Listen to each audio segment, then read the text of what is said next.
Looks like we're back up and running.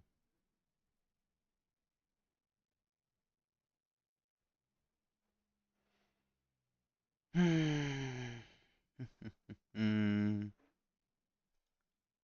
Let me get Fallout 4 booted up.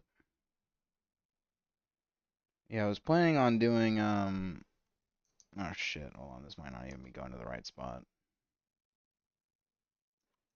I was wanting to do a, TikTok stream as well, but it seems that it's not working.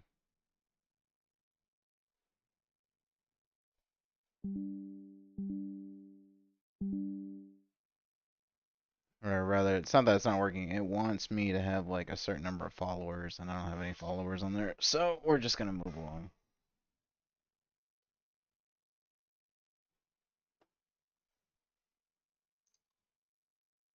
Hmm. We might watch some videos, but probably just gonna be hanging out for the most part. Gonna be doing a save that I already had going, just so we don't have to do all the intro shit again.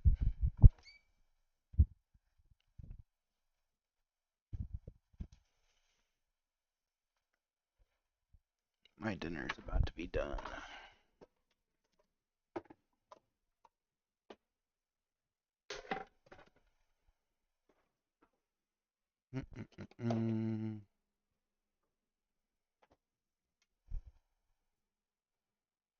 What the fuck? Where'd my wife put the... Oh, damn it. Where'd she put it? Motherfucker. I bought a new hot sauce for my little nuggets. My wife appears to have hidden the fucking sauce. Oh, damn it, all the fucking hell. I don't know where she put it. Let's see.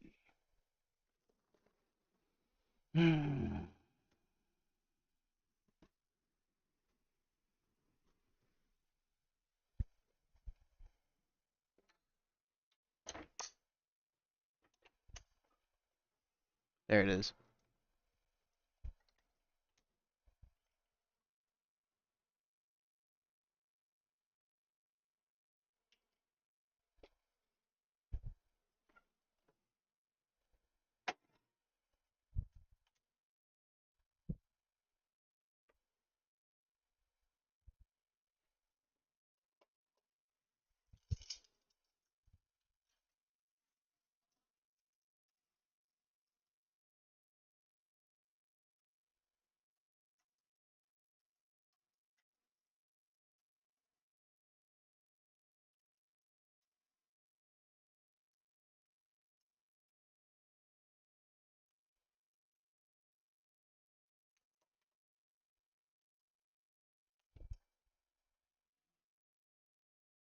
I'm over here making my little nuggets.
Mm.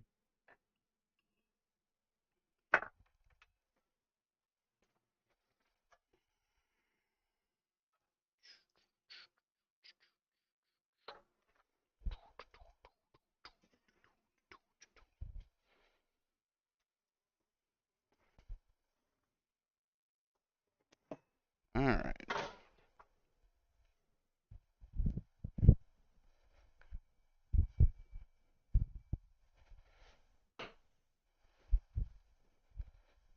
Oh shit, Virgil's just been fucking looking at me this whole time.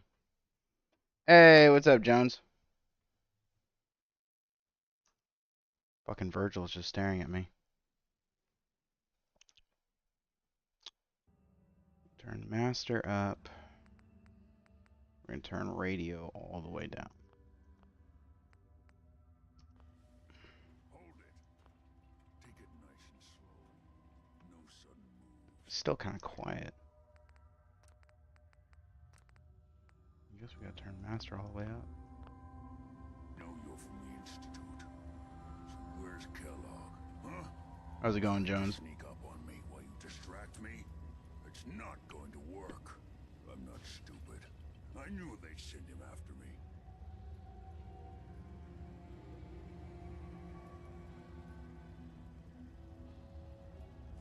Not much. Take it easy.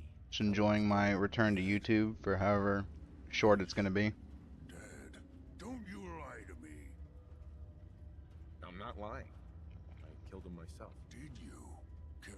I wish I had done it on stream, but I fucking nuked. I wouldn't grab that Fat Man from Fort Hagen, and I just launched the one mini nuke straight at Kellogg and killed him instantly. Why did you leave the Institute? I know you came from there. You know about the escape? But how? No, it doesn't matter. I'm not going back. I can't go back. Look at me. Why are you even here? What do you want?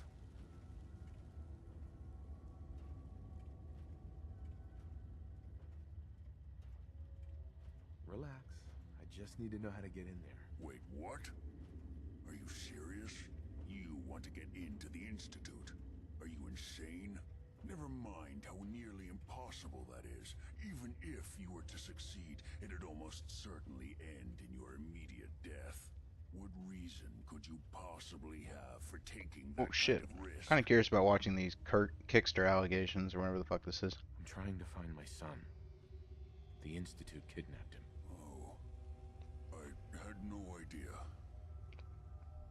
I'm sorry. Yeah, the Institute has taken people from the Commonwealth in the past. If your son is Oh one of shit. them- I forgot I need to change the fucking title on Kick.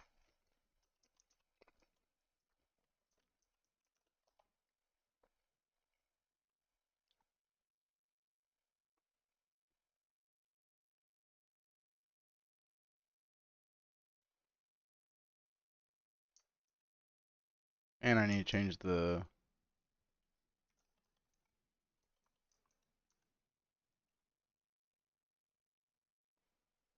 There we go.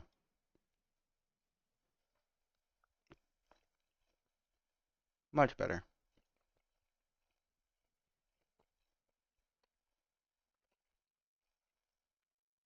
What do you think? Should we watch this Alex Kister allegations video?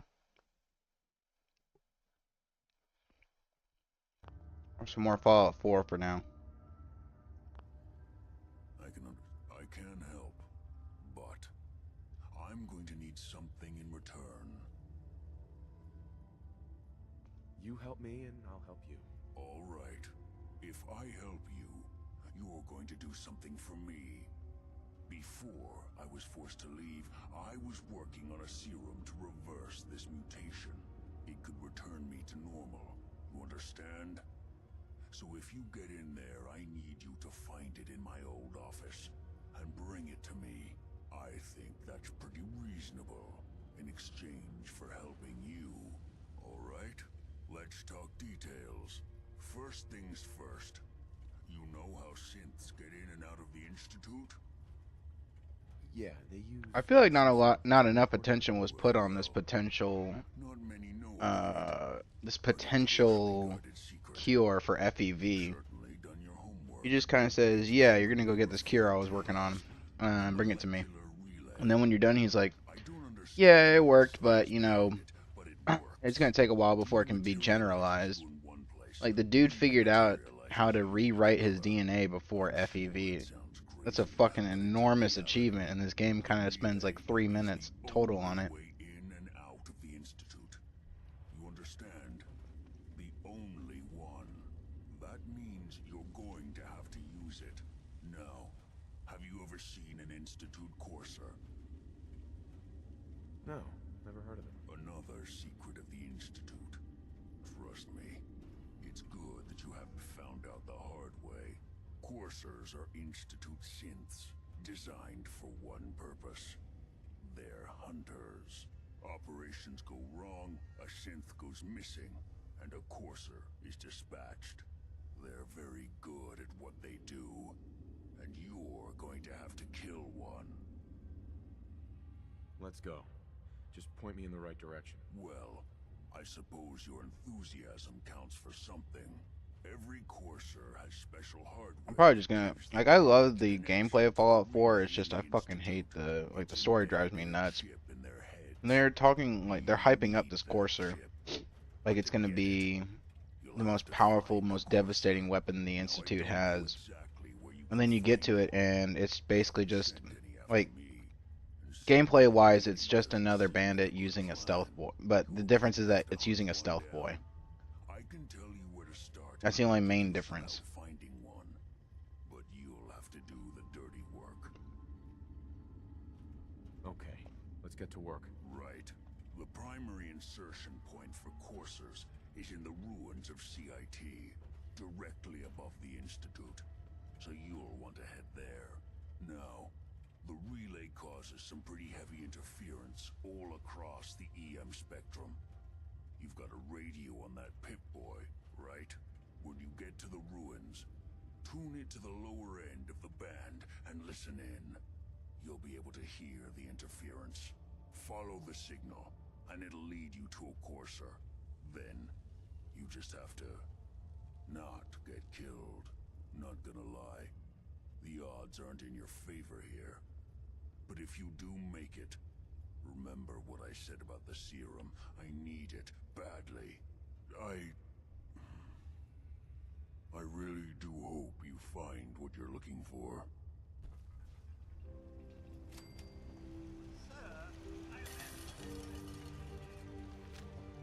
There's a fucking Deathclaw outside.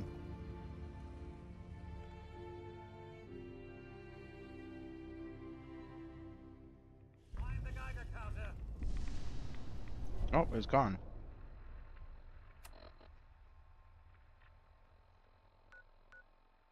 And then I know how to get there.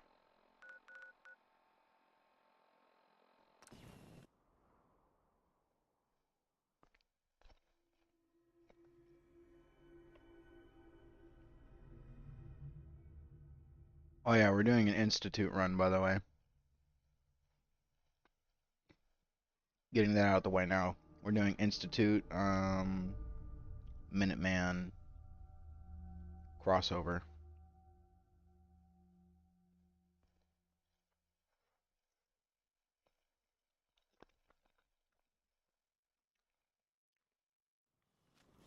Wish Ed was here so I could just fucking ban this person.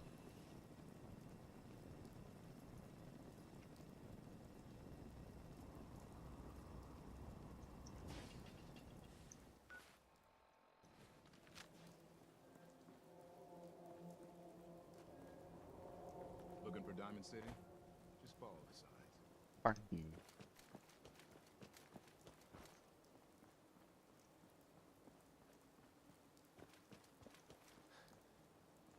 I don't want to go through Backstreet Apparel. There's bandits.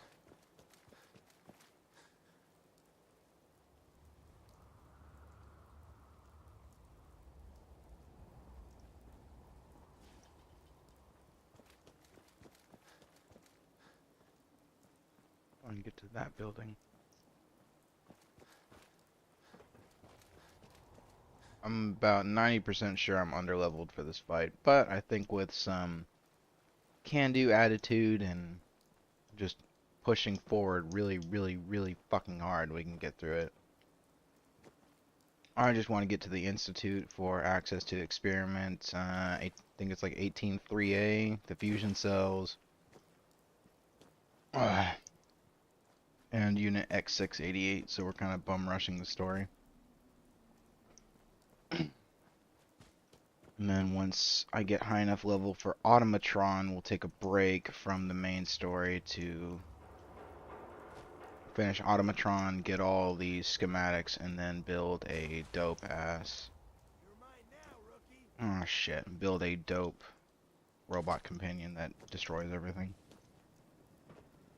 Right, there we go.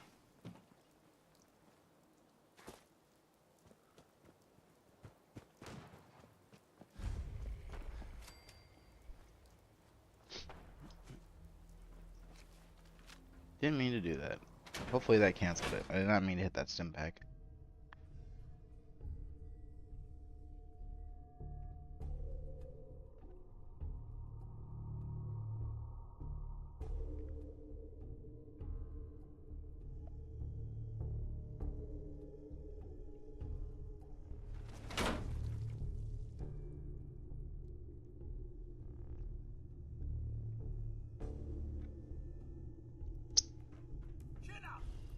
Ah, delicious dinner.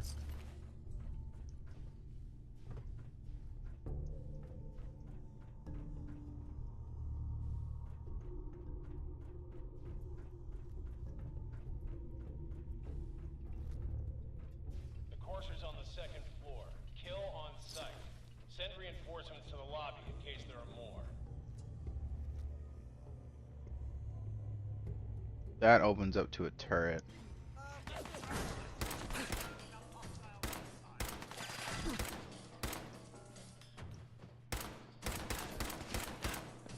Just to kind of give you a sense where we are level and equipment wise, I'm firing on gunners with a 38 pipe rifle. Ah, okay, we're gonna have to be a little bit more careful.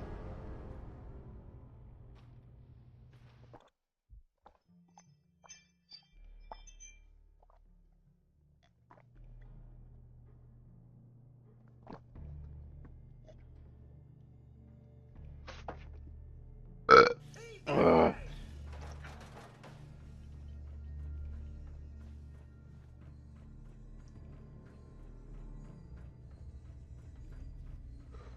courser's on the second floor. Kill on sight. Send reinforcements to the lobby in case there are more.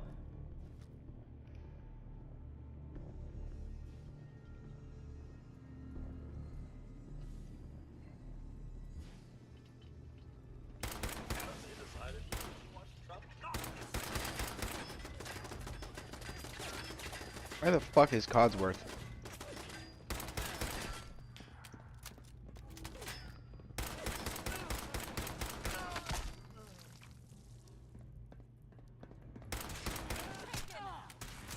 Woo! Codsworth, fucking get in there, bro.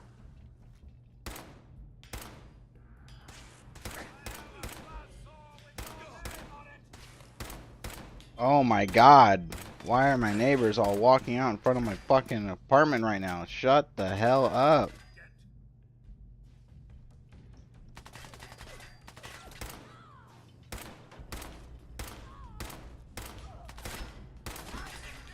Ah, you fucking motherfucker.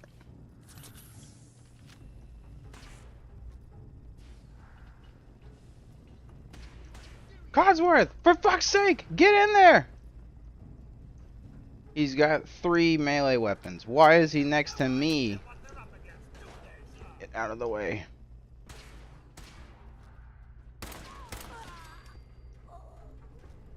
Okay. I want this one's head. Feel free to give up at any Huh? time. Oh shit! Oh, now. He uses his buzzsaw on an enemy that I just killed. Nice. Thank you, Codsworth.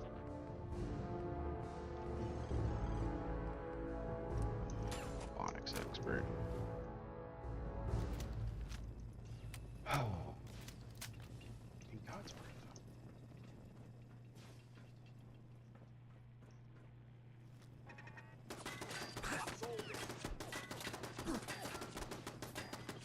What the fuck? Where is that coming from?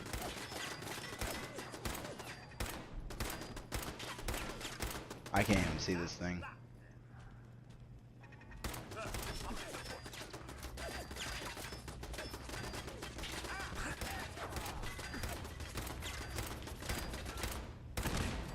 I was just getting warmed up. Thank God this game tells me when I'm hitting something, because... Oh, I didn't like that noise. Oh, that's the sound of death. What's going on down there? How many are we dealing with?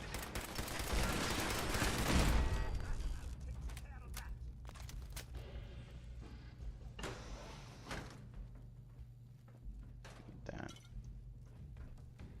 I thought that was a crystal decanter, not a fucking vodka bottle.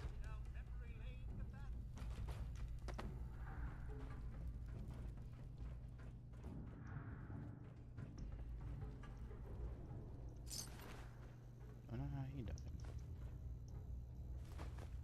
Like I said, just because we're first starting out, I'm just grabbing all the useful garbage. Screws, adhesive, circuitry.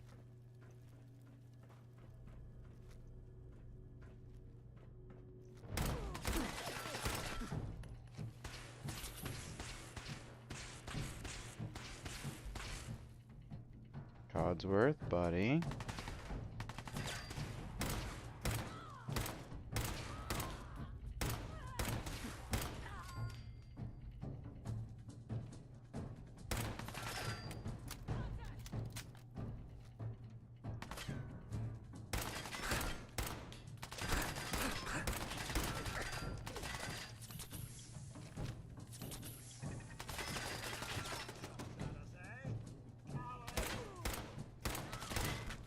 You can hide from me? No such luck, I'm afraid. The Courser is now on the 3rd floor. Reports of the second intruder in the east wing near the courtyard. I'm not even sweating.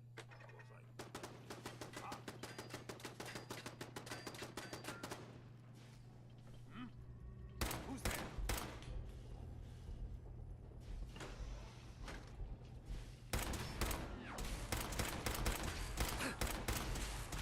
God damn, I can't aim for shit in this game. Ah! Ah! Okay. God, I hope there's a bounty on you. Not even close. Ow, ow, ow, ow, ow, ow. What the fuck? He had a... I thought he had a 10mm. Why does he have a laser pistol now? I want that laser pistol. Hand it over.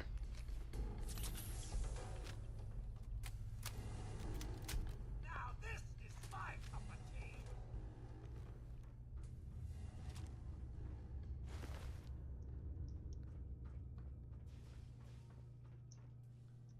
You're here somewhere. Chin up.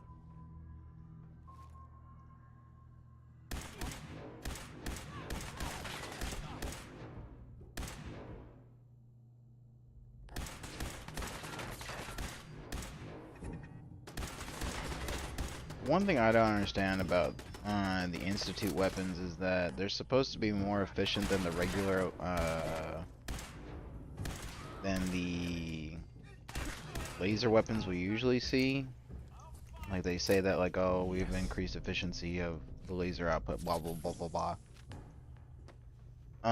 But they don't do more damage, and they're not. There's no effect on the weapon that makes them more effective with fusion cells. So like, it's still a one-to-one shot with laser weaponry. So why would the Institute be using this tech rather than just mass producing the old tech? It's not like they don't know how to make it.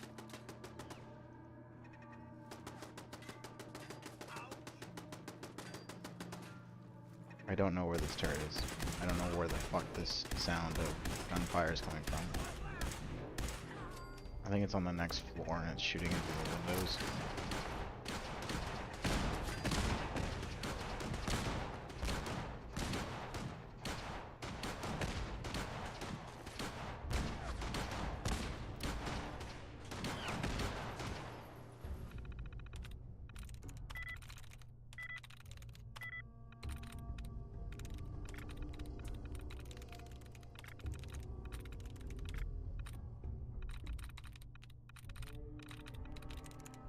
There we go.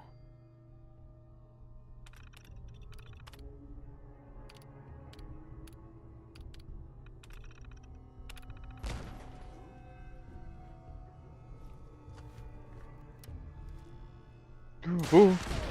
Fuck! Fuck! Fuck! Bro, you can hear me see it. I would've... Oh, I saw it and then he popped me. Motherfucker. Ugh.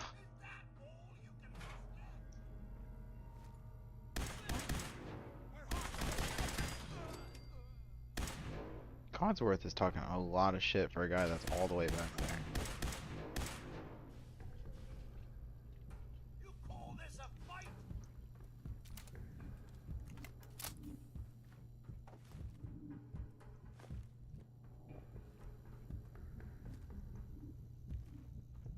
Engaging hostile.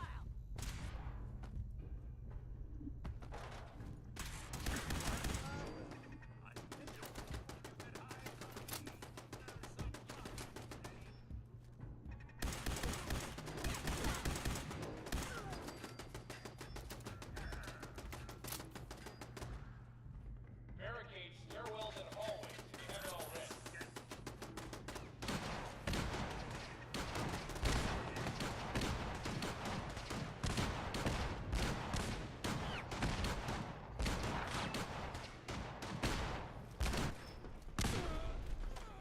We're hot.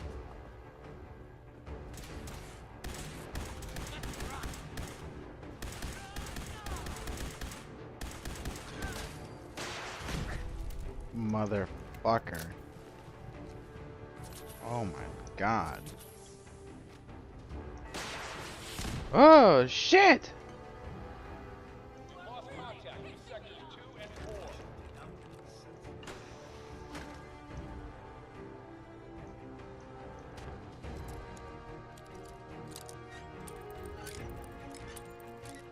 I don't know how I'm gonna deal with that guy with the rocket launcher. You get one good shot and then it's over.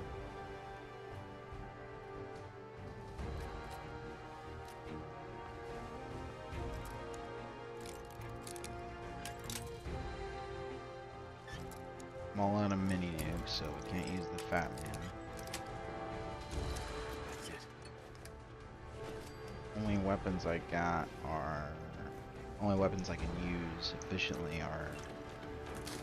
Ooh, shit.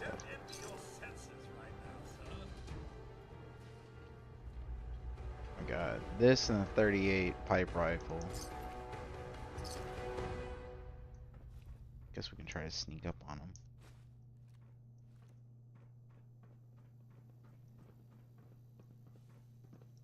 Hey, what's up, Drew Love? And no, I did not. I saw a clip of Catholic Brotherhood of Steel, and I just kind of thought it was a lost cause.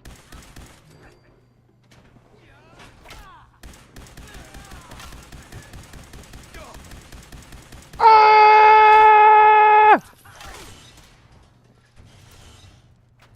I would love to watch clips on here, but YouTube will ban me again for it.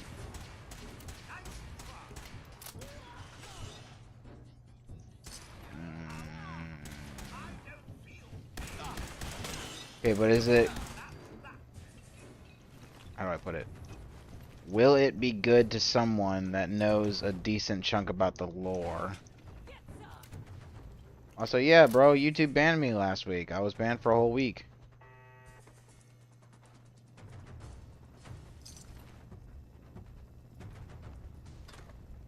It was like my first day back on YouTube. I don't know, man. Catholic Brotherhood of Steel kind of immediately is a big when it comes to the lore. I need a grenade. We were watching a critique on the Legend of Korra, and we got all the way through, but at the very end, ah! Oh, fuck my ass. But at the very end, the person played a clip that I guess was a little too long, and it got my channel flagged. Hey, what's up, Ed? Hey.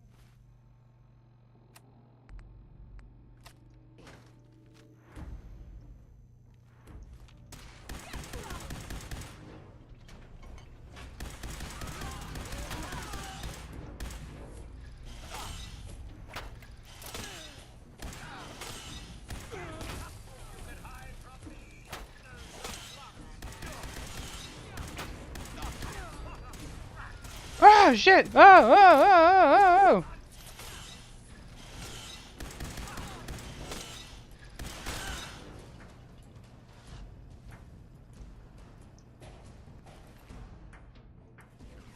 Pretty much the same, just with school and work. And I don't know, Drew Love. Oh! Where is it streaming?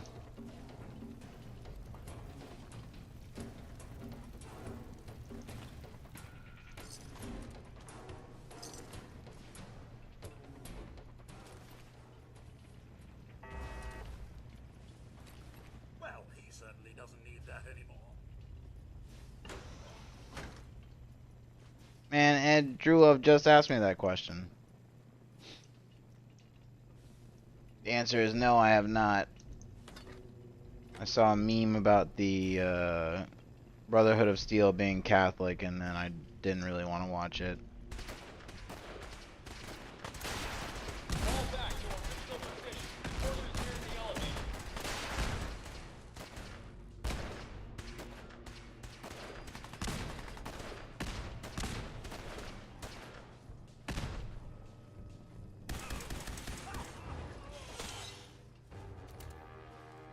I've got some friends that are like obsessed with the lore, and they said that the set pieces looked really good and that there were a lot of little Easter eggs for super fans, but there were too many big inaccuracies that made them not like the show.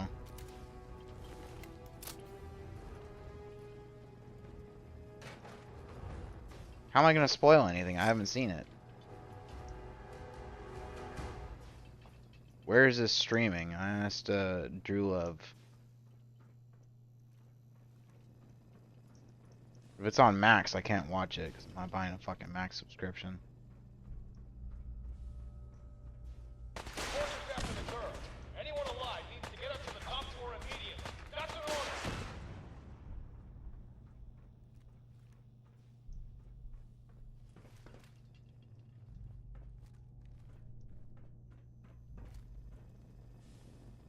Bloop. Sploink. There should be one more. If I remember right.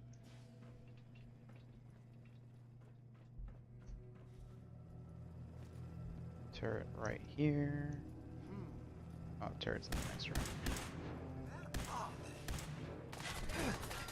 Go get him, Codsworth. I was just getting warmed up. If only so much technology like this wasn't after the war. Where is it streaming? Where is it streaming? YouTube, god damn it. How are you two watching it? God damn it all.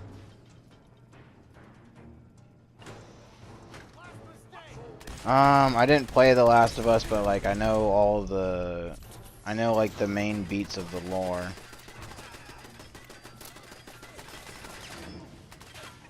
Get in there. Okay, is that dealt with?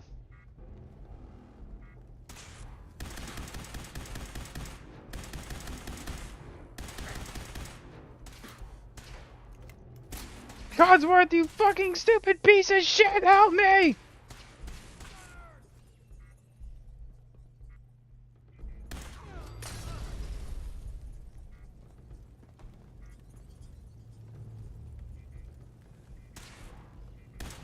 I think Codsworth is dead.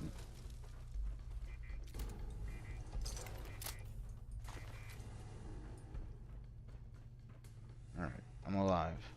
I lived. Miraculously, I lived. Let's take a peek. And now for the hard part.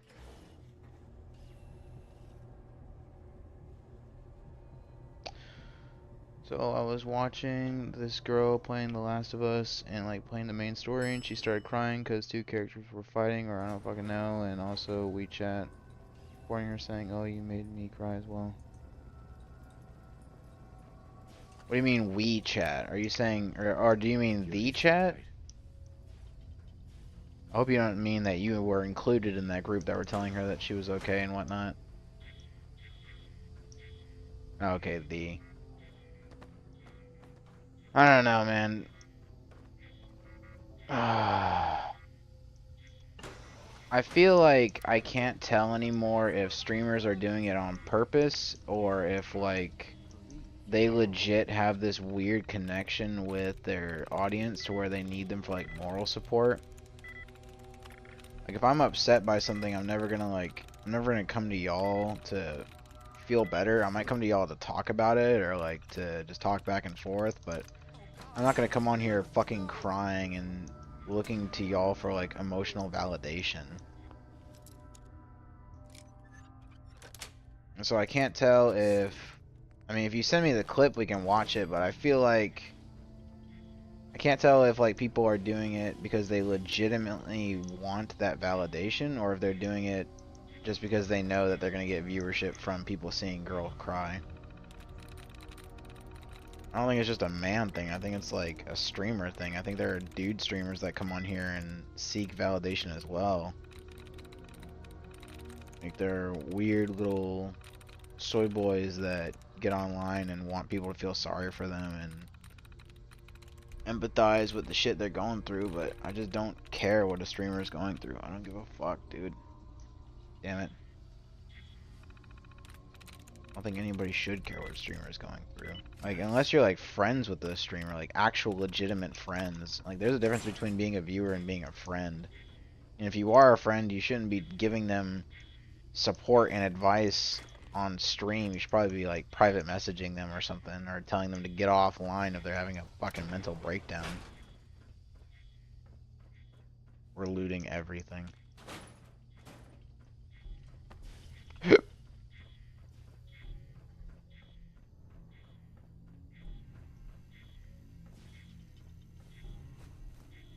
This fight's gonna be fucking cancer, bro.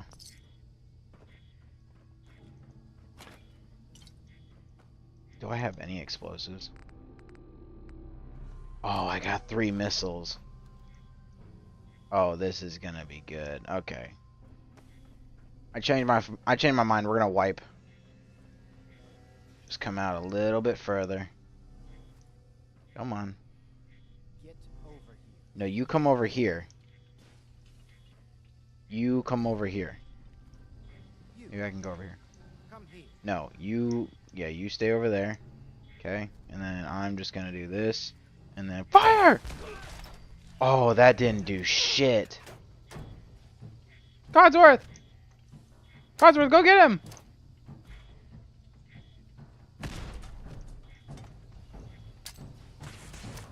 Jump shot. Jump shot. Oh my god, he deals so much damage.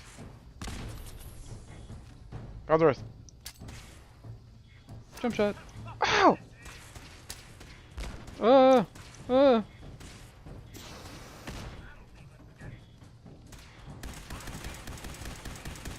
Oh my god, I'm unloading and it's not doing shit.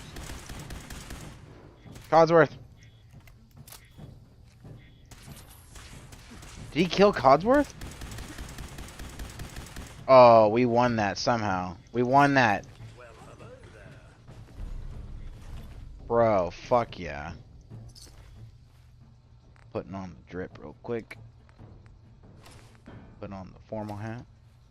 Sir, how can I be of assistance? Yeah, boy. Yeah. Man, also what the fuck is going on with trans guys? Shit's disgusting. What happened now?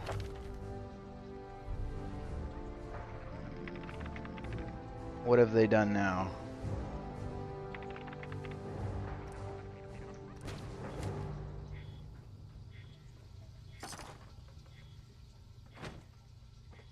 Security's too good.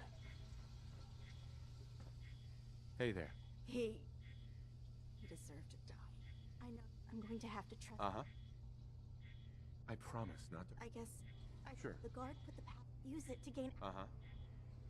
I don't know if there's anything in here worth stealing, but we're gonna try to steal whatever's in here.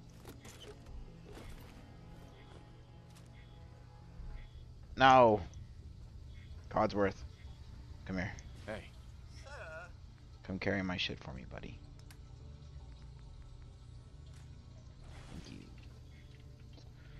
I don't know, in general, why are there more and more and more gay people, like I said, to see these guys run as guys dressing like girls, act like it. I mean, shit. Funny you should say that, because we've got a video on the left over here. One of the craziest things he Hold on here. Listen to the first, like, 30 seconds. It's funny you say that, because, like, literally, I saw the first 10 seconds, I was like, okay, maybe we'll watch this for stream, but, like, listen to one this. of the craziest things he did here is he like he like wore a dress and was like, well, this gets me hard.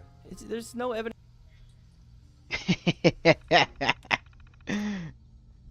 He wore a dress and it says, man, this gets me hard. No, it's just funny you say that. It's like fucking... It's Hey there. almost prophetic. I don't It's know almost what- prophetic. Like it's almost prophecy. You don't have to say. I knew they'd send. Mhm. I think I would have lost. Thanks again for your help. And before you ask, the Mhm. Commonwealth is unforgiving. I don't care, K1. See ya.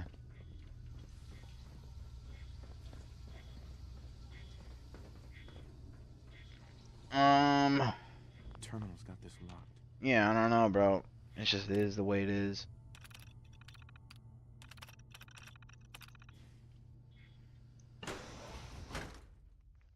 It's probably gonna get worse before it gets better.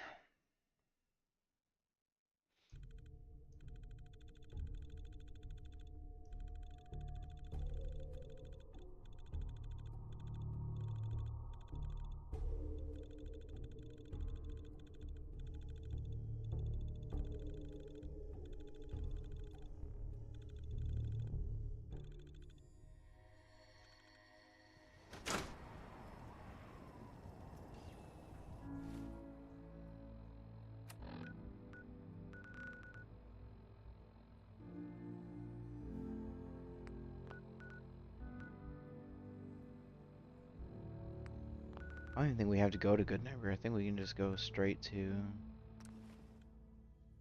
I think we can just go straight to the fucking railroad. Yeah, I don't know, man.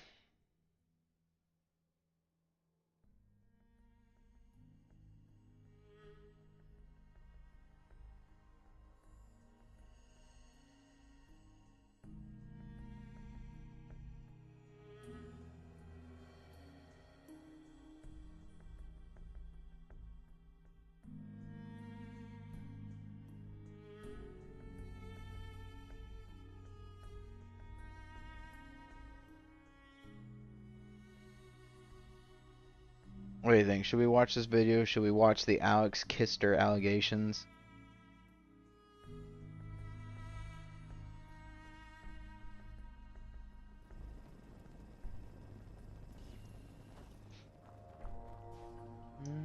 I don't even know who the fuck Alex Kister is, to be quite frank. There's so many new people just popping up online every fucking day, and then I hear some crazy shit about them, like, oh, did you hear that this person was meeting up with a fan and diddling them, or did you hear about this? Did you hear about this? I was like, I didn't hear about half. I didn't hear about 1/16 of any of this shit that y'all are talking about. I don't know what the fuck is going on. I'm not gonna get a strike. It's we don't get strikes for Tom Dark. We get strikes for fucking random shit. We get strikes for actual media. Like, we can't watch critiques of fucking of cartoons or movies or whatnot. Like, I probably couldn't even get away with watching a oh my god, they killed Codsworth. I don't think I'd even get away with watching a critique of the Fallout series on here.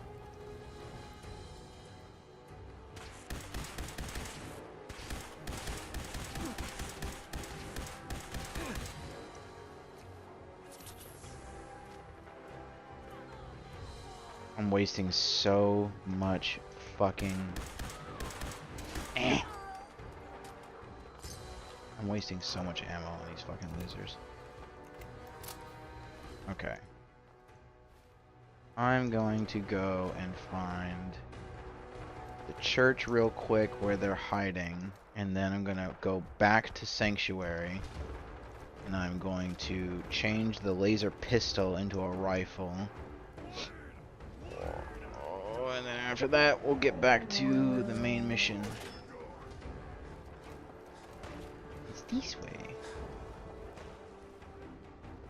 Pull out the 38, 32 for right now. Fucking Mirelurks. Ooh.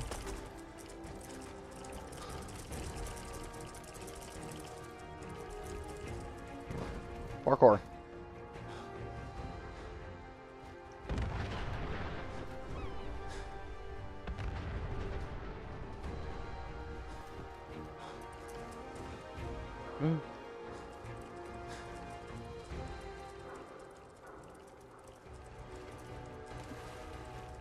I never realized how fucking close the railroad is from the Brotherhood.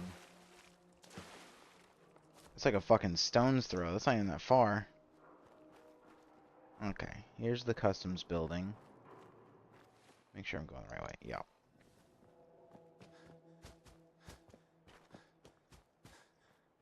Picking up hostile life signs. Oh shit. I think Boston looks like this IRL too.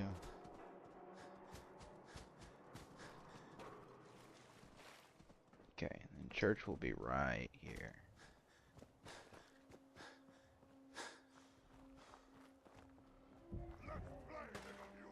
No, it's not. Fuck, are they aggroed? Ah, shit. Can I fast travel?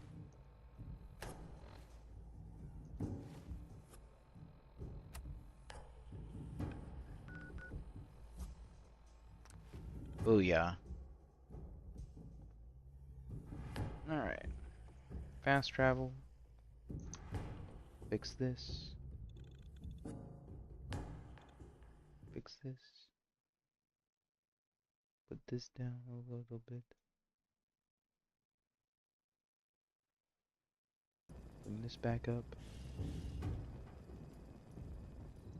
Dump all the trash into there. Carla's not here. What was I doing here? Very handy, sir. And I should know.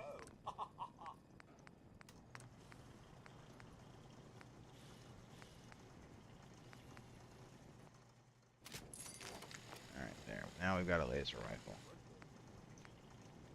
Okay, this does 33 damage. This does 20, so we're already 10 points of damage ahead, but might as well just upgrade it a little bit more.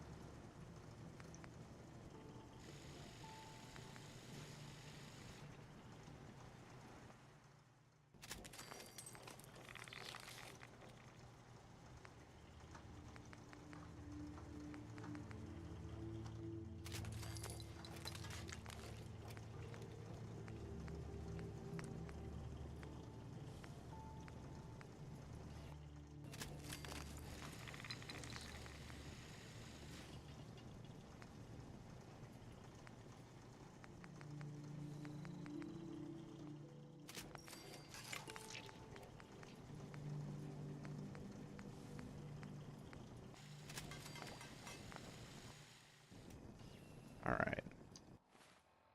Hey, what's up, bud? Alright, let me...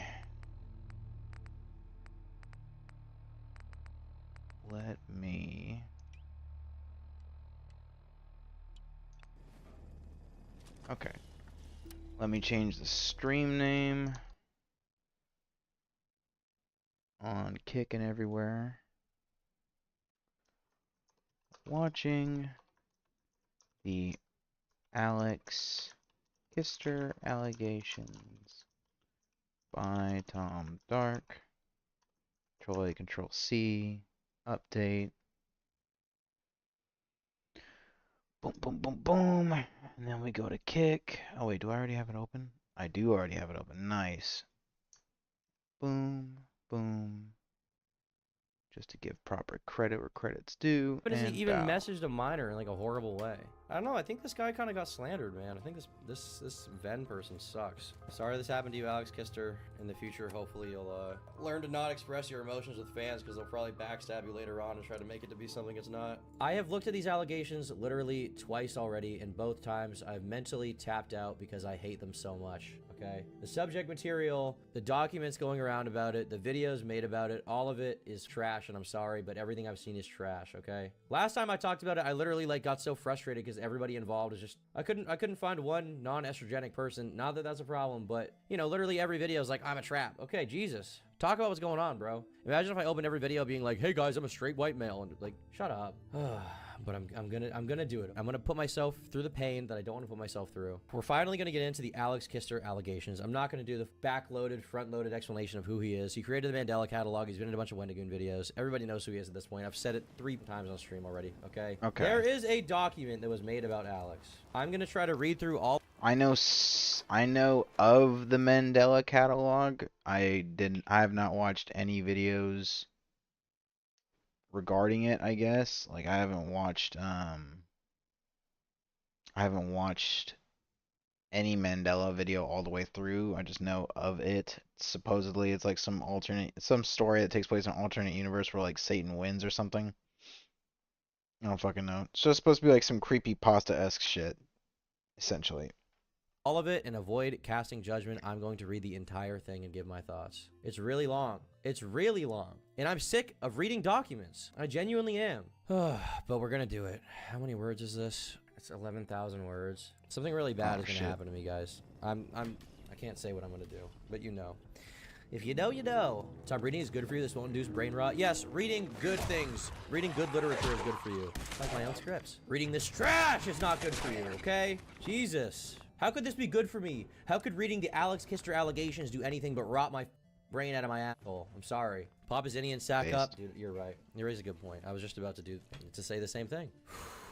I'm gonna pop this in. I'm gonna chill out. I'm gonna lock the fuck in, and we're gonna read this document together as a fucking squad. Okay, my 1,500 closest friends and family members here today. We're in this together. We're in it for the long haul. I'm stone cold sober, but I wish to God that I had like some coffee Disclaimer, or caffeine this can't be a in my hand. defamation case. I do not want my name to be associated with the situation, and all other names will be censored. The victims are allowed to come forward if they wish to. I understand my it God, will be I can't impossible to aim. hide, and that's why afterward I will be leaving my accounts associated with this name. Originally, I decided against talking about my side of the story, especially when I promised to keep quiet. However, I feel like it is necessary to understand the context. I and several others have noticed this behavior pattern that Alex exhibits. This was dealt with in private many times before coming to a conclusion. We have concluded that the best closure would be to warn others of this and to prevent this from happening again. Not just from Alex, but from any creator that misuses their platform. Alright, so he's been misusing his platform. For the past several months, Alex has shown predatory and manipulative behavior. It has brought me and others a great deal of pain. We have also realized this has been going on a lot longer than expected. Everyone in this document has permitted me to use their screenshots or testimonies. All names are censored, but the person can choose to speak publicly out if they wish. Sorry, to publicly speak out if they wish. My side shows Alex's empty promises and manipulation. Alex goes by any pronouns, so in some of these screenshots, you'll see she. So we're into the any pronouns crowd. That's sort of the situation we're dealing with here. One of the most startling revelations about this all for me was that Alex Kister is apparently trans or something, or has gender dysphoria. One of the craziest things he did here is he wore a dress and was like, well, this gets me hard. He was like wearing a dress, and he was like, guys, I'm wearing a dress and it makes my penis hard. And he sent that to someone that he met from his like Discord server. Now the question here, okay, because you know, whatever you think of transgenderism, Probably I think unwise. people should be allowed to do whatever they want. Genuinely, don't give a shit. If it makes you happy, do whatever you want. But the question is if he misuses his platform to victimize people online, okay? He's someone with a big audience. He's someone with almost 1 million subscribers. His videos have gotten a ton of views. He's been, you know, sort of vouched for by a lot of people online. He's been in Wendigoon videos. He's done interviews with Wendigoon. Shout out Wendigoon, by the way, friend of the show, if you're out there watching. But Alex is a pretty popular guy, probably the most popular analog horror guy in the past little while. To the point that his stuff has even been covered in game theory videos, which is, I would say, probably one of the biggest video essay channels on YouTube. So it's a lot of spell. It's basically a lot of It's like, the people are biggest. bad at spelling. Like, it's what I'm taking away from the Mandela effect. And this video has 1.5 million views. This is a live stream of him reacting to it. And he's done a bunch of these. This one is just a straight up game theory about it. Volume 4, we see that Gabriel is a literal being that can manifest in 4 reality, million views on communicate this with normal video. humans, and then the people he encounters. MatPat's the GOAT, by the way. Shout out MatPat. But I'm bringing this up to point out that Alex clearly was super, prolific, I would say. He was a very prolific artist, is a prolific artist, I should say. And what he's being accused of is misusing his platform to manipulate people. Don't know what that means yet, I guess. And the bigger problem here, apparently, is that there were some interactions he was having with people that were underage. Now, I don't know what that means yet. From everything I've seen from all of this, okay, he was in a Discord server with some minors, and he was being too open to them about his transness. From what I've seen, he didn't groom anyone. People are calling him a pedophile on Twitter. I've seen no evidence of that. But it seems like he was being too open about his gender problems with children, basically, with underage people. That is very gross. It's very weird. It's very, it's kind of foul, I don't think you should be talking about your gender identity struggles with your kid audience, especially if that involves you, like, cross-dressing and getting hard to it. But I have to know more about this to know what exactly he did, okay? And I believe this document was written by his ex-girlfriend, actually, which is a very interesting development. I don't know yet. The problem is that, like, you gotta take all these accusations and shit with a grain of salt until we get to screenshots. Because, like, this is a very long document, and these are a lot of, like, accusations being thrown around, but I haven't seen a single screenshot or, like, text file. I've seen nothing yet. So let's just say if we took it on its face and we said that's what's happening, I would 100% agree that that's that's PDF file behavior and needs to be, like, swiftly and harshly punished. Like, banned from the internet, like, criminal charges brought up. Whatever the hell can be done should be done. But we don't know if that's happening or not because there's, like, literally no evidence that I'm seeing. Yet. I'll put a yet in there. At least it didn't help 1,000 kids become trans like that one person on Twitter. Yeah, shout out to Keffels and Bob posting for that one, buddy. The beginning. For most of these, there are no screenshots because Alex asked me to delete his old phone number and some were said in person. Alex and I would start dating in April 2023 and we broke up in June 2023. At first, there wasn't anything particularly weird that happened because everything seemed to be heavily communicated or consented. While reliving those memories, there were moments that I did find strange. Alex would joke during our relationship that he would kill himself if anything we sent to each other was leaked and that I was a spy coming to destroy his life. This is one of the earliest cases of his paranoia and I would try my best to help, but it became apparent later on that Alex has very trust issues with everyone. It became a lot more destructive and gets in the way of his thinking process. I would also find it uncomfortable when he would joke in a public server with a lot of his fans that I was keeping him alive and he would have killed himself if I didn't exist. This channel will be deleted. It becomes cemented in my subconscious to prevent him from hurting himself and to try to always keep him happy. He would tell me that he would masturbate several times a day to my photos and messages before we opened up sexually while implying non-con fantasies he would do to my clothing if we never opened up to each other. He would later on confess to wanting to wear my clothing before we opened up as well. Everything about me was sexualized heavily over time, including my face, my voice, and any clothing that I would wear. I ruined the way I viewed myself and how I viewed romance. Again, we gotta hang in there because I'm not seeing any. I see some links. I'm not seeing any, like, I'm seeing some little hyperlinks in the text document, but I'm not seeing any pictures yet. So we gotta hang in there. We gotta hang on. And we gotta. It's disgusting. Made my stomach hurt a little bit, but we gotta hang on. We gotta hold on. So basically what they're saying here is that they had a relationship. They eventually, before they were dating, no sexual stuff. Eventually they start talking sexually, they start dating. And Alex confesses that before that moment, he had already been jerking off to them a few times a day. And he wanted to do something non-consensually or something. I don't know what that is yet. To be fair, I don't care about CNC, consensual non-consent. Like, if the two people agree that they want to go gorilla mode in bed, based. I tried to accept that this was normal and would consent to it, but this was only after the fact he would confess these things to me. These behaviors were extremely unhealthy habits and showed he hardly had any self-control. He confessed to me in a call that he would have fantasies about others, especially about their clothing. Okay. What the f*** are the ads? Holy sh**. What the f***? What the fuck is this? Okay, now we've actually got something here. Oh my god, please. I think about that constantly. OMG, sorry, this is creepy. But even if we never opened up sexually to each other, if I found your wet panties in the bathroom or something, I would have jerked off to them so hard. What the fucking hell? What are these Black Lagoon pictures? What the fuck is going on here? Alright. Gross. Weird. But big butt coming in. Big butt coming in. Okay, we're being weird. Okay, we're being off kilter. We're having some weird fucking fantasies. But, okay, we're not doing anything predatory because this person didn't block them immediately after or didn't tell them no, and if they did, they didn't put that screenshot down. So what we've got so far conclusively is that this person's a fucking weirdo.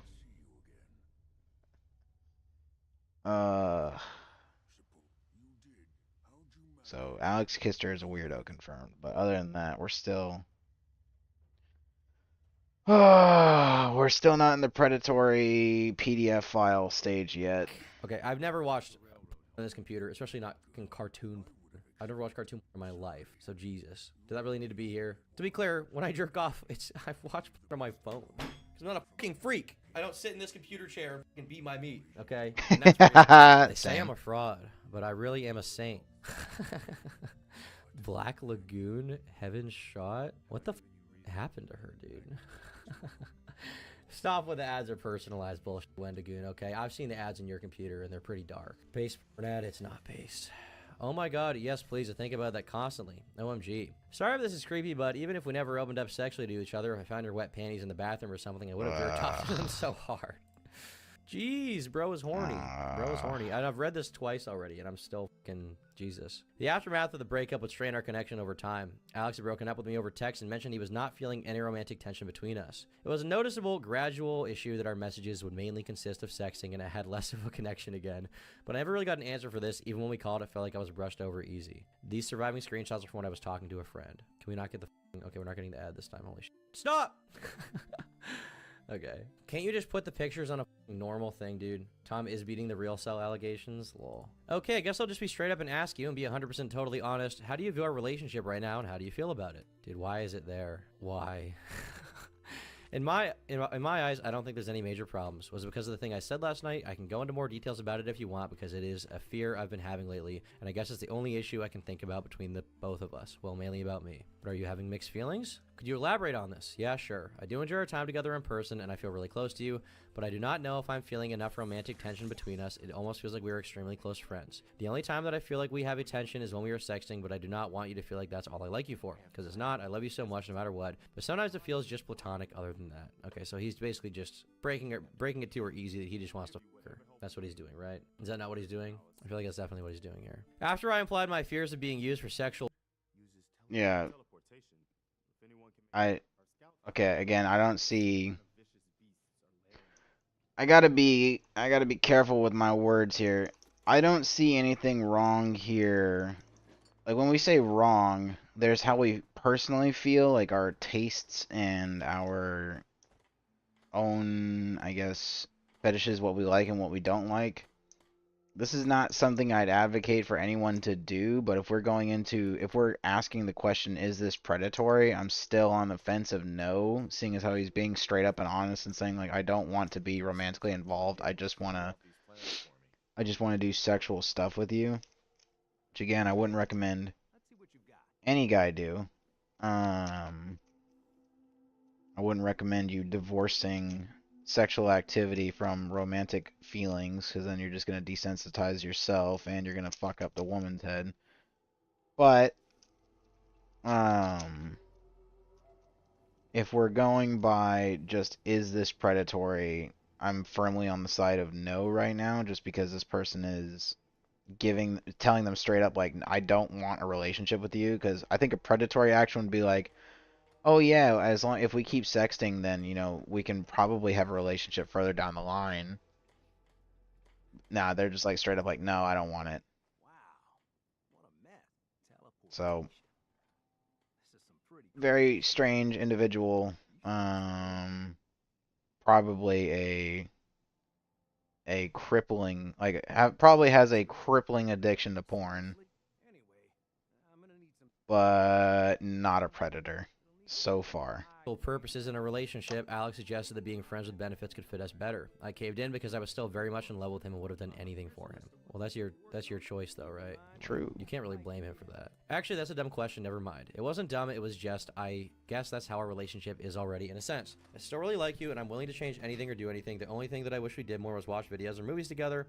I feel corny for saying that, but it does make me feel closer to you. That's not corny. Don't worry. Afterward, I had such bad anxiety because I felt extremely dumb for accepting that title after I explained that I felt like my main purpose was to give sexual pleasure. It was worsened by the fact that Alex would tell me he considered us soulmates and still wanted to say I love you, but it does not hold any ground when you're in a relationship. He also allowed us to explain this to our close friends. This just felt extremely careless. Well, I guess it seems to me Okay, now that's like weird. he's either very confused about his emotions here, or he just wants a buddy, which is, I mean, if that's what you want, that's whatever, who cares? If two people are consenting, I feel like if she was getting now hit we're by getting a this little interaction, she should predatory. have just gotten the fuck out. It's not really his fault, you know? It's your obligation as an adult to get out of there. I called Alex to discuss the future of our relationship, which led us to officially breaking up. In that call, I also told him that it seemed like he had lost feelings for me. He then said no and explained the issue with him needing help. We tried to seek help for issues about his sexual behavior and lack of self-control. Okay. It's funny how a million times she says she's not going to leak anything from the relationship, and then she leaked all of it. It's because this is a message she sent him. Lack of self-control, I think that's porn addiction, basically, right, is what she's talking about. He's a porn addict, he's gripping his cock too tightly. After we broke up, Alex would come asking me to delete any messages and photos I had of him. I would automatically delete those photos when we broke up, but it is the level of paranoia he had that would make me feel guilty for being close to him. Well, it seems like in retrospect, his paranoia was justified given the fact you leaked all of this irrelevant information about your relationship that had nothing to do with anything, right? Like, this doesn't have anything to do with the minor interactions or whatever. This is just like, you had kind of a shitty relationship with him. He wanted to bang you, and that's it, basically. And he wasn't being totally honest about it from my perspective, right? It was weird that he felt so paranoid. It's almost like I'm writing an entire document about him right now after I dated him. You know? True. I almost feel like she shouldn't be the one writing the document, because her view of him is tainted by their negative relationship. I feel like a third party should have done this. Seems like a conflict of interest. I feel like I encouraged a horrible behavior that he'd been struggling to control for a long time. I would have to reassure him for good, well, because he was afraid of people finding out what he enjoyed. He's a gooner. What is he enjoying? Before I even deleted his phone number, he would discuss about him getting a therapist to control these thoughts and guilt. This became a lot more frequent over time, and it felt like it became more of a therapist than a friend. Okay. I agree with Nahuel Rodas sing Skibbity Birthday. Happy Skibbity to you. Happy Skibbity to you. Cringe. Make sure you pay the Phantom tax. Stop. Happy Skibbity to you. Okay, there we go. Okay, the messages. Let's see the messages. My Whoa, body's stop, cringing. dude. I know that I said I would stop talking about my past regrets and shame, but can I get your opinion on something? Dude, I thought you were someone else. I was about to be like, you're always welcome to vent to me. Well, she says she's... What the she's fuck? Well, if venting. you don't want him venting to you, then why are you fucking... If you don't want him venting to you, then why are you telling him that he can vent to you, you fucking idiot? What the fuck? Well, I guess she's saying after the fact she didn't like that he was venting to her, but like if you tell him like you can tell me anything, then fucking what? What the fuck? I don't understand. I don't get it, bro. You can't simultaneously say I didn't like it when he was venting to me and then tell him you can tell me anything. It's retarded. The question I would like an opinion on is, do you think I should still go to therapy for this even though I know what the cure, quote unquote, is? I can absolutely handle abstaining for much longer, and even if I relapse, I never want to act on anything. This is a huge part of my self-improvement journey. I'm wondering if you think I should hold myself more accountable by telling a therapist. I don't like how vague this message is, because the two of them know what cure, it, like what these vague words mean, but us, the reader, have no idea what the fuck he's talking about. You just said you didn't like it. Stop with this. The question I would like an opinion on is, do you think I should still go to therapy for this even though I know what the cure is? I can absolutely handle abstaining for much longer, and even if I relapse, I never want to act on anything. This is a huge part of my self-improvement journey, and I'm wondering if you think I should hold myself more accountable by telling a therapist. I see therapy as another way to motivate yourself into keeping your abstinence, or if you're feeling lost, it is really great. You're improving a lot and have been maintaining abstinence. I think you should keep doing what you've been doing since it really seems to be working well. It's okay to relapse sometimes, but since I've known about this stuff, since I've known this stuff about you, 5 days is a big deal. Okay, so it is addiction, right? That's the vibe I'm getting here. I spoke about having an issue with being more... I mean, I would agree that I think it's porn addiction, but like I called it earlier, like I said it was probably he's got a crippling porn addiction, but only they know what he's talking about, and it's super weird that this person making this document wouldn't include the context as to what it is he's talking about. seen as a therapist rather than a friend. I felt like we had less of a connection with each other, and my only purpose was to help him. It did offend me where he would come to me for reassurance but wouldn't return the same gesture. Before this, I had just vented to him about and was met with silence until I started this conversation. Okay, big boilerplate here so far from what I'm reading. Shitty relationship struggles. He seems like he was, I don't know, kind of an asshole, relying on this person too much. Who cares? Why does this need to be public? Seems like a business? jilted This is not the most lover. egregious thing in the world, right? This is like normal 21-year-old shit. Why do I need to know this? True. These are just from memory. There will be several months where he would be active elsewhere while I was venting or even attempting to talk to him. I wouldn't be offended if it wasn't a recurring issue. I mentioned being a rebound because I found in our old messages about him being happy that I was able to fill the void. I would feel guilty for accusing him of having malicious intent. I did not feel like anything was changing afterward. There was noticeable change between then and November when we became close again. It felt like the reason we became close again was because I was satisfying Alex's needs by giving him attention. We were also discussing what we've talked about similarly during our relationship, such as clothing and fantasies. A couple days later, I would ask him about his search for a therapist. His response did worry me due to the fact we discussed the reasons why he should look for a therapist, but he seemingly went back on his words. I understand it's not my responsibility to push people into getting help, but Alex definitely needed it the most, especially when he was struggling with his behavior for so long. I would not text back Alex out of frustration because I expected the conversation to go nowhere or be met with silence. Okay, what was this conversation? Okay, Sorry, late responses, oopsies. I have not found one yet, but it's also been kinda low on my priority list. Did I just come from here? I did, didn't I? Motherfucker. Mostly because the longer I go without having a panic episode, I'm able to think more clearly and realize that it's not totally necessary for what I wanted to see one for. I'm fully capable of fixing myself, and I have been very good lately and confident in myself. I have been able to control my thoughts so well that I naturally just don't think about them anymore. I have accepted that. he's fixing himself because like he doesn't need a therapist. Here, this one, I've accepted. Accept that my mistake, I have learned so much. I have said this a million times already, but in a way, I'm happy that the incident happened. What is the incident? I hate that this person has these fucking vague messages all throughout their document. It feels like bait. It feels like they're baiting like us, the reader, into thinking a certain way about what he's talking about, but we can't know for certain because we don't have the context. So I'm sitting here as a reasonable fucking adult and saying like, well, I don't know what the hell you're talking about when he says it, so I'm not going to pay much attention to it. But this might be a big part of the document later on, but there's no context given. They're just complaining. Sure, I still get that anxious. I get anxious about the thought that I even sent those things to begin with. What the fuck is he talking about? Especially that one voice memo. With the thought that someday they could maybe bite me in the ass, but I can't change that. I have been living much more peacefully lately. Like, the vagueness of these... Well, see, here's the thing, Ed. He's being mysterious to you and I, but, like, the two parties... Like, if I send you a message, right, and you and I have a meme together, like, you and I know a meme that nobody else knows, when I say it, you know what I'm talking about. When I make a specific line of reference, you know about it. But if you leak those screenshots to everyone else, it's super vague and they don't know what you and I are talking about. These messages show that these two people were talking about something very personal between the two of them. But they're leaking it to make you and me and the rest of the readers think, oh my god, he's a PDF file. He's a predator.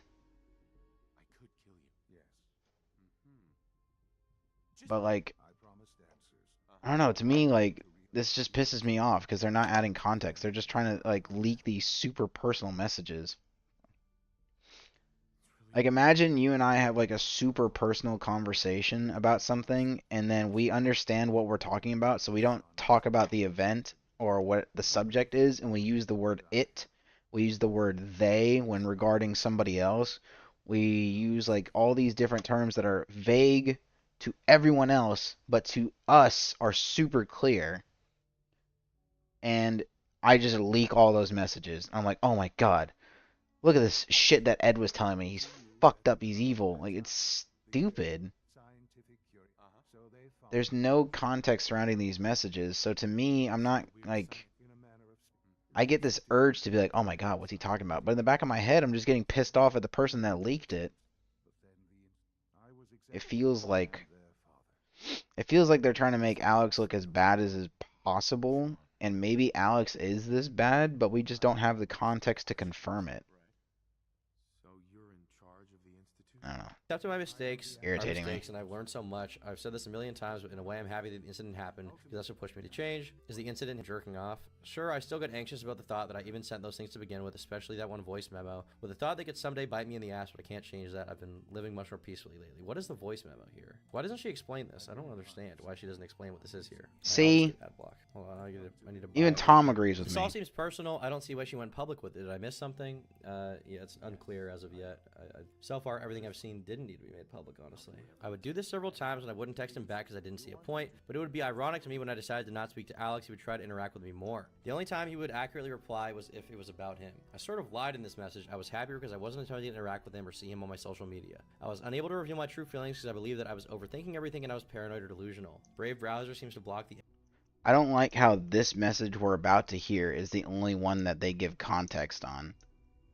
Like, I kind of lied in this message. We haven't even read the message yet, and they're already giving background to it. This is like the only message where they're giving proper background to the conversation. So I'm curious, now I'm curious as to what it is they want us. I'm wondering what it is they want us to think they are lying about. Ads. What if the screenshots have goon ads on purpose? So if Alex sees it, he goons out, stopping him. That's very interesting. Thank you, NR, for becoming a member. What is this one? How have you been doing lately? Please let me know if you need anything. I know I've said it a million times, but anything you're thinking about, still in regards to me. How you been doing lately? Please let me know if you need anything. I know I've said it a million times, but if there's anything you're thinking about still in regards to me, I don't want you to be afraid to talk about it. I will always be here and prepared to talk about anything. Curious. I don't want you to be afraid to talk about it. I'll always be here and prepared to talk about anything. I've been feeling better from the last couple of days because I've been straying away from social media and my phone in general. My sickness finally lifted and I realized I feel much better and actually happier. I don't think there's anything wrong with you. My mind has been clearer lately and I feel like any delusional thoughts can easily be regarded. I don't have any means in engaging in those thoughts, and besides, they're nothing more than paranoia and obsessive thinking. Everything you've said before was helped with understanding how I think I feel. I think there's nothing to be said. Okay. Well, seems resolved at this point, right? Then he would... So, what, she wants us to think that... She wants us to think that she lied about being okay, is what I'm guessing. That's great for, like what you say to your therapist, and after the fact, in your little document hit piece, that doesn't help, because that makes me think that you're trying to do revisionist history to make them look even worse.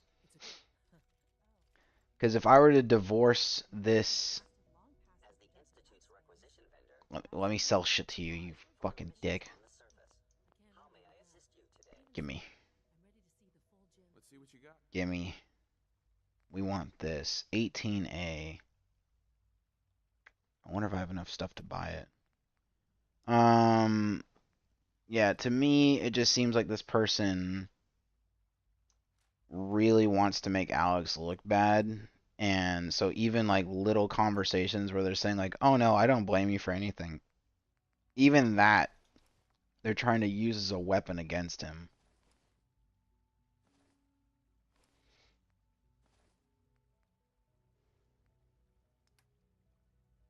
Which is very, very interesting. Would speak about his guilt again and ask me to delete his old phone number. I would question if he was continuing to be friends with me because he was afraid, on the basis he would do this to several other people. But when you say do this to several other people, it's just like he had a relationship with you. He liked you more for sex than anything else. Like, that sucks, but it's nothing that needs to be made public. Like, this is a normal, shitty social interaction that happens sometimes. You know? A bitter ex. It seems pretty bitter to me. Like, realistically, dude, no one needs to be exposed for fucking someone and, like, not being nice enough to them after or something. True. They did it for 2 months? Yeah, they did.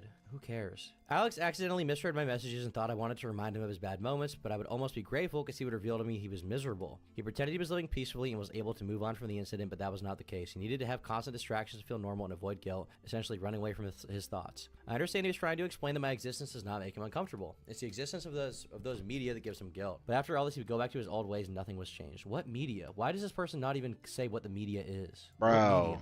These weeks of Tom being the person literally having is to help him erase pre-watching his my memories shit. felt degrading. I feel like I was being kept around because I had these media stored. It would make me guilty being close to him or even dating him. Well, then just stop being close to him and get the fuck out. You're an adult, right? Just stop talking to him if he sucks. Why can nobody just cut off someone who sucks anymore? I guess you know, sometimes I'm guilty of this. I won't cut off someone if they suck, but you just got to get better at this with time. This isn't anything. I haven't even seen anything that like egregious at all yet. It's just like you had a shitty relationship. I put my foot down and told him straightforwardly that he needed help. I noticed a pattern of behavior he was going through and there was hardly any progress being made. It was obvious that Alex was not getting better, but I could not provide any more help as a friend. Alex continually goes through this cycle, gives me guilt because I feel like I accidentally hurt him. He then decided to go off his meds. What's he medicated for? How have you been? Pretty awful, actually, but only because starting Tuesday I went off my meds and the withdrawals are awful. But it's for the better and I can already see improvement within myself all around. How about you? Well, you know, sometimes SSRI. That doesn't seem like a guilt trip.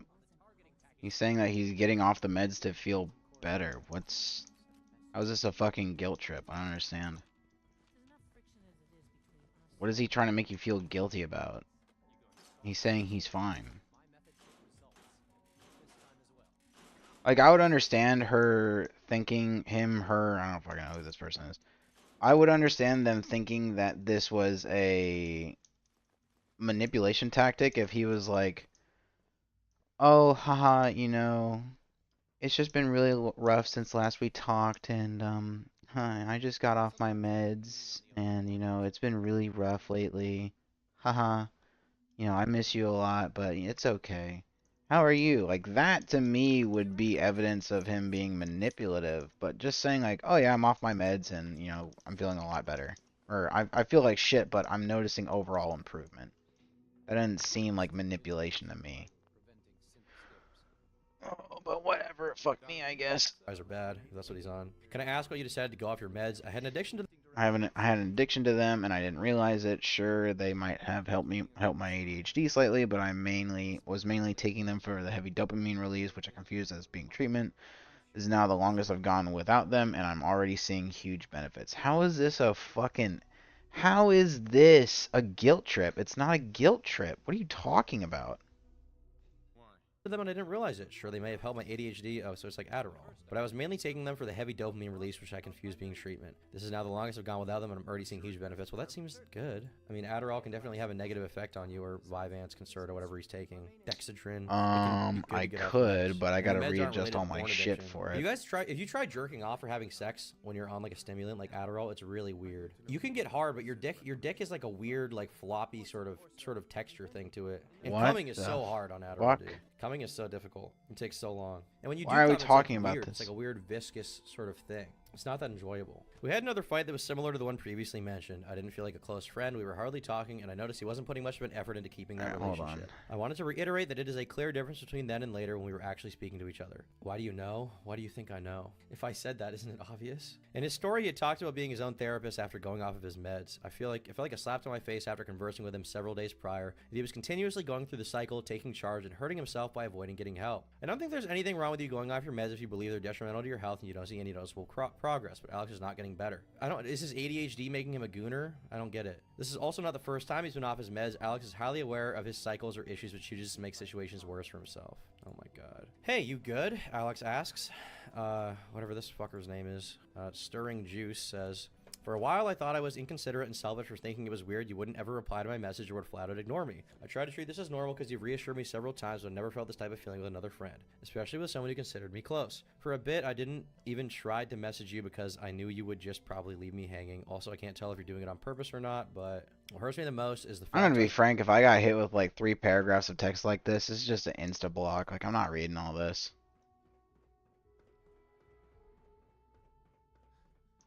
I'm not reading all that shit. That's crazy, bro. That's fucking nuts. That's schizoid shit. I'm not reading all that. If like I was like if somebody I talked to, if they and I were like in like if they were, what do you call it? If we weren't good and we're arguing back and forth and then they send me a paragraph, okay, we're fine. But if I think we're all right and then you send me a massive fuck off paragraph out of nowhere, like, that's just an insta ban. I don't want to read all that shit. Plus, it makes me think you're psychotic. I don't know what the hell all this is. I don't want to read all that shit. In your story, you consider yourself your own therapist, and I wish I could have asked you what you mean by that. But again, that overwhelming sense of anxiety comes every time I try to speak to you. I hope you're not ignoring my request to get a therapist, because if you are, then I don't know what to do anymore, because I feel scared that you're going through the cycle again, and it hurts to see you go through it. Is the cycle just being a porn addict? Why is this person speaking in such vagaries? I don't understand. It has to be a generational thing, since this person was freshly 20 or whatever. I mean, I don't know. I'm 21. Freshly 20, good meme, bro. I was insulted that he would suggest getting a therapist, because there's nothing more I can do or say when that message is eerily similar to what I said days prior. I find issues with him saying that he isn't a big texter. It is a lie because of how we talked about before we were dating and from other people's perspectives as well. Group situations were also a lie because we were in many of the same group chats or servers with different people and I would feel ignored. Okay. All of this part of the document is like so nothing. Like, okay, you had a shitty relationship with him. There weren't any prominent moments beside the small discussion I had with him about the private story. Alex would time to time discuss his issues about frequently making friends in his community. He acknowledged in the past that it is uncommon for creators to befriend their fans. It is quite noticeable before this situation that Alex had been very talkative with his followers. He feels a very big disconnect between himself and his fans, in which he does not feel like a creator, nor does he have a status. It's the creator's job to understand that power imbalance and interacting with fans. Okay, already with the fucking buzzwords and the language, I'm getting red flags here. Power imbalance. No, if you're a YouTuber, you are a normal fucking guy, unless you like rape someone. Unless you're like, the only way you can get in my video is if I have sex with you. That's, I guess, a power imbalance, but is that what's going on here? Is there any evidence of that? What is a power imbalance? Creator has influence over their fans because of their status. Are the fans retarded? Are all you guys retarded? Actually, that's the answer is yes. You guys are fucking geniuses, obviously. But like, can you not be friends? Can you not be friends with someone from your chat? I'm friends with people I've met from chat. I'm friends with people from the old Discord who I still talk to who are pretty cool. Like, I've met people on Instagram who are cool who we talk, like, now and then. Like, just bullshit. And they're not creators. They're just fans of my stuff who we message because they seem like cool people. We have good conversation. Like, there's nothing inherently wrong with being friends with your audience, okay? There's nothing wrong with that. There's literally nothing wrong with it. I don't understand, like, the power imbalance. Okay, explain how the power was abused. Understandably, a fan would give attention to their favorite creator, and it would seem that Alex does take advantage of this later on. Okay, well, why is that a problem, though? He mentions being aware of his issues and does nothing to improve them. Okay, and how did the issues manifest with the fans? These moments are not the first time him wanting to disconnect from his community. Unfortunately, these other moments were not captured, but this includes his old Twitter deactivation and his leaving several servers in order to prevent parasocial relationships. I mean, if you're in a server, it's not parasocial, it's just social, right? Take my advice, this is also referring to your other story. You have to stop making friends through fans and focus on yourself more because you're putting yourself in a weird position at this point. You have too many relationships to handle. Yes, absolutely.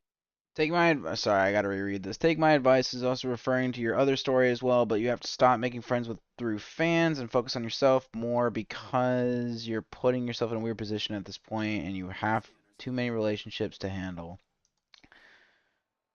I don't know. I don't think you should be friends with fans as a general rule. Like, I think a fan, quote unquote, has to go through a lot in order to, I guess, kind of prove that they're not out to fuck you over or that they're not interested in using you for like clout or something, or that they're gonna be weird.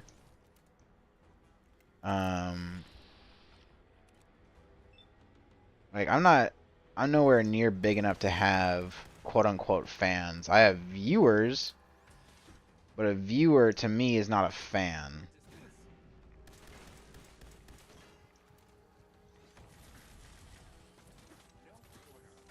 Ah, fuck!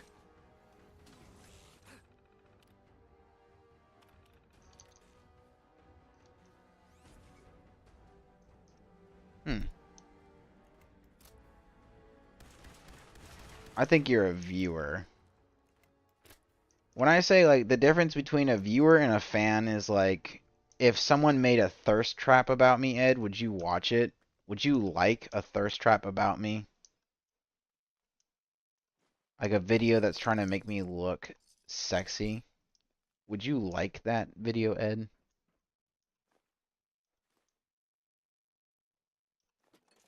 Jesus.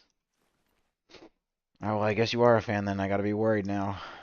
I gotta be worried. I gotta delete all of our chats. I gotta block you.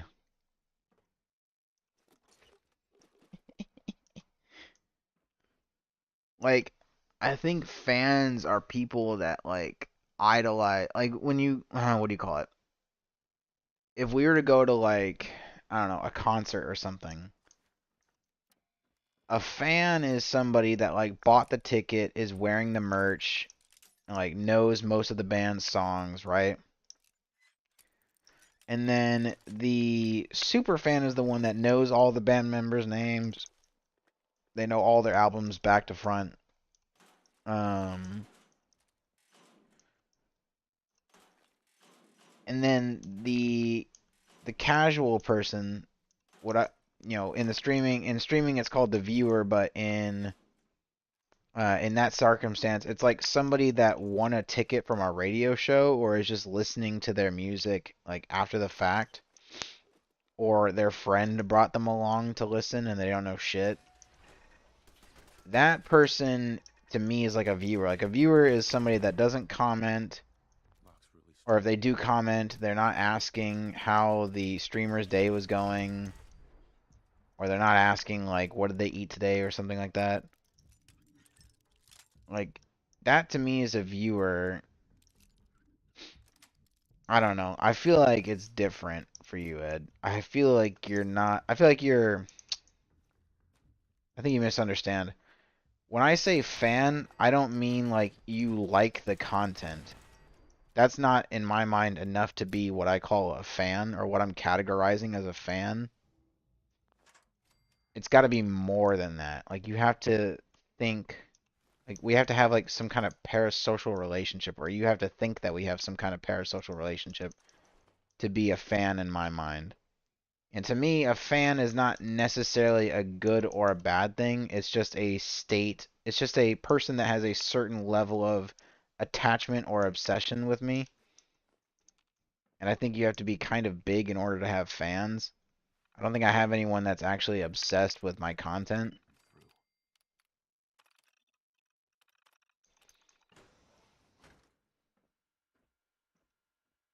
Maybe. I don't think so. I think I'm too small for that. But being friends with a fan is unwise because they think that your relationship is much more than what it actually is, which is just they are a consumer of the content, but they aren't actually friends with the person making the content. But that disconnect between their imagination and reality is what causes them to lose their fucking minds whenever the creator pushes back.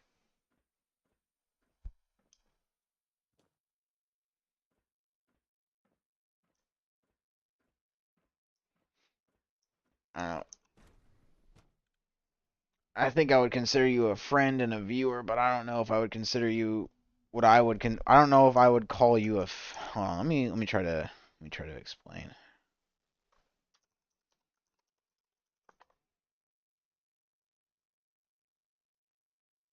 Okay.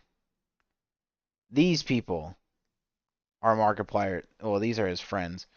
These people are fans. These people that go to his shows, these people that are like, oh my god, Markiplier, yeah, Markiplier, oh my god, it's Markiplier. These are fans.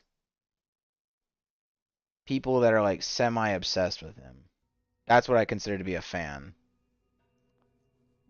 I don't have any fans yet, but if I did end up having a fan, I'm going to tell them straight up, like, we're not friends. Like, I appreciate you watching and I appreciate you interacting with the community, but we're not friends. I don't know you well enough. I know you think you know me, but you only know me through my content. Like, you and I have had personal conversations, so it's different. I mean, yeah, pretty much. I think that's a good synonym for fan. I want an army of, I guess, viewers. I'd prefer to have an army of viewers than an army of fans. Army of fans. The thing about fans is that they're useful and they're good up until their illusion of you is broken, and then shit's fucked. The moment they realize that they're not as close to you as they think they are, they're gonna snap and they're gonna flip out. Like, Super Mega discovered this when they went through their little controversy, and their fans turned against them super hard because they realized they didn't know them the way they thought they did. even though the allegations were all bullshit. But I don't want a cohort of individuals, of maladapted individuals who think that they are my friend. I'd rather have people that pop in, they go, haha, funny content, love your stuff, have a good day, and then leave. I don't want people that are sticking around going, oh my god, I'm such a big fan. Oh, I love everything you do. Oh my god, what are you doing tomorrow? I want to blah, blah, blah, blah, blah. Like, those people freak, like, the idea of those people freaks me the fuck out. I don't have a desire to be extremely famous. I just want to make enough money to be able to live off of this. But that rise to the top, that journey to being like #1 in the scene, you're going to pick up a lot of people that think they know you a lot better than they do, and I'm not interested in having those people around. This person, Alex, seems to not only have enjoyed their company, but seems to have taken advantage of their desire to be close, I guess, because he was talking to them and talking to them about personal stuff. I would never discuss personal things with a fan. I would never date a fan. I'm married, so I don't gotta worry about that. But hypothetically, if I wasn't, I would never date a fan. I would never marry a fan. I would never let a fan think they're anything more than a fan.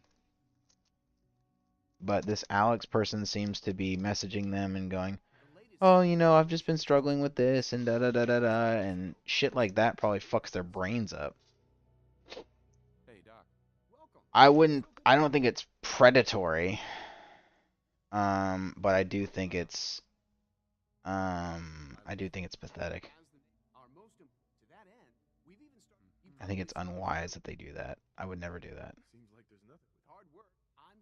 Absolutely, I agree so much. It wasn't until a recent event that really made me realize how fake people can be, but now I absolutely know. I'm keeping my circle extremely small and limited to people I already know and trust. I mean, this seems fine. I know it's a little strange for popular creators to befriend their fans, and I already have quite a bit. Recently have been trying to stop for reasons, but it's so hard when there's so many cool people in this community, and there's a big disconnect for me where I don't feel like I have a different status than anyone else. I feel like just another internet horror nerd, you know? I just want to be friends with people, but more times than not, it does feel like I'm being taken advantage of sometimes. So he's saying it's the opposite. He's saying these weird people he's meeting are like clout chasey, or like he confides in them and his personal problems, and then they leak it or something.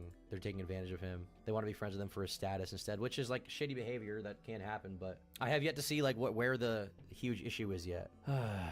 Fast forward to December, I started to notice how comfortable and close we were getting. A lot of our conversations were similar to how we would talk when we were dating. I was getting mixed signals. These conversations would range from complimenting each to fantasies that Alex had, including wearing my clothing or being me. I felt guilty for having issues with Alex again. I thought I was being overreactive and that I had a hard time adapting or normalizing talking like this to friends. I convinced myself that I was the issue. Well, just stop talking to him then. Okay, so they dated and then they kept talking. No, he cut out the screenshots. I wanted to read that. But did he do anything wrong to her? I don't get it. And even if he did, like, is it something that needs to be made public, or is it just like him being kind of shitty and like only caring about his own feelings? Like, that sucks, but like we don't need to know that. I don't care. I don't care if someone's shitty to their girlfriend unless they fucking hit them or something. Or it's like clear emotional manipulation that can be like drawn out and is like horrible and like leading to some kind of like clear abuse of this person. But like, you're an adult, just get out. There used to be a high standard for this kind of stuff for me to care. It was playful at first, became flirtatious over time. I had a difficult time cutting him off officially because I saw myself as the issue and thought these problems could be resolved. Something worth noting, it seemed Alex wanted to dish completely during our last argument and did not want to acknowledge his behavior or change. Well, you just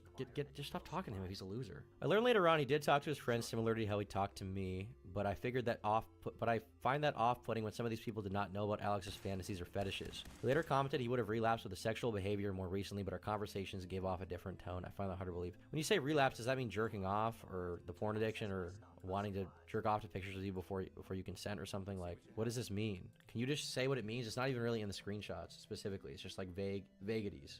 Server B. Okay. 9 pages in. It's 11,000 words. We're probably 3,000 words in already, and I don't know why this was made. Still. So everything until this point could have been cut. Everything until this point could have been cut, to be clear. Didn't need to be here.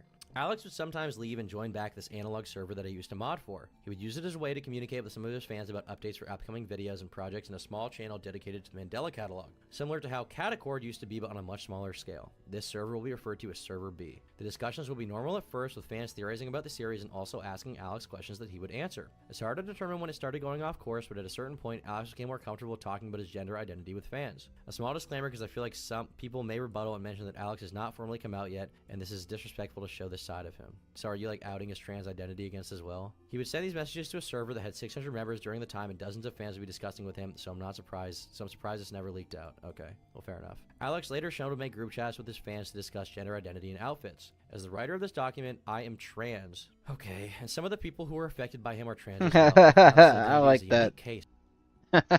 That sigh is very telling. I am trans. Okay. Oh shit, I didn't hit the button. Do I really have to...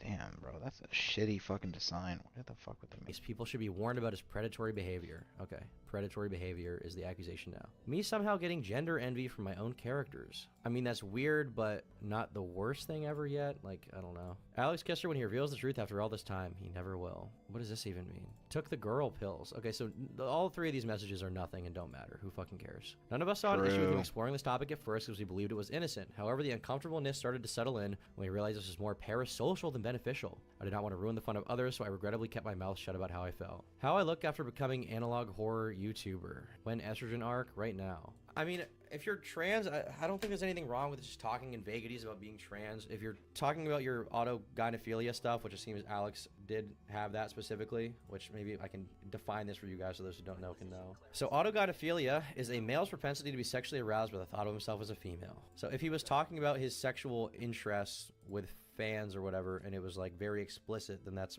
weird. Okay, that's weird. If he was really getting in detail, and they were underage, that's the big thing. If they're specifically underage and he's in a DM with them saying that, that is weird. If not, I don't really care. Like, would anyone give me shit if I on stream was like, that girl's hot? No, nobody cares. He would change his name in the server to Amelia, as I had another friend suggest. Wait, so you suggested it? Why is that? Amelia, that's so me. Hi. Low-key getting tan. Okay, so all these screenshots are so nothing. Who cares? I don't get it. She wouldn't show all this fluff. She had a damning screenshot for that. I don't even know what the point of this is. I'm 10 pages in. I finally reached my limit when Alex started talking about wanting to create a group chat with some of his fans on the server. I quickly messaged Alex expressing my opinion about this because I knew it would come off as weird and controversial for a creator to make a group chat with mainly minors. Okay, were they mainly minors? And was he talking to them weirdly? That's another question, because to be clear, there's nothing inherently wrong with being friends with a minor. It's kind of weird, especially if you're really young. Nah. No, that's a little strange. It's a little odd. I think it's kind of odd. It's a little odd. It's a little weird. I guess it depends on like the age, because like if it's like a 40-year-old and a 12-year-old, that's super fucking weird. But if it's like a 17-year-old and a 19-year-old, I guess that's more understandable. I think it's a little strange. Like, especially if that age difference is huge. Like, if I was friends with a 13-year-old girl, I assume people would be like, Tom, what the fuck are you doing, right? True. Especially if she's a fan of me. That'd be really weird. But even in real life, that would be weird. The only exception is, like, if it's my, like, cousin or something, which then, like, whatever. The question is, do we have proof they were minors, that he knew they were minors, and that was he, like, gooning with them, right? What are these screenshots? True. Okay, it's the same shit. Alex's behavior should not be my or others' responsibility. I should not be stressed about a person, so this made me want to stay away from Alex entirely. Well, then just stay away. If anyone wants to make, like, a GC or server to talk about this stuff, I would love to make one, because I literally always want to talk about it and want, like, a main vent zone. Who want to join this? I'm going to be inviting people slowly, so if you don't get invited right away, it's not personal. I'm just gatekeeping it a tad. Would you be interested in a small server? I just made today with some friends. Some are from the server. Totally fine if not, but I figure I'd offer. Yes, of course. Send them an invite. Okay, so what is he doing in the server is the question, and what's wrong with happening in the server? Referring to the last image, I would later on find out that this group chat did actually exist at some point and was later deleted. It included some people from server B, and it had channels where people discussed about gender and outfits. From one witness, they had posted a photo of themselves in a dress with Alex commenting things such as, "I am so envious of how you look. I want to look like you. I'm so jealous of you." This person will feel uncomfortable after these comments. Where's the proof for this? Where's the evidence for this? Why is it not in here? Why even say this if you can't prove it? It's perfectly fine to explore yourself, and I know others that experience very much. The issue is that minors and adults have different experiences, and some of these fans are pretty young, mainly between 14 and 17. Can you prove that here? Please. Alex should be talking to someone with experiences around his age. Well, I would agree with that, but can you prove that he was doing that? He set up parasocial relationships with fans as Alex continues to talk to them on a personal level. Well, the thing is, like, it's not exactly parasocial if he's just talking to them on a one-on-one in a small server. Your fans are not your support group, and it's rare for YouTubers to be this personal with their fans. Note that no other analog horror creator does this. Well, it is rare, but if they're adults that are okay with it, and it's not being weird, I don't care. Like, I don't care. I'm sorry. Alex has issues with not understanding parasocial relationships, but that is not excusable when he's already self-aware of his issues. There's a power imbalance because he's a well-known creator. Shut up, dude. Shut up. Stop talking. It doesn't matter. It is the friendliness that hides the predatory behavior, and it can be incredibly difficult to detect because it makes you feel good to be able to talk to your favorite creator. I considered Alex to be my friend, but as a creator, you have a level of responsibility because you build an audience. These young fans are impressionable as well. Okay, where do you have evidence that they're young?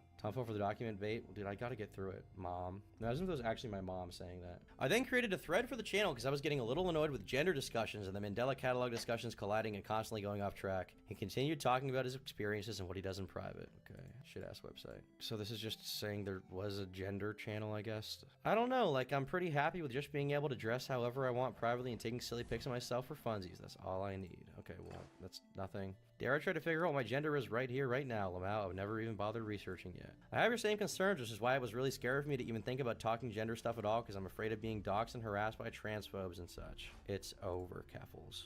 He then created another group chat he would secretly add people to. It was the same one as the previous chats he would make. He would talk about gender and share outfits. He would delete his messages that contained photos of himself at a certain point. Okay.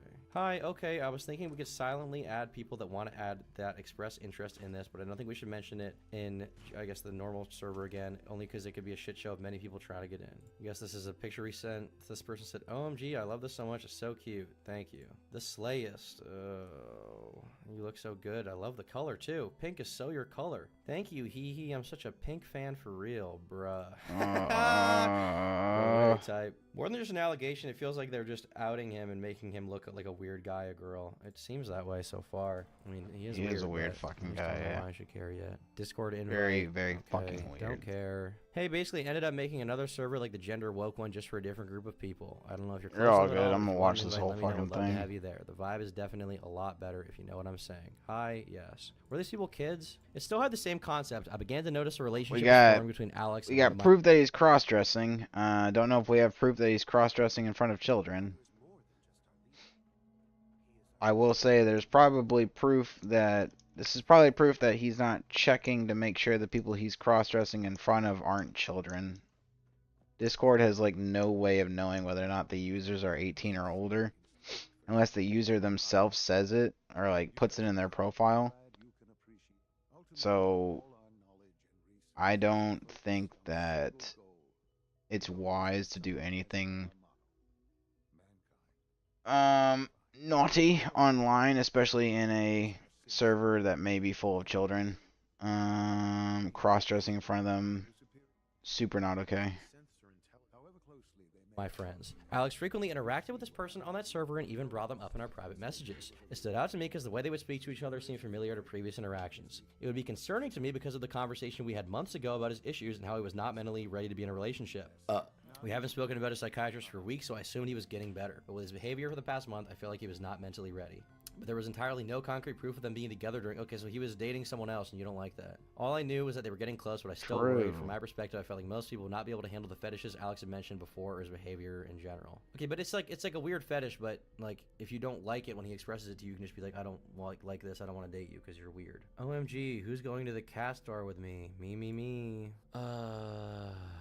Ow, Blank is so gender affirming. Like, oh my god. Hee hee, did you see that red dress that Blank sent themselves in? Yes, I love it so much. It's so beautiful. I've been thinking about it so much. I love.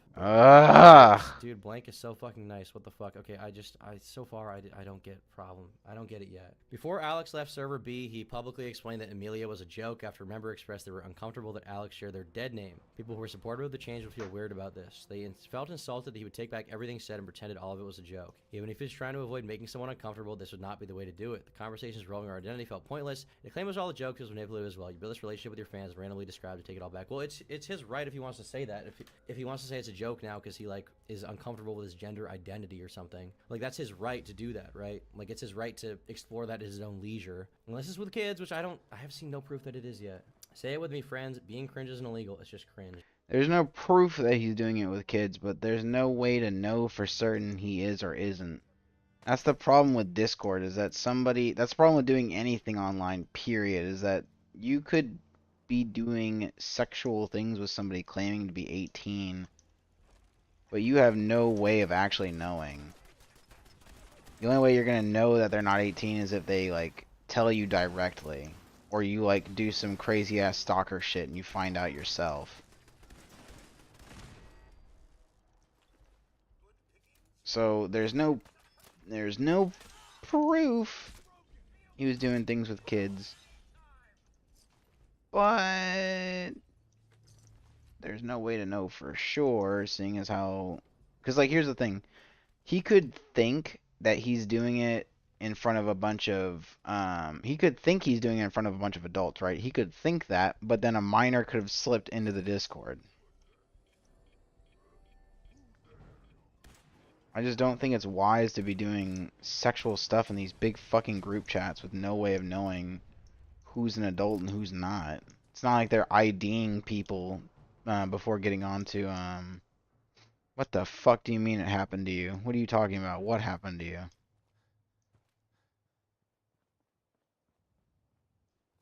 What, you got groomed? What are you talking about right now?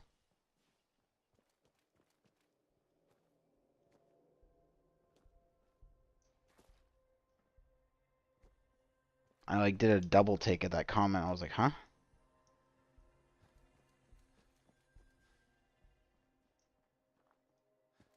Yeah, you fucking better explain, because you made it sound as if like somebody had fucking groomed you online.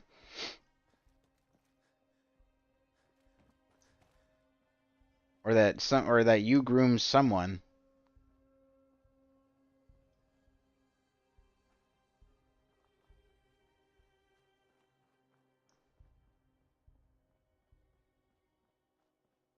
Big ass ship. We'll come back to this later.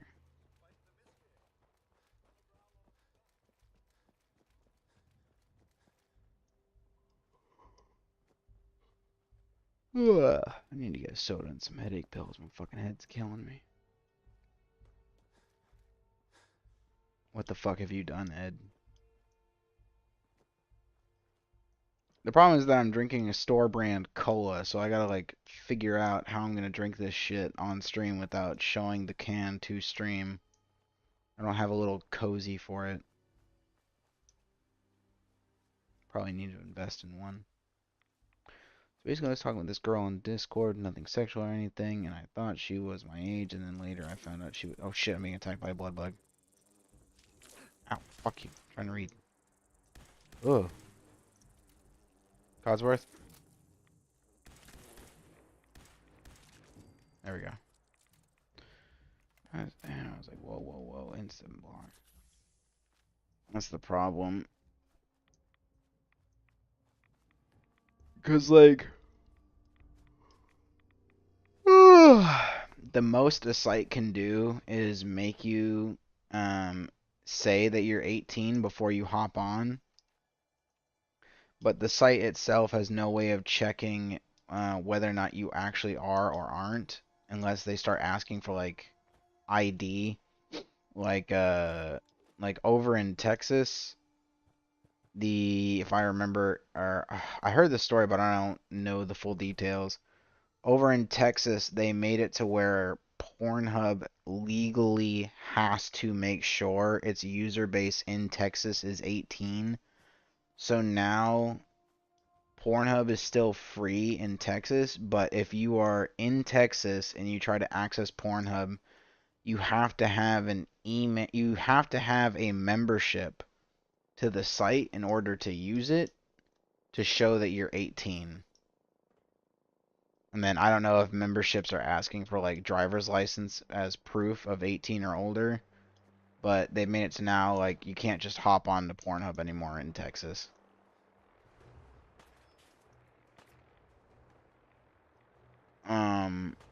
But that's like the only case I've ever seen of a site making sure its user is 18. I've never heard of that anywhere else before. Because typically the most they'll do is they'll give you that little message at the front screen, like it'll say what the fuck?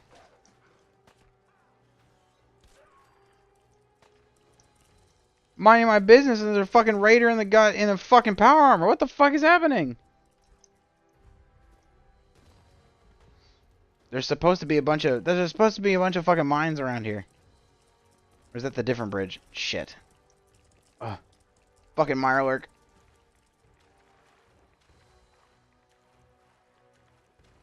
I'm trying to push past really hard just so I can get X688 as a companion. And then we can take it easy on the main quest. Oh, anyway. Oh, fuck me. That looks like a super mutant. What's he doing out on the bridge? I think Codsworth is stuck with all those Mirelurks and shit. What do y'all want?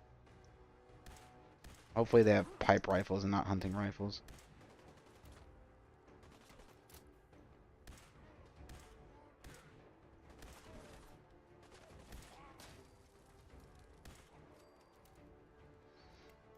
Alright. Anyway. Yeah. So I wouldn't recommend anyone doing anything sexual online unless you have like 100% proof that this person's 18 or older. Or, in the worst case scenario, if you're wanting to do sexual stuff but they're not willing to send like...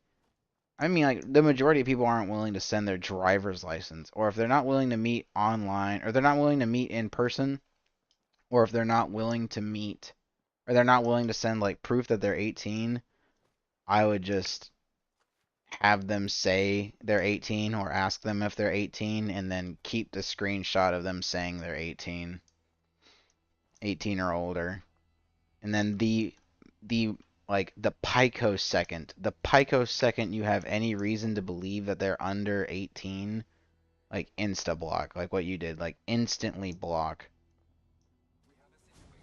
Because this is somebody that's like, they haven't done anything yet, but the fact that they were willing to lie or be unclear about their age is like indicative that they can't be trusted, like, at all.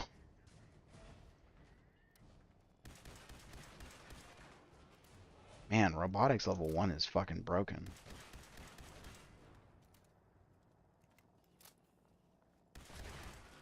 Jesus.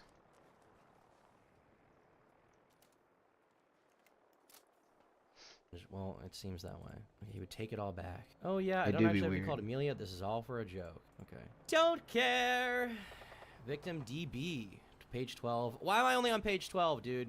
Why are you making me read this? I better make some fucking money off reading this shit, because it's fucking making me want to poop my pants. The person affected by Alex will be referred to as DB. The transcript was provided by them. The transcript is read from top to bottom. I vented about Alex on a private account because I finally wanted to move on from everything. DB saw my vent and started messaging me about needing to speak about Alex as well. DB noticed how close they were becoming with Alex and confessed their feelings. They admitted feeling regretful about the conversations they had with Alex for a couple of days. Well, why did they have those conversations then?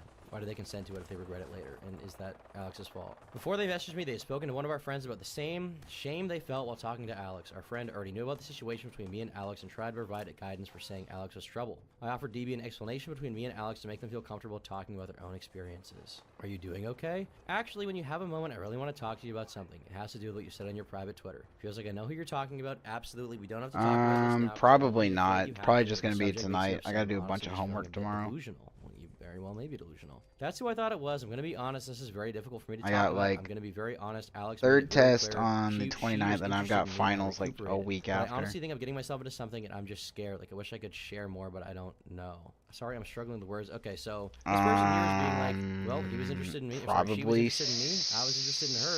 And then Don't after I quote me, regretted but it. I don't like him Sunday, anymore, so maybe. stop talking to him. Depends on how much Options homework to I can get revenue done off of the tomorrow. story being such a nothing burger. I mean, it is a nothing burger, but also Alex is probably going to respond to what I've seen so far to be, I wouldn't even say false allegations, just like retarded allegations didn't need to be made in the first place. Alex started messaging them privately a week before New Year's Eve. It's extremely important to note they had never truly spoken to each other besides in Server B. They hardly knew anything about Where each the hell other. is Alex X6? didn't know how DB looked or sounded. The conversation seemed to start innocently with them talking about outfits and gender identity, with DB offering to comfort Alex. Even though I'm trans mask, I still love wearing dresses because fuck gender norms. Aw, thank you so much. Dress shopping is so fun. You should totally do it if you ever have time. I need What the someone like fuck? her to do that with me for real. That's so cute. Okay, I have to DM so I don't expose myself, but I love that so much. See you later, Ed.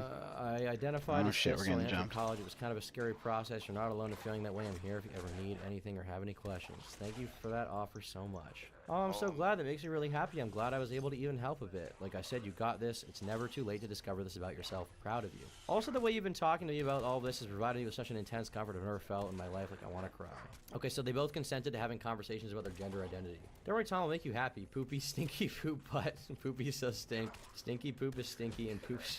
That's true, dude. Thank you very much, Dom. What the fuck are you did cheer me talking up. about, I do bro? appreciate that, okay?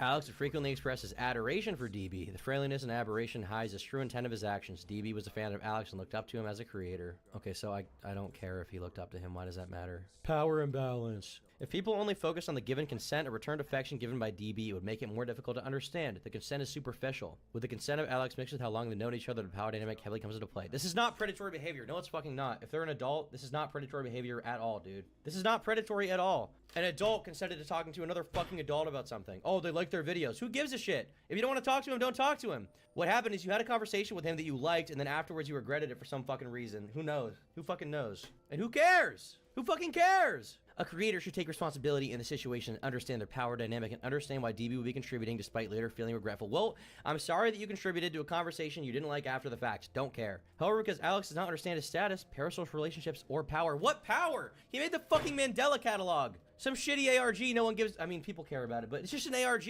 Like, you watch this stuff. Oh no. Oh no. You're an adult. You're responsible. You talked about being trans and wanting to stay estrogen with an adult. I'm sorry. You're an adult too. That's your fault. People crying power imbalance want YouTubers to treat their audience as peasants, not equals, and they don't realize it ruins everything. The point of YouTube is that creators are relatable humans. Yes, it is. And even outside of that, this doesn't matter, dude. This doesn't matter. He love bombed this person in order to receive his wants. Okay, love bombing matters if he abused them later on. Did he, like, beat them? The conversation after this would heavily go into sexual territory because that's what Alex wanted from the beginning. Well, if it's an adult and they both consented, then I don't care. Also, this was all before they even confessed to each other. Okay. I'll be thinking of you the whole time. I'm being sure my next pick in it is extra special. Why are these all out of context? It's okay. Don't worry. My brain is going a bit haywire right now. I'm in silly mode. Purr. I'm so silly right now. Oh my goodness, I haven't felt like this in a while. Okay, so they're reciprocating. Me too. I'm going to be real. My heart. I'm going to be real. My heart feels very full right now. It's been a while since I felt this way. You make me feel so good. Okay, so you're both consenting to a conversation. Stop, you're making me silly. My brain is so crazy. You're making me so silly. Honestly, just wish I could be there. I seriously love you a lot. Like, not to get all mushy, but it takes a long time to fall in love with someone, but with you, it felt so easy. It feels nice having my heart feel is full around someone and being excited to talk to you. Okay, so Damn this it, COD. fan reciprocated feelings for them, and I'm supposed to fucking think this is horrible or something. This is before they confess to each other, besides the last photo. Okay, but they're reciprocating stuff, so what is that? Who cares? Creators need to understand their fandom or community is not a dating pool. My community is a dating pool, and I will fuck all of you. Fuck all the hot girls in my audience. I will bang them all, Codsworth, okay? please. They're all my prey to the parasocial relationship. Jesus, who cares? Unless it's a child. This message was sent to a 16-year-old, not DB. Okay, what was the message sent to a 16-year-old? That's pretty much exactly what I was thinking. Nobody's around here. I have nowhere to meet anyone. I'm so incredibly touch-starved, like it doesn't even have to be sexual at all. Well, if we send that to a 16-year-old, that is weird, but do we have evidence of that? Do we have evidence with that? How do I know they were 16? After they confessed, DB would send a photo to Alex. It wasn't suggestive at all, but when Alex sent photos back, they would get a lot more suggestive. So DB sent a photo to Alex. Alex sent photos back, and they were suggestive. One would be showing his ass, laying in bed, showing off his legs. They confessed later on, saying he was hard in those photos. I got really silly. Sorry, took 20 minutes. Okay, hi. Those are probably the friskiest ones I've taken. It was hard when I was taking those pics for you. I was trying to subtly show you I can be slutty for you. Okay, so where was this person saying that it was a problem?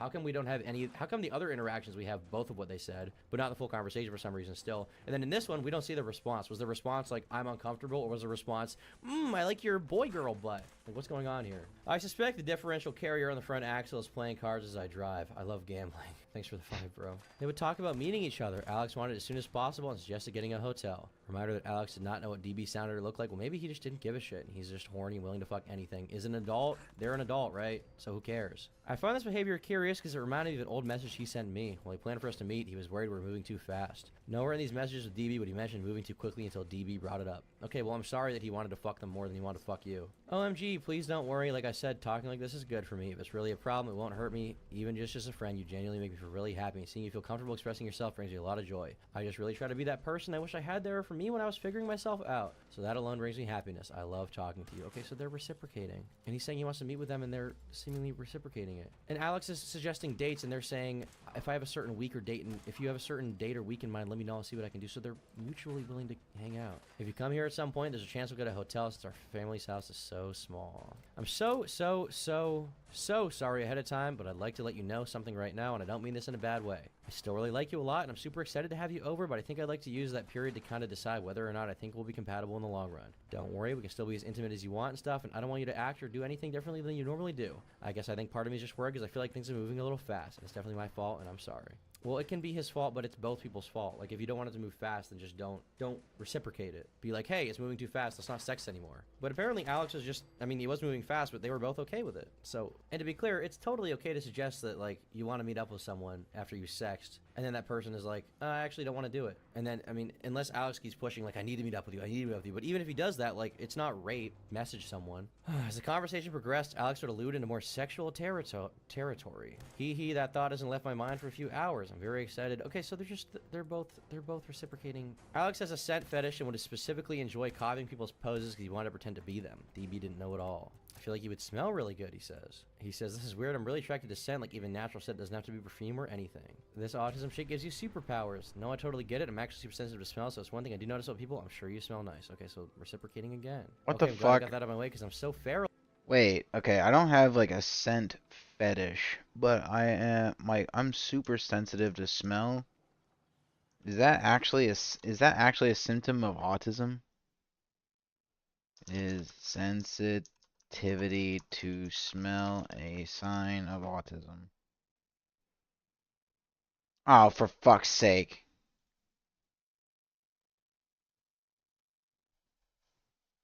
God damn it all. God damn it all to fucking hell. God fucking damn it. Fucking damn it, son of a bitch. Fuck.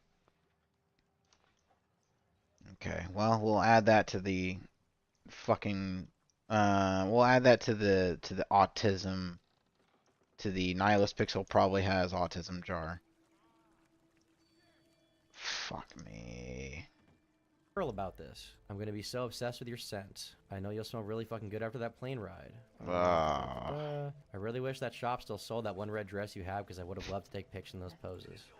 No wonder I want to steal your poses. I mean, but why didn't they include the reply, dude, when that person was probably, if I had to guess, clearly reciprocating these interactions, right? Why is that not in here? DB would later express they felt uncomfortable with how much Alex revealed to them, such as sexualizing their outfits, that they were meant to be shared in a friendly way, sexualizing their compliments, their confession, and making the server and group chat as a way to gain attention. In a new relationship, a party may feel obligated to continue and have a difficult time saying no or expressing their discomfort because they're afraid of disappointing the other party. Well, if you feel that way and you don't express that you don't like it and you go along with the shit anyway, then it's your fault. Whose fault is that? Is that abuse or something, dude? Is that abuse or something? Alex just wanted to get off and was moving quickly to express his fantasies and desires. The worst thing is that she told me she jerked off to my photos and I literally can't get it out of my head. There is no way she would have known, but that photo of me in the red dress, I'm only 17. Okay, so he didn't know that in the photos you were 17 and then you turned 18 and that's when you started talking? I just felt gross. I can't look at those photos without knowing you saw them as sexual. I just want to be in cute dresses. I feel sick. Well, then why didn't you tell him that? Okay, so all of this is so nothing so far. These conversations were hardly consensual. Conversations are always consensual. If you're having a conversation with someone and they're reciprocating something, that is consent. That's what consent is. If you say, hey, you want to see a picture of my cock? And she says, yeah, I want to see a picture of your cock. And then she sees it. And then after she's like, actually, I didn't like that. Like, okay, consent happened in the interaction. In this case, I mean, it's pictures of dresses, I guess, or something. After DB told me about their situation, I recommended they shouldn't reply to Alex, especially when I could tell they were not in a good state. Later, Alex started getting anxious in our friend server because both me and DB were ignoring him. He then started messaging DB for forgiveness while also trying to give reasons for his behavior in his manic state. Alex had time to control his behavior and prevent himself from hurting others. Alex will acknowledge his harmful behavior but then continue to do nothing. Is there nothing from his previous situation with me? Okay, well, I'm sorry he was a shitty boyfriend. I don't care. He had every opportunity to get support, but rather than actually improving, he chose to do nothing. He does not learn from his mistakes. Also, it was extremely manipulative to find different ways to try to get DB's attention by implying he was in danger. I love and appreciate you guys very much. You won't understand until it happens, and it's happening soon. It's a very real thing happening. That's all I want to say. I don't expect anything in return. Just want you guys to know I never had bad intentions, and I'm sorry. What does this even mean? So here he's just talking about how he's moves too fast in a relationship or something. But if the person reciprocated, then I don't really care. Like, he's saying he's sorry, but I mean, that's just like a sorry in like a very colloquial, interpersonal sense that no one needs to even know about. I always meant the best and wanted to thank you for being part of the last few bits of my life. Okay, well, he's just suicidal here. He's just saying he's like suicidal. How do I know it's manipulative? Was he suicide baiting? Like, he's saying he wants to kill himself. Like, that's just kind of sad. Okay, this DM has no context, doesn't mean anything. Okay, these DMs are so nothing, dude. Alex has trouble understanding what relationships are. He's mainly attracted to people's attention. That's why he developed a crush. He doesn't realize that he doesn't know this person whatsoever and still does not understand power dynamics or parasocial relationships. Okay, you don't understand power dynamics or parasocial relationships, so just shut the fuck up. I'm just waiting for them to say that he went chimpanzee tickle monster mode. Yeah, it's me too. This confirms that DB made those servers and group chats to gain more attention from DB. I apologize for the silence. I'm writing a response. It's just going to take me a bit. First of all, there's no reason for you to warrant saying this is not on me. Yes, it is. You know it is, and you prove it with what you said. However, I obviously could have made much better decisions, and a lot of it was based off the fact that I was desperate and in love. Yes, I thought you were attractive based on the photos of yourself that you sent me previously, but that wasn't the sole reason I was interested in you. What got me initially attached to you was you offering your support to me the first time I was discussing my gender issues, and the way you talked to me was incredibly endearing and loving, which made me feel loved and wanted. Those few days after we confessed, our feelings for each other was pretty intense because yes, I did end up developing a crush on you because of it, even if I didn't fully accept it until later. I didn't care about how you really looked or what your voice would sound like because it didn't matter to me. I know that normally these things that people would want to look out for, but I didn't care because I appreciated you so much for what you've done for me already. Up to that point, it wasn't something that crossed my mind. You were correct in me not realizing the power dynamic I have with fans. Okay, who gaslit him into thinking this fucking matters? I quite literally am unable to process what power dynamic exists because I subconsciously am always thinking about things objectively and never really saw that what impacts there was with me interacting with TMC fans, since they always felt like trusted friends to me. I understand. I mean, it's unhealthy to you to just be friends with your viewers if you had no other friends. But, like, this is so fucking nothing, bro. Alex has issues separating his gender identity from his sexuality. The sexual fetish is not inherently bad, but the forced rejection onto the other party and uncontrollable sexual appetite is. He hides his fetish well. We discussed this months before, and Alex continues the cycle of hurting himself and others. Okay, this document is fucking... I don't even think I need to read the rest. This is retarded. He would send photos to a 14-year-old of him wearing a cat-made outfit and discuss his gender identity personally. He then apologized for talking about topics with them. Okay, so... For some reason, there's no evidence for this at all. And none of these hint at a child whatsoever. Here we have a story of him saying, if you were someone I have previously discussed my gender identity issues with, please don't mention it to me again. I want to act like that never happened. I'm not making the claim he groomed anyone, but this is predatory. Okay, well, he didn't groom anyone, but he's a predator. Like, okay, genius. Taking advantage of his fans while using his status. It's off-putting to do this behavior with minors. This reminded me of when Alex sent screenshots of fans wanting to have sex with him in server B. Underrated as fuck. I love this video. How do I know that they were underage, though? Okay, this is just so pointless. Let's just read Alex's response at this point, because this is like the worst document I've ever read. All right, so after this came out, Alex made a statement saying, I would like to make an initial statement in response to Stirring Juice regarding some false and baseless accusations made against me. They've infringed on my privacy and are using it to slander me. I will have a response with my own evidence soon. All right, well, what is that response, and how long is it? Because it's going to make me want to do something very bad to myself. Not letting me get the word count here, but it's long as fuck. Oh my god, bro. What was even the allegation? The allegation is that he's a predator because he's friends with fans. They also claim he discussed his gender identity too much with some fans that were underage, but they have no proof they were underage, so. That seems like an issue to me. How can you write so much to say so little? Great question, dude. That document could have been 1 page long, and it still would have been retarded. It's a good read. Alex has so much sass and jokes a lot. Well, that's cool.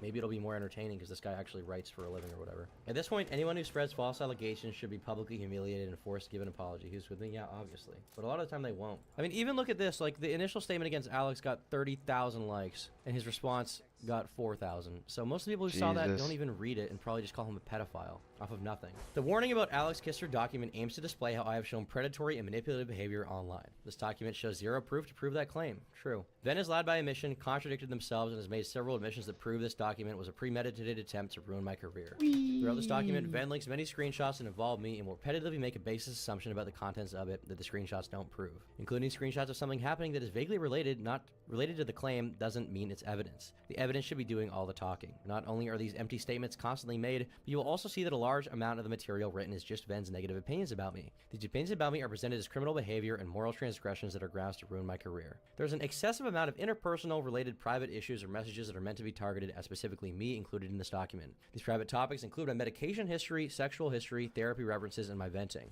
I'll not be responding to most of these because it was never appropriate to bring it up to the public eye anyways. The disclaimer section suggests that the purpose of this document is to point out my predatory and manipulative behavior, so my focus will be on that. I'm gonna be honest, this should have been a YouTube video, Alex, if you're watching this.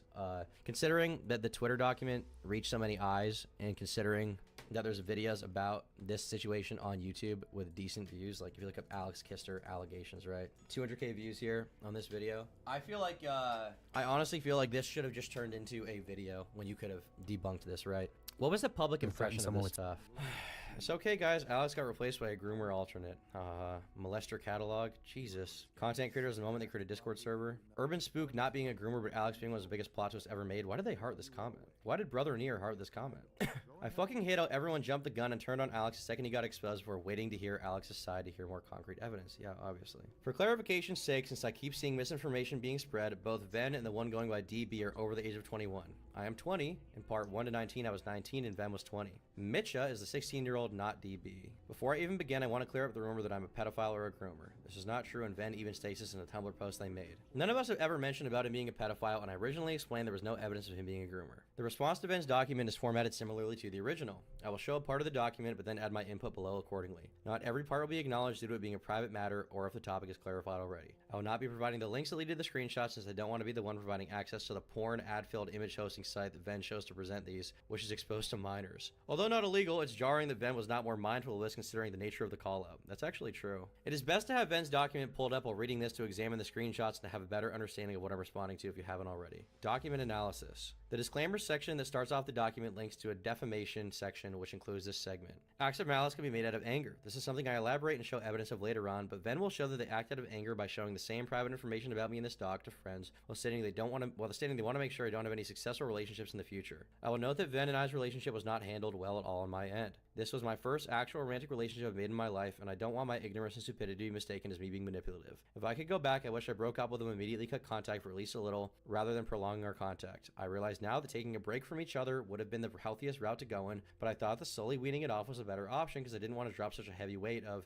I want to break up with you and I'm not talking to you for a while after this, which I thought would be harmful for Venn. Plus, I did genuinely still want to maintain a friendship with them if they were comfortable. This was a dumb mistake. Okay, well, all the relationship stuff is so... I'm just going to assume that this bitch lied about that. Or there's more stuff, because there always is with relationships, right? Alex has a scent fetish and would specifically enjoy copying people's poses because he wanted to pretend to be them. DB didn't know it all. These interests aren't illegal, morally wrong, nor predatory. This is just kink shaming. DB clearly had affection for smells too, yet Venn doesn't call them out on it. True. Me be affectionate in the DMs with my partner is not proof I was love bombing or manipulating DB. They were matching my energy, which is why I was being so affectionate. If DB is dishonest and lies about their feelings to me, I shouldn't be held accountable for not seeing through their lies. Encouraging dishonesty and lying in a relationship is an easy way to make both parties feel miserable. When DB finally sincerely told me to stop, I backed off and apologized. Don't worry, honestly, I wasn't expecting it so soon, but trust me, I wasn't comfortable at all. If you really said something that would have made me uncomfortable, I would have stopped everything. DB willingly sent and offered lewd photos of themselves to me without me asking, after I already expressed sexual interest in them. I just can't wait to fit your body against mine. Oh my, no, that's crazy. Good, I'm gonna cherish every picture you send to me. You look fucking stunning in every one. Fuck, you made me feel so crazy. I'll make them feel so special for you. I cherish your pics. I cherish your pics. You show me so much. I keep thinking about how good your body looks. You're so stunning. I'll make the next photos look special just for you. Showing sexual attraction to someone is absolutely a way to show love to someone, albeit not the only one by any means. If you feel objectified, then you should have communicated that with me instead of letting me do it again. I would have gladly stopped sooner. Yeah, this is yeah, no shit. Minor. Okay, Control F. Minors were in that server for no reason. Minors were there because it wasn't open to invite anyone from server B, which wasn't my server, apart from the few friends that I invited in DMs. Absolutely nothing sexual occurred or was remotely implied to minors ever. And they didn't have proof of that anyway, so probably would take his side on that. He also doesn't realize that he doesn't know this person whatsoever and still does not understand power dynamics or parasocial relationships. Apparently, Ven doesn't understand parasocial relationships either because it is misused every single time it's mentioned in this document. Also saying, I don't know this person at this point is objectively false. It is your responsibility as a creator to be able to handle these personal issues. I don't fault any fan or DB for falling for Alex's kindness because he portrayed himself as very friendly. This is dehumanizing to say the least, and it's frustrating being treated like I'm not a normal person and simply being friendly to others is deceptive. God forbid I form a relationship with another adult where we share equal affection towards each other and they don't tell me what boundaries they have, so I don't know what I'm doing wrong until I'm confronted about it 2 days later after being ghosted. I try to change my ways as a result, and their friend then sees these changes as me running away from consequences and threatens my career. This still does not justify anything and was just a last-ditch effort to save his ass. It's not clarified here, but this very long text I sent to DB was a response to their very long message they sent me, being the first time they've talked to me since ghosting me. I don't have it available to me since I've deleted their number for 2 months, but I recall it being confrontational to me about the same concerns they share with Ven, particularly stating how I should be more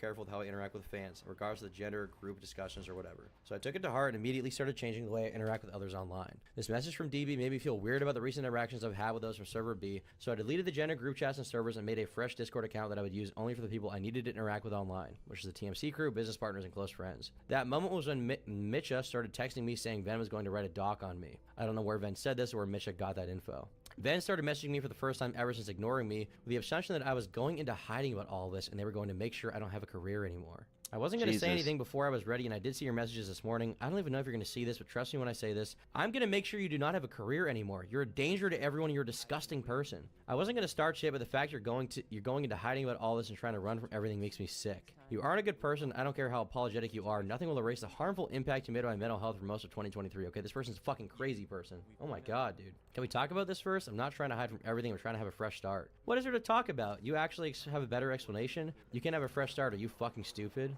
This person is evil. Oh my god, he didn't what even the do fuck? anything to this DB person. I advocated for an 18+ game night playing games like Jackbox or Gartic Phone where we could be free to use adult topics and humor, which as the name suggests would only be open to those 18+. I suggested the face reveal so I could put a face to the names of the ones on the server since this was a developing friend group. I meant it lightheartedly and made sure to not make anyone feel uncomfortable or pressured to do so. On a VC video stream where we're laughing at bizarre subliminal message YouTube videos which I played into by forming the comments involved with the screenshots. Looking back, was it a bit reckless to do this while minors were also in the VC? Yeah, but not in any way predatory, just a lapse in judgment. Ven says these are acts of taking advantage of his fans by using his status. I would like to know where my status came into the picture, as well as how this proves that I'm taking advantage of anyone. Ven keeps mentioning the power dynamic stuff, but I never once leveraged my platform against anyone. True. Closing statement. Okay. Well, I think the closing statement is important. At this point, YouTubers should not talk to fans to avoid situations like this. I certainly would. I mean, it depends on the community you're in for sure, though, right? Like, if you're in a community of fucking nut jobs and crazy people who say they were going to ruin your career because you did nothing wrong, like, obviously that's one thing, right? But, like, realistically, if somebody made a document like this about me, which it would have to be very different because I'm not fucking, who was like, a 16-year-old sent him a meme and he said it was funny. Everyone would just be like, this is retarded. I completely acknowledge my faults as a partner, creator, and person as a whole. I don't want to repeat how I went about entering relationships the way I did with Ven and DB. I fucked up so many times and many lapses of judgment, but I don't think this kind of treatment was warranted. Ven claims in this document that the purpose of it is to warn others, but when behind closed doors they show that it is to end my career out of anger. This document being released containing false, baseless accusations and extremely private information about me never proved to be useful information to share online. Ven's threats hanging over my head for the past 2.5 months and this document being released has caused me immense emotional distress. I have lost numerous relationships and business opportunities from this, all from the false, baseless accusations and personal matters. The groomer title is incredibly damning to any online creator, and now I'll always have that attached to me for the rest of my life, which threatens future opportunities, despite Ven saying there was no evidence to suggest I was a groomer anyways. I never leveraged my power against anyone, but if there's one thing I take from this is that I need to force myself to stop interacting with anyone online that I don't have to, and make some IRL friends and find romantic relationships in real life. True. When I was 18 and got sudden fame, I thought it was an acceptable idea to be friends and be open with fans. I've been warned about this multiple times ever since then, but it was hard for me to process why I couldn't be friends with them, and sometimes I had to try and convince myself that this was the truth. After all, I met some of my best friends I've ever had in my life as a result of my projects. Power imbalance is something that I understand the concept of, but I never fully processed in terms of it applying to me. But ever since getting popular online, I have never seen any difference in how I saw my fans than any person I would talk to on the street. Even just referring to these people as my fans makes me cringe because I hate making it sound like these aren't just normal people. Even now, I still don't see these people as anything other than normal people. However, I'm able to stop viewing the situation so objectively and realize that I don't see them the same way they view me, which is hard to accept but something I can recognize as being a problem for both parties. I mean, the main problem seems to be that if you get personal with them, they might fucking expose you and try to ruin your life. Ever since January 1st, I have kept my circle small and stopped starting any kind of relationship with my fans privately. I'm not going to ditch the friends I still have as a result of TMC, but I'm never making another friend or interacting with someone privately who's aware of my projects before knowing me as a person. I mean, seems like a pretty good rebuttal. You clearly don't understand that the power imbalance between you and your fanbase goes beyond your expressed actions. It is an implicit dynamic that's your responsibility as a public figure to understand and manage. What the fuck are you talking about, retard? What's your problem? Jesus. He never leveraged his power against anyone. He never threatened That's anyone. fair. He never said, I'm going to hurt your career opportunities. He just messaged people in a friendly way. He never even groomed anyone. There's no evidence he even messaged a minor in like a horrible way. Hold on, 16. Okay. The panic festered throughout the day, and later that night, I was in a suicidal mindset. I have an extensive history of suicidal thoughts and self-harm. However, I want to make it very clear that relaying these thoughts to Mitcha and DB was not appropriate whatsoever, and I take full accountability for this. I should not have gone to another trusted What the I should have gone fuck? to How another is he trusted dancing adult around instead of all my projecting on fucking DB and shots, putting bro? a heavy of a topic onto a 16-year-old without properly following up. I'm ashamed of this and did not condone it whatsoever. Okay, so he said he was suicidal to a 16-year-old, I guess. I took advantage of the help was offered by multiple people. The statement makes it seem like I chose to specifically only talk to a 16-year-old about my issues. They offered their help to find the clothes that best match their interpretation of art they made. I don't know what all these plans are, they're never clarified. I also don't understand why the fact that the outfit happened to be based on someone's art has to do with anything or why that's an issue. The 14-year-old wasn't sexualized and I had zero sexual interactions with them. The 14-year-old found out about my sex life from someone else. Are you beating the fart maxing allegations? I'm certainly trying to. If he was messaging a 16-year-old about him being suicidal, I mean, if they're his close friend, I think that's fine. If you're 20, you can probably be friends with a 16-year-old. Putting it on someone that young is probably dumb and shitty, but it's not the worst thing in the world. I don't know. I think this guy kind of got slandered, man. I think this Venn person sucks. Have they responded to his reply? I'll respond to it soon, but again, you still owe an explanation about your behaviors with other people. Your track record follows. Thanks for confirming that it was real, though. Also, even after all this time, you still don't understand power dynamics. This person is retarded. This person sucks, dude. Whoever this is, this he gotta go. They gotta go. He killed his career. I mean, for the time being, I think you can push past any allegation. It seems like he pretty thoroughly debunked it. I think he needs to make a video, though. He needs to make like a face cam responding to the allegations video or something, so as many people see this as possible. Because over on the YouTube side of things, people don't know a ton about his response yet, and just how bad this person fucked him over. Oh my god, bro. We're pissed. Read description. Alex responded. Okay.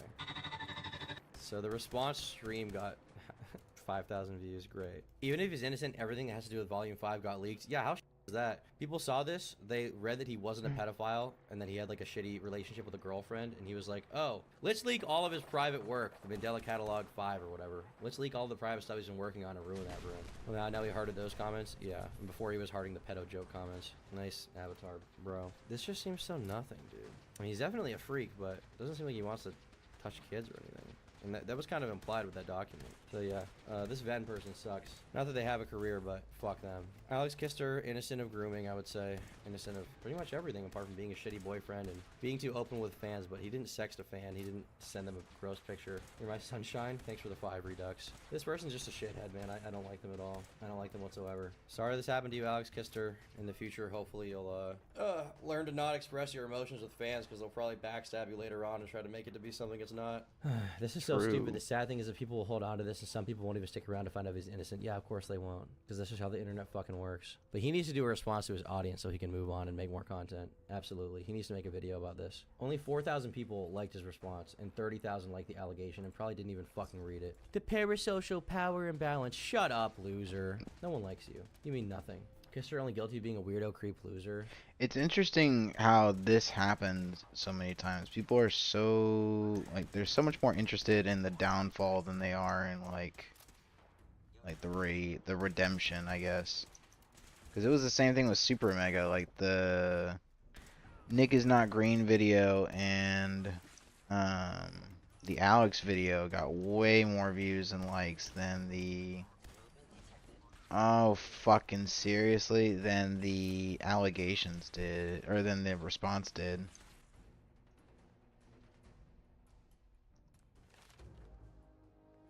Oh, I'm kind of fucked right now, guys.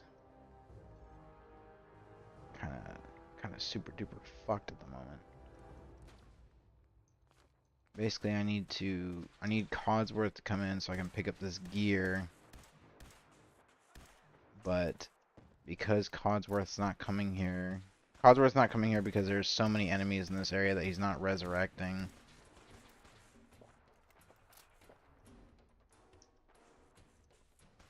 Hold on, since this is basically over.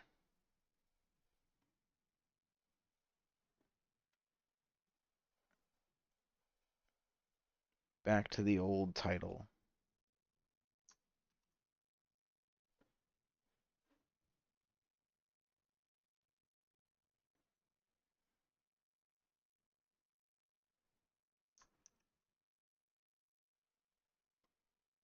If I see another video I want to watch, I might put it on, but that was pretty much all I wanted to watch for right now. There's not really anything else that's good.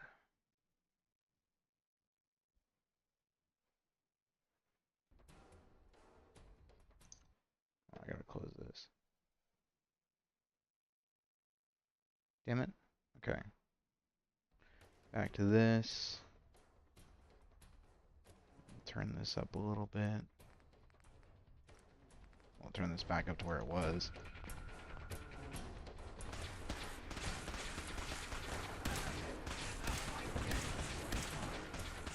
Oh, Codsworth's back up.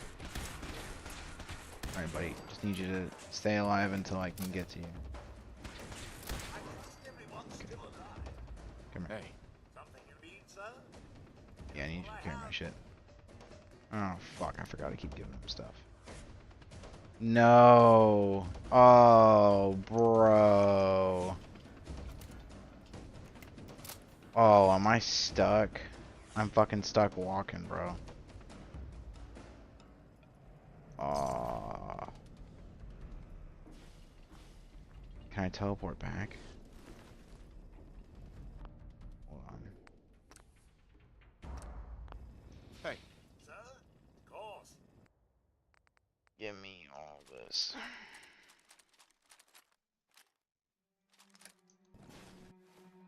Okay, let's see if I can go back to the Institute.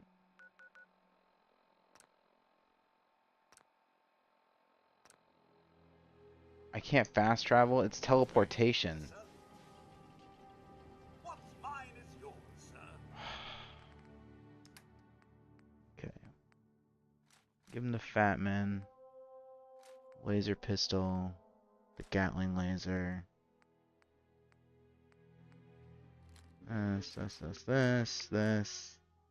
This. Okay. We're gonna drop everything else.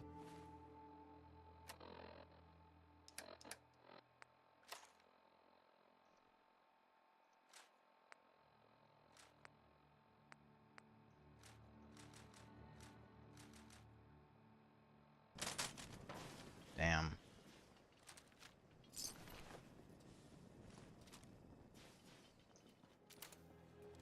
I would say loser. I wouldn't say creep. I certainly wouldn't say groomer or pet.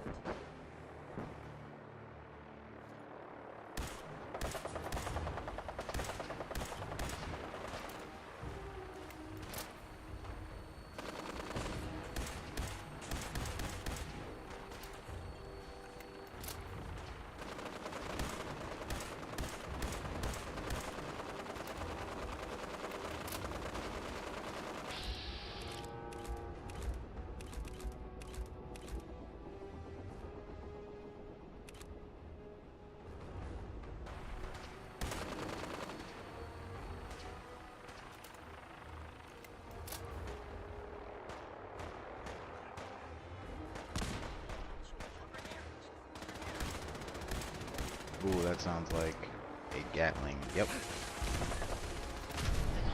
What the fuck? What the fuck just blew me up? Oh my days.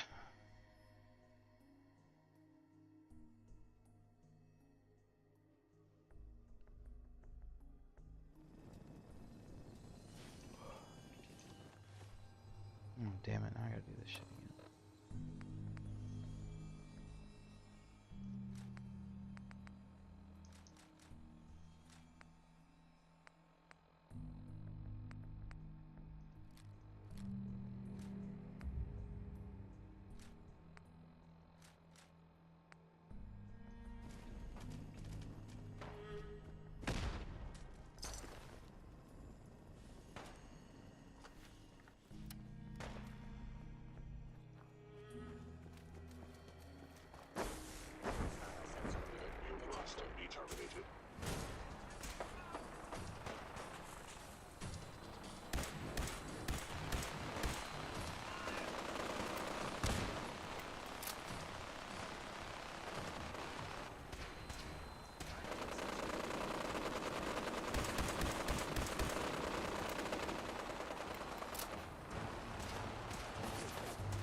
Ooh.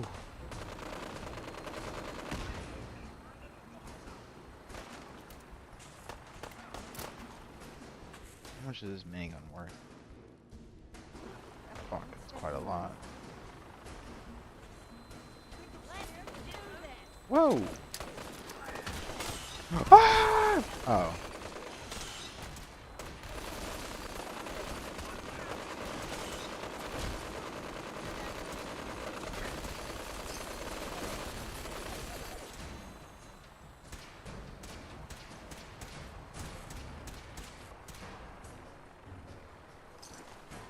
How come not a single one of you has? Not a single one of these people has a Gauss rifle. I guess I'm just too low level. What's this over here? Ah! Y'all help me kill him.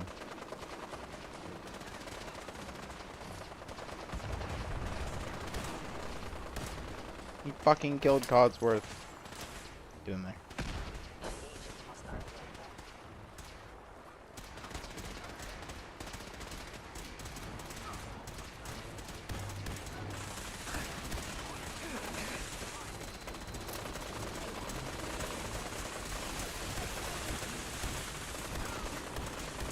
I want those fusion cores I know he has.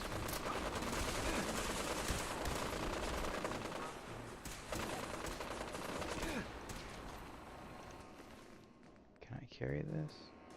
20 pounds? Yeah. God, I'm making so much fucking money. Alright, let's go. Now we're gonna let them kill each other.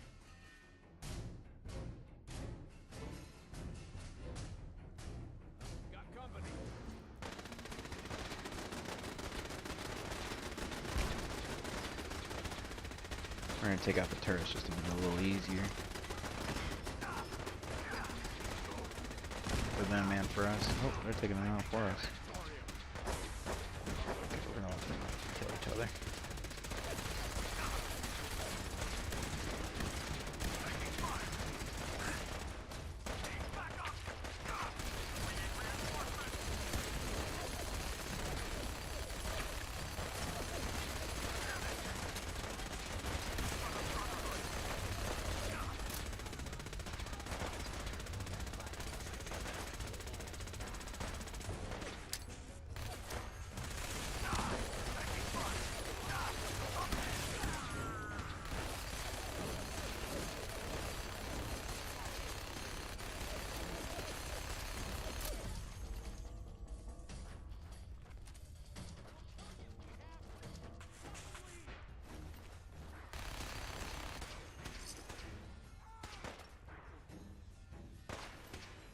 Just looting.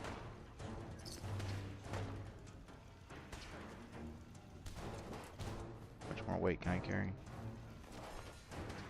These vacuum tubes.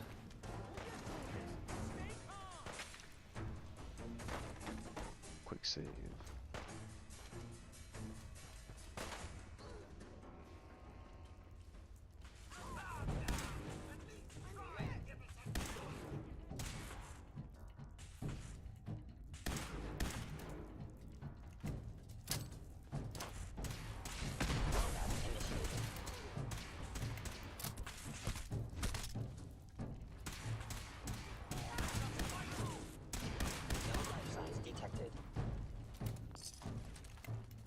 Damn it. I didn't mean to pick that up. Whoever or whatever you are, I know you are out there.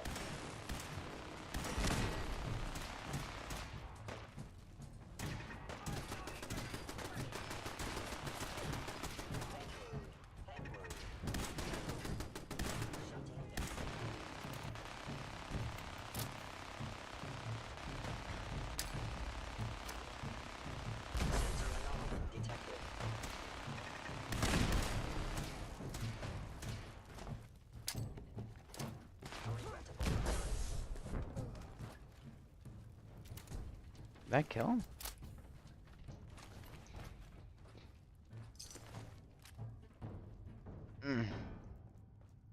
Alright, well, we win.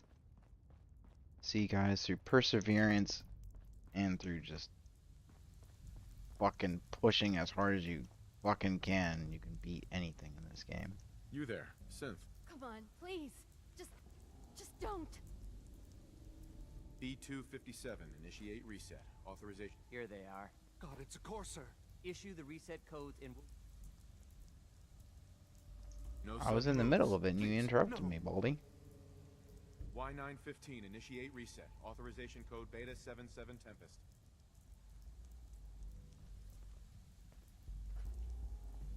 All right, Synth. Please! Z322, initiate reset. Authorization code Gamma 49 Typhoon. I've been looking for you. No, I've got money. It's yours if you let me go. F633, initiate reset. Authorization code Delta 62 Arcus. That's all of them. Objective complete. Return to the town. Make sure all hostiles have been eliminated. I will relay the synths back to the Institute. Report to Father upon your return, and good work. Thanks, dickhead. Alright, we're gonna go to Diamond City. We're gonna sell all this shit that we just picked up. Get some fusion cells, get some fusion cores.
Super mutant.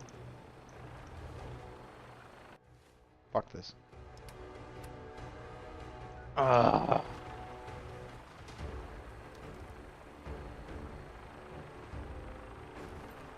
are all my people dead?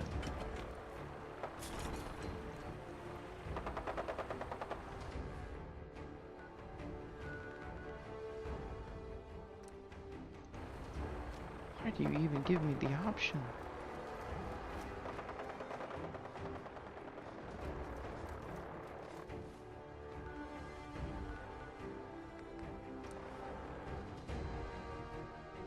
Just like that.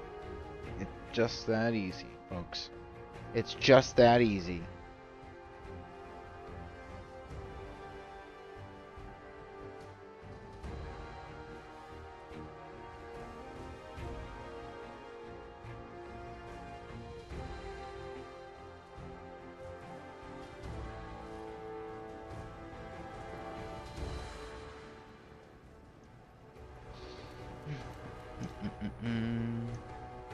Alright.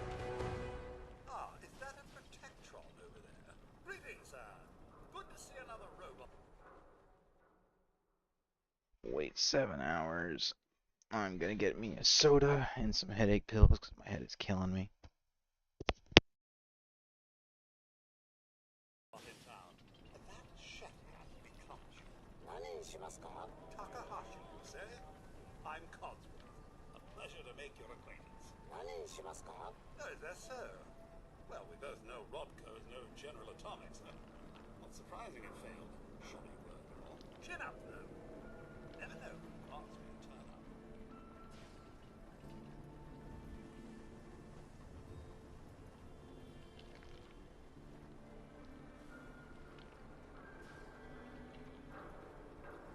Diamond City Surplus. Everything you need.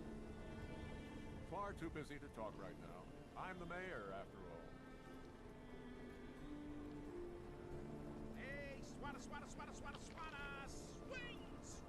Don't be caught dead. Protection from Commonwealth weaponry.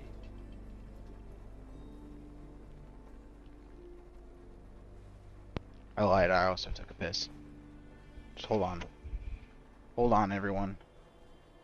I'll be back in a second. Hold on. Everyone, just hang on. Hang on, everyone. Okay. I've got my cola. Searching the cupboard for a cozy to put it into. Not seeing shit.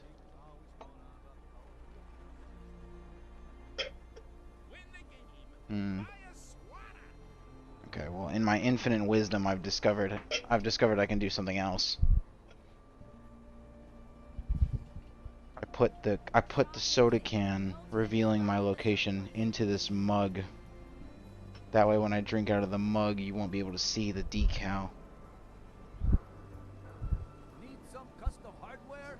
We got a free workbench. I could use one of those robots. Make a note later though. Invest in a cozy to cover my drinks.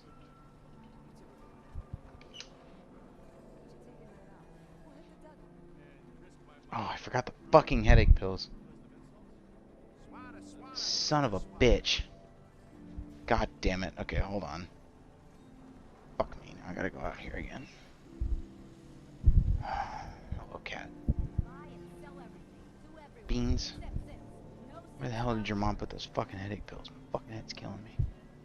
Guess I'll take these. When do these expire?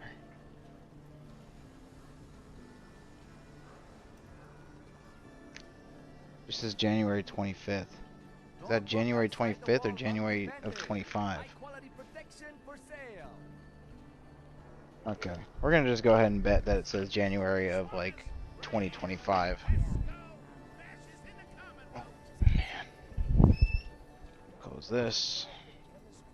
Put the little stopper in front of there. Open my soda. Oh. Protection for sale. Hand-tooled pieces. Oh yeah.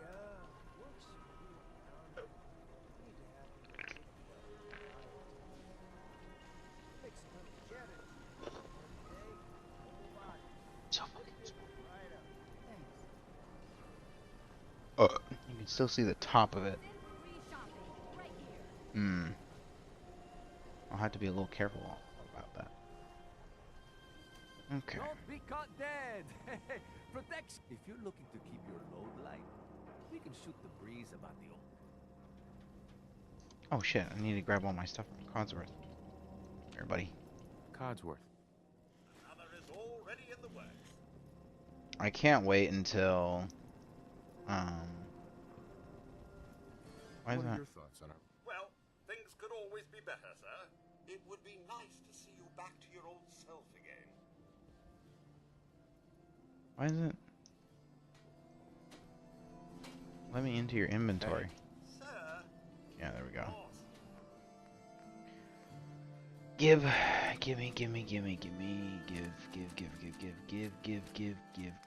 Alright.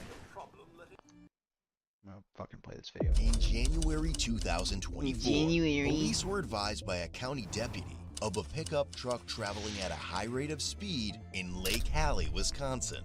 A 22-year-old male driver named Nicholas was reportedly traveling 85 miles per hour in a 50-mile-per-hour zone, resulting in the deputy's inability to intercept the vehicle. Minutes later, a Lake Hallie police officer observed the speeding truck and began to pursue it. When he initiated his emergency lights, Nicholas immediately fled. Base. 274, County, copy of 1080.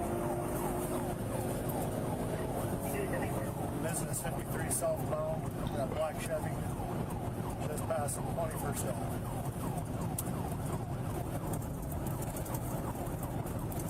Looks like Wisconsin truck. That's 274, Speed. Just blew the lights at Melby, continuing Hastings southbound. That's 274, counting all units. Speeds of 95, traffic's light, just coming up to any lane. We'll be heading eastbound on North Crossing.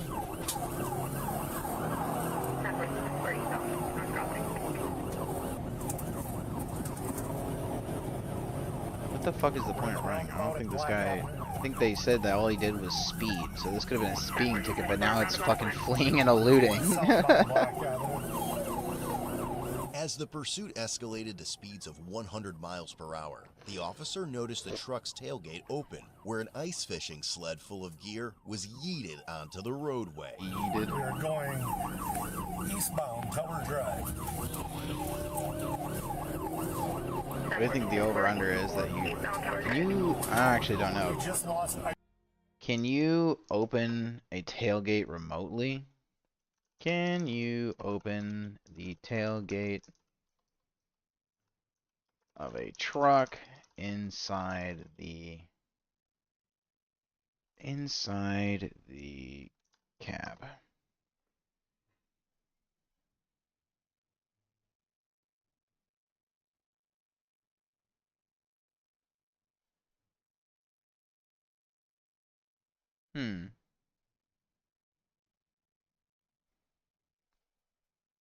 Okay.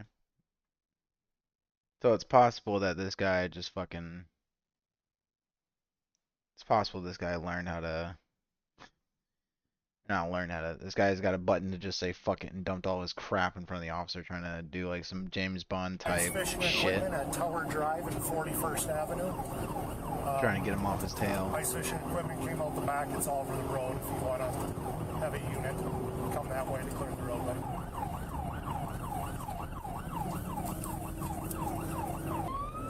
Stupid fucking idea. 280 from County, I'll be out picking up the ice fishing equipment. We just lost more equipment in the curbs by Bauer Avenue.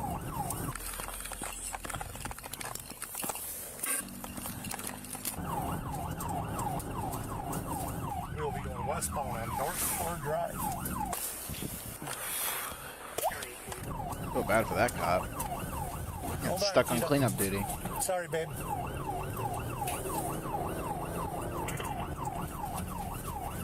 66. Holy shit. Direction, about 45 miles an hour now. Nicholas soon turned down a road that the officer knew led to a dead end at a boat landing by the lake. We are now turning southbound onto Indian Hills. I believe this is going to dead end into Lake Altoona. Without hesitation, Nicholas proceeded to drive onto the frozen lake and turned off his headlights, causing the officer to terminate the pursuit.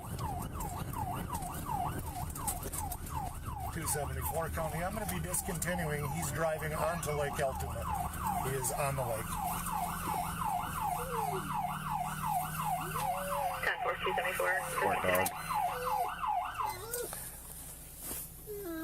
274 County. I'll remain at this landing if you want to notify Eau Claire to have units go to the other landing. Aw, poor Poochie. 10-4-274. Let me get him.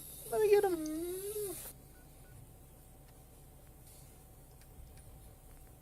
You okay, Kita? Got a little water splashed around back there, didn't we? You did good. You did good. Yeah. Good He's little boy. out doing donuts out in the middle now. Yeah, I discontinued once he got on the lakes. I have no idea what the thickness is out here, but he's right there. All three of them are going over there. That's his headlights out there. Leave it to Dan. Good. She didn't like the ride. The suspect vehicle's going to Poor fight. You want to pull another car just so he doesn't sneak there, and I'll lay spikes right here in case he decides.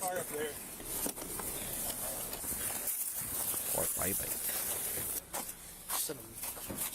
Yeah. Just put yours in like your back seat or something in case you need them later. Hey, you okay back here? Got bye. Hey. Poor little baby. Any name or anything on any of that gear, did you notice? I looked, there was already somebody there scavenging it on scene, and then there was some other lady that had his sled and stuff pulled off with the auger and stuff in it, so. All of a sudden, tailgate dropped, and there goes his sled and all of his ice fishing gear, and then every corner it's beer cans. I looked at a chair and stuff like that. Oh, that's why he ran. Now. He's drunk. Business 53. So it's already a felony. Or, I don't know what it is for that state. I was right there, and I got down and I saw lights going westbound. I'm like, well, I knew it all of a sudden. I'm like, westbound. I seen him turn on at Indian Creek, and I'm like, I got him. This is a dead end. It's going to go into Lake Altoona. And then I'm like, how much ice is he going to drive on Lake Altoona? All of a sudden, he just, I'm like, oh, God. As assisting officers stationed themselves on the other side of the lake, they observed the truck was stuck in the snow, and Nicholas with... Well, thank God that he got stuck in the snow. The idiot fucking hit it like a thin patch of ice. He's gone. Seen fleeing from it. Is that him right there? Is that him right there, Ed? Ed? I got a rifle. Let's get to an area cover here. Let's get over here or something. Is that the truck? Yes. 412 County. We have a visual on the truck. We believe the subject is walking on the ice to the northeast on foot. Oh, that's hilarious. God bless. Do you want to just switch with me just in case this Trying to guy comes? skedaddle. I don't want him Trying to running get my out of car here. with the dog in it if he decides to be a... Yeah. If you just want to pull your squad where mine is. See him? No, he's right here. Yep. Hold on, Ed. Does County's K9, does Altoona, or Hatley have a K9? We have no K9s, no. It's crazy how, like, the field is so white that, like, the little sunlight or the little, I guess, moonlight they have illuminates the whole fucking field at night. It's kind of bananas. Where I live, this is not happening. When it's dark outside, it's fucking dark. You're not seeing anything. It's just nifty that they can see at night thanks to the snow. Where is he at right now? He killed his life. He's over on the other side of the lake by the other landing. Oh, okay, and there's an Altoona squad set up there because I saw headlights. So. Do you want me to clear the car? Yes. Yeah. Where is he? Oh, he's straight ahead of us. Yeah, so I'm just gonna have you pull in. Just I don't want him if he decides to come this way and ram a car and start hitting the spikes. I don't want the dog taking a ride. Yeah, my dog doesn't do apprehension, so. When we get close, give me a light. Yeah. I'll just go with my gun light. Huh? Go with my gun light and flashlight. I've got my canine here, but she's not apprehension. She'll just chase him down and look for a toy. Let him go. Suspect, stay down! Get down or we may release the canine! He's down. Ready? Let's keep the air clear. We're catching up to him now. Oh. Stop running! Police! You want to go lethal? I'll take the pepper ball and get him. I can get him. Stop or you're going to get pepper ball! Get on the ground right now! He's walking away, not following commands. Jesus. Put your hands up! Can't even see this fucking guy on this video. Keep your hands up! Of course, I'm shaking the camera so much I can't even see this dude. Oh, there he is. Keep lethal out. Get him. Stay right there. Ow. Get him. Don't move. Hold, we got people behind us.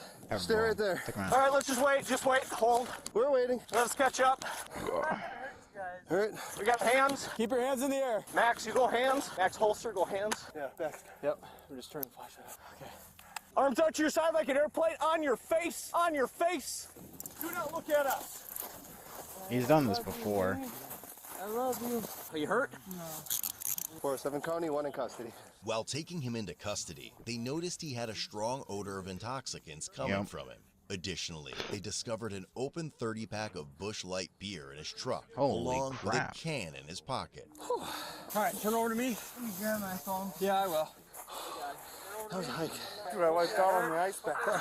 What's your name? Nick. I'm a felon. Nate? No, Nick. Nick? That's me. Straighten this leg. I'm going to bring you to your knee, and then we're going to stand up, okay? I'm not going to hurt you guys. We appreciate that, dude. Can I at least get a cigarette? No, hey, stop. Just stop turning. Moving. Let's search him right now. Got anything on you that's going to stick me, poke me, hurt me? If anything, I got maybe a little bit of THC. No weapons? No. Okay. No. I ain't no dangerous person. I ain't no... Anybody else in the car with you? No, just me. Did anybody clear that? No. No. Okay. Hold this phone. We'll go clear the car. You're away with him? Yeah. Well, yeah. We're good. We'll walk him back towards the Altoona boat landing. Can I at least have a cigarette, please? No. You got one on you? Yeah, I have them on me. Maybe when we get back to the boat landing. Let's all catch our breath. You've been decent with us. Appreciate that. But I said, I appreciate Like I you said, stopping. if anything, I got THC on me. That's it. That's not what we're worried about right now. Yeah. No, I appreciate you not giving us a hard time fighting with us. So, anything in the bibs? Anything in the Like I sweatshirt said, pocket? if anything, I got a fucking pen. That's it. Okay. Yeah, just where is it though? Is there anything in the truck we need to know about? I have no clue. No. Okay. No, literally, man. Okay. So you're just asking. I'm not. We don't know who we deal with. I know. Yep. I get it. Said I really appreciate you being honest and decent with us. Give me a workout, that's for sure. Yeah, I know it says I'm a felon and all that. Oh, blah, blah. That's not me, though. I'm trying to get my together. You guys will make me sound like I'm a bad guy, but it's not me, though. I don't think you're a bad guy. I judge you more for drinking Busch and not Miller. Yeah, I like Coors. I don't even know why, honestly. There's a Y'all Busch both in there. suck, bro. I'd rather drink Coors. Fuck. Holy, got a million pockets on this jacket, man. Can I at least call my girl back? Box are I better. just want to talk to her one more time. So I'm going to prison. I'm going. Not anything in the hat, right? No, take it off. I don't give a no, there's nothing. I'm just trying to go hang out with my brother for his birthday. You want to just take him, you want to pick him up, transport him, and just take him to jail and do fields in the Sally Port at the jail? He's going for the pursuit. Yeah, go ahead. Like I said, the only thing you're going to find him is some weed. Ooh. I'm going to show you don't fall on ice here, right? Since you're handcuffed, I want you to fall on your face and not be able to stop yourself. I appreciate it. Thank you. Went to work today, came home, went to go celebrate my brother's birthday. Can I have a smoke? We'll get over there. We'll give you one. Just get off the ice. Yep. You're a ballsy guy for driving a truck on the ice. It's kind of been warm out, man. They've been out here. Say, I was wondering if I should go after you. You guys got out here quick. I'll tell you that. Well, thanks for the hustle out there, guys. Well, that's a first. I mean, it was a valid effort by him, but that's not a great decision. Well, had we not known right away when you got to the lake, had that not have been put out, he would have gotten off the other side if he knew exactly where he was going. Yeah. Because that was a total working thing to get out there and back over, right? So I got down here and I'm like, call Eau Claire. And then I'm like, I'm pretty sure Bell's on in Altoona. So I called Ed and I said, hey, he's like, I'm in a 1080 right now. I said, I am in the 1080. I said, get over to the other landing. Can I talk to my girl one more time, too, please? We'll work on a phone call later. I mean, I get that. Yeah. Right now we got some other stuff we got to take care of, right? Whoa. Just take it nice and slow, all right? Yeah, we don't need to. I ain't trying to do it. I know it's You know what I mean? slick. I almost fell too coming out here. So let's just. Are you okay if we drive the car back to the shore here? Is it going to get towed? Yeah, one or the other. Well, I'd rather have it out here. I can have someone come pick it up. All right. Out here. I'm not, like I said, I don't got nothing against you. I'm not going to hurt I'm you. just waiting until I get Science 3 before I We appreciate upgrade the that. weapon We just don't anymore. know that ahead of time because some people do, I you know. understand. I know how it goes. That means a lot to me when you're caught, and you're being respectful, so I appreciate that. I haven't checked your right. Well, sucks to be him.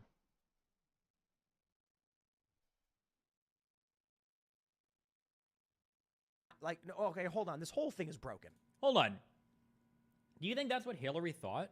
Do they already have 2 kids and then she had... I don't care about this.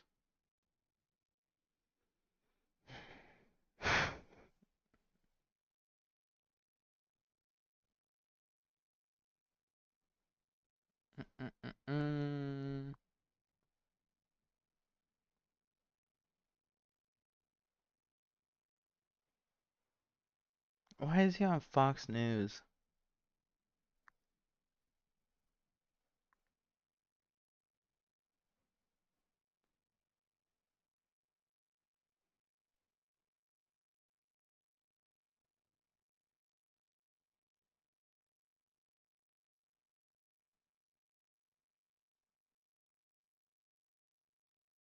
This was a good animation.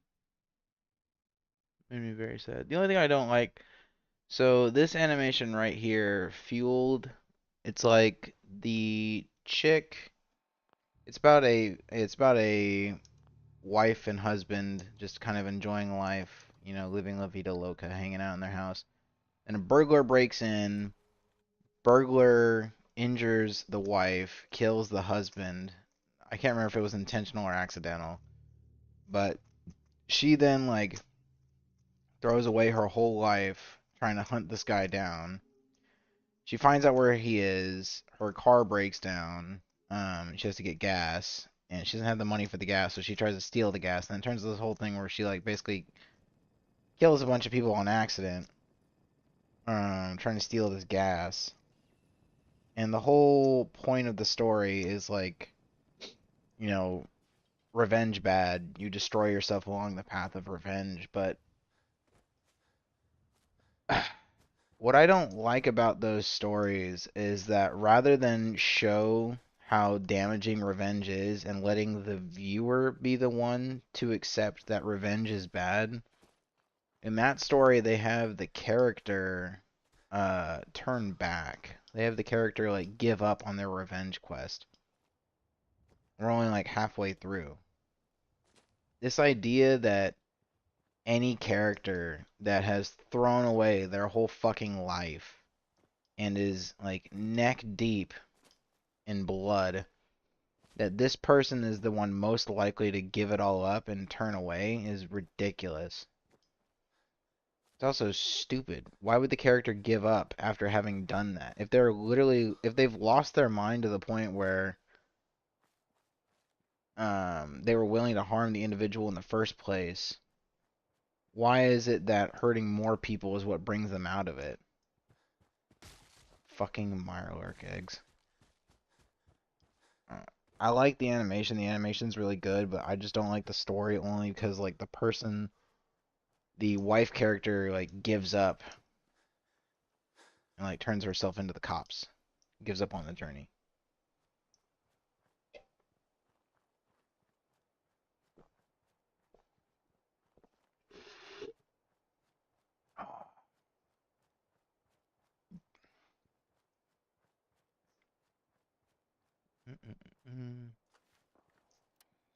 Basically, if you're gonna have a revenge story, have them commit. There's no point in backing down. Because now the character basically just lost everything for no reason. Because like in most revenge stories, like most classic revenge stories, you've got people that like sacrifice everything to get that one aspect, to get revenge. They lose every part of themselves to get that one thing, and then it turns out not to be worth it. But they only learn that until after everything is gone. After they've lost friends and family and loved ones, after all that's said and done, now they realize how bad it is. Or how it's not worth it.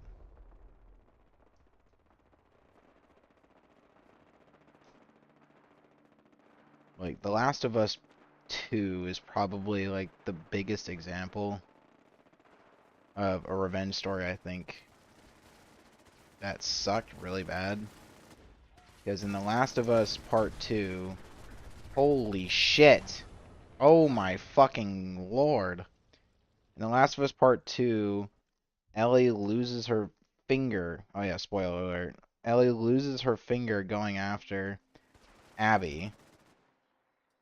And then for some reason, after we've literally lost a part of ourselves, we've lost all of our friends, we lost our lover, she lost her girlfriend because her girlfriend didn't want to be a part of this psychotic shit anymore. Rather than going all the way and getting the one thing we were after, Ellie gives up and lets Abby live for like no fucking reason after they get into a big brawl. And the brawl costs Ellie her fucking finger. What was the point of Ellie fighting Abby? Just to prove that she could win? No, it wasn't to show Abby that she could kill her and didn't. The point was that Ellie was fully committed to killing her up until that very last fucking moment in the story.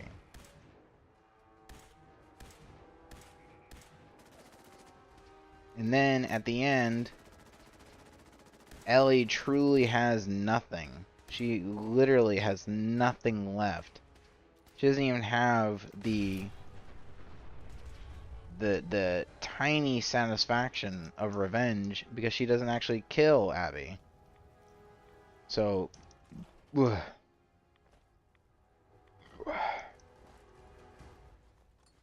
Ellie is stuck, completely fucked by Neil Druckmann with no Joel, no girlfriend, no community, because they moved on without her.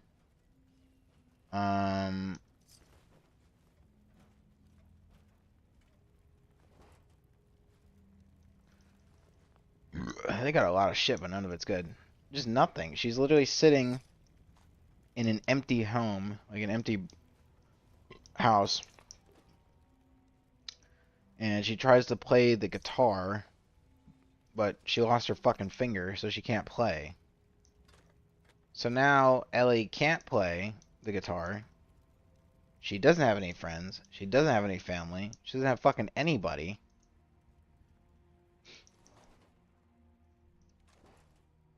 So, what was the point? What was the point of any of that journey? It was all just nihilistic, fucking meaningless bullshit. Are you okay? Thanks to your timing. I'm sorry for your loss. Even with the weapon and detection, Tell me about these robots. they roam the Commonwealth settlers. We knew we were You couldn't have known something like the probability and recompense. I will. It's time to uncover the source. You'll need help if you want to succeed. I'm aware of this. You have shown in return. You want revenge. I admit my goal is twofold. I won't rest. Now we left. You may find it. I will follow. Yeah, let's go, Ada. General Atomics. I don't want to get rid of Codsworth. I like Ada.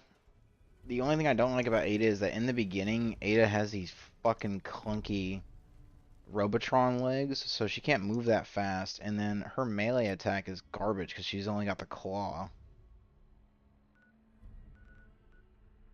So I'm kind of stuck with this companion that can't move very fast. Like, Codsworth is no better because Codsworth has only melee attacks, and Ada at least has one ranged attack, but her lack of mobility is a big pain in the ass, dude.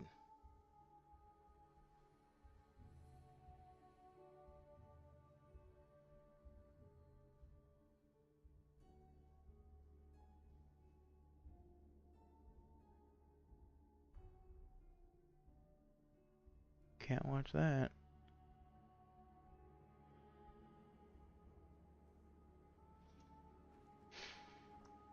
Alright, we're just gonna book it straight down.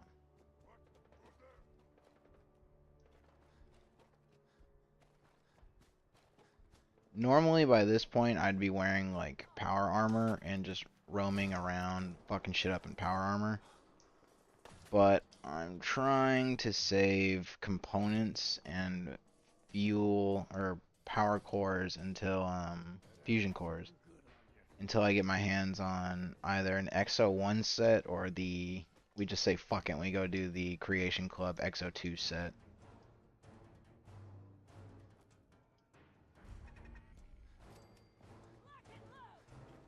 No. Don't, please.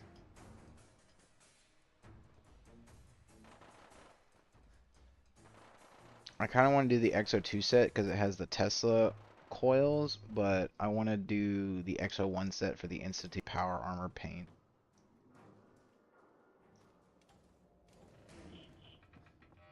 Whee!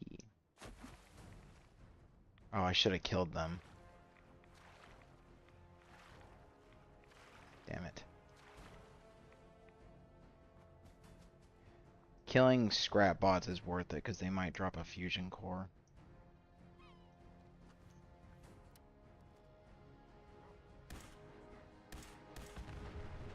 Ooh yeah.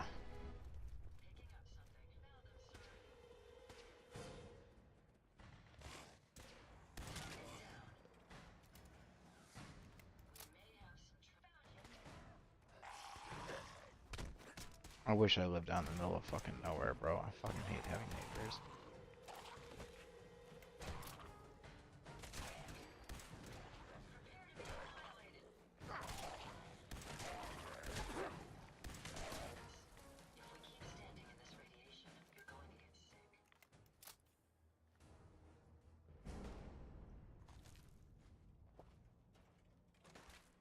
Oh shit, I'm out of fucking... Oh, I'm not. So why was it not? Whatever. Whatever. I'm not questioning.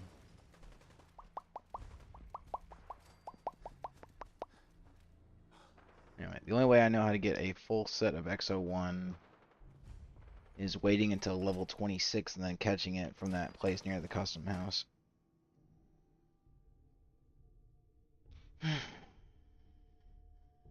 Oh, oops. Trying to see if there's any new drama.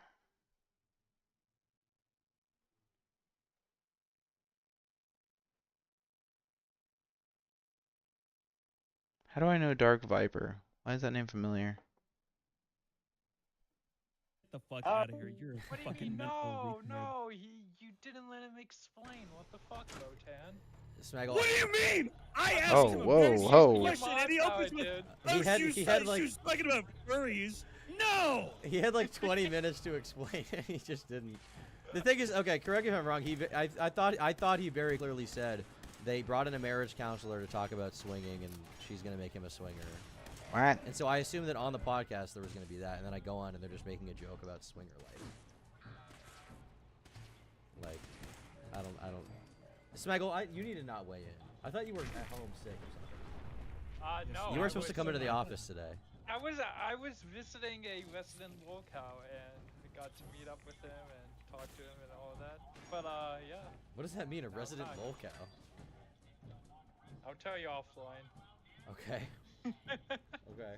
But Lotan, you are officially done with your duties. All right, No, I'll he's just hang not. out then. He's not done with his duties. He's doing a better job than you've ever done in your life. Okay, so I won't bring anyone in, but can I still chew people out? Is that cool? Yes. All right. All right, that's awesome. Smaggle, let's just go in a row from the top. Motherfucker. Because I'm not speaking to Bo. Yeah, I'm actually banning Bo. Good idea. I can't deal with it. Oh, yeah, oh my god, you're all so loud. Hang on. Hello? Hello. Yo, what's that? Tom, what's your split for bodybuilding? Like, what are all my shit? Like, what do I do?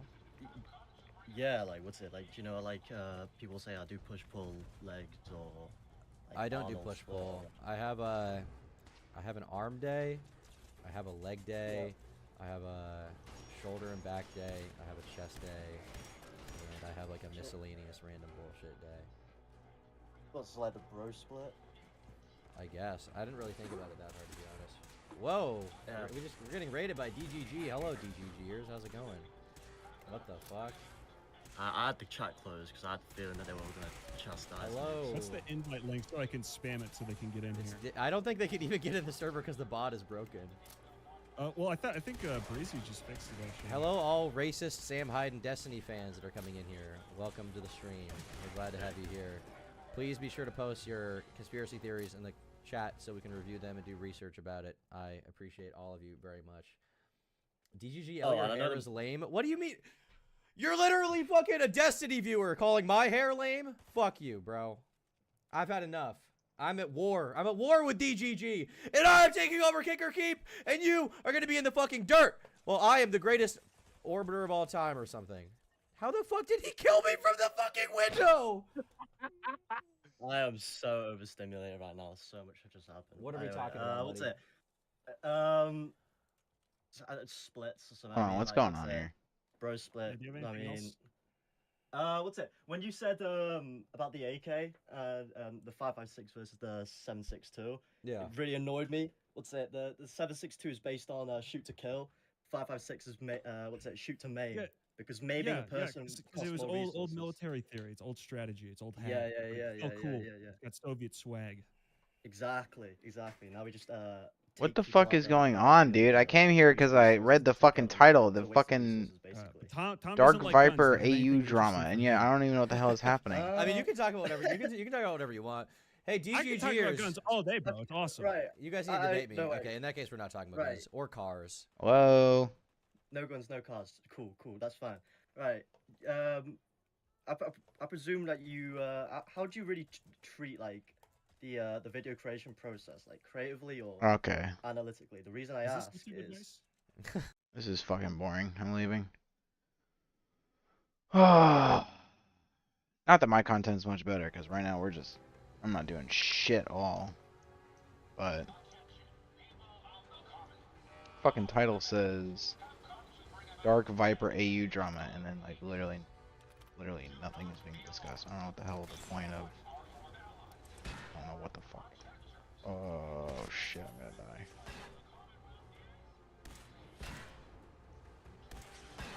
What the fuck is happening? I can't even see.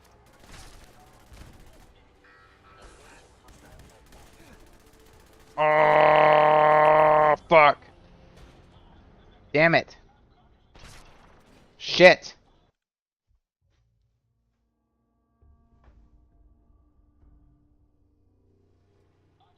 Oh my god. Aw, dude. Fuck me.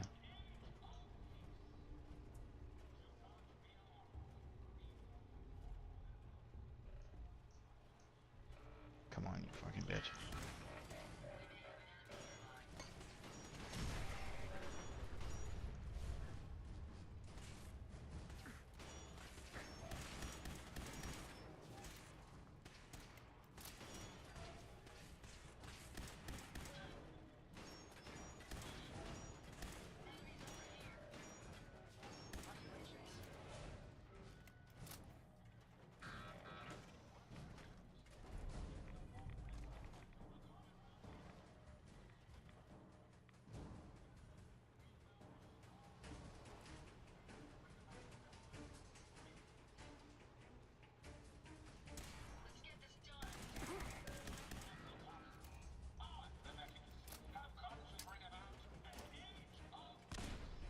I need more of these grenades.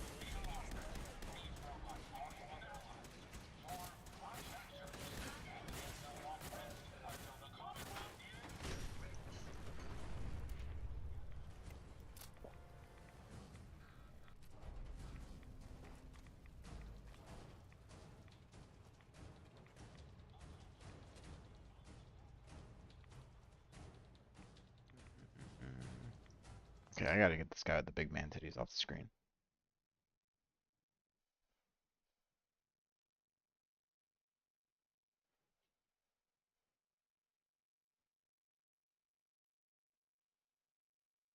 Who the fuck was Big Joel again?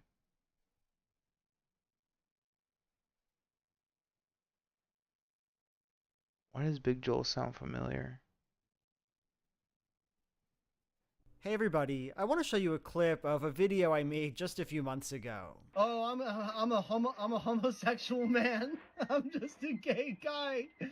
I'm a straight up gay guy. I am Gay Mickey. That's from my short film called Gay Steamboat Willie. It's 8 minutes long and it goes on the entire time exactly like that.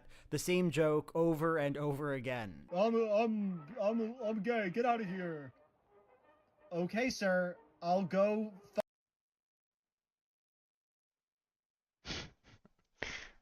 Oh man, I know it's clickbait, but fuck, I gotta see it, bro. What is he talking about? Hello guys and gals, me Mutahar, and you guys remember a few days ago when I made a video regarding, yeah, I want to sue Ubisoft? It's not a joke. I really do want Ubisoft to be taken to court internationally because it seems like today, or yesterday, they've been losing their mind. I actually had to do a little fact checking, you know, just to make sure I wasn't losing it completely. So if you don't know, Ubisoft took down one of their games, The Crew, which was a online MMO driving game. You know, you got to drive from coast to coast. I think I've explained the premise of the game long enough. If you want an idea of what it is, watch the previous video in this series, if you will. But the idea of it is they took the game away, and you know, a fair amount of people were a little bit angry, me included, because you know what? It's at this point, I'm not joking with you, in order to play certain video games, you actually have to break the law, okay? You have to violate the law in order to play video games, okay? I'm not a proponent of piracy. I don't think piracy is cool. I think that Jesus wouldn't like it all that much. But you know, when you take away the option of buying a game, buying a product, buying a piece of entertainment, and that's the only option you have is to download it from the high seas, what do these companies expect? Okay, now Ubisoft, all right, decided to take the game away, and today, believe it or not, they started to prevent access to the game files. So, of course, if you fired up Ubisoft Connect like I did, you know, if you want to play stuff like Rainbow Six Siege, I decided to type in The Crew, and they typed in the most insulting blurb I've ever seen, okay? At this point, I think Ubisoft's just having a fucking laugh, okay? You no longer have access to this game. Why not check the store to pursue your adventures? What? Remember that game you bought? We're not gonna refund you, but hey, bitch! Go to the fucking store! Why not? I feel like that's not illegal. Oh, he says he wants to sue them. I'm curious, what would you even sue them for? You purchased the license to a product and then the product was revoked. I mean, does a license guarantee a certain amount of time to the product? I don't think so. I don't think you're guaranteed even like a moment with a product. I'm not saying it's wrong and it's shitty. I'm just saying like I'm unaware as to what would be illegal in this circumstance, I guess. Let me get the fuck out of here. Deal with them from here. Yes, I heard that, Ada. I literally just came from over there.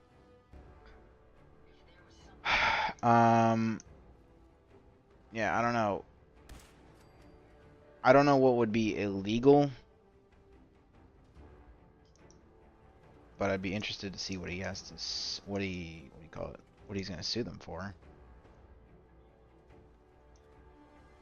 To me, the whole digital licensing thing is a problem only if the service is unreliable or unproven. So like, I've been around since the inception of Steam, and like the number of times Steam has like fumbled shit is probably, you can probably count it on like one hand. The amount of times that Steam is fucked up. Steam, the company, is fucked up. That's not to say Steam has allowed creators on that like fucked up, like, or hasn't done that. You know, there've been plenty of early access games that end up like pulling the rug out from under the people that purchased the game. But Steam lets you know straight up like, hey, this is early access. There's like warnings all over it, like, hey, early access, early access, early access is not a finished product, early access, early access. So Steam, I don't ever see, I've never considered, Steam has never done something to my knowledge that makes me think that they are going to fuck me over. So I feel like the licensing problem is only, the issue only rears its head whenever it's a service that sucks. So like EA, Activision, Ubisoft, like these companies are just fucking awful and predatory. Because like I've got like over 1,000 games on Steam, but like that doesn't matter. They could at any point just pull the plug and say fuck you, Nihilist. You no longer have access to any of these games that you purchased. What the fuck is this? I've never been in here before. Typically just kill it and leave. Is there anything in here for me to loot?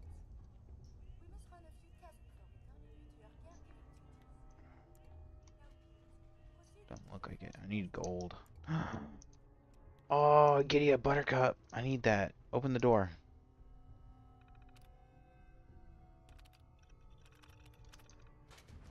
Open this door though. Open this door. Open this door. Shit. Is there a console for me to use in here?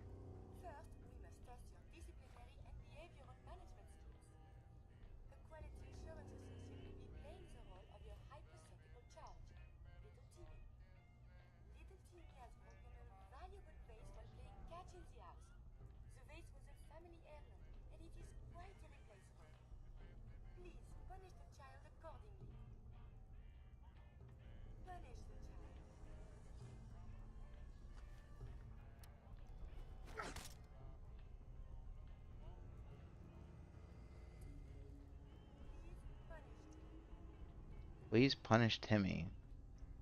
Which one? Who's Timmy?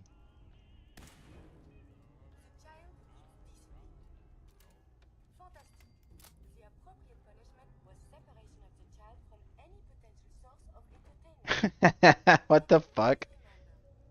Anyway, so I think that, I don't know, I'm not too worried about electronic licensing as long as it's from Steam. I don't trust literally any other fucking service out there. I don't like Legends. I don't like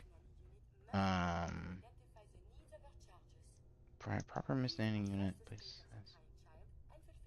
Let's need.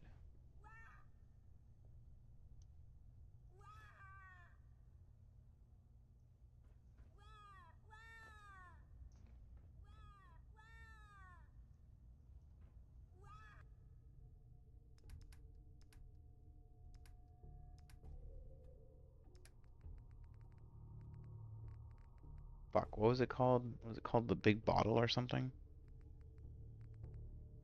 Test bottle? Oh, I forgot what the fuck it was called. Maybe junk?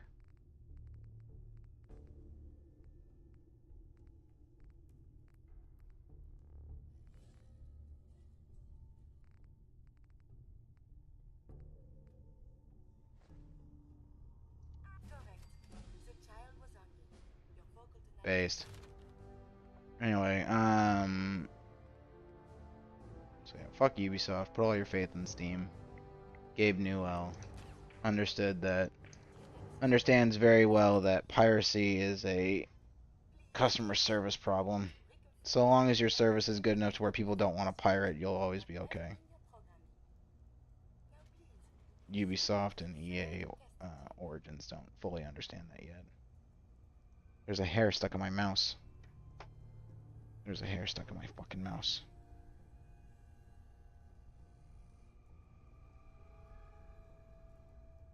Damn it, all the fucking hell. I don't want to take this mouse apart. Bastard. Ugh. Alright, I got it out. Can't even see it. Fuck. Alright, whatever. Not pursue your adventure there. Why not buy the Crew 2? Wait, 10 years later, we might get that taken down too. Oh my god. Now, of course, one of the problems is it's not just Ubisoft, it's the brain dead community, okay? One of the most weirdest Reddit posts that I've seen was, you know, people who were sharing Ross, the person who started this campaign, Stop Killing Games, when he was the one bringing this attention up, this awareness. One of the people on the Crew Reddit were like, stop posting the same link over and over again. We're discussing the Crew 2, not about the closure of the Crew. We understand you're mad that a game you have not played for the last 6 years is closing. Now stop it! Stop criticizing! Shitty business practices! Now, this is the problem with like brain dead fucks like this. They don't understand the actual implications. It's not about if you didn't play the game, you know, 6 years ago. You know the last time I played Chrono Trigger? I probably was when I was getting my appendix removed, okay? I had it on my cell phone, I was playing the game right there. Now, obviously, I'm not going to play every classic game every single week, okay? It's probably going to be a bit of time before I jump back in and maybe I want to experience stuff, right? You know, maybe I want to play some classic World of Warcraft 10 years from now. I just want the option to do so, right?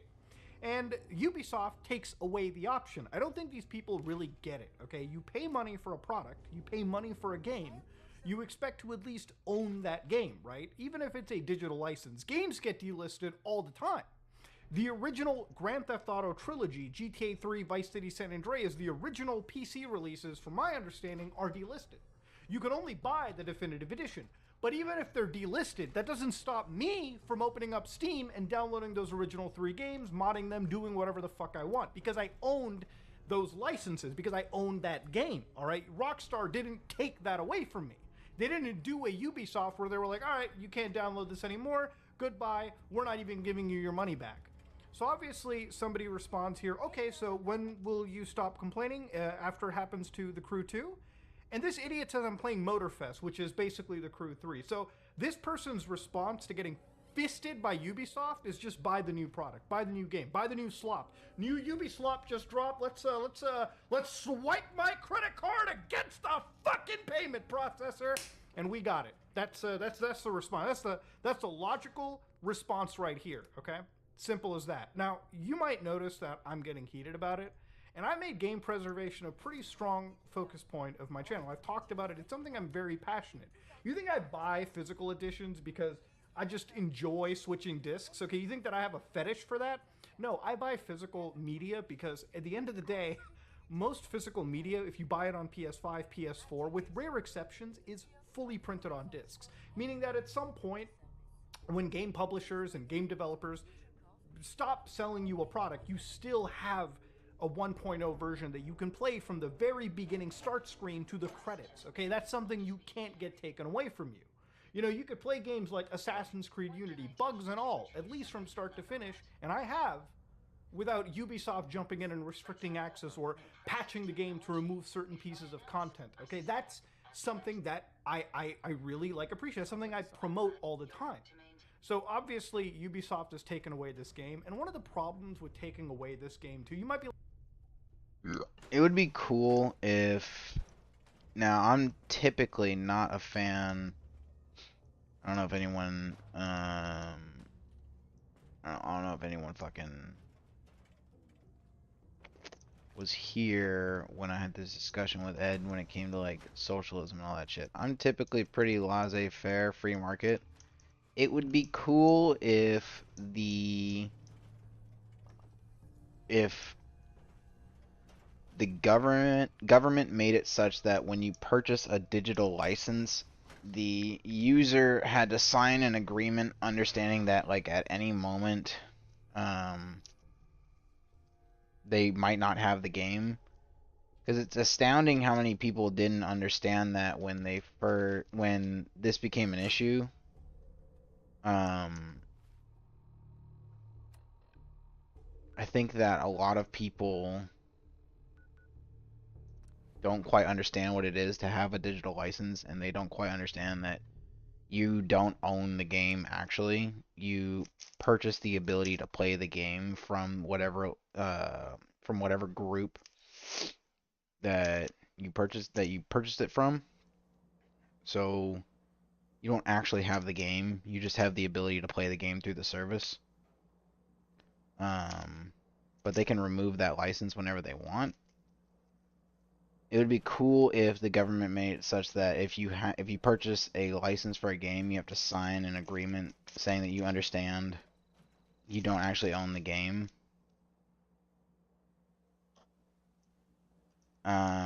Or the other way,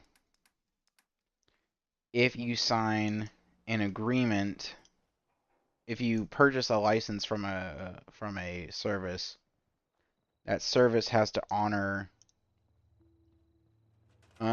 your ownership of that game up to and until that service is no longer functioning.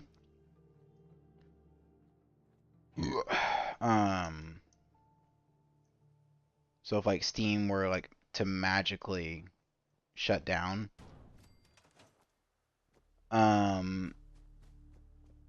you would still have access. If Steam were to magically shut down, you wouldn't have access to any of your games.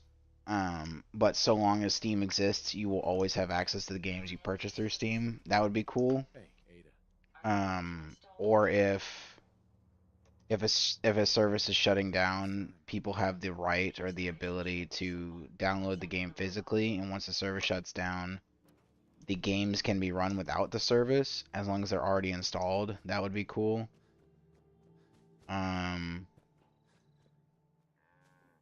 But that's not gonna happen. Honest to God, I need to buy a CD-ROM and just have physical copies of games. That's what I need to do, but I'm probably not gonna do it.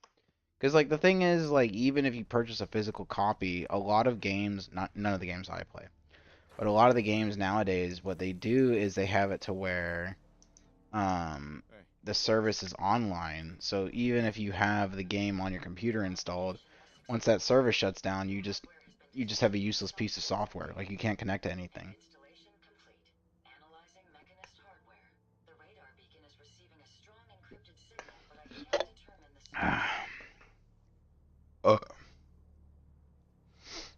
It's a good start, at least. Absolutely. With some fortune. I don't know. Finally, we perhaps the encryption on the source signal. If you can bring.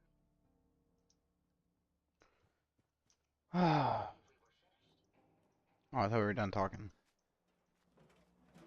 Heads up. Yes, sir. I need to replace her legs real quick.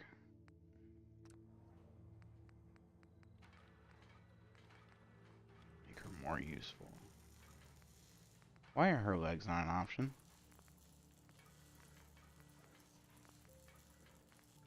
Motherfucker. Heads up. I'd be happy to help if I. As I was saying, the encryption on the source signal. You're like, Muda, you can't play it. What's the point of bitching about a game that you couldn't even connect to the servers anyways? And bear with me, young Padawan, let me tell you something about private servers, okay? Private servers have been a thing for online-only games since the beginning of MMOs, okay? For instance, back in the days of World of Warcraft, when you're a young person and you can't, buy the monthly subscription, having the ability to change your realm list information and connect to a private server and play the game for free or with customized content is sometimes the only options that you have. Especially when, you know, Activision or Blizzard might be changing certain things around and you want to play an older version of a game, right? Now, I'm not going to say that I ever partook in private server nonsense. That would be against Blizzard's TOS, and that would just be haram. But ladies and gentlemen, a lot of people do that. Mutahar In looks fact, tired, a lot bro. of games are preserved in this manner. For instance, this is footage of Destiny 1 that you're seeing. Now, if it looks messed up to you, it's because somebody's running this game under the PS3 emulator for PC. Remember, Destiny 1 never got a PC release. So somebody is emulating the PS3 version, but they're also emulating the private servers for that PlayStation 3. Meaning that when the day comes that Destiny 1 servers are taken offline, and they're not offline right now, hopefully at some point a preserved version will exist, so somebody 20 years from now can say, oh my god, this is where Destiny, the franchise, started, and I can actually experience it. Even big games, big budget stuff like Need for Speed, right? Need for Speed World used to be a pretty popular MMO, okay? I actually played, and I have a video of this on my channel with the person I started this channel with, Zahid at the time. We played Need for Speed World. And it's crazy to think this game is taken offline, but an entire community came and resurrected this in an open source fashion, meaning you can download the launcher, the custom server, with 123 players right now and play the game as it originally released and with extra content that these people end up making.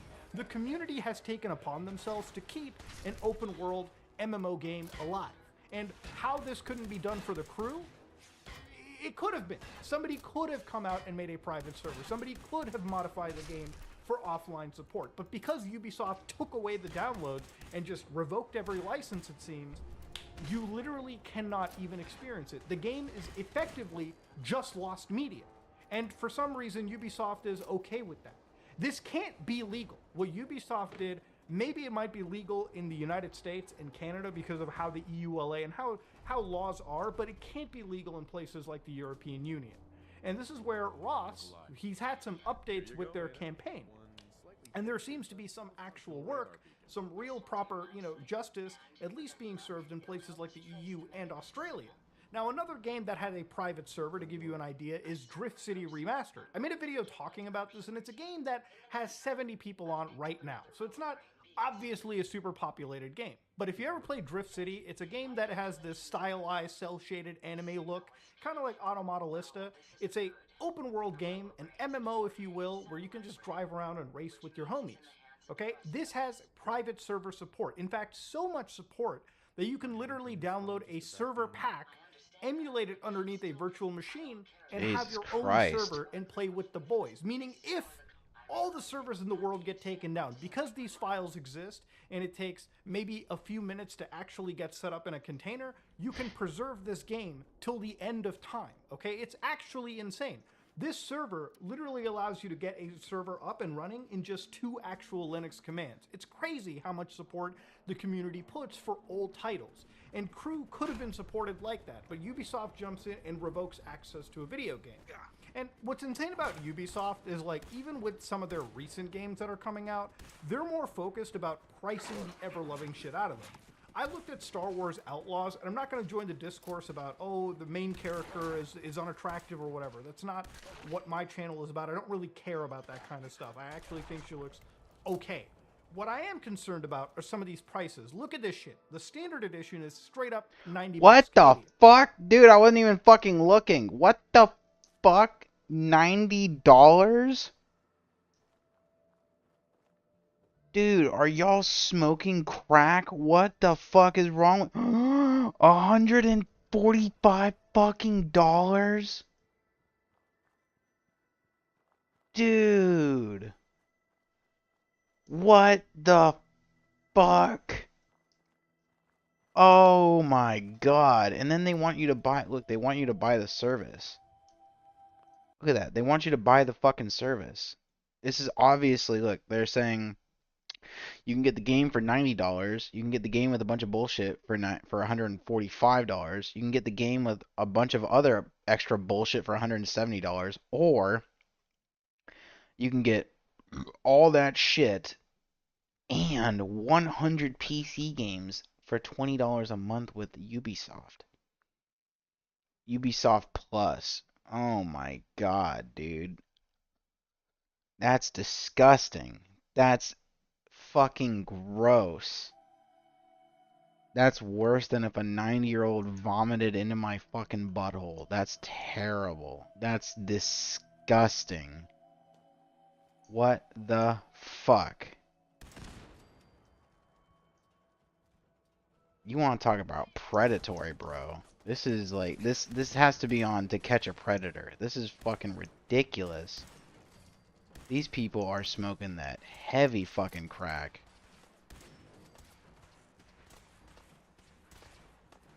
Holy shit.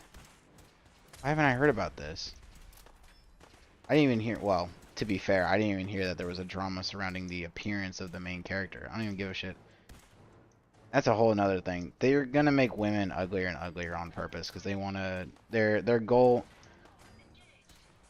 It's even unfair for me to say that the women are ugly. The problem is that they're gonna purposefully make them look unattractive because they're trying to change the beauty standards to what they view as being more realistic and more in line with beauty, but it's just like fucking fat, ugly versions of what a woman, is. Like, the point of the hero archetype is that they're what we want to be. Like, they're typically, they're fit, they're brave, they're, you know, intelligent, or at the very least brave. Maybe not intelligent, but they're, at the very least, they're brave. They're what we want to be. And for some reason, they completely throw that to the wind, and they want to make it such that, like, you as you are could be the hero. Not you improved could be the hero. Which I think is a stupid fucking message and a stupid idea and to push towards. And the way they're pushing towards that is to make female characters less attractive and make masculine characters less masculine in video games. But that whole subversion of the hero archetype isn't as important as, like, this. This is fucking psychotic, dude. They're trying to pressure the average consumer into just giving up and getting Ubisoft Plus. What a fucking horrible name, too. The plus is that they steal more of your fucking money. Oh, oy vey. It's over, bro. That's before tax. After tax, it's going to be well over, like, what, 107, 110 bucks? Then you've got the gold edition. So effectively, you're almost doubling the fucking price of the game, right? You've jumped up to 150, right? So at this moment in time, the gold edition has some pre-order bonuses, which are cosmetic packs, like literally skins. And then, of course, what these companies are doing are 3-day early accesses. So you basically pay almost twice the price of the game, and you get to play 3 days ahead of time. So basically, like, yeah, you pay extra, the release date is 3 days earlier for you, whatever. The season pass here, again, it's just literally an exclusive mission, which this isn't new. A lot of games do season passes, but it's another thing where you kind of sit there and you realize, all right. I'm not buying a game with a season pass, bro. I'm not doing, or I'm not purchasing the season pass for a game. It's retarded. I'm not doing that, bro. I would sooner spit in the face of my mother than fucking pay for the season pass of any game.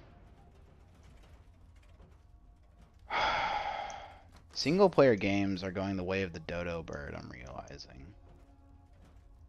These companies are so fucking, like, disgustingly set on profits. They don't even want to make a good product anymore. They're trying to make a product just good enough to get you to spend your money.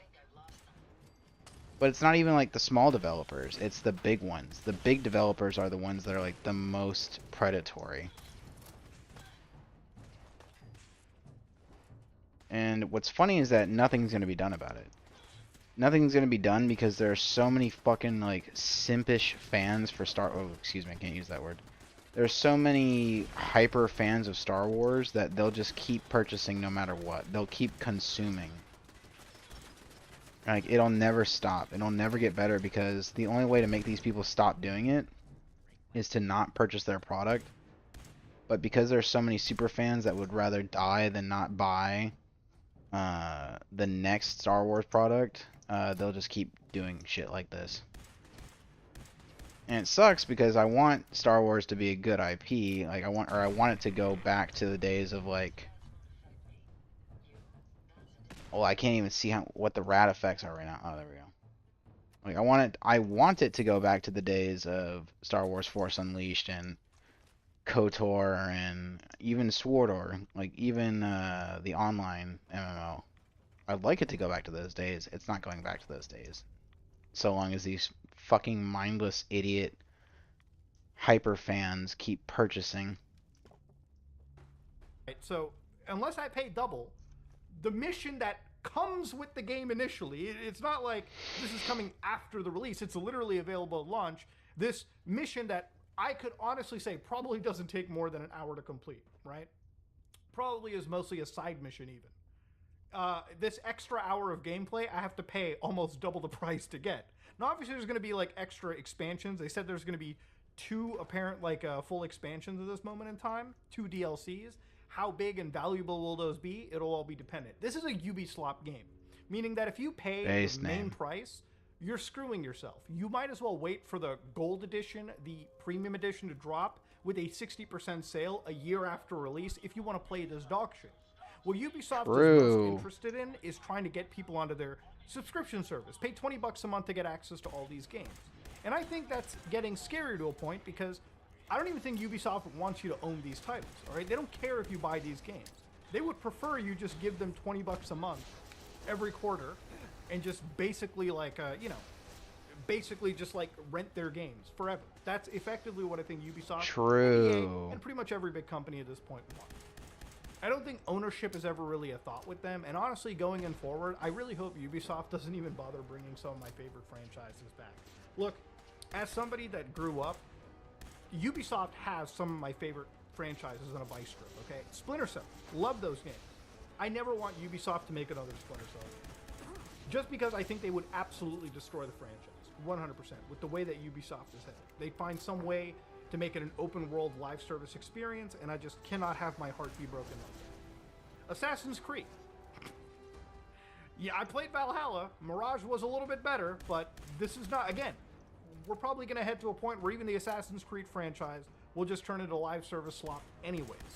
And then, of course, the new Assassin's Creeds aren't even recognizable. Like, if I were to play, if you were to play Assassin's Creed 1 and you were to play Assassin's Creed Valhalla, like, you would be confused that these are even called the same game.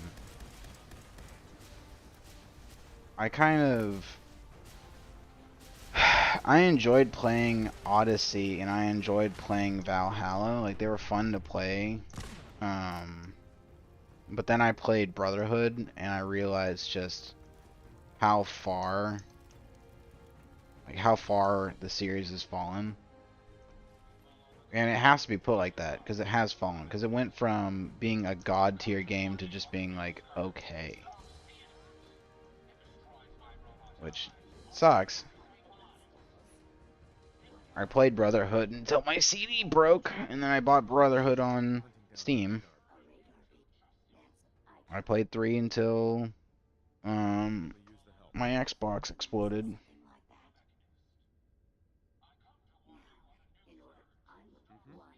God, it just makes me so fucking depressed. I don't want to think about it, bro. Original, like, Ezio trilogy. I play that nearly every year. I don't think we're ever going to get to that level of quality again, and I don't think Ubisoft cares about putting out that level of quality. What they do care about is releasing these live service slop experiences, and after a minuscule amount of time, because it is really minuscule, there are games far older than The Crew that are still active and supported, and the servers are still functioning. All Ubisoft had to do was patch in an offline mode. Let people own their copies, get some goodwill that way, but they couldn't even bother to be fucked doing that. Instead, they'll revoke your licenses and tell you, fuck off, buy the new shit. Don't buy the new stuff. In fact, don't even support this company right here. Insanity with this operation. But, you know, honestly, I'd ask you what you thought about this, what you guys think about it. I'm sure it's a divisive topic, but Yeah, Not really. it's important to own your games. It's important to own what you buy. And I think anybody fighting against it is the most corporate cocksucking type you'll ever find. And I have to ask the question, how much do you get paid by Ubisoft PR to talk about them in a favorable light when they do shit like this? Anyways, I'm out. Is there anyone even talking about them in a favorable light?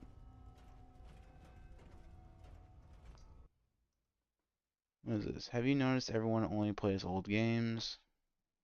I love all my old games. I really don't want to watch that.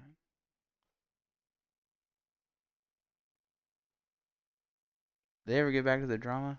What's your name? Terratoid Maple. Fucking bad. It's over for you. This Sarah Tyler one is so funny. His viewers made diss tracks to him. Some bangers are. I don't know who these people are. I don't give a shit.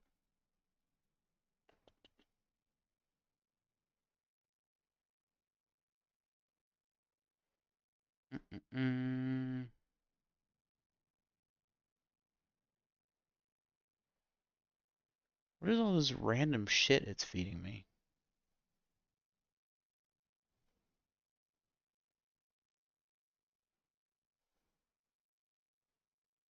What is this? You've never seen me this mad. That sounds like clickbait. Wonder what Vosh is up to.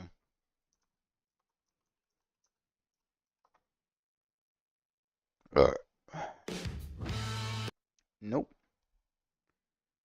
OJ dead at 76. 15K views. Holy shit, only 3 hours ago. Vosh, Social Blade. I'm curious. Oh my fucking days.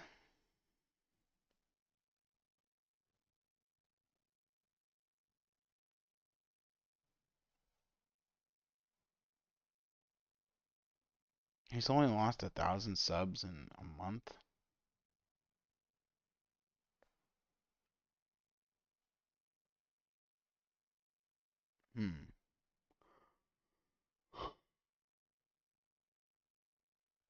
I can't believe he only lost 18,000 subs from that fucking whole horse lolly. And then he gained fucking oh, and then he lost another 4,000, I guess is saying. So what, 22,000? That's it? Only 22,000 people were able to see that Babush is like a fucking weirdo that enjoys horse lolly porn.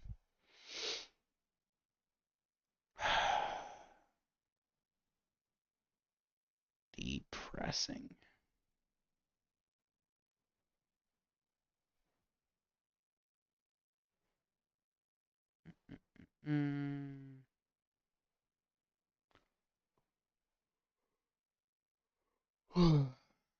Big yawn.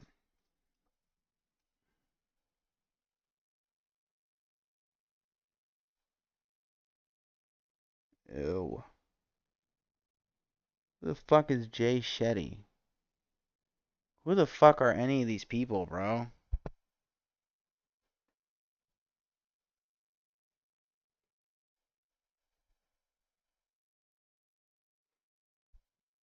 God damn, there's just nothing to watch.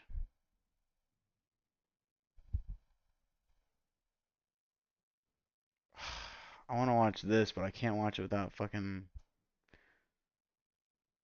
I want to watch like some of the Fallout theories and reviews, but I can't watch any of them on stream without getting fucking banned again. Can't watch Kitchen Nightmares. Might get away with watching.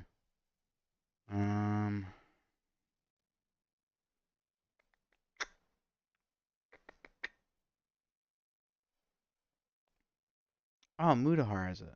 Okay, we'll watch Mutahar. Hello, guys and gals. Me, Mutahar, and I'm positive about the end of the world. You know, if the bombs dropped today and the world looked like the Fallout TV show on Amazon, I think I'd live pretty comfortably. Not really. I'd be dead within 40 minutes. But that being said, ladies and gentlemen, you might have heard that Fallout's gotten a television show, and I had literally no my expectations were at the ground floor.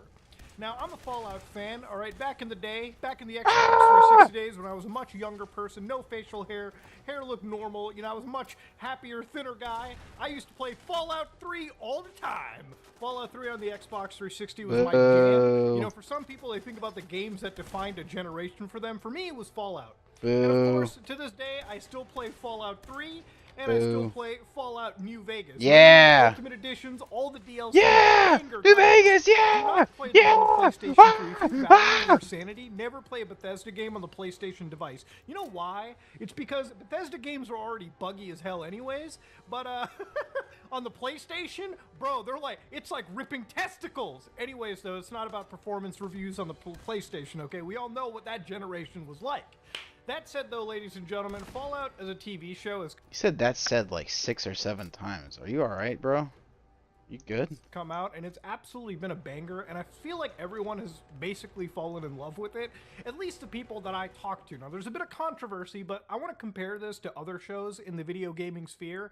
For instance, Resident Evil as a TV show from Netflix was an abortion, okay? It was actually a fucking abortion on television. Now, I watched that entire dung pile, and I even made a video talking about why I didn't like that, you know, TV show, because it wasn't Resident Evil. It was a bastardized version of injecting Resident Evil lore. It was a bad show, okay? It had its funny moments, okay? We won't forget the Zootopia line. Hell, I won't even forget the badass prison shoot 'em up scene, okay? That was the one good part about the show. It was the one time where I was soy jacking a little bit, all right? But it was a bad show. The other show that is kind of, you know, mind-numbingly terrible, in my opinion, is the Halo television show, okay? These are shows made by people that really don't care about the actual source material, okay? It's just a bunch of, like, out-of-touch Hollywood types that basically say, all right, we got a great IP here, let's just actually make a show out of it, okay? Hey, let's make the Halo TV show. Hey, man, let's have a human... I'm starting to remember why I don't watch fucking Mood on her videos. Hey, the show's more like Mass Effect, I guess, instead of Halo. Like, at that point, you know, the general, you know, people that the show is kind of made for are going to be pissed off. Now, the Fallout show is something that I feel touches upon this perfectly. Now, if you played Fallout, you know that the game, the style of it is kind of like this. The world is in its 50s. You know, the world had a divergence. It's like this 1950s stylized universe that had nuclear bombs drop. And society basically went down into, like, you know, the Bronze Age and slowly built itself back up in, like, the course of hundreds of years. And since then... Kind of. I mean, he probably understands. Like, it's like the Bronze Age, but there's, like, random, like, super high powerful technology just lying around. Then the world has become far different than what it was like before the nukes fell. You've got multiple factions, you've got raiders, you've got fucked up shit everywhere in this veneer of 1950s America. And that's basically what Fallout as a series is kind of about. That's what Fallout, you know, at least if you had to explain it really quickly to somebody, that's what you're hitting up with. Now, the TV show, I finished all the episodes of it so far, and I will say that it nails the aesthetics down perfectly. To give you an idea, the show follows 3 main characters. It's got Lucy, who is a vault dweller, like she's grown up in a vault, and her view of the world is very different than people who live above the vault, because she's never seen post-apocalyptic America.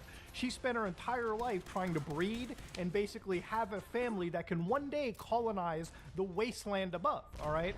And as soon as she starts witnessing how messed up things are, okay, where cannibalism is rife, raiders are rife, human beings don't trust each other, she herself doesn't really like the surface all that well. But her motivation is to find, like, her dad, which kind of gives me these Fallout 3 vibes, but, you know, we'll touch upon that in a bit. The second main character is this dude named Maximus, who's like a Brotherhood of Steel pawn. He's like a Brotherhood of Steel dick washer, okay? So if you don't know the Brotherhood of Steel, they're like the most they're kind of the most based faction in the Fallout universe. Human beings above all, keep all pre-war technology away from the scum. Everybody in the wasteland is scum. That's effectively what the Brotherhood of Steel kind of is if you had to Eli 5 them. And they're the ones that are in that typical power armor that you see in like Fallout media all the time if you're like cursory glancing it from afar. So he becomes like sort of a Brotherhood of Steel knight in the power armor, you know, but there's a whole way in how he becomes that I won't spoil. And the third main character is the Ghoul. Now, the ghoul is interesting because in the Fallout universe, ghouls are like these creatures that effectively have near infinite lifespans because of the radiation that they live underneath. It's people that look like, you know, rotted pieces of meat walking around, but in reality, they have like infinite lifespans, and you know, they're just another group of people, another life form that is brewed in post-apocalyptic mutated America. So anyways, he's the only character that is alive since the bombs fell, okay? Like, he actually witnessed the Great War that lasted 2 hours and finally comes out of, you know, retirement in this world that is set very late into the Fallout universe. Now, according to the Fallout mythos, and I actually looked into the timeline for it, there's a few people that were discussing this, and according to the current timeline, and feel free to correct me if I'm wrong, the way that this takes place is, in Fallout universe, the bombs fell in the year 2077, so Fallout 76 takes place in 2102, Fallout 1 takes place in 2161, Fallout 2 takes place 2241, 3 comes after, then New Vegas, then 4, and then the TV show is set literally over a decade, or at least, you know, around a decade after Fallout 4. So that's kind of what the actual idea is, and Bethesda is very involved in it. Todd Howard is very involved into the show, which is kind of weird because the show runs above 20 frames per second and no fucking character is ragdolling around, so I was like a little weird, so to speak. But yeah, Bethesda's very involved, and you can really tell with this show because as you watch it, there's a lot of Easter eggs in it where you kind of go, oh wowie, you know, that's Fallout right there. The vaults look like vaults. The characters are all using their stim packs. There are actual products that you can find that they don't even point at, which if you're like an actual Fallout player, you'll like notice it in the corner of your eye and be like, oh shit, those are some that's some squirrel on a stick right there, pal. Or that's from Fallout 3. That's from New Vegas. So it's got the aesthetic pretty much.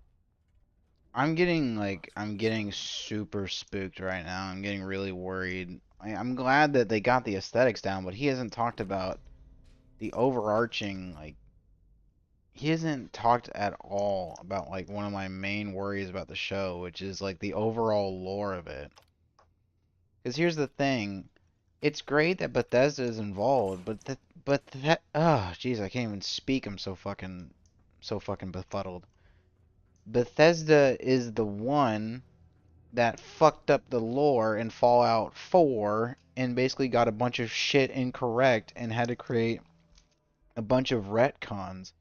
They're the ones that put Jet in a vault that was sealed off, so it was like pre-war, and they filled it with Jet, even though Jet was invented in Fallout, I think, 2.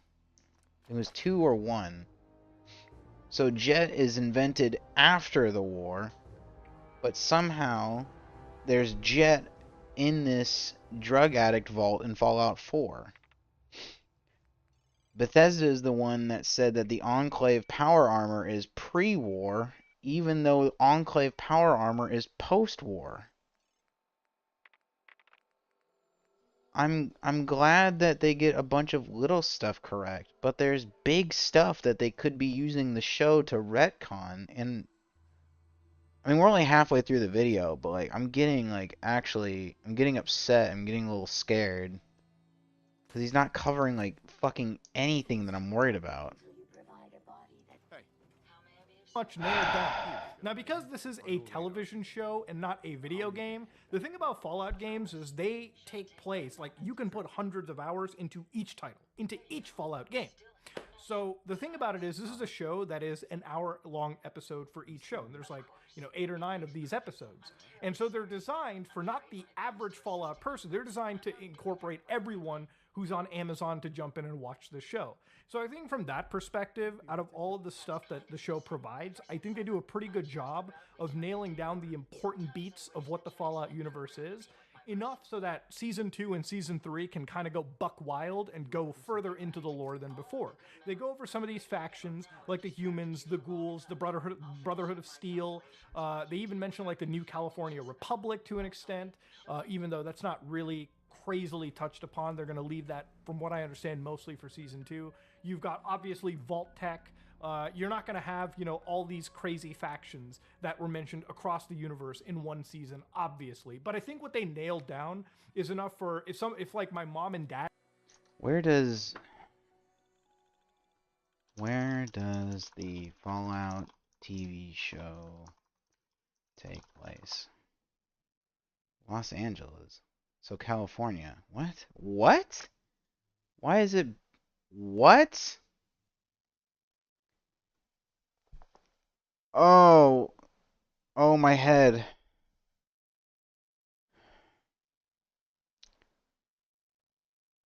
Oh. It takes place in... Am I retarded? Isn't Los Angeles in California? Isn't... Am I retarded?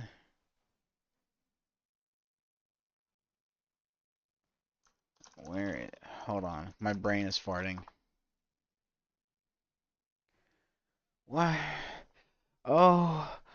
Oh. Oh, I hope Mutahar is like... I hope Mutahar... Oh, God. I hope Mutahar is like not properly addressing how fucking, not properly addressing how much they touch on the NCR or something in the show. By the time of New Vegas, they have like all of California under lock. Like the whole state is the NCRs.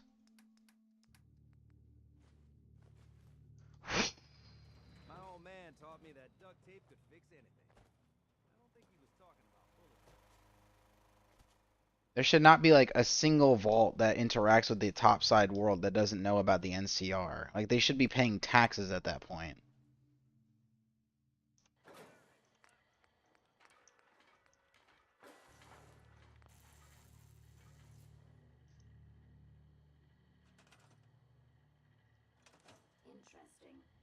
Have sat down to watch it, they could understand the world of Fallout, right? There are even moments where like the show kind of touches upon the world before the nukes fell, but they only do it enough to the point where it's not overbearing. That was one of the things that I was worried about watching this. I'm like, please don't have like an entire episode or two dedicated to like talking to the world before the nukes fell. Like that's not really all that important.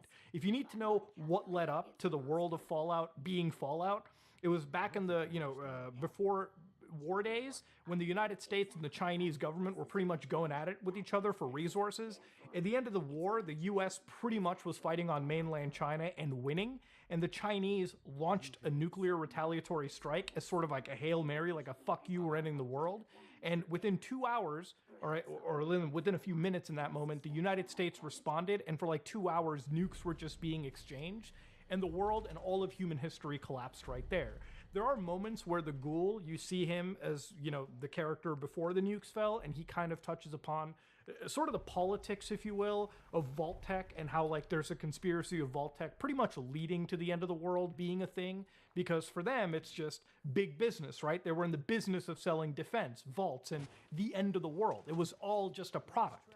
So there's moments where the show touches upon stuff like that, and it does a pretty good job of not being too preachy or overbearing and kind of explaining the Fallout universe to like the first time normie. Now, a bit of the controversy that's sort of come out here is a few people feel that they have been basically shitting on New Vegas. So if you don't know, there's a bit of a conspiracy that Todd Howard fucking hates New Vegas, when that's actually not even the truth. According to an interview from back in the day when they were talking to him about Fallout New Vegas 2, he literally says, nothing set in stone, but New Vegas was great, and having another go at it certainly makes an awful lot of sense. So right then, fingers crossed, extra radiation-born ones too, if you got them. So the understanding is, Todd Howard, obviously Fallout games, when they were being developed, Fallout games, the first like 2 Fallout games were isometric role-playing titles. They were not made by Bethesda. Bethesda came in with the franchise on Fallout 3.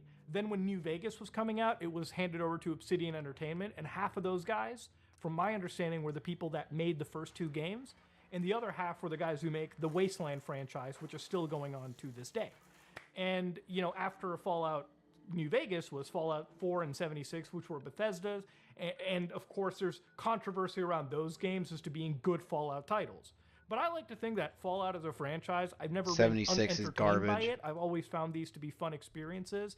And Fallout games kind of inspire that creepypasta love that started my channel because, if you ever played Fallout 3, without having any understanding of the franchise, you'll walk into like all these creepy vaults and places and have like these amazing surreal horror experiences. And I think a lot of this stuff culminates into why these games are so special and why the TV show is special too, because it's one show where, again, I can understand that obviously, you know, they're not going to hit upon every note for every gamer out there because there's just so much lore in this franchise. But what they've provided is, I think, good enough to appease both the long-term fans of the franchise, even the casual ones, and of course the general person that probably clicked on the show because they thought it looked cool and they had no idea what Fallout was. So yeah, it nails down the vibe really well.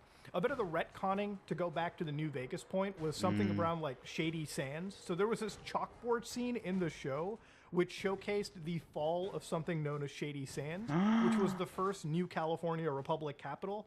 And again, for people who are really diving deep into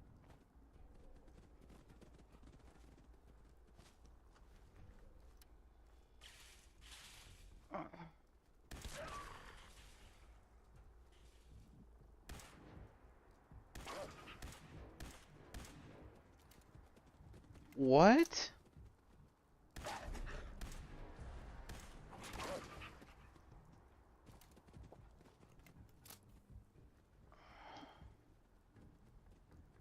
I'm like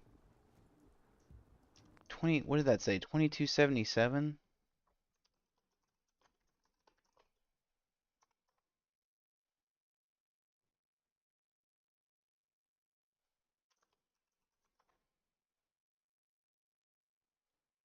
What? this New California, which showcased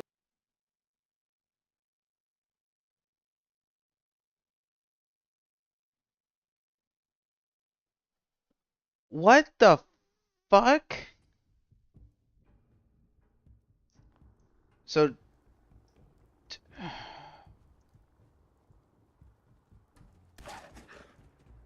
So Fallout New Vegas, the game, can't exist in this world because of that. It literally cannot exist.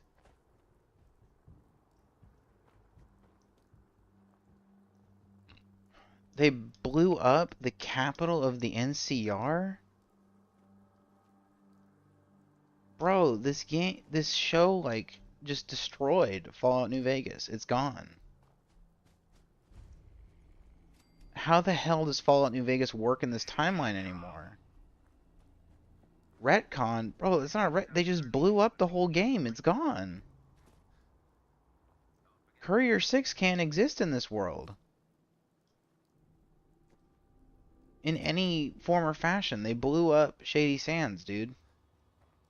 Like, the whole fucking, like the crown jewel of the NCR. It's gone. What the fuck? Why? Why would they do that? Ugh. The fall of something known as Shady Sands, which was the first New California Republic capital.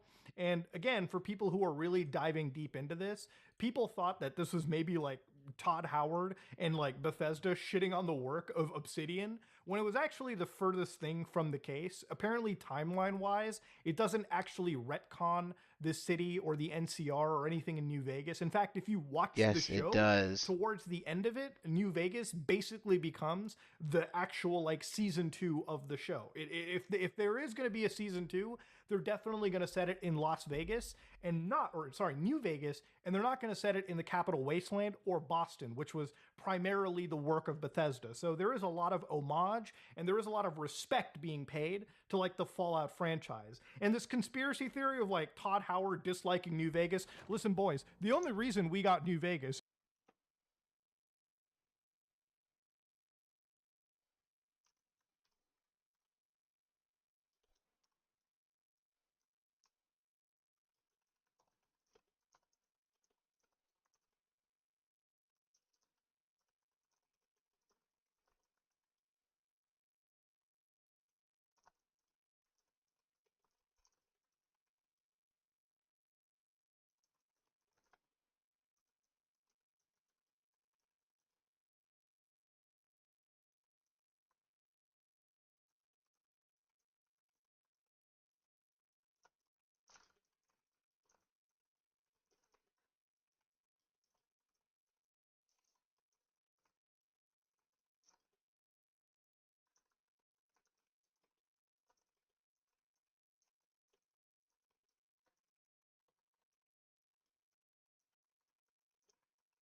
Actually, guys, the annihilation of the first city of the NCR shows that Bethesda loves New Vegas. Dude, the crown jewel of the NCR is gone. Somehow people in LA aren't paying taxes to the NCR, even though New Vegas clearly states that there is enough civilization in California to fuel and maintain the well-oiled bureaucracy of the NCR. This is pure cope.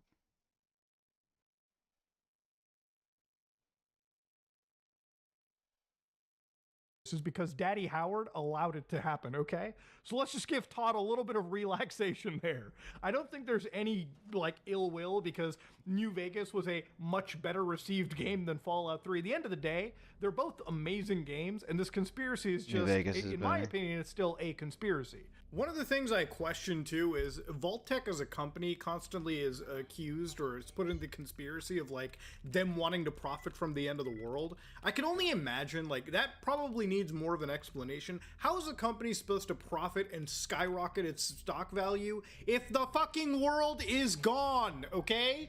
Who are you trying to impress? The raiders and savages and cannibals? I don't understand. That part of the show needs a little bit more explanation. I don't know where they were going with the whole Vault-Tec conspiracy now that I'm really putting it in my head. But it is Fallout, and I don't think the lore was ever really the biggest part of it, or at least the larger standing lore, if you will. I think in most cases, you're going to sit down and enjoy what they've done with the show. So yeah, for the first time, I've actually really seen a video game adaptation of a show done really well, and it wasn't insulting and infuriating like Halo was, like Resident Evil was, and after watching Fallout, I don't know. Okay. Here's what we're gonna do.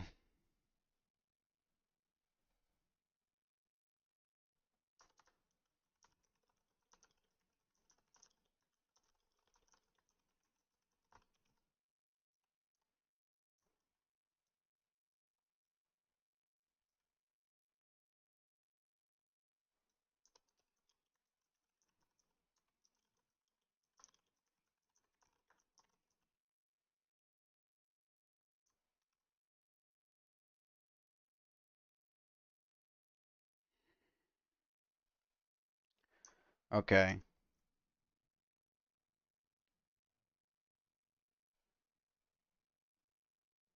Here's what I'm gonna do. Well, let's make this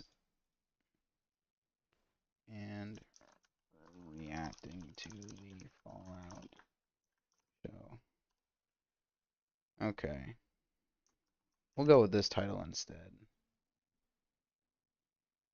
Okay. Because it's so heavily copywritten, I cannot play the Fallout show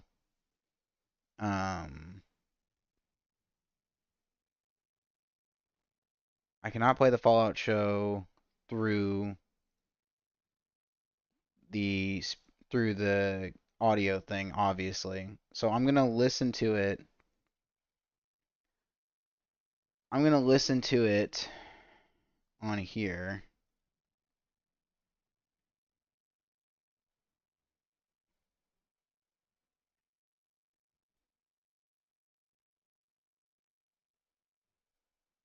Hello, testing. Okay.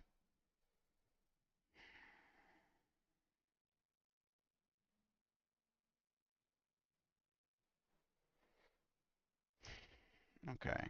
I'm gonna watch the Fallout show on my other screen, and I will give live reactions to it.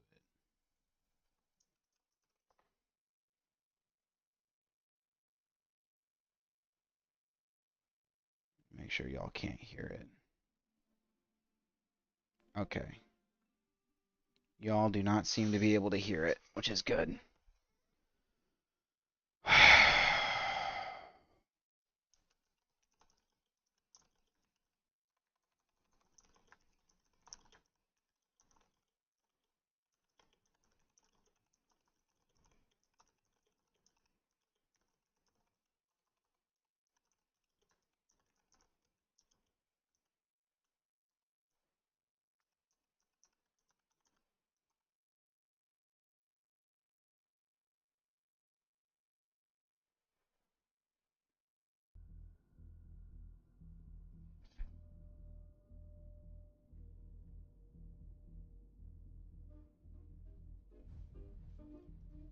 Oh, it's a little too loud.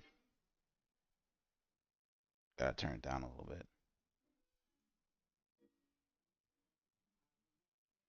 Okay, that's a bit better.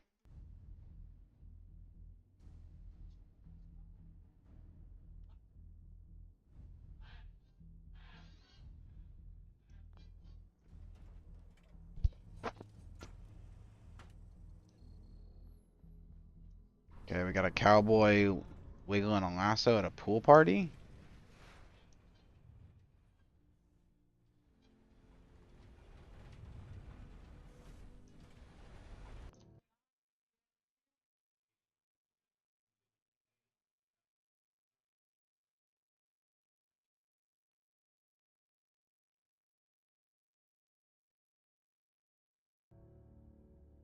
I like the look of the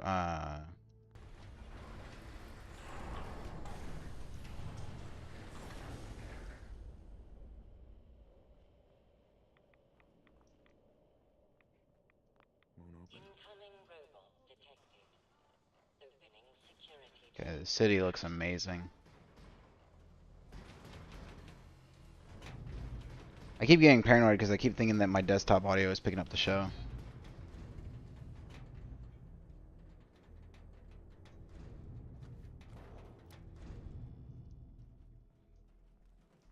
Looks like the guy that plays fucking...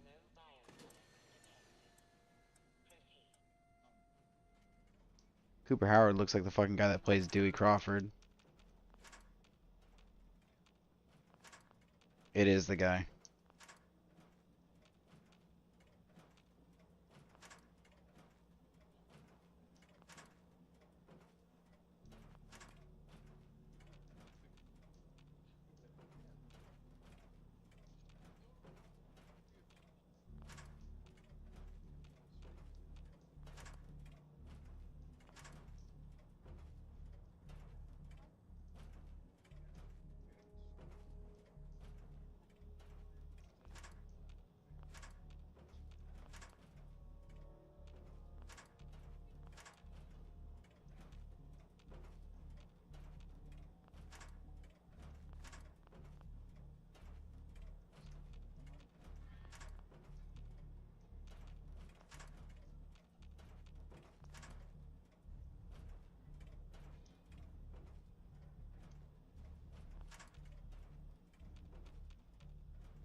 Sugar bombs.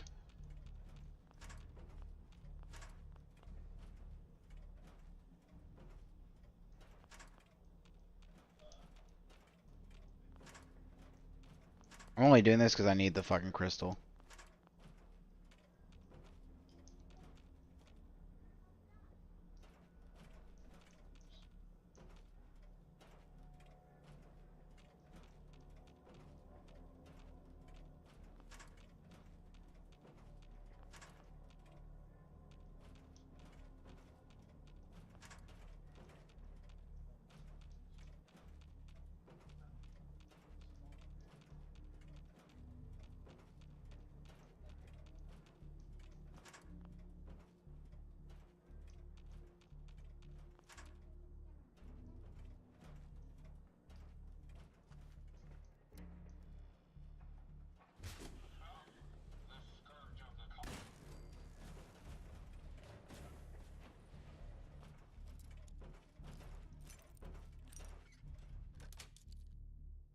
Got it.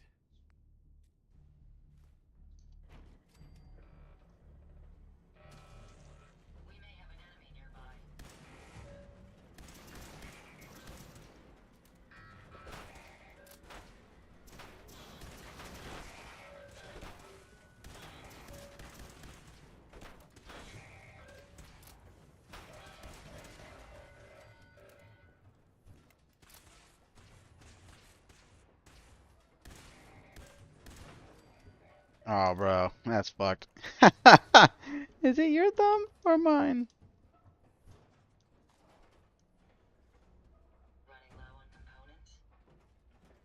What the fuck?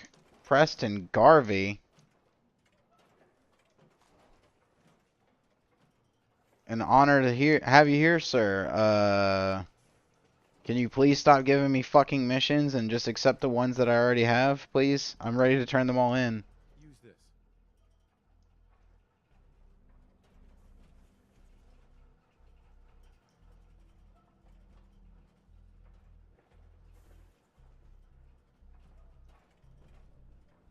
Open the fucking door, Ada. Jesus Christ.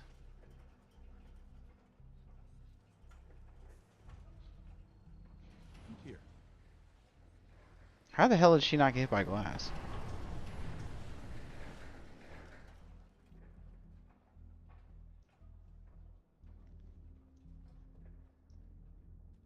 Mr. Preston Garvey, if you'd like to watch along with us, we're currently at Season 1, Episode 1, 6 minutes, 9 seconds. You gonna mark it on my fucking map? Fuck you. Oh my god.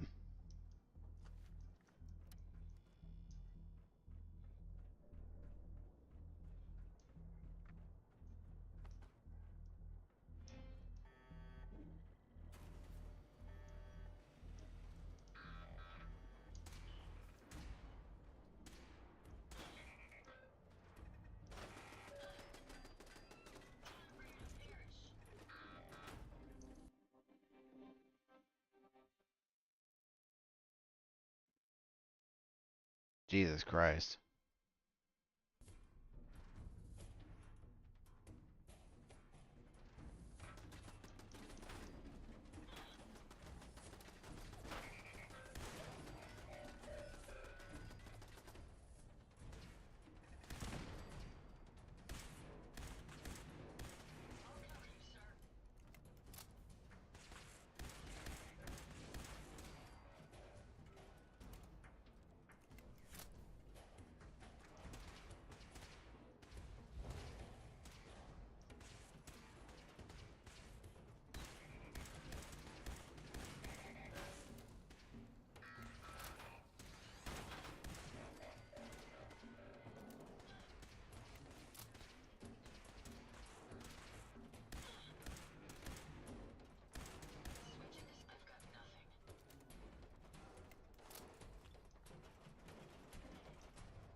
Oh my god.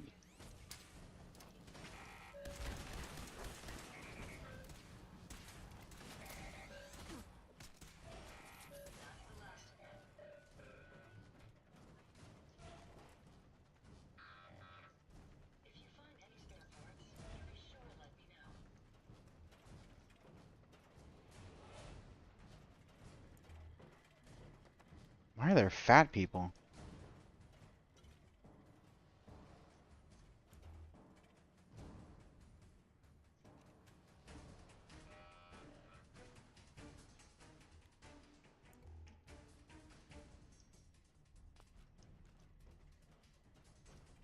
Okay, hold on. Why is there a fat person in the vault?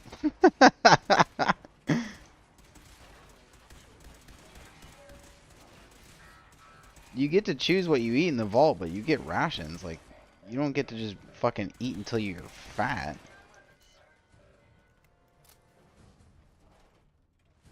What the fuck? Why are we having fat people in this fucking vault? This vault that makes it to where you have to apply to be in a marriage. For some reason, they're allowing this dude to eat until he's fat. Am I retarded? Am I missing something?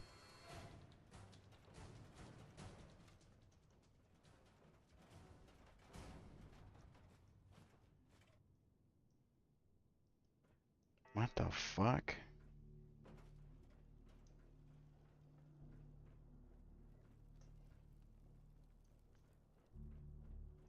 Jesus, why does Norman look like that?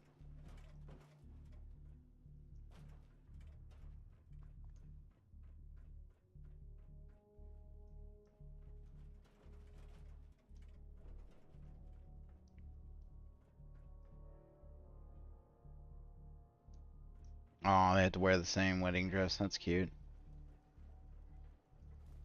If we got guys that can be fat, why can't we make more wedding dresses? Jesus.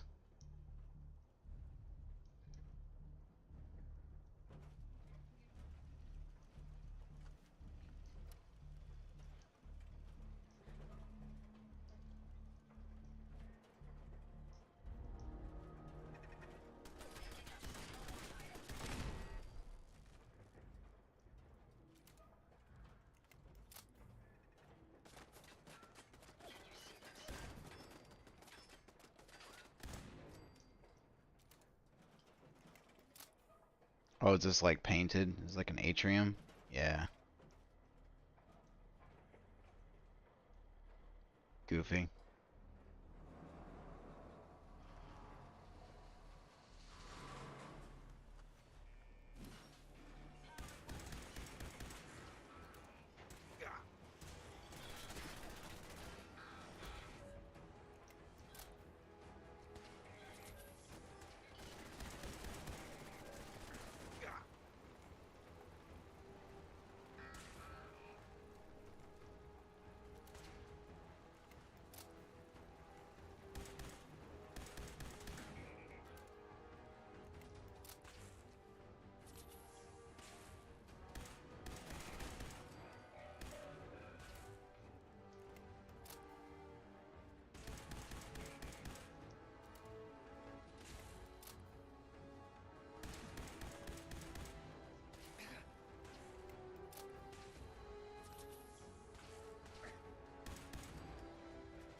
Her dad's the overseer? What the fuck?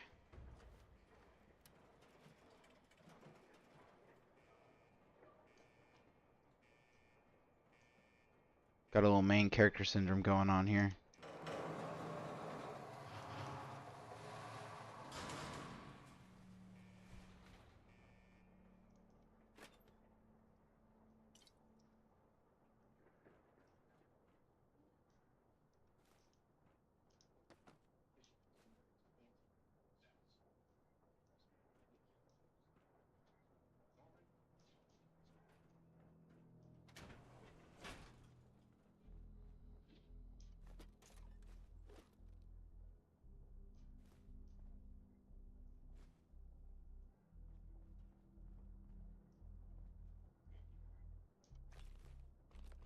Gatekeeper. So they're going with the Fallout 4 logic of how the fucking door opens.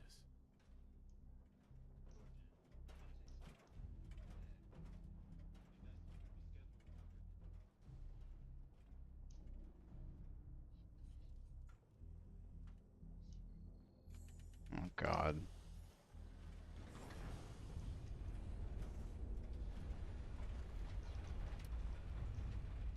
Ugh.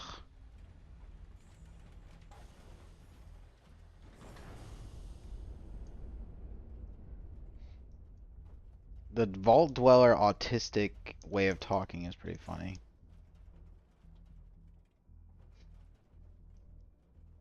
Use this.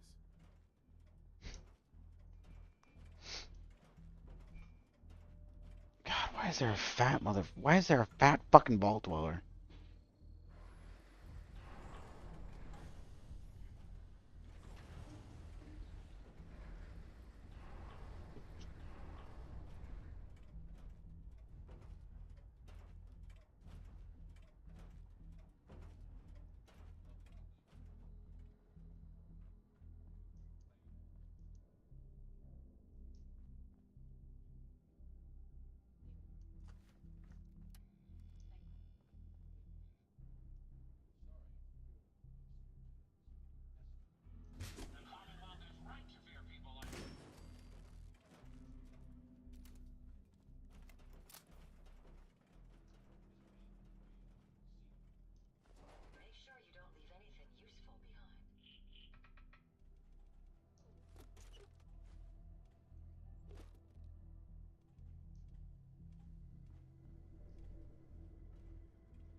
Why is this suit grungy?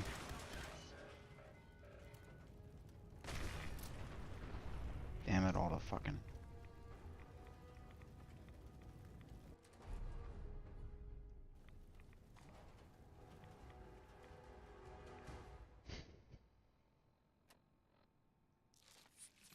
Why are they so funky looking?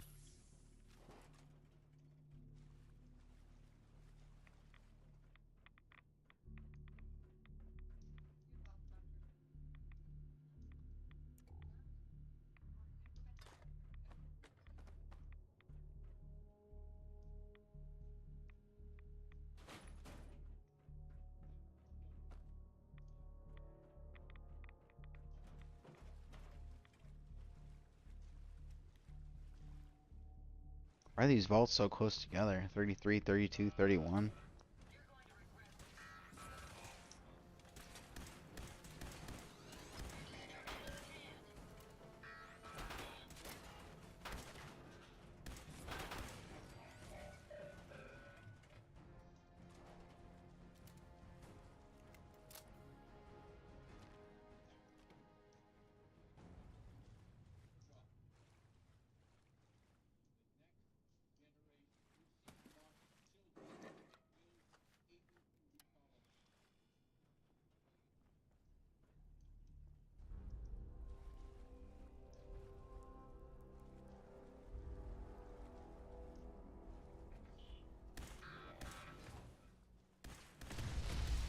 So they don't go topside.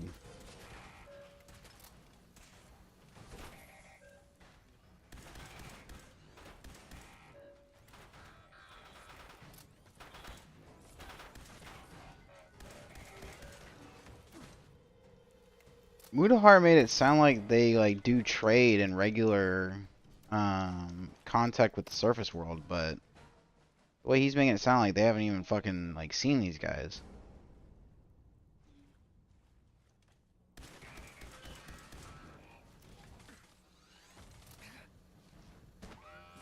Oh my god!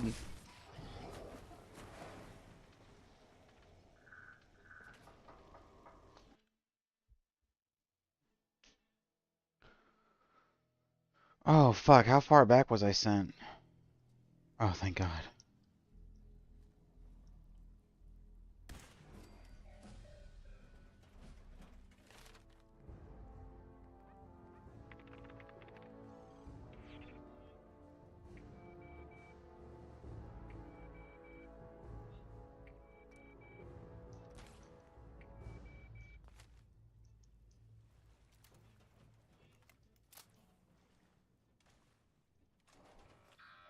Ew.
Okay, they're just... Why does he have scars?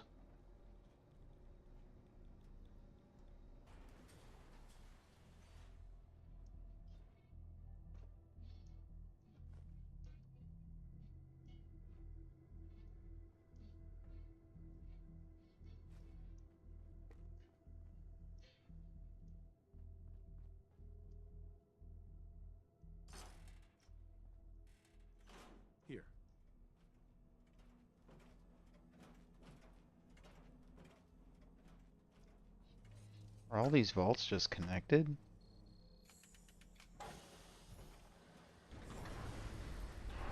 What the fuck? Maybe that's part of the experiment, I guess, for this vault, is that there's just multiple communities connected. One of them's gonna fail and the other one's, like, succeed. Scan this.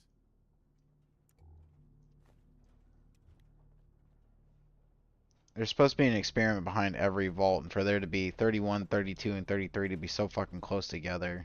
I guess it must be part of the experiment. Over here.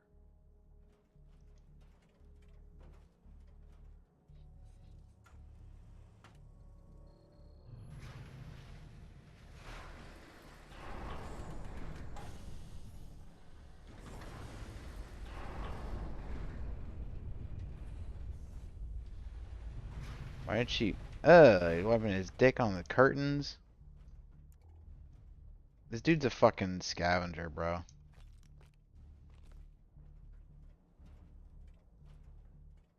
This dude's a raider or a scavenger or something.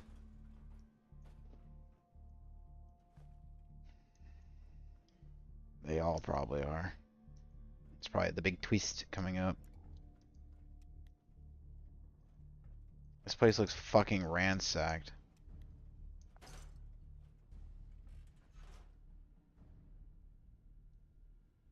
Jesus Christ. Won't be able to hack this.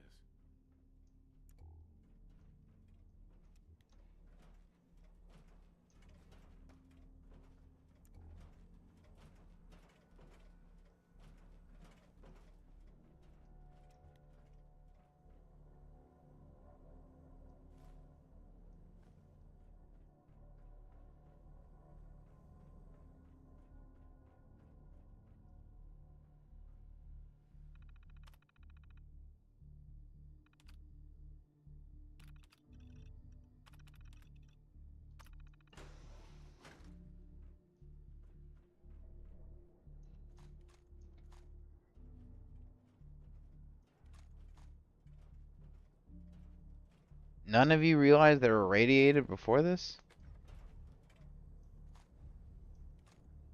Ew, she just got radiation nut in her.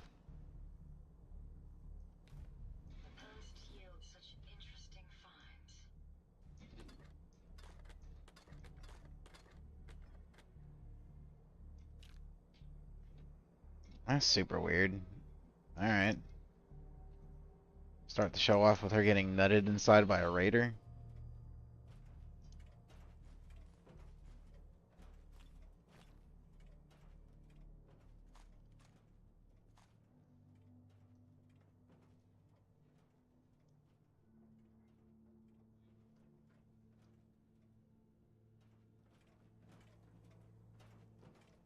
Is this the guy from House, the doctor?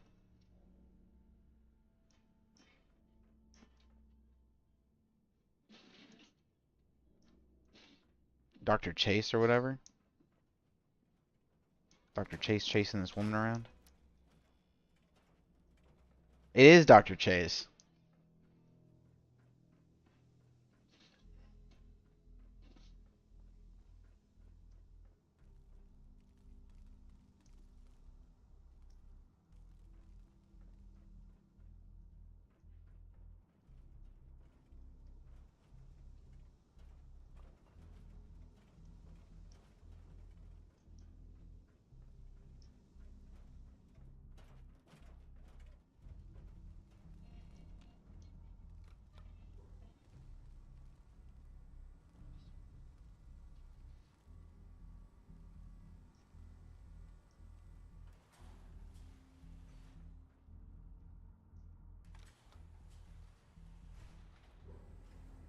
Jesus Christ.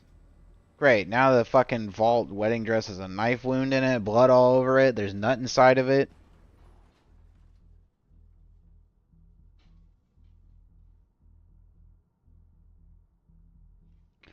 Why did they spend like 3 seconds on the stim pack? I get it that it's supposed to be like, I get that it's supposed to be like a reference for us.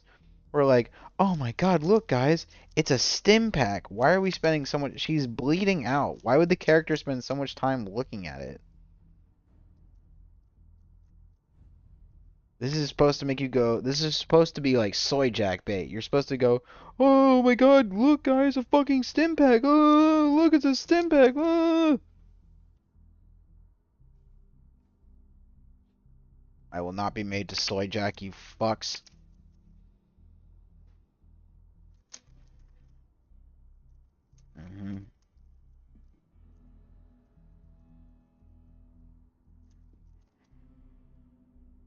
This vault had weapons training and healthy survivors. This should be like insta-win for the vault dwellers.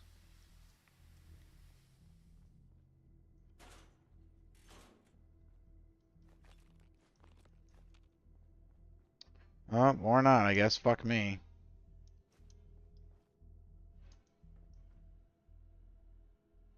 What the fuck is that? What the hell is she holding?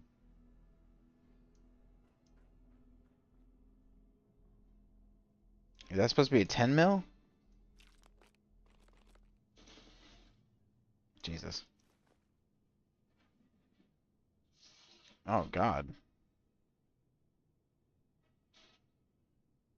A trank gun? This must be a Fallout 1 or 2 thing.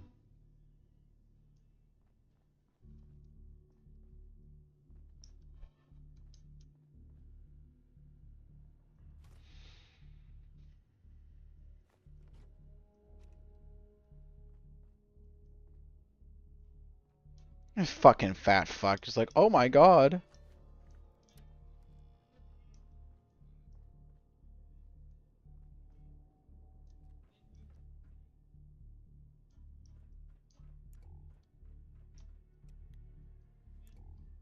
So what, this whole vault is just gone in the blink of an eye? That's how we started the show?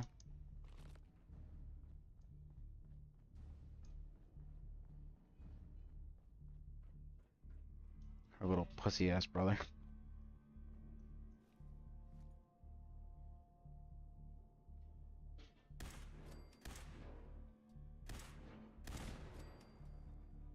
Oh my god.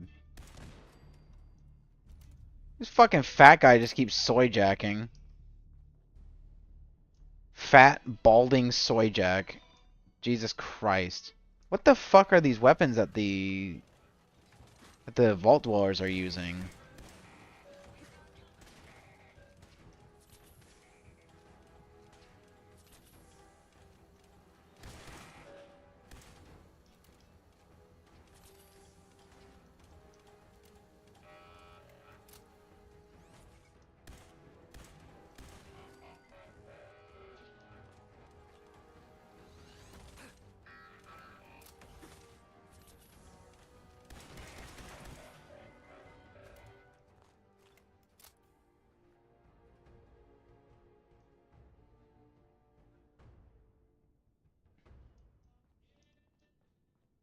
Okay, we got a badass woman moment. All the guy...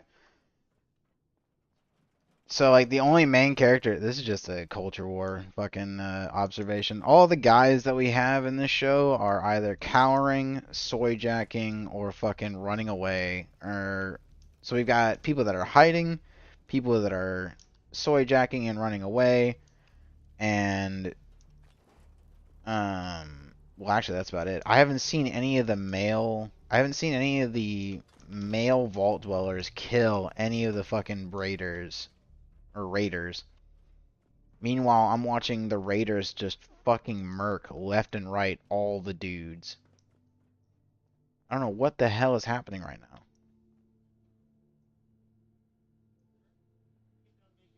Please don't make me use force. Oh, he's huffing jet. Nice.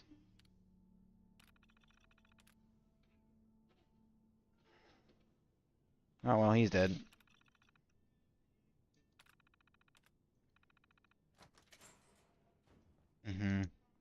We got another guy soy jacking. Oh, we've got female raiders killing male vault dwellers. Nice.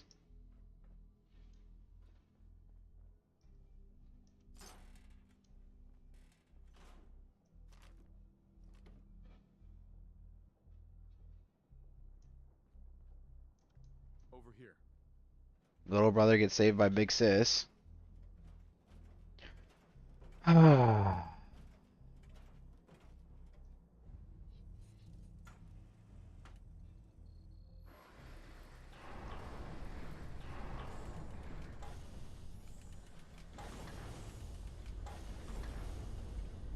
Okay, finally, thank God. Dad was the one that had to come in and kick his ass. Thank God for Pop Pop. Somehow Dr. Chase got back up and... Why doesn't the Overseer have a fucking gun? Does this vault not have vault security? I'm pretty sure almost every vault in the fucking, like, series... Or, I can say series. Pretty sure all of the vaults in the games had vault security. Why doesn't this vault have anyone running around with firearms? Dunking him into pickle juice, that probably hurts. I need to be writing all this down. I'm gonna forget all this shit. Okay, hold on. 30 seconds on Stimpak. Scene. Soy jack bait. Only female vault dwellers shown to be fighting back. Male vault dwellers, save for dead, are soy jacking and running, hiding, or getting killed left and right.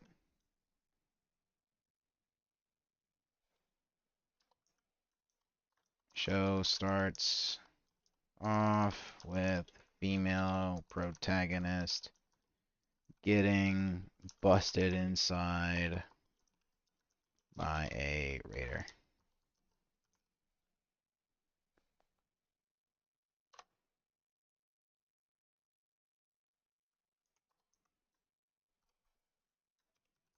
Negatives.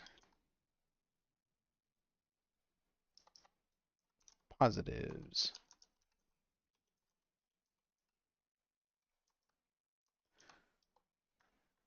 Set design is amazing. Suits look great. Love that the vault dwellers are kind of retarded.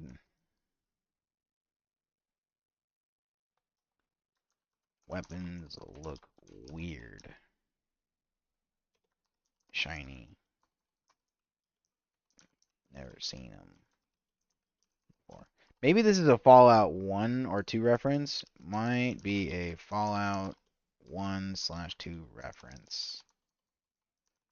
Because I don't remember these weapons in 3, Vegas, 4. Maybe it's a 76 reference. I don't know. They don't look familiar to me.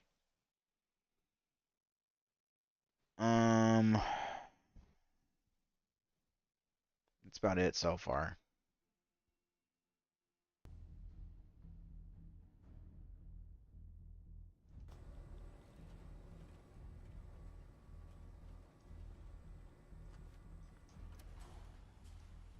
Intervault door breach.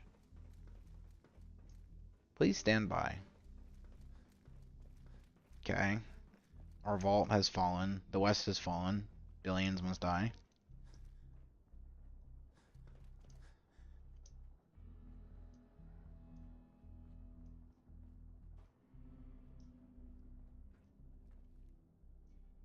Jesus Christ.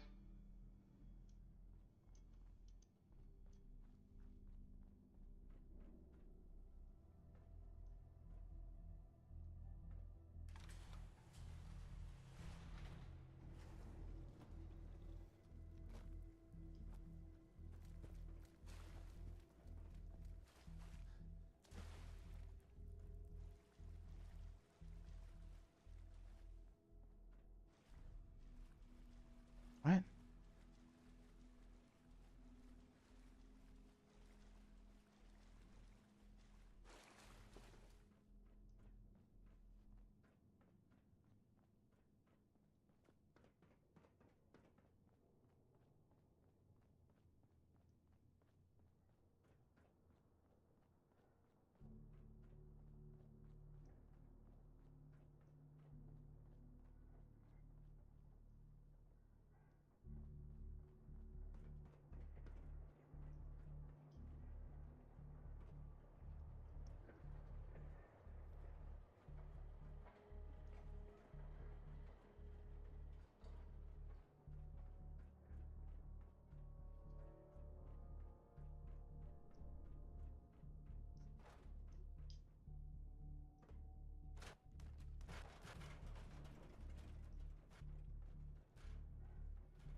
the fuck? That was supposed to have killed them all? Just like one little explosion.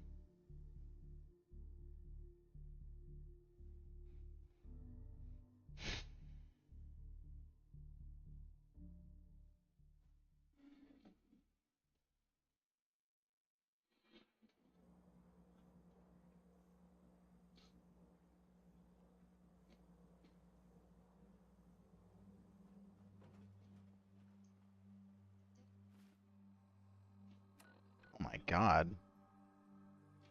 I'm beating this dude's ass.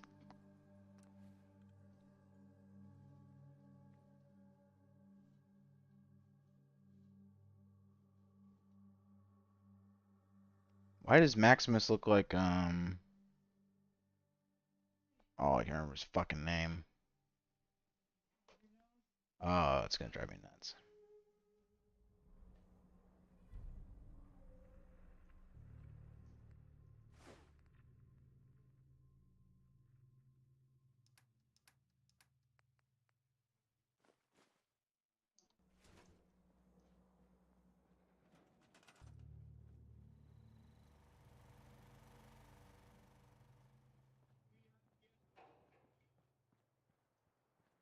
Okay, got the Brotherhood of Steel. So, if this is taking place in LA, that means this gentleman is a member of the Western Brotherhood of Steel. Which means that this dude should be, like, the apex of, like, this dude should be the most racist, most ardent, like, this guy should be the most,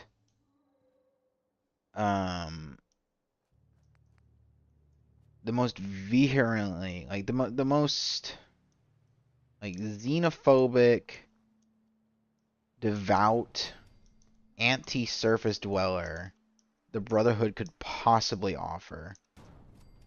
This guy should not even be okay with people that are too radiated from joining the Brotherhood of Steel. This guy should be, the moment he sees like a outsider, like a topsider or a wastelander, the moment he sees one of them holding a laser pistol, he should like start foaming at the mouth and like autistic screeching until he's killed them. But this might this might be the new Brotherhood of Steel under Elder Maxon if this takes place 10 years after Fallout 4. So this might be the new breed of Brotherhood of Steel that's somewhat okay with outsiders joining, but is still devout enough to not be okay with synths or super mutants.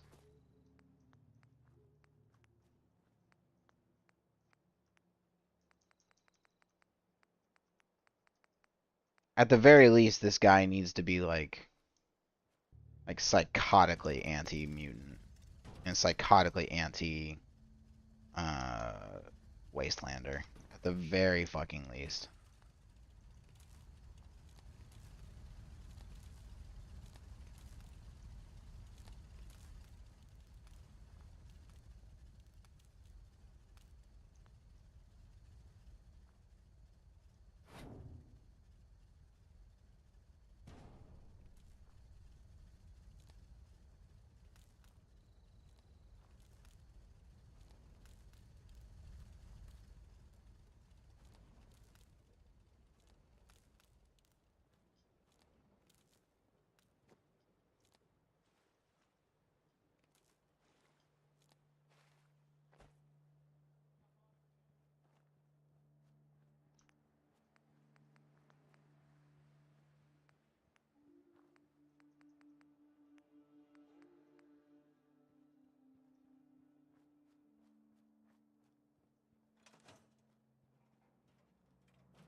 Here's that holotape you gave me, full of Institute data. I hope. Well, all right. I'll start digging into Okay, I'm seeing a blimp, so that might be the Pridwin. The Institute isn't our... I know, but it never... all the good stuff on here is going to be encrypted. Holy shit, it is the fucking Pridwin. After that... Or maybe not. Maybe it's just another, blimp.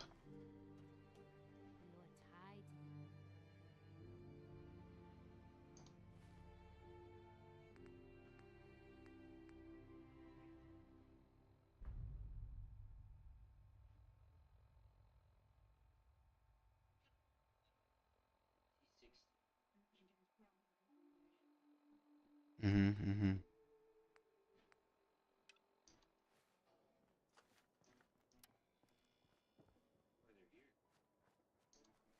Oh, father, I wonder why they are here.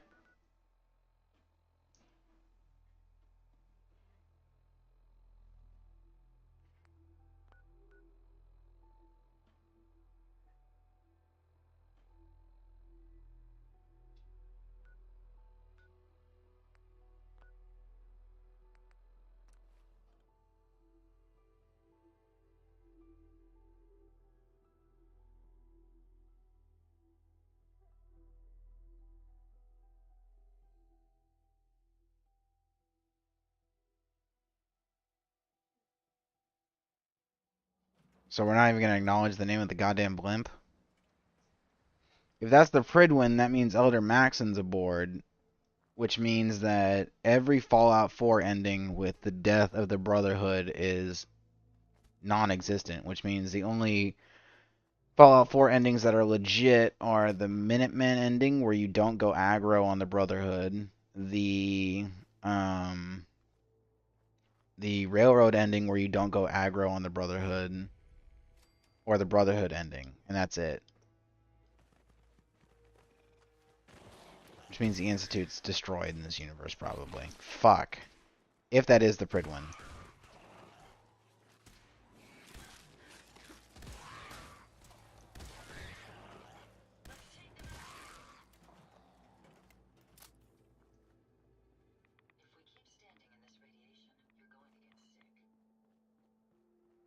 That's... Oh my god, a Nuka-Cola fucking... Power armor stations from Fallout 4.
Is this dude beating his fucking Schmeat?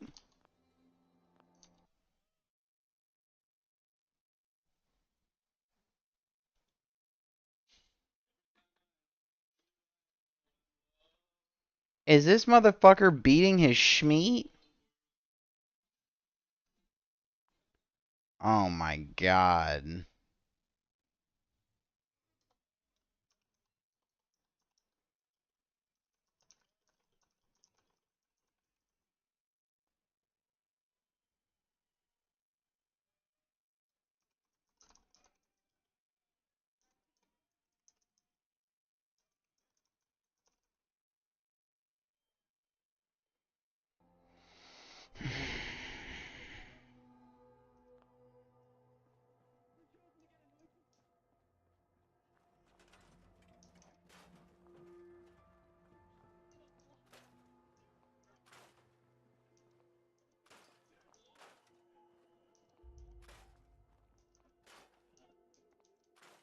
Ah, bro, that sucks.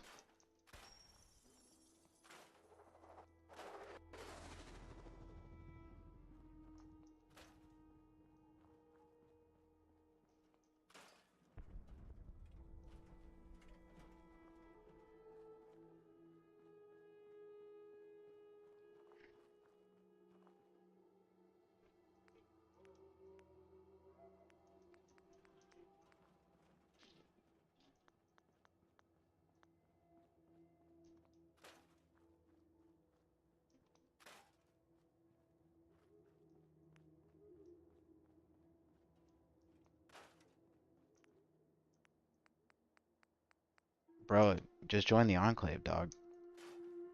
They've got better healthcare.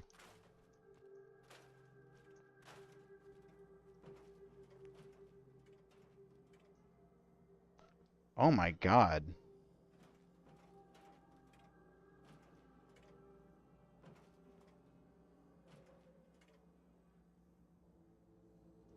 How the fuck do you shove your foot?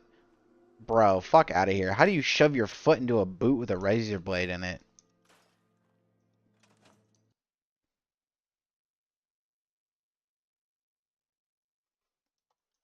Shoving feet into razor boots. Somehow.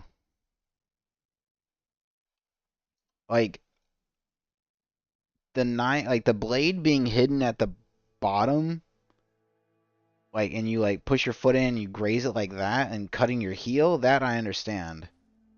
Or like in the toes or something. Bro, the boot is like dog, the boot is like the blade is right at the back where the heel is. Bro, what the fuck? How the fuck do you not notice the fucking... How do you not notice the razor blade in your boot? Like, not recognizing a snake in your boot or something right in the toes, I understand that. But really, at the heel? Where you stick your... Like, the back of the boot? You don't feel that? You don't see that? You just shove your fucking shit... Not only that, why are they giving her the stink eye? They can just stim pack her and fix it. Are they gonna, like, not let her in because she didn't know there was a fucking razor blade in there or something?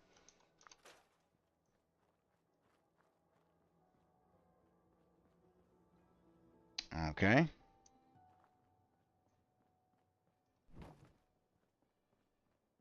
Now our dude is, like, getting jihadi taken to a bomber, looks like. They put a fucking bag on his head.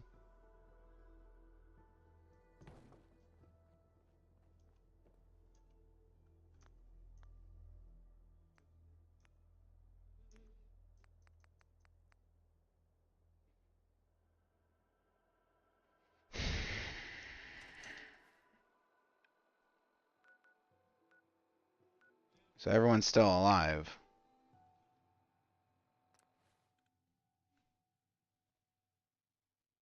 Why are we stapling anything with when we have stim packs?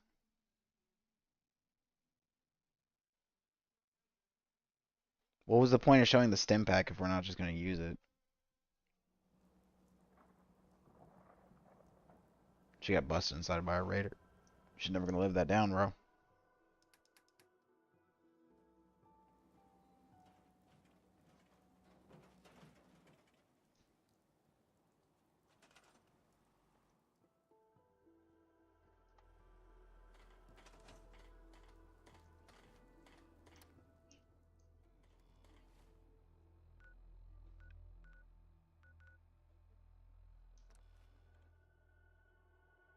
Outer vault door. So there are inner vaults.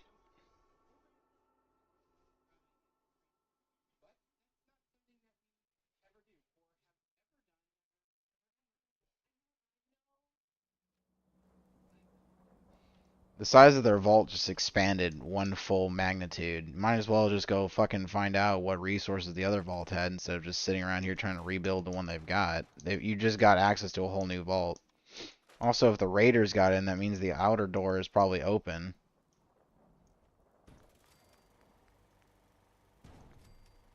Have they even figured out if the outer door was open? How'd the Raiders get in if it wasn't?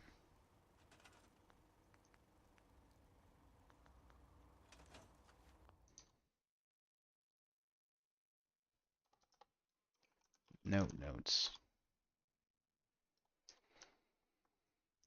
The Raiders get in if the outer door wasn't open. These Raiders won't. Dweller Raiders? Question mark.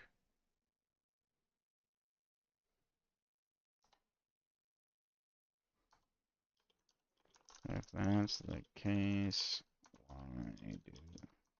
why are they irradiated?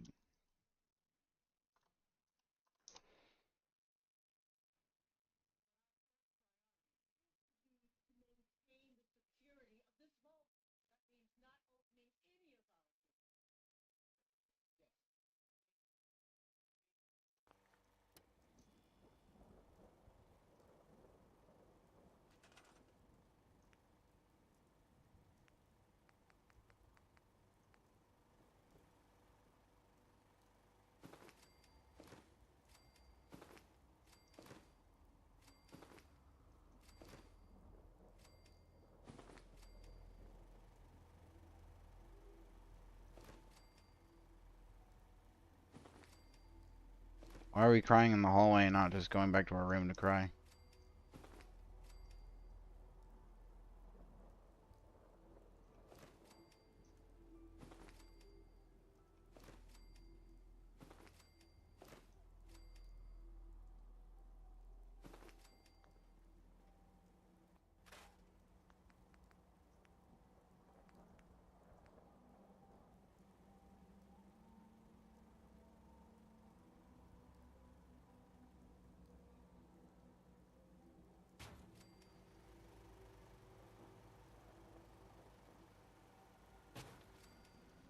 Base Davey response.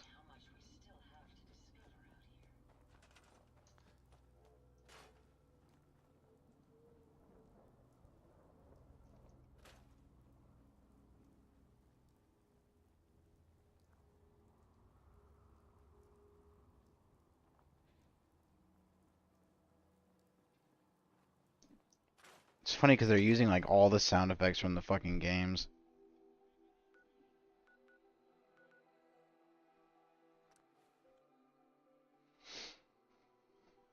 Yeah.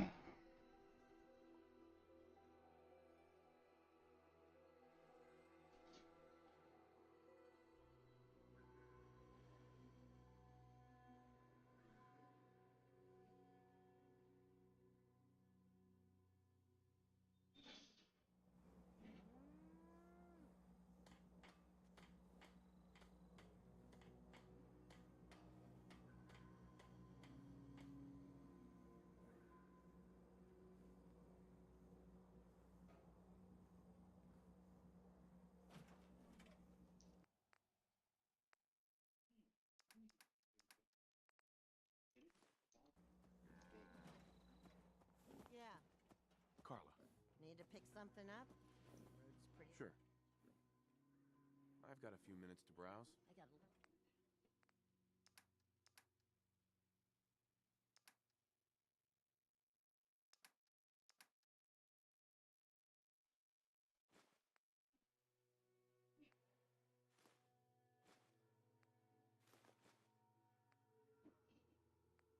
Drugging our own brother. Nice.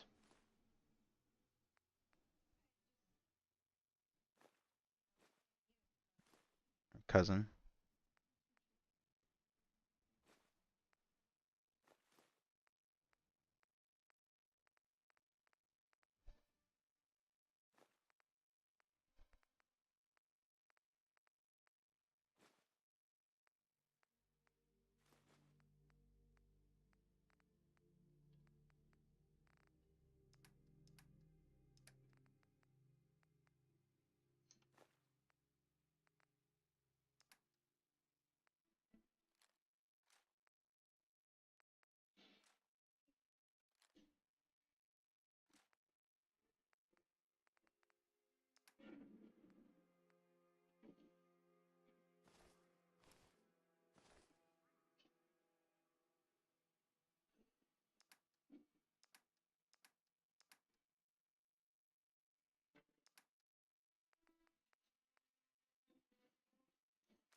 That didn't work. What is that? Fucking written by. Matter of fact, let's go into the notes.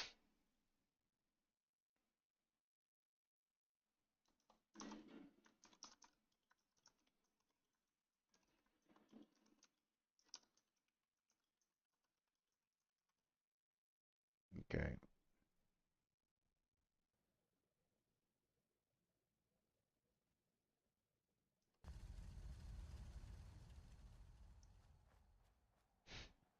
There's just there's just skulls everywhere. What the fuck?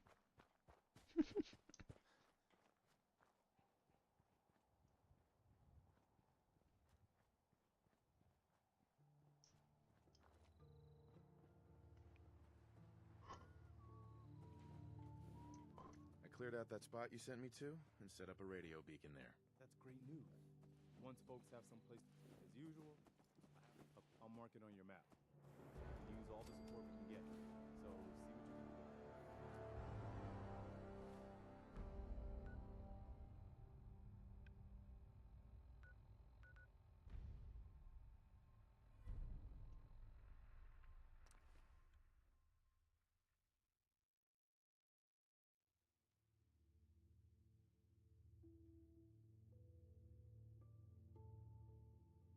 Oh my god, she's right on the edge of the beach.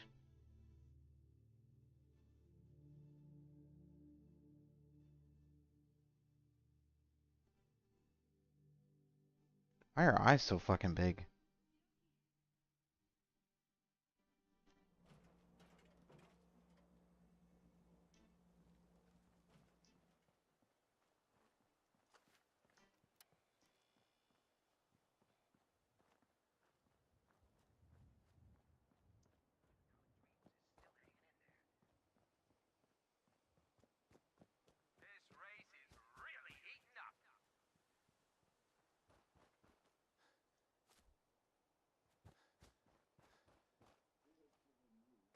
It's another great day out here at the track.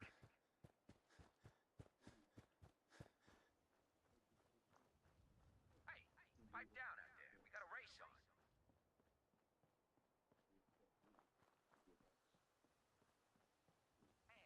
And here they come.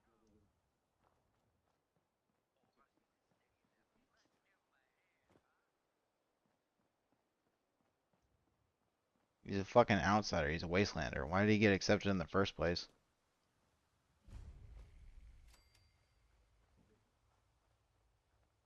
The farm's not much, but it's something. You're with the Minutemen, right? The Minutemen are always a pack of feral ghouls. If more of them start wandering, I'm on it. It's just I'll be glad to have them gone.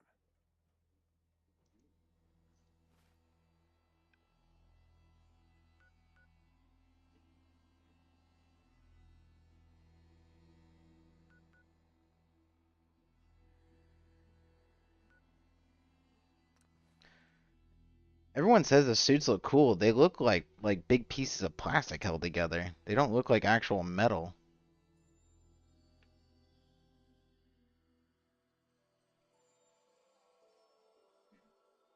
What the fuck? Why do he speak like Darth Vader?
Jesus.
Never seen this burn on the fucking... Never seen that burn on the neck of any other one, but...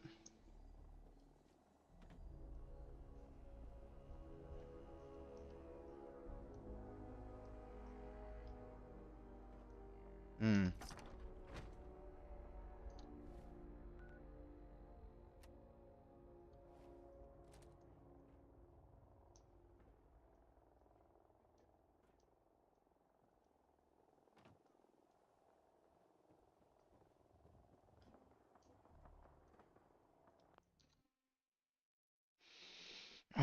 Positives. Enclave is real. Bro, that's always a big fucking positive. Control you. Oh, I can't even control you here. Alright, big positive. Enclave is real. Negative. Institute is gone. Unfortunate. Unfucking fortunate. The Institute has been destroyed.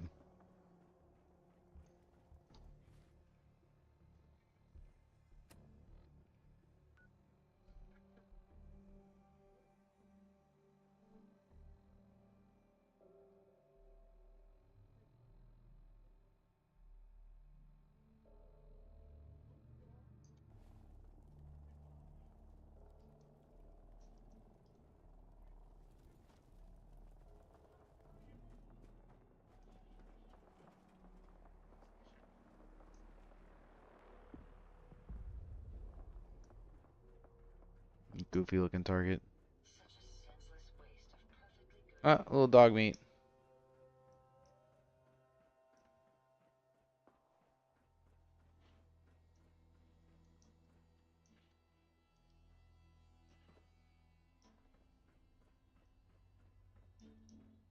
The knights walking around like bad motherfuckers is pretty cool, but like the suit itself just looks so strange.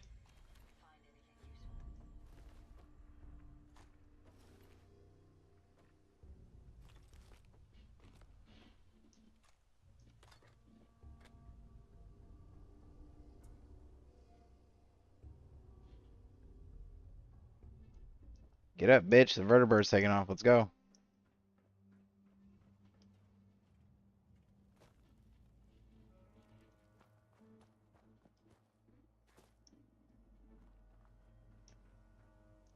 Put razor blades in that bitch's shoes just to take her spot. He's gonna kill this fucking knight, bro.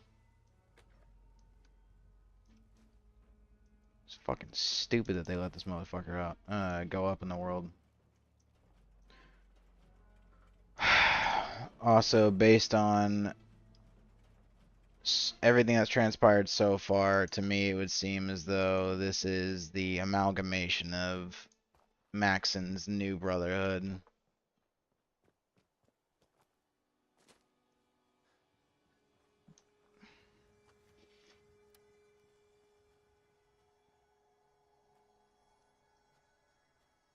A rocket launcher?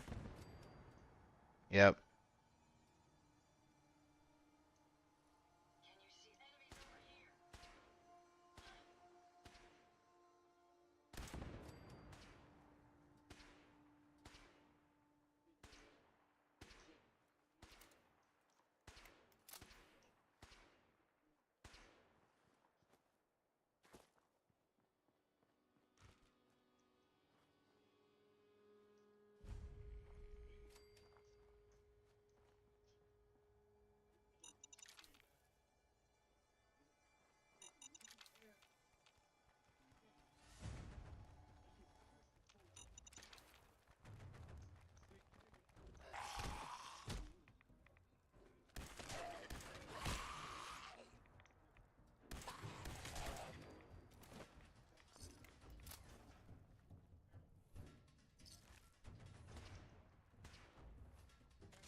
Yeah, this is the motherfucker that plays Boyd Crowder. Nice.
Boyd Crowder Ghoul is badass.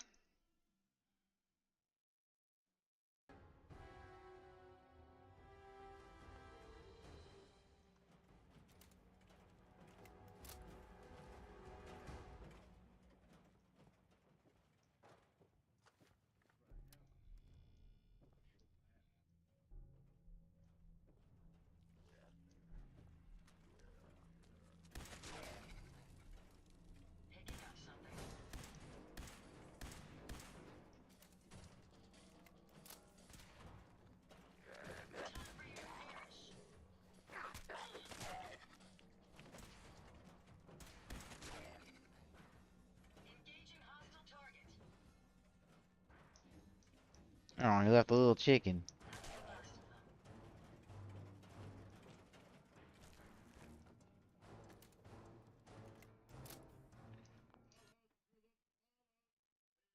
Alright.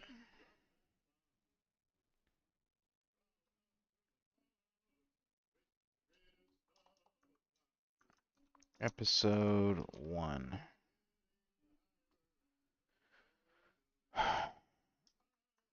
Not enough more to critique, though what breadcrumbs there are a little worrying.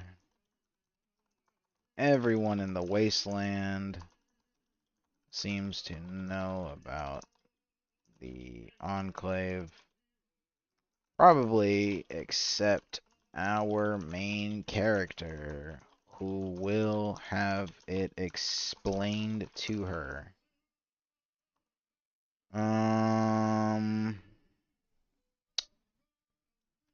Vault Dwellers are a joke, even though the majority of main characters from the games are Vault Dwellers.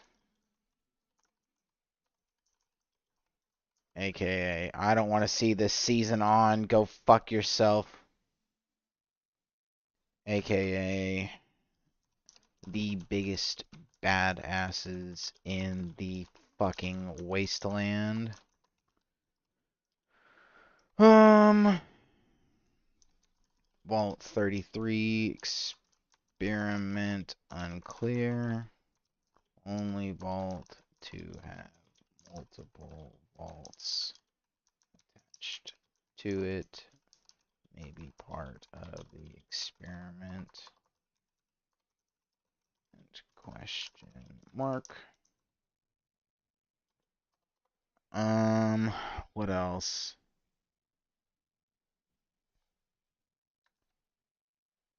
Action with the ghoul was okay, or is the best part of the episode. Felt like the only actual main character. The Vault Dweller action scene was kind of lame. Honestly. Bunch of raiders massacring a bunch of autistics. My problem is, like, so the majority of the vaults have vault security, and whenever raiders break in, typically there's a scuffle between the raiders and the between the vault dwellers, except for like one vault where they just let the fucking raiders in, and then the raiders kill and eat them all. There's only like one vault like that. But the rest, anytime there's an introduction from the outside world, like they're ready. They're ready and willing to kill for it. To kill to protect.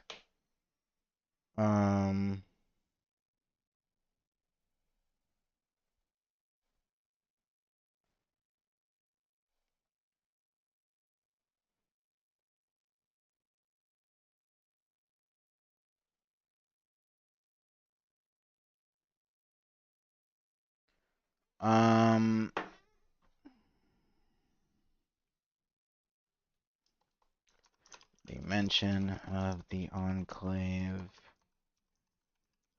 makes me think they're gonna be the mythical bads, even though by now they should be fucking wiped out. So Fallout 2 has us blowing up the oil rig, if I remember correctly. Fallout 2 has us blowing up. Hold on. Which Fallout is the Enclave introduced? Okay, Fallout 2. So in Fallout 2, we get introduced to the Enclave, right? There are these mythical, legendary badasses that go in, wipe people out, take their shit, and then leave.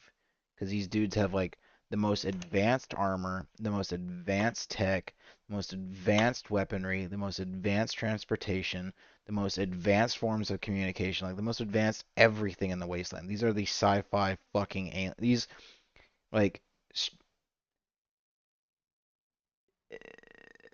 power wise, these should be just aliens. These should just be fifth dimensional beings that pop in, fuck shit up, and then leave. Then their main base gets blown up by the main character in Fallout 2. The oil rig gets exploded, gone. Fallout 3, they make a resurgence. They're trying to take the water purifier chip. Or they're trying to take the water purifier away from the Brotherhood of Steel. They get wiped out again. They have a base that gets destroyed in Broken Steel. It's like an orbital bombardment fucking center that just destroys everything that it targets. They get destroyed there as well.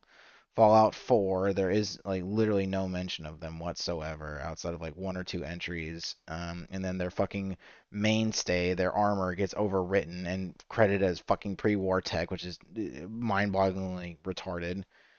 In Fallout 76, I guess they're a faction that you can join, but in 76 it doesn't matter because that takes place before any of the other games. So like by this point in the story, these people should be gone. They should be destroyed. New Vegas, they appear as like one squad, and Navarro gets destroyed by the NCR.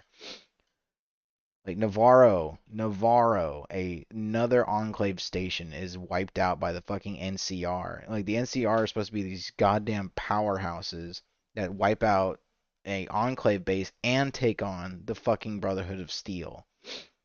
At Helios 1. The Brotherhood or the NCR are not to be fucked with at all, and they take them both out. Okay? The two biggest players in the wasteland. They get wiped out by the fucking NCR.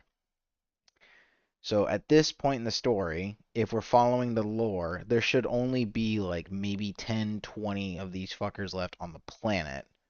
There should not be any more holdouts anywhere. But if somebody has escaped from the Enclave, that means there's a broader faction of the Enclave out there. Hold on, my wife is calling me.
All right.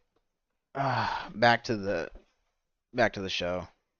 Anyway, yeah, this would be my overall. I don't know. I want to be hyped, but the biggest problem I'm having is that I'm worried that there's something that Mutahar said that bothered me really bad. The idea that the topsiders don't like bend the knee to the NCR at this point in the timeline means that the events of New Vegas have crippled them so heavily and done what Bethesda loves to do, which is just keep crippling the world over and over and over again. So by this point in time, before this point in time actually, the NCR had like complete control over California. Like so much so that the Great Khans had to like bail and leave. Because they were wiped out by the Chosen One and then probably kept out by the fucking by the NCR. So the idea that everyone and their mother isn't immediately bending the knee and paying taxes to the NCR is psychotic. Unless Todd Howard does what he loves to do, which is cripple the universe again and make it and set it back like 40 years. Like New Vegas understood that it has been too fucking long for there not to be a coherent working society. And so New Vegas had New Vegas, Jacobstown, it had Prim, it had Novak, it had fucking all these little towns that it had Sloan, it had McCarran, it had all these different little towns that all interacted with one another and traded with one another, with the main powerhouse being New Vegas in the region. But for some reason, Todd Howard has this fucking instinct to where every time he makes a New Vegas game, it has to be like there is no coherent working society and that the wasteland is like the overwhelming majority of the land is the wasteland. So like in Fallout 4, we are to believe that like the Institute managed to successfully make it to where no society could formulate and that Diamond City, with the help of Good Neighbor, somehow couldn't push the bandits out of the Commonwealth, out of Boston for 200 fucking years. People weren't able to push the bandits and the mutants out of the Commonwealth, even though the mutants are probably a new addition thanks to the Institute. Like, for some reason, downtown Boston isn't conquered somehow for 200 fucking years, which is insane. But that's how Todd Howard wants it. Todd Howard wants the majority of the map to be ungoverned, psychotic, like wasteland.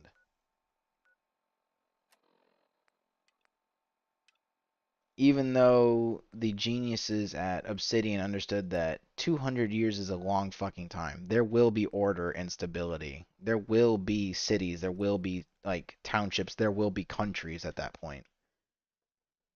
So I'm worried that Todd Howard stuck his fucking finger up the asshole of the show and was like, no, rewind the clock. We're in the Stone Age. We'll see. Here's episode 2.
Just immediately.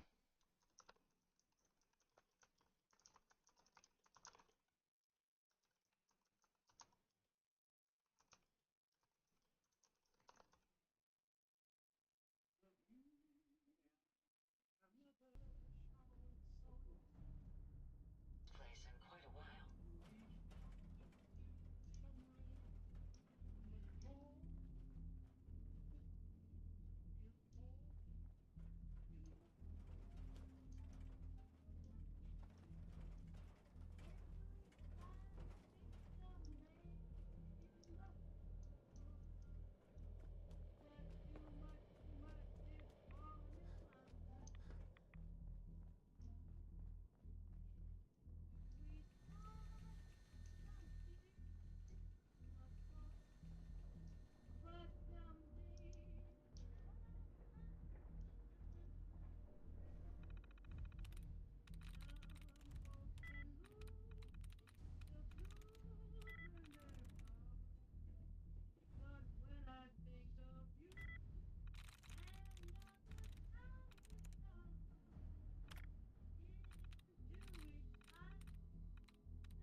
Anise Ciroletti, Chief Scientist.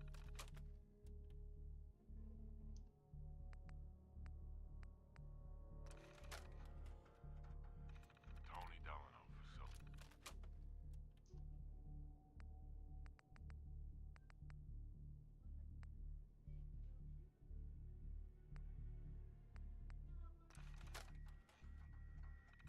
Lead engineer, Thomas.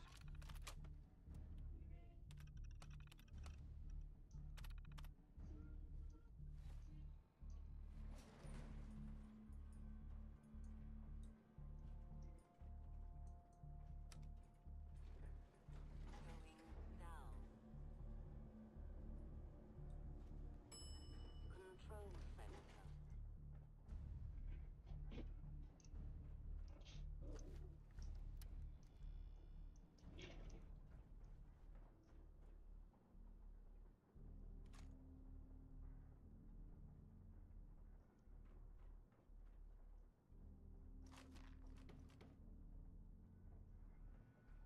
No, poor little baby.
There's no fucking Enclave power armor in the Enclave scene. Unless I missed it. Hold on.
Also, I'm gonna kill the fucking Mechanist just because that bitch is a loser. And we're going Institute on this one, so.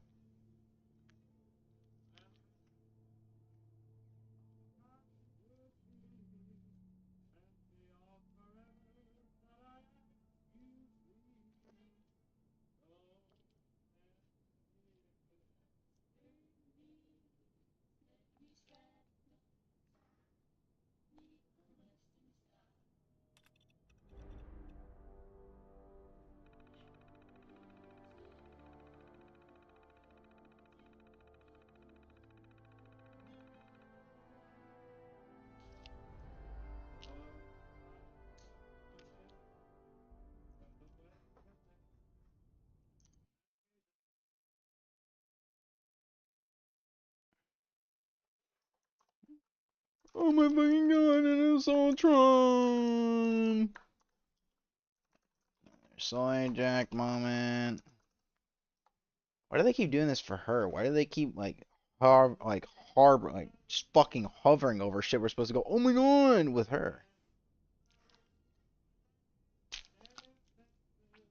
Like, if you're not a fan of Fallout, you're probably just watching the show like, why the fuck do they keep focusing on this stuff?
Oh my god, a rad roach.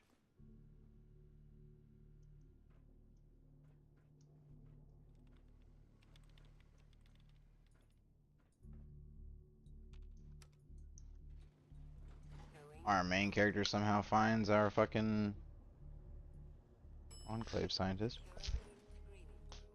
You've done it. You stopped the Mechanist. It's over. A just end for the pain and It does not bring back my friend. Had those robots remained unchecked, I'm certain the damage would have been extensive. Halting, if not reversing, any... Right. With this knowledge, I am finally registering As a result, there is one remaining matter to consider. The Mechanist is... I fear the... Eliminating them would be tying up... Maybe later. Of course. Hey. Yes. Ada, are you picking up a signal from any more of the rogue robots? It's possible. Would you like me to run another scan? Never mind. Of course. Just...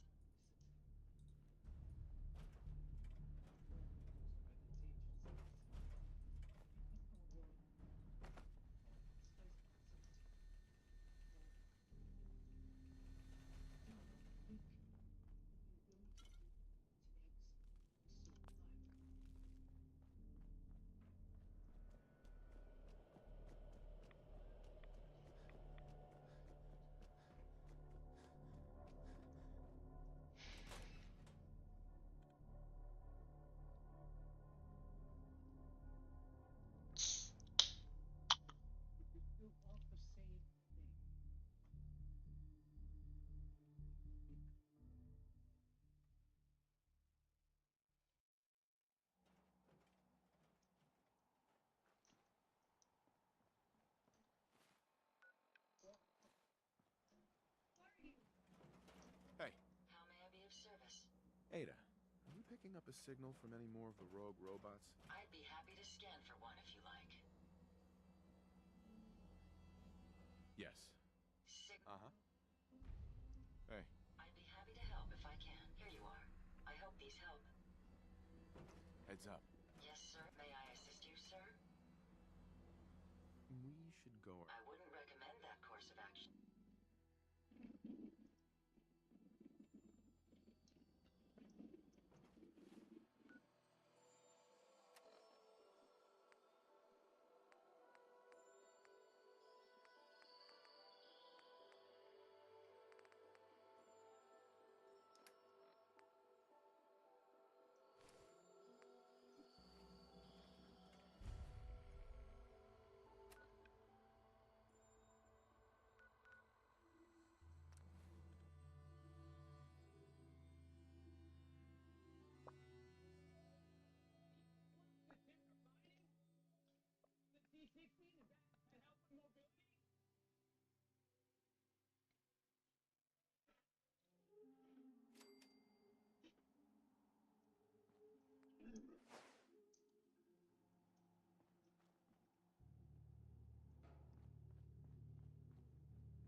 Why the fuck?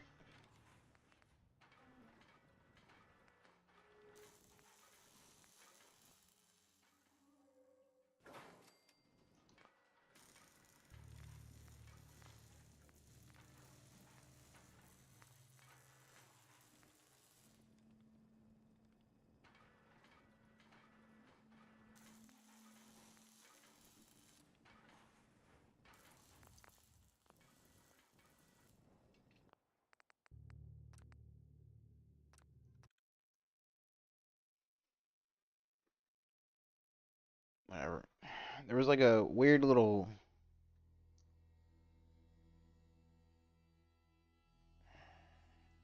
strange grippy thing. Lower the armor. Go in 4. Can drop from the top of skyscrapers. Keep user safe. Maybe it's to keep the aspirant safe? Oh, he's not an aspirant anymore. Fuck, keep the squire safe.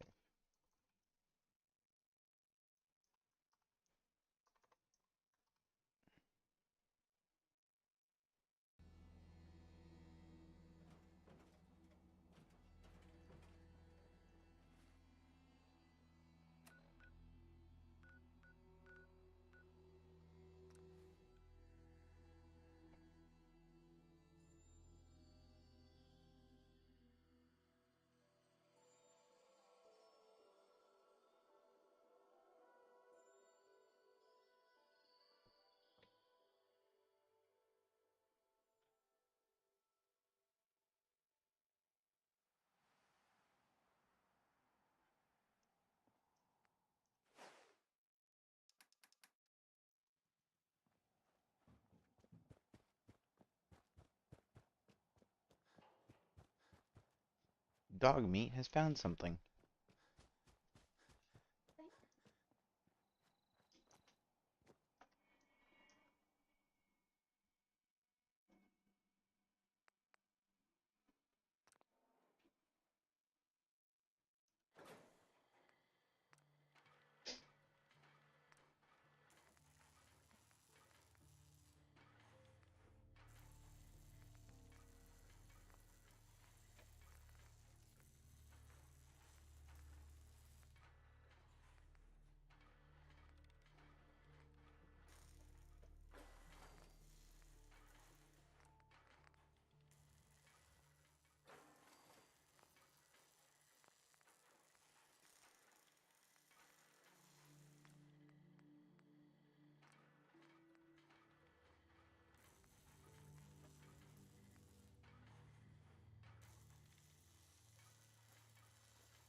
Fucking Yogi.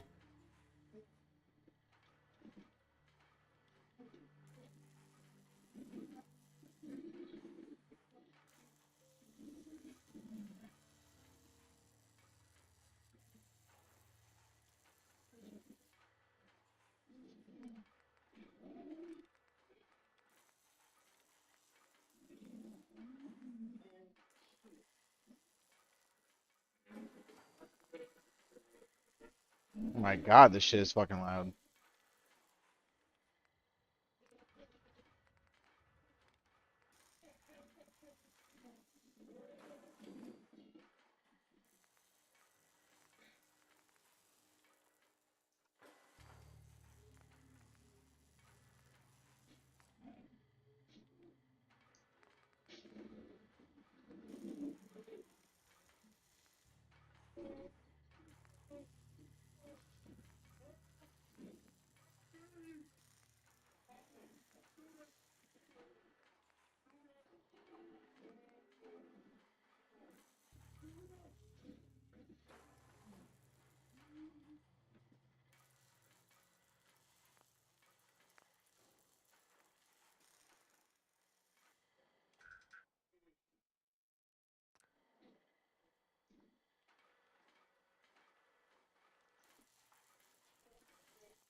Even though I can't understand.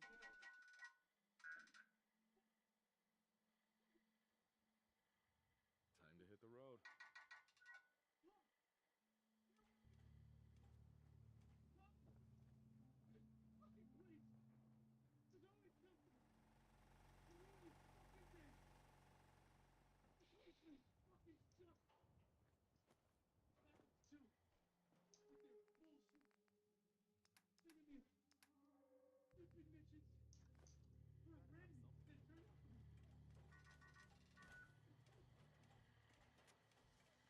Huh?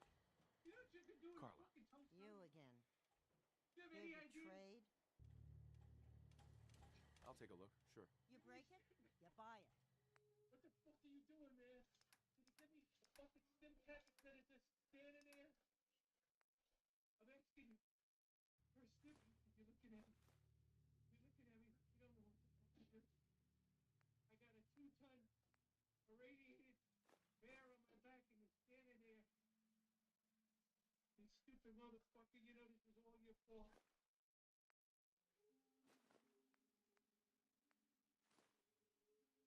You know what they do to swine? They don't do that fucking damage. They string you up. After my lungs in here. Hang you. And let the monkeys come get you. That's what they're gonna do to you.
Oh.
My apocalypse concerns with Todd Howard were confirmed correct. We've just got another fucking trash city.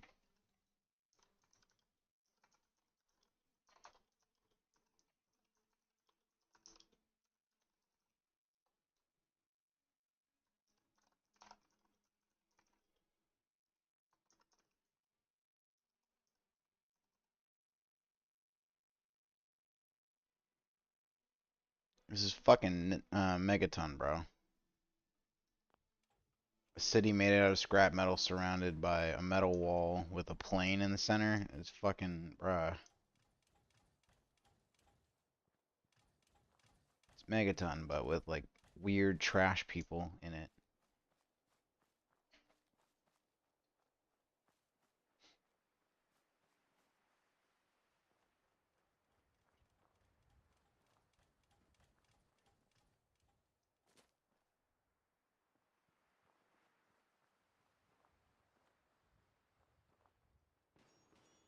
Bro, even the settlers in fucking Fallout don't look like this. Why does the Brahmin have hair?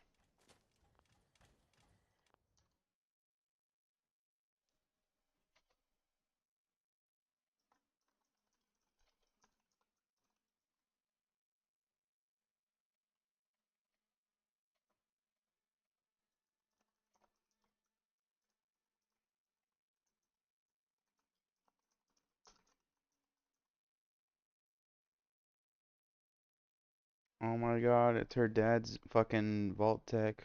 Vault Boy. There's like Pip-Boys in the window.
let's get this directorate meeting over with before we speak further. It's important.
Why is the cat screaming?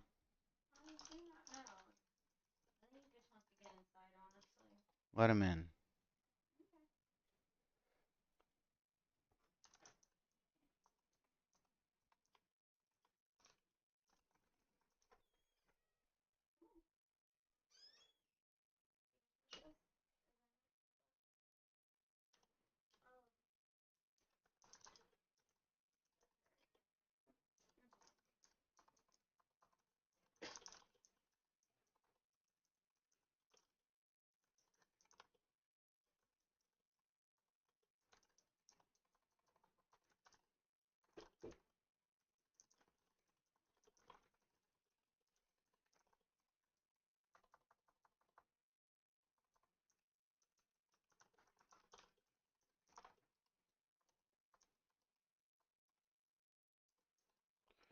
Okay, something that just fucking bothered me. This is one of the things that I'm fucking wondering.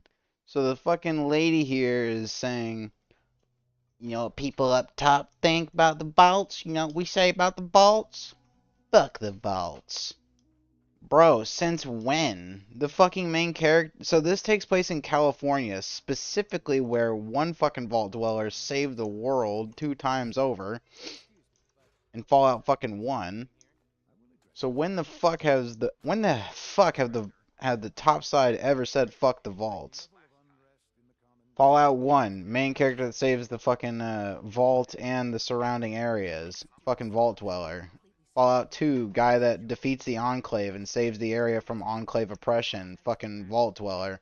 Fallout 3, the guy that defeats the fucking Enclave in the Capital Wasteland twice over in one game, stops aliens, frees the slaves from the pit, and fucking secures purified water for the Capital Wasteland, vault dweller. Fucking Fallout 4, supposedly where Elder Maxon is chilling, guy that helps the fucking Brotherhood destroy the Institute, guess what? Vault dweller. Like, when the fuck has the topside ever said fuck the vault? What are you talking about? Who fucking wrote this shit? We've been good up until now, but like, I understand them goofing on the vault dwellers. I understand them like taking advantage of the vault dwellers, but when the fuck has topside ever said fuck the vaults? That's just fucking art-hearted. Either this woman is fucking lying or the writers forgot like the entire game series up until this point.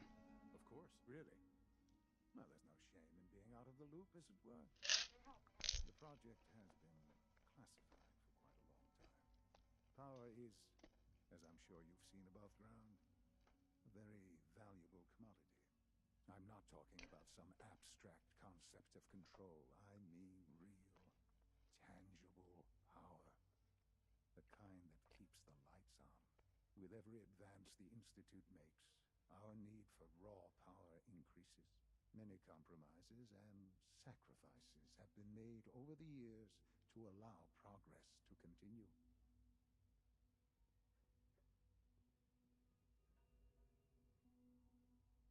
In this world, I'm sure compromise is necessary. Quite right.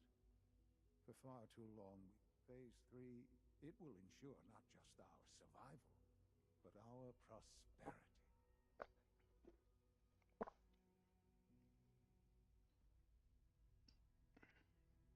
Sounds like an important... That's... The reactor is close. And to how... Sir. Yes, while I'm not overly fond of putting my own... Yes, but... This is not a matter for debate. Now, there is one more subject that requires... I don't... Dr. Holdren, it is time. As I'm sure said, I'm sorry. This our best. I'm... What? Can't be Please? serious. I'm sorry. There must be something we can do to... The only...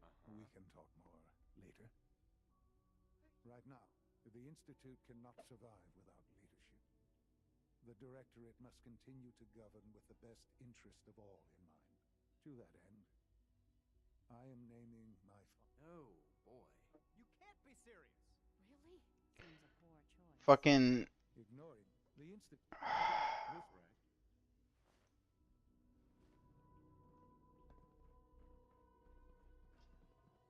The Institute's a If he knows, I wrote this down in my notes, but Homeboy has something on his lab coat that's typically depicting Vault Tech, but every character in the fucking game is going, oh, he's ex-Enclave. He's just a remnant. He's just a remnant of the Enclave.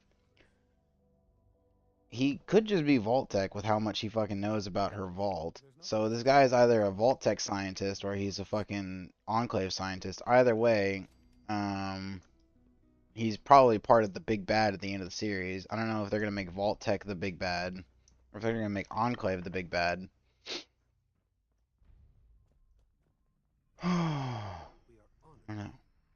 I don't know, bro. Confuzzled. Being the director of the Institute is... Why are her eyes so fucking big?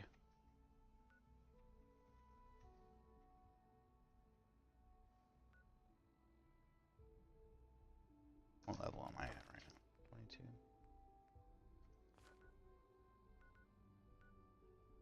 It's a serious commitment. I hope you understand that. Busy day for you, isn't it? When...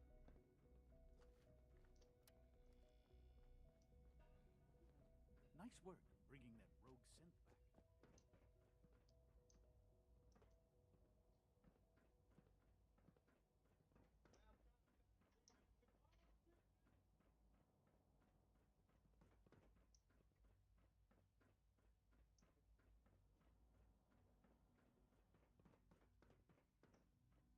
Requisition clearance granted. How may I help you? Sure. Let's take a look.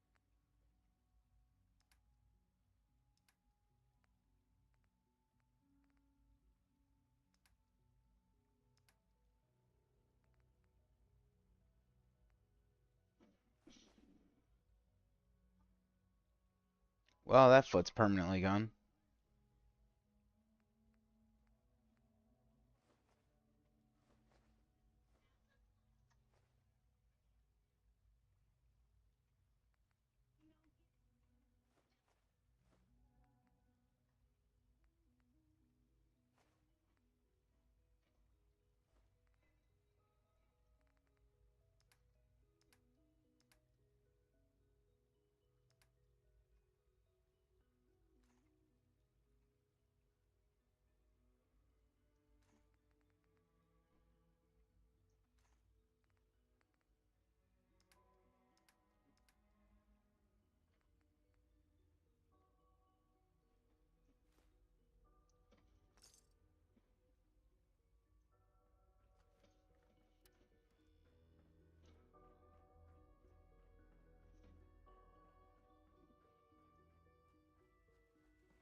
All systems nominal.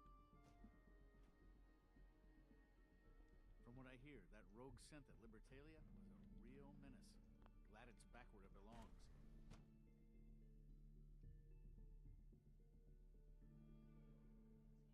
Unknown identity. Clear.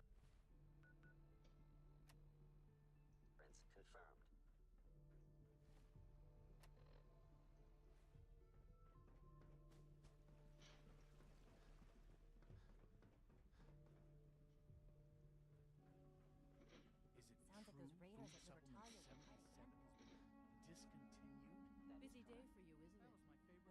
about to get busier.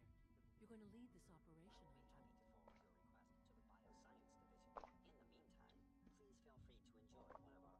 Absolutely. All right, let's go over the details. Recent events have upset our timetable. Getting the reactor online, we're going to have to cut some You're going to the mass fusion building to acquire a beryllium agitator for us. Consider it done. I'll consider it done. Sounds good. Not as much as I but here, not to put more. We don't want them getting the head on up to the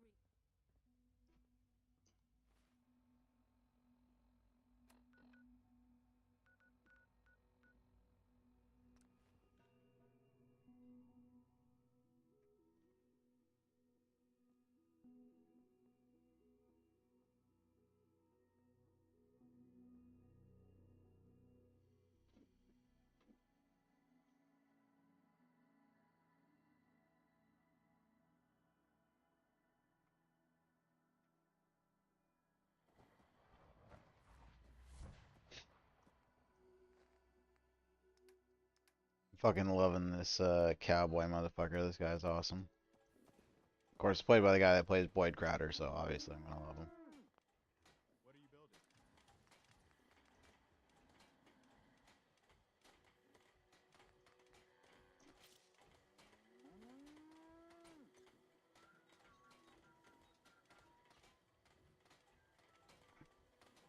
He killed the fucking dog.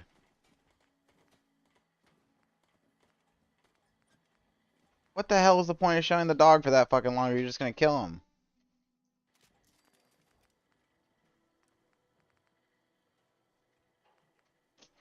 Man. That's right, buddy.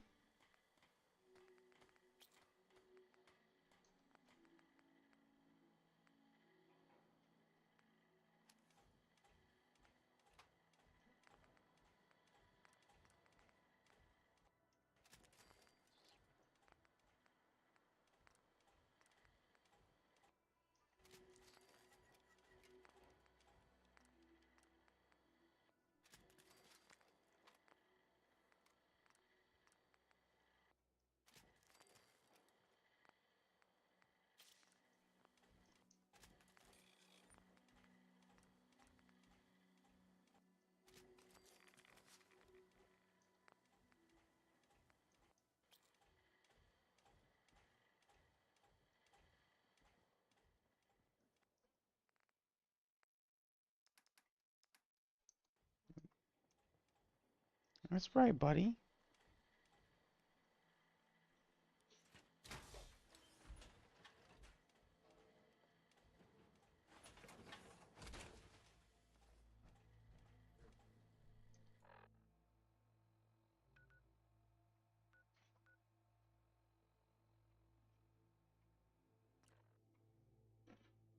Oh my god, they gave him fucking... Oh my god, they gave the fucking power armored jets. Oh my days. Fucking Science 4 and Armor 4 fucking useless, apparently. Power armor has Iron Man jets, for Christ's fucking sake.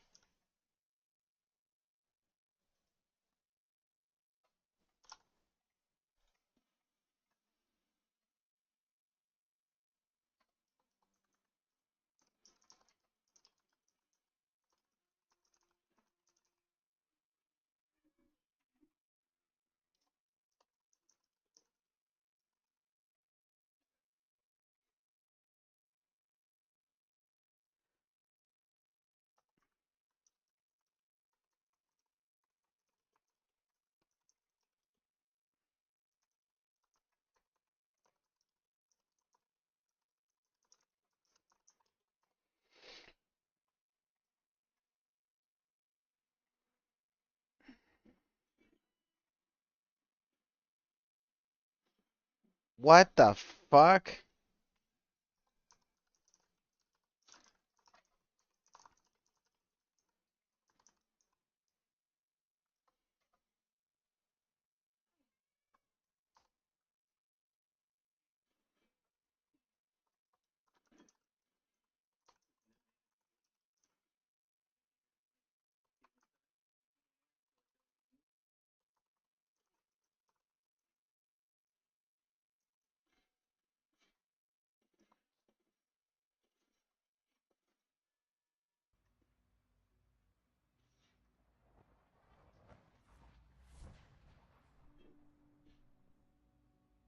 Where the fuck did he get this gun?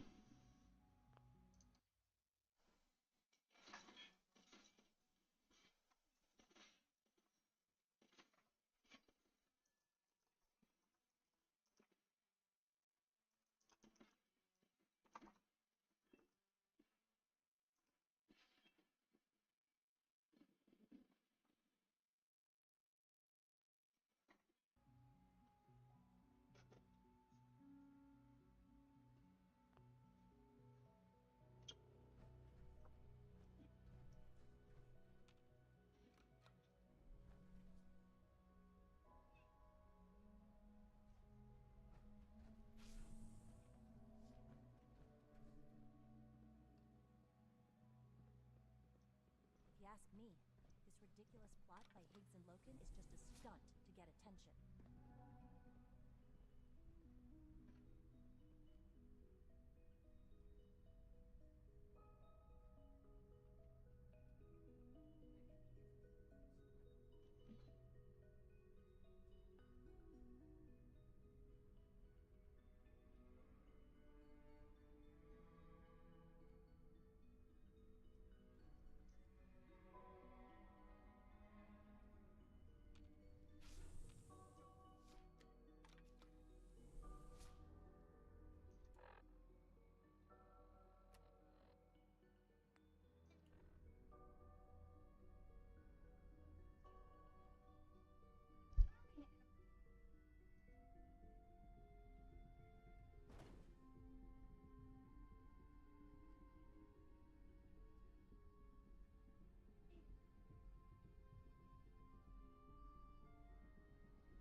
What's going on? What's the use? Dr. Higgs and Dr. Loken have decided to protest your appointment. They've taken... They've lost their... No. Maybe I can... I believe I can unlock... From there, you should be... If you can't reason with... That should give you some options. No way to pick this. Here we are. Just give me a moment. There, it's unlocked.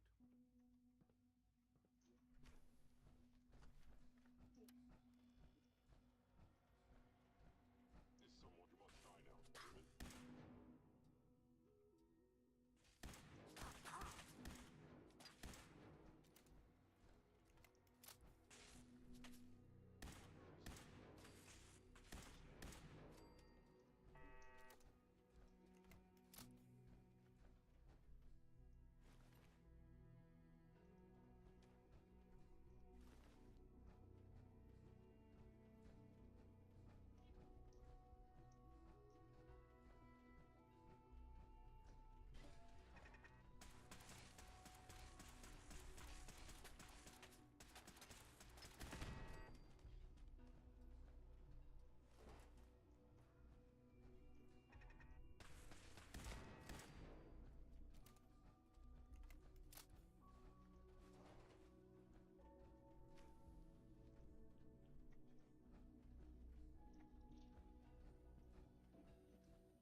If you come to change our minds, then you're wasting your time.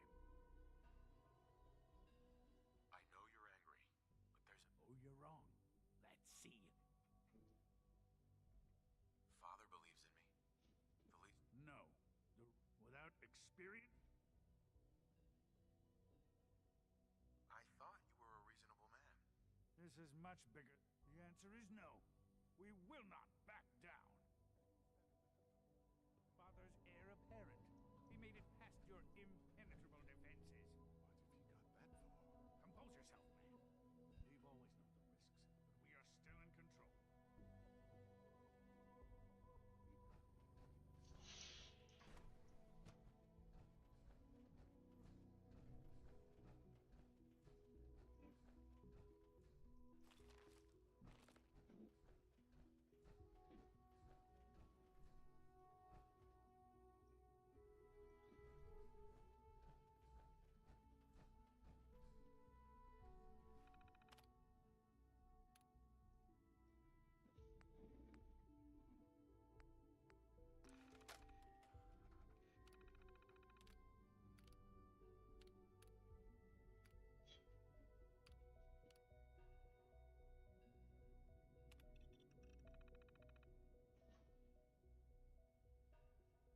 kill us and take... Uh-huh. You're beaten, Dr. Higgs. No. Uh-huh. Lost your mind, Lawrence. I'll do it. I'll open the door. Max, no. It's over, Lawrence. And you're a fool if you can't see that. Now, unless you intend to shoot me, please stand aside. While I put an end to this. Future generations will remember this decision, Max.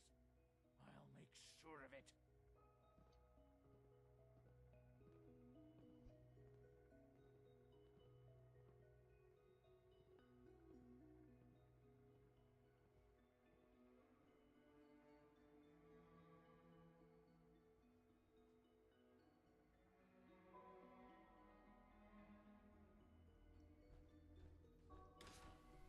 I suggest we confine ourselves to quarters until our fate's decided.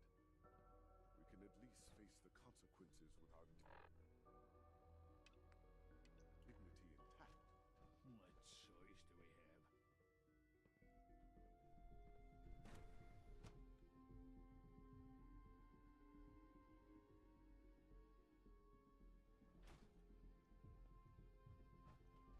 Bravo!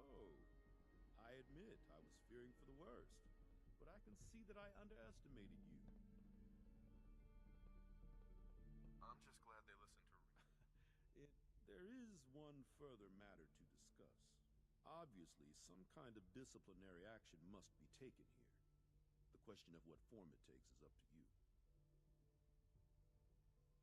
Put them on probation. That's more than... I'll take that holiday. I also wanted to offer you something as a more... I know that you're... I gathered these items.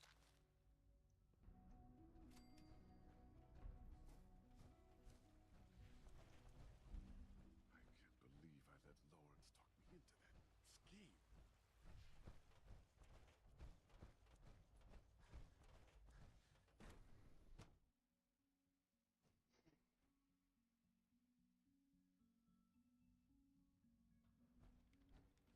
To be frank, I don't agree with Father's decision, but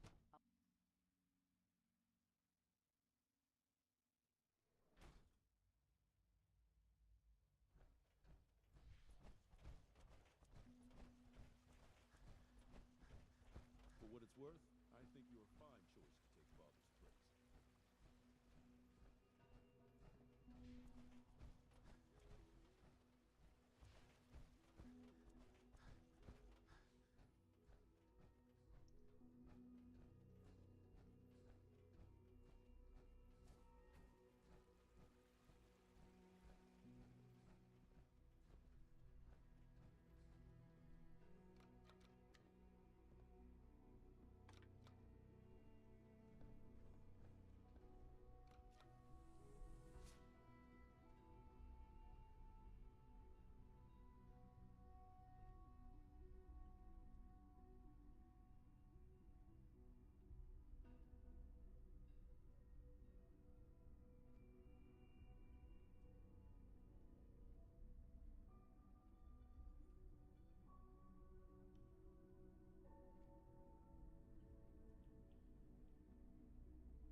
The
Brotherhood sure is here.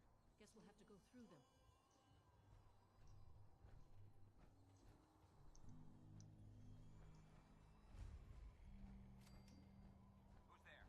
Target located.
Why am I getting a recap on episode 3?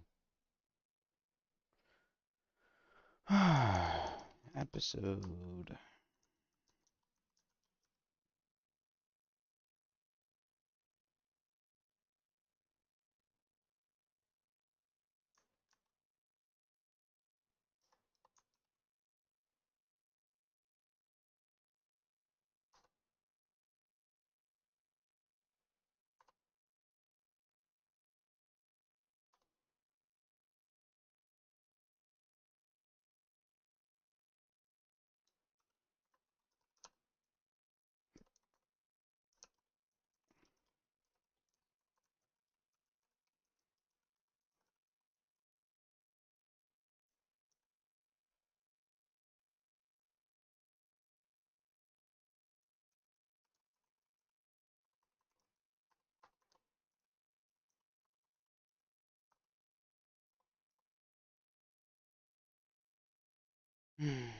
Alright, episode 3. Here we go. So far, episode 1 was better than episode 2 just because episode 2 didn't really show us anything fucking interesting. I mean, it showed what looked to me, at least. My wife sneezed, so now I have to beat her to death. Sorry, everyone. Give me a second.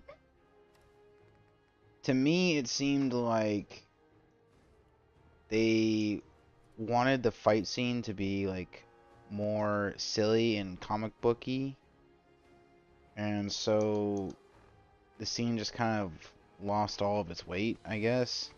The fight didn't feel like it really had any fucking stakes anymore. I only realized that after he had killed literally all the bandits in the area, and all that was left was the main character crew, and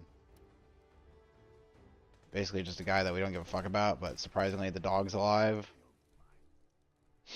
So the dog's alive, and the dog's gonna find his fucking headless owner, and then what? Dog's gonna get what, absorbed into the ghoul. Now the ghoul gets a fucking free Enclave dog because he stabbed it.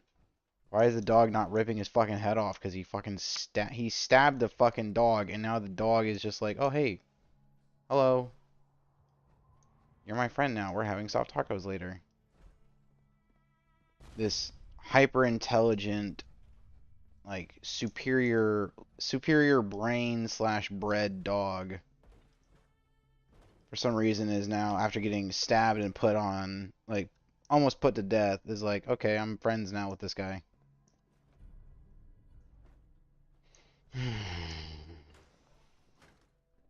This is just shitty writing. This is not like anti-Fallout. This is just bad, weird writing. The anti-Fallout stuff is like, bro, they literally made the fucking power armor Iron Man. They gave him fucking Iron Man or Iron Man boosters, like repulsor jets. It's annoying because like power armor already comes with, or power armor can be modified after Fallout 4 to have a jetpack. So why are we putting boosters in the fucking arms? Like, we're literally trying to be Iron Man at this point. We're trying to be Marvel, not Fallout. Maybe Mutahar is a fan of this shit because he's a Fallout, or because he's a fucking Marvel fanboy or something. I think like the most, I don't even know. I think like the most Fallout thing so far.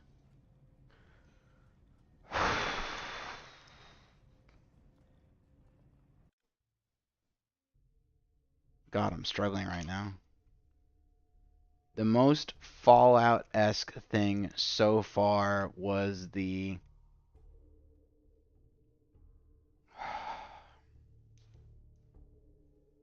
I'm struggling right now. Because, like, the wedding wasn't... There's no stupid-ass weddings like that in Fallout. The sex scene was weird. Fucking obligatory. I don't know why there was a sex scene in this fucking show, but... Like, literally, first scene of the movie is our main character getting busted inside of by a raider that she doesn't know is a raider, and then finds out after the coitus that he's in fact a dirty, stinking raider. So she got, like, radiation nut busted into her.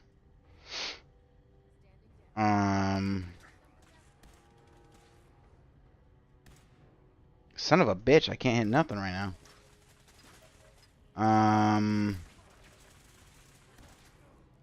Gosh, I don't know. I feel like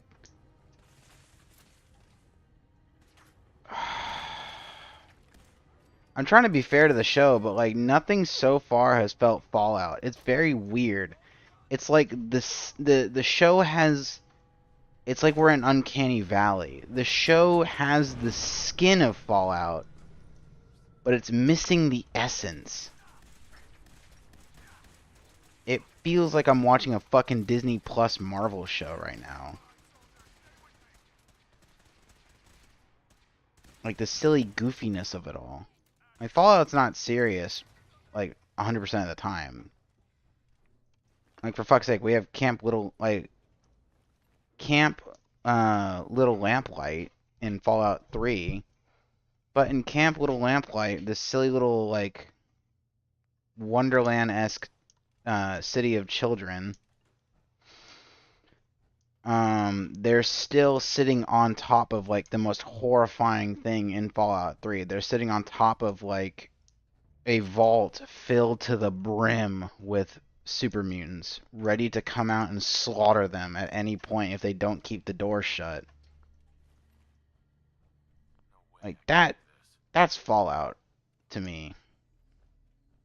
But we haven't seen anything actually serious happen. Plus this guy, Maximus, that they're trying to be like, oh, look at this valiant, brave hero who's trying to stand up for the Brotherhood. Dude is a fucking psycho. He fucking mutilated his friend who stood up for him. And then he kills his fucking knight. Because what, they treated him or they skipped him over and then treated him poorly? We've got our main character is a traitor. An incompetent one at that. Got his ass kicked. Also, a Brotherhood of Steel member of the East. At most, you can say, "Oh, he's a Maxim acolyte." That's why he's more moderate. Okay, but Maxim still fucking hated ghouls. There are no ghouls in the fucking Brotherhood of Steel, Maxim edition. So why the hell is he like?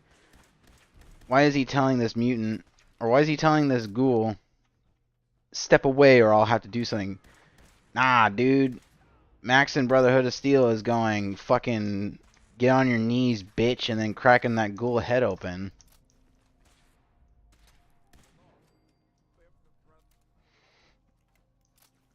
I don't know. So far, we don't have an accurate Brotherhood of Steel. We have this weird version of a Vault Dweller, which is kind of true, kind of not. We've got somebody who is said to be in the Enclave, but it looks more like he's in Vault-Tec. But why is Vault-Tec having facilities? Vault-Tec shouldn't even be running right now. There's not supposed to be any remaining Vault-Tec people. There's just a bunch of weird shit. Because, like, if he is Enclave, why is he using so many... Why are there so many allusions to Vault-Tec? Like, why? There's... Vault-Tec and the Enclave aren't friends. They're not buddies. They're not co-workers. They're two completely different factions. Vault-Tec is pretty much gone. I think the only Vault-Tec employee we ever run into in the fucking series is the Ghoul in Fallout 4.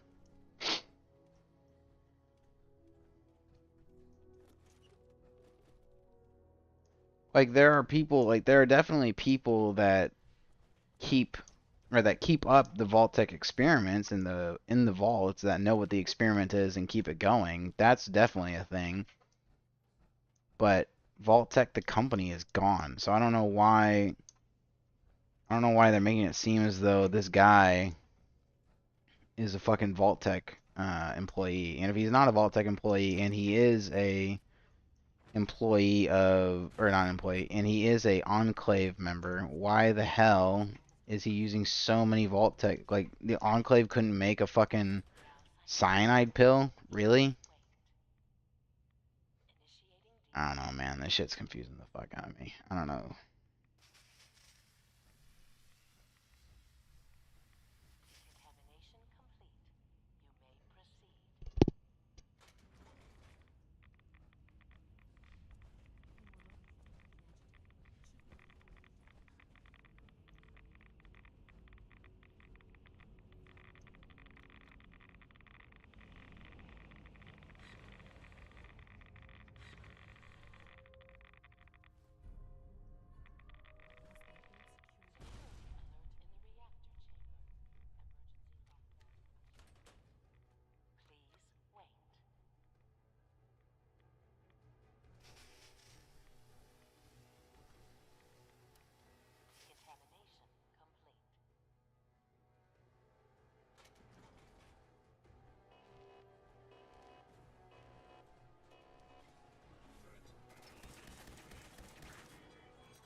Make sure you get back to the Institute with the agitator.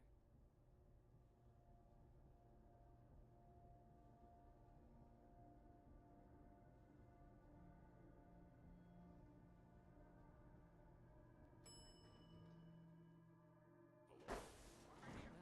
all we need to do now is get out of here.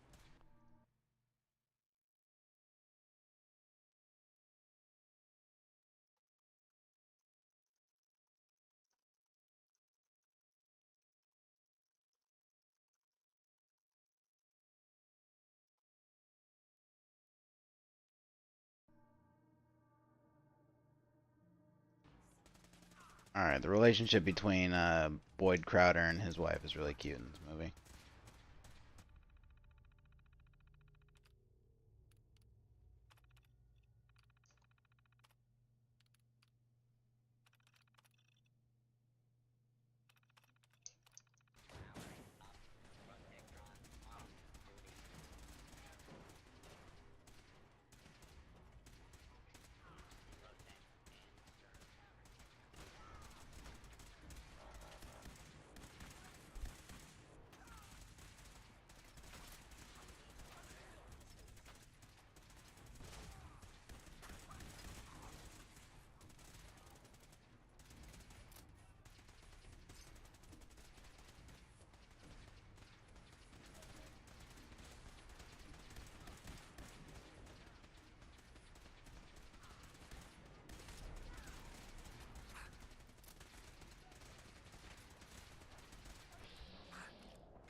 Oh my god.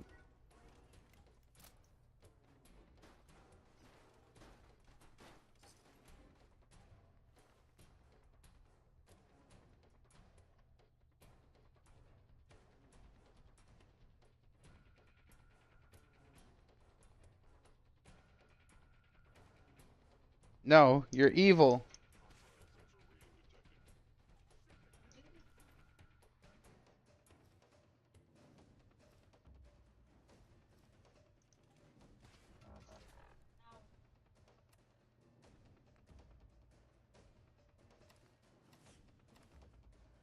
Okay, I guess the dog is just now the ghoul's friend.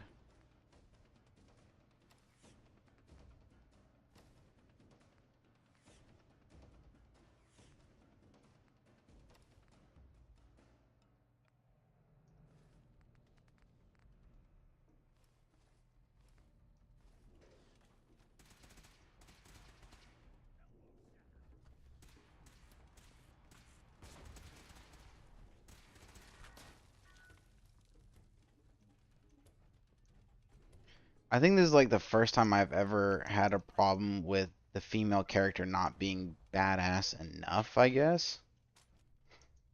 Like, I know they want to make it to where this is her first time out in the world and she's kind of new to the game and she's kind of picking up on it. But I can't stress enough that the Vault Dwellers, while being the adventurers and learning the area and the land, they're not helpless. They're fucking badass super soldiers trained to be like the ultimate killing machines and thinking computer of the wasteland.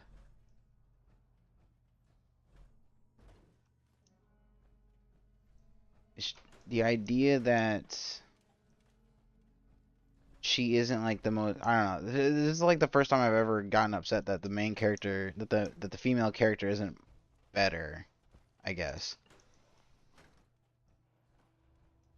Like, we saw in the beginning, what's annoying too is that, like, we saw in the beginning she is like top in her fencing class, she knows hand-to-hand combat, she's a decent shot. Like, we've seen all of this already.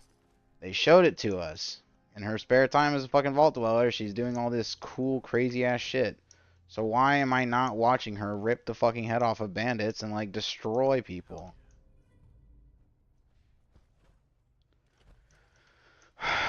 it's irritating because they're probably going to culminate it into some like badass whammon moment, but it shouldn't be a badass whammon moment. It should be like this is a sleeper agent that gets activated anytime something like, combat-wise happens. We haven't seen any example of VATS where she should be like a fucking sure shot. She stands up to the ghoul only to hit him with a tranquilizer. Like, what the fuck? Even though we saw her in the beginning using a submachine gun for target practice. Like, what the fuck is happening in this fucking show? I don't want to see that traitor, fuck off loser Maximus being the hero. The ghoul is not the hero. The ghoul is a fucking bounty hunter. So he's kind of neutral. I don't give a shit about any of these people. I want to see her kill. I want to see her destroy.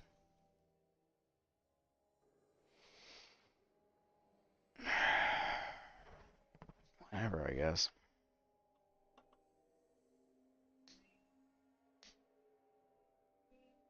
You are all alone.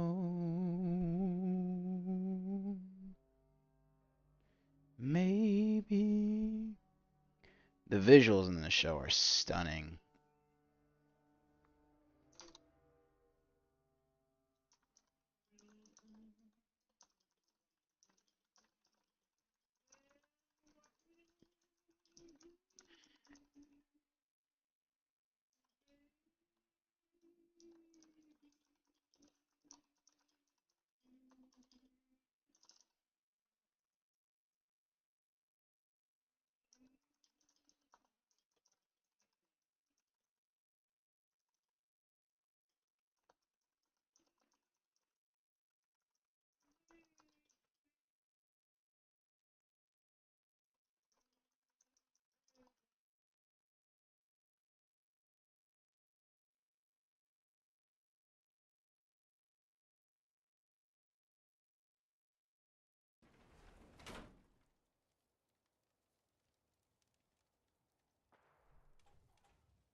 She's putting a tracker in the head, which means that she's going to lose him.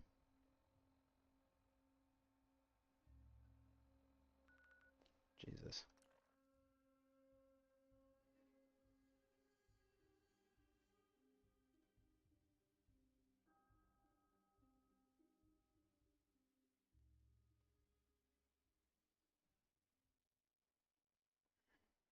That head that she has should be fucking rotting by now and stinking.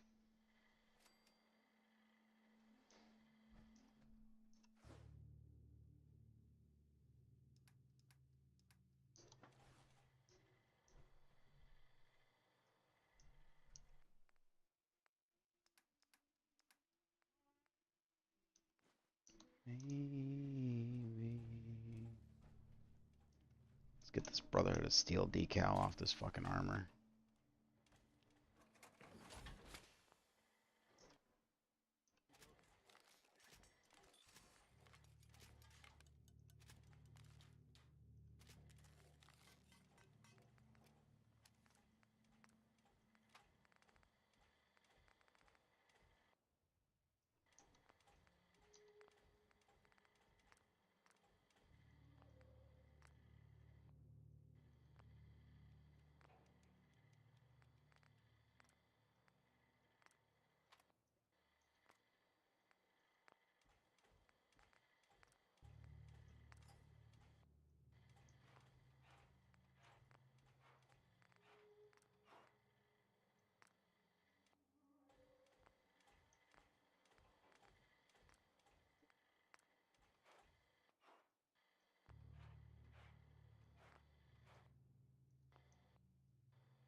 What the fuck is this?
Jesus fucking Christ.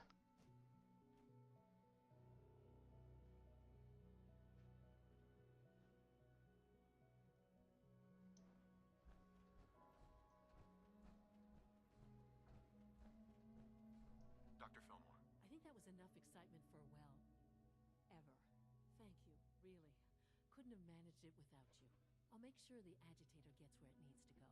I understand Father is anxious to get you involved in something else. You'd better not keep him waiting.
It must make you proud to see all that Father has done. All that he has built.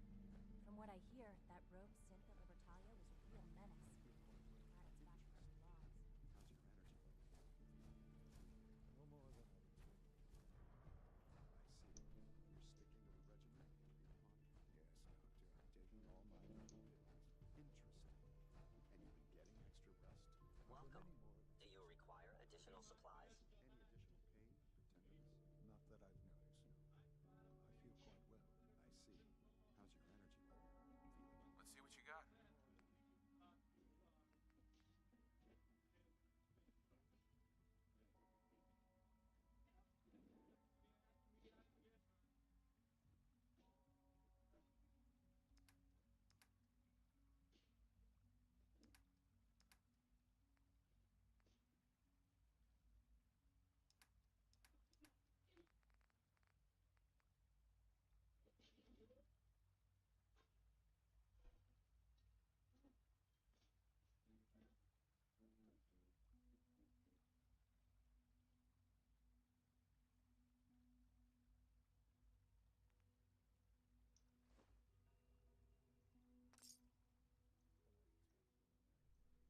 Interesting. You're sticking to the regimen we agreed upon? Yes, Doctor. I'm taking all my little pills. Okay. And you've been getting extra Killed one of them and then they all ran away. Any additional pain or tenderness?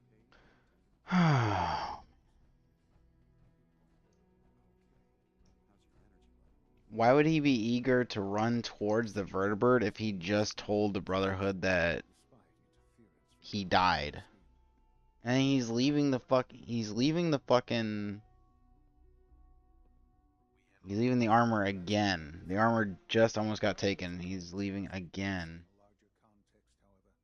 Given their penchant for hoarding technology, future conflict with them is guaranteed.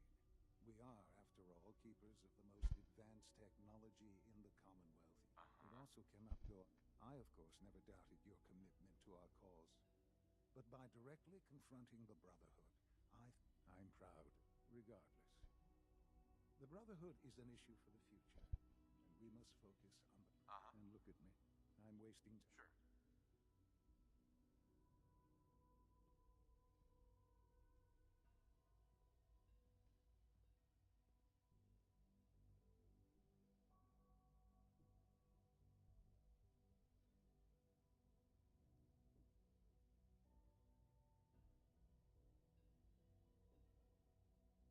Whatever it is. I certainly hope so. While you were working with Dr. Fillmore, a small team was dispatched elsewhere in the Commonwealth. Dr. Thompson was tasked with...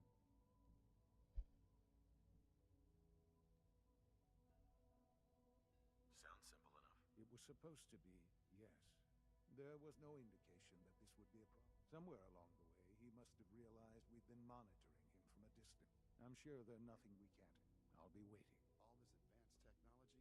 All this advanced technology, and we still can't cure the common cold.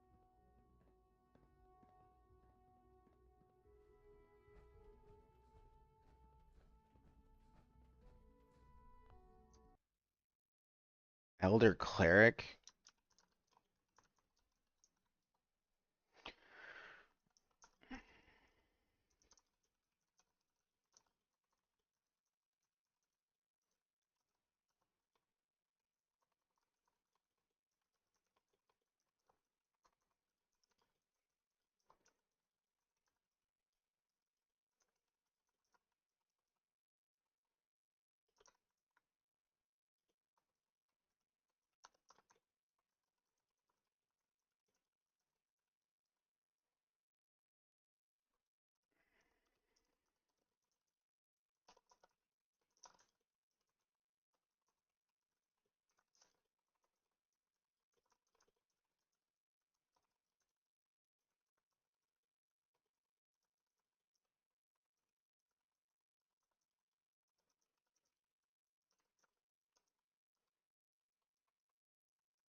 Bro, Maximus has earned nothing, yet he gains everything. What the fuck is this character?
Well, I'm glad to see...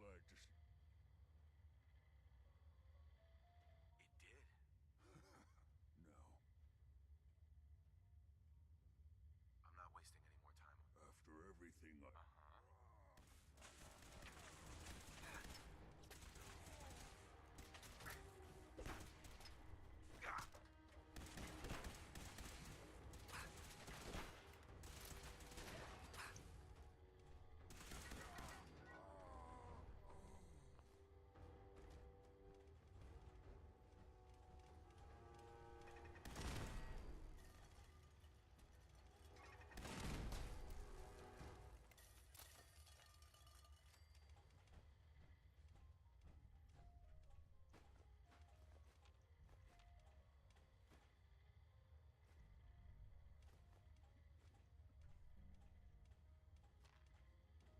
God damn, her and this fucking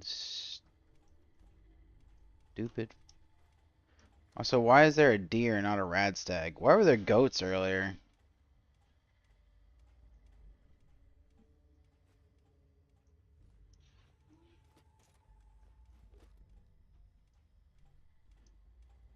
The fuck is this thing? Oh, thank God she put the tracker in his fucking...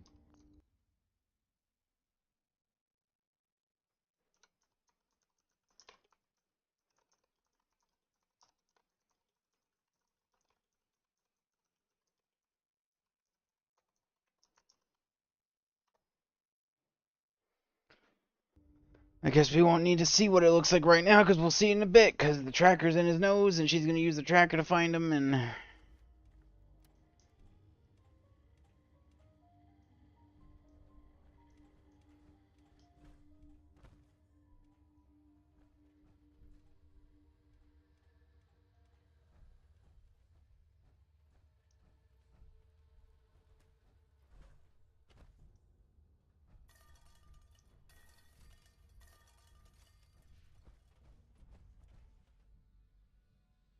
Jesus Christ, this dog is not fucking around, bro.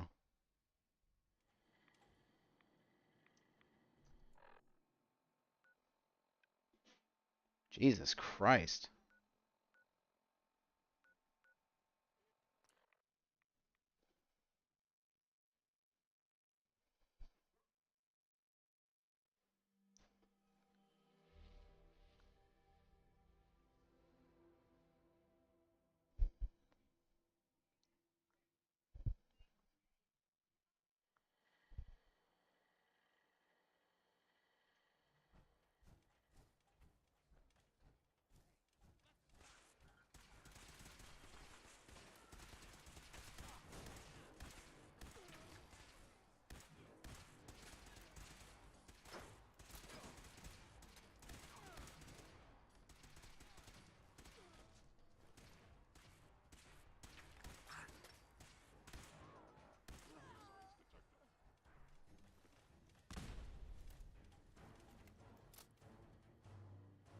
Where, when, no, will meet again some sunny day.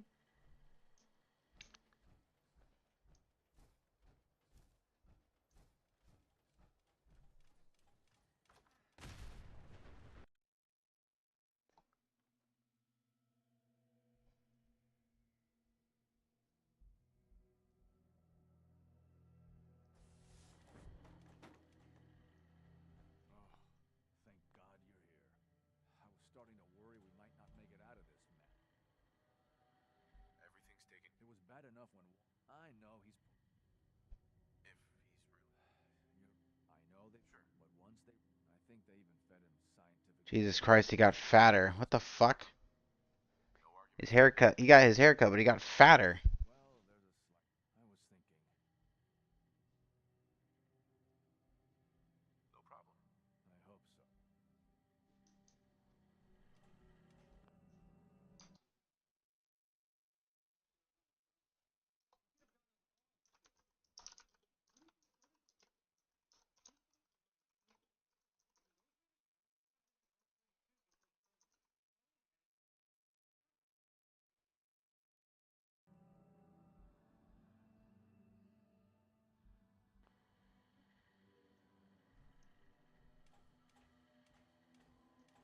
so. Mr. Wallace, I'm here to talk to you. You're another one of them, aren't you? Are you a robot? Please try and. No! You're here to kill. Right. I've heard all the stories. Hey, just calm down, okay? If I wanted to talk, I wouldn't be in here. What can I say to convince you? That you're leaving, and... Right. We're... That's not... Just shut up and listen to me. Okay, all right. What... The Institute needs... My help. With... The Institute has in exchange for help, whatever reason, you'd be safe. You'd be helping. That... Uh-huh. Okay, Okay. I think we... Thanks. I mean, thanks for the assist.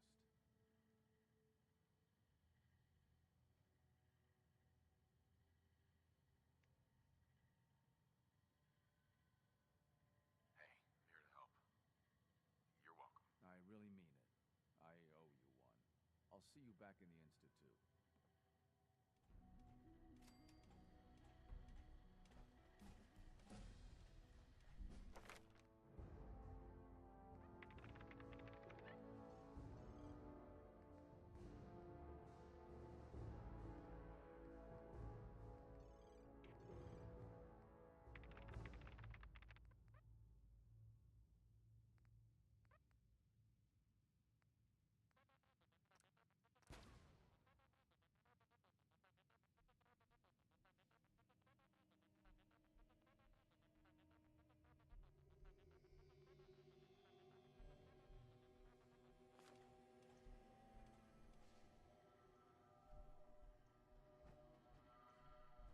They're holding raiders in jail.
From what I hear, that rogue center, Libertalia, real menace.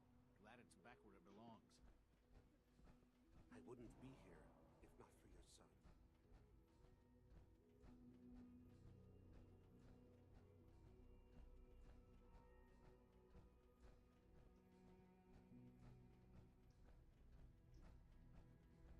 Ah, there you are.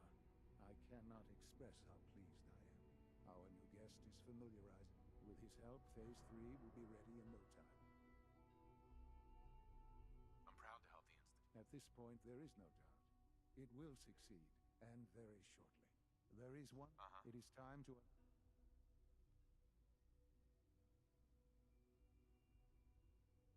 That's a good idea. Hopefully we can prevent violence and save some lives. Yes, that is one goal. And if you are to be the new director of the Institute, we've prepared some remarks for you to record. Once you're finished, use the microphone here. For years now, you have suspected that the Institute still exists. That we are among you. It is true. But it is not the whole truth. We're here. And we are. The future. Our superior today, ensuring that we have no desire. Daily lives. We simply to do so would result in dire consequences. Rest easy.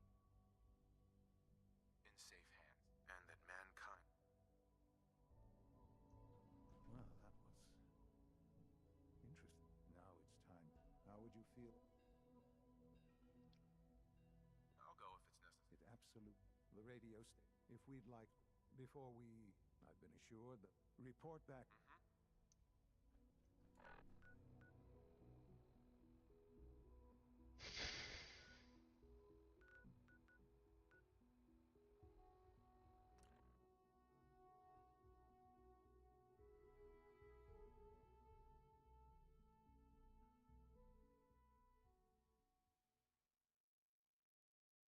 Are there tracks in the desert? Does the wind not ever blow here? We saw the ocean. The wind must blow.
station? Well, you'll notice there aren't.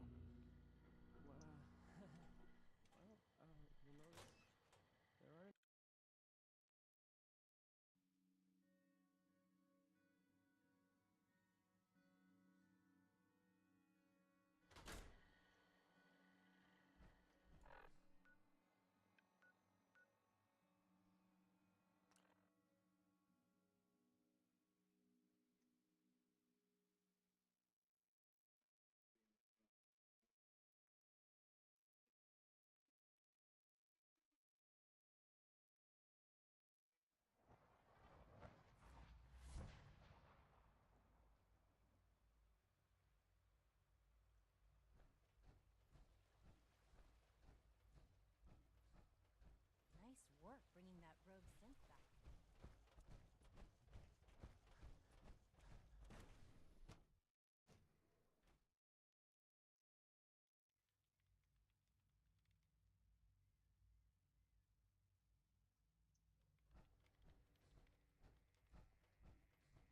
Yes?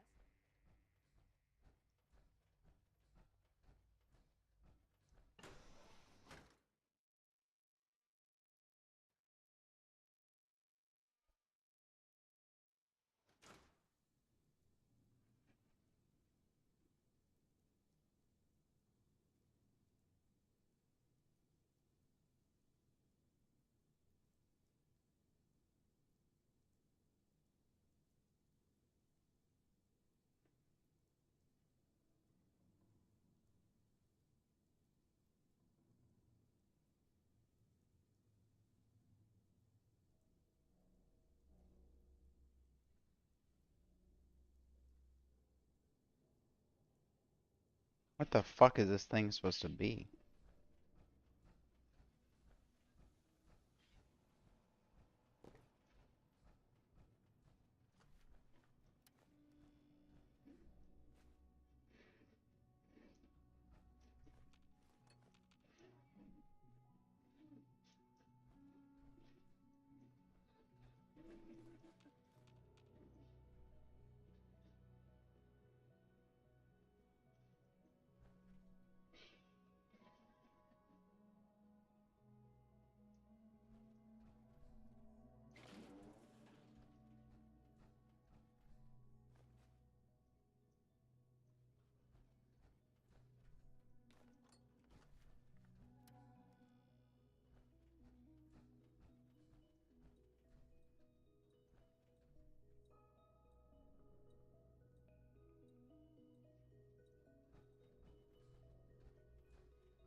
I don't know if you've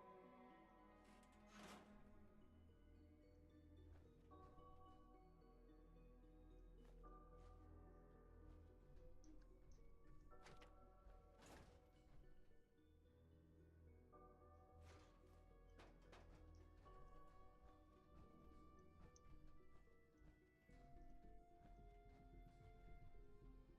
but I've increased Sydney's responsiveness A gulper?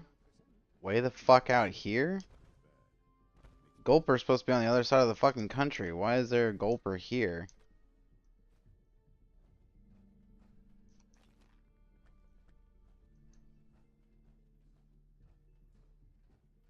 True.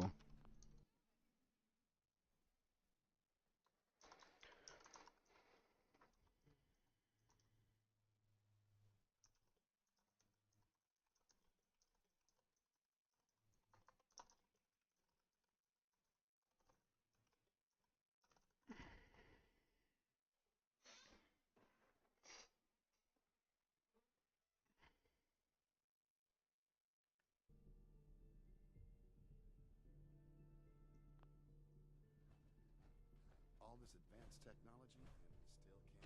This little light of mine.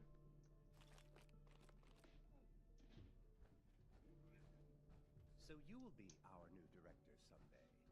That was unexpected.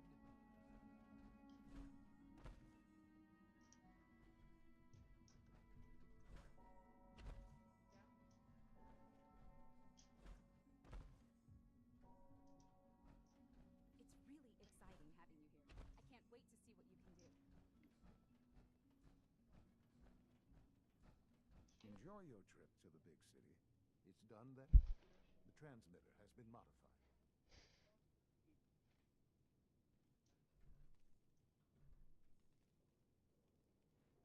Everything is in place. Good. Once I'll let you do. This, my friends, is the moment we've all worked towards. After all your effort, the time has finally come to start our reactor. No longer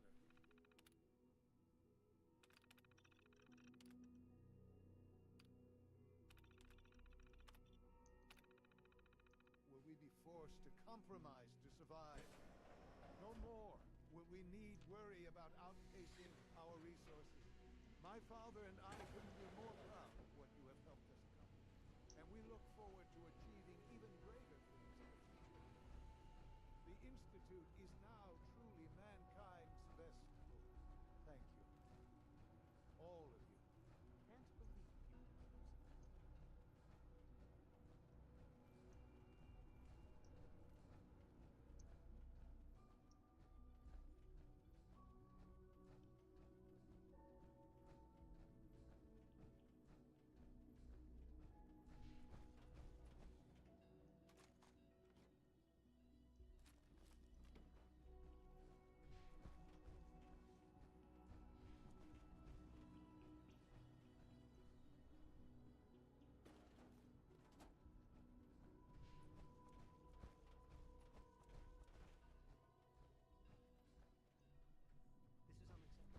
Absolutely unacceptable. Perhaps someday our sins can be.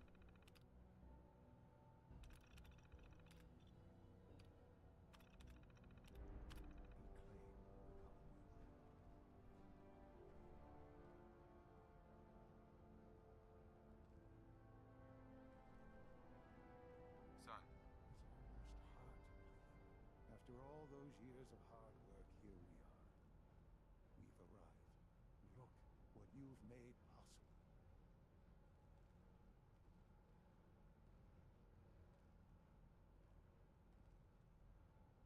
I did good work. Yes. There's more work to be done before the Directorate has convened a meeting.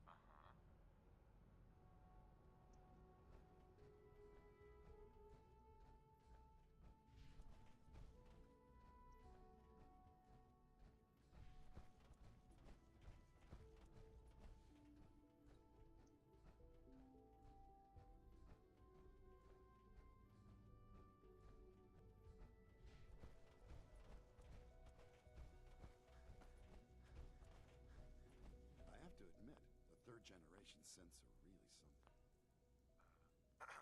Once you've settled in, I'll want to do a physical and get a... After what I've been through? I should think so. How about you take... In the meantime, we'll do that checkup. Take care of yourself. All this advanced technology, and we still can't cure the...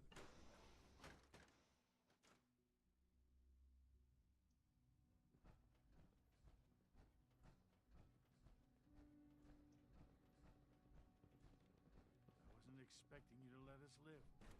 That's a...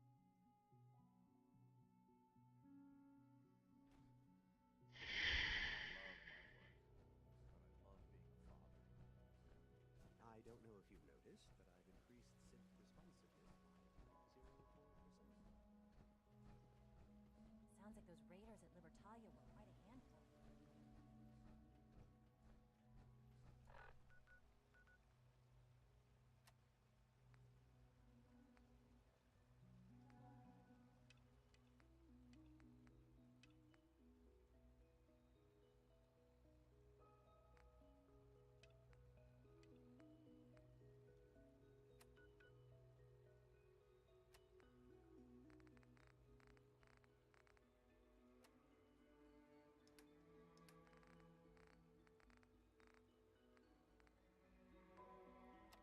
Nitera Aslan, Brotherhood of Steel, Recon Team 429 Alpha, serial number 3431. It's been 3 hours since I set my distress pulser. There's been no word from the Paladin or Ferris. Their objective was a satellite array on the coast. They may be out of range. My orders were to hold this position at all costs. The entire site has been overrun. The door won't last much longer. Paladin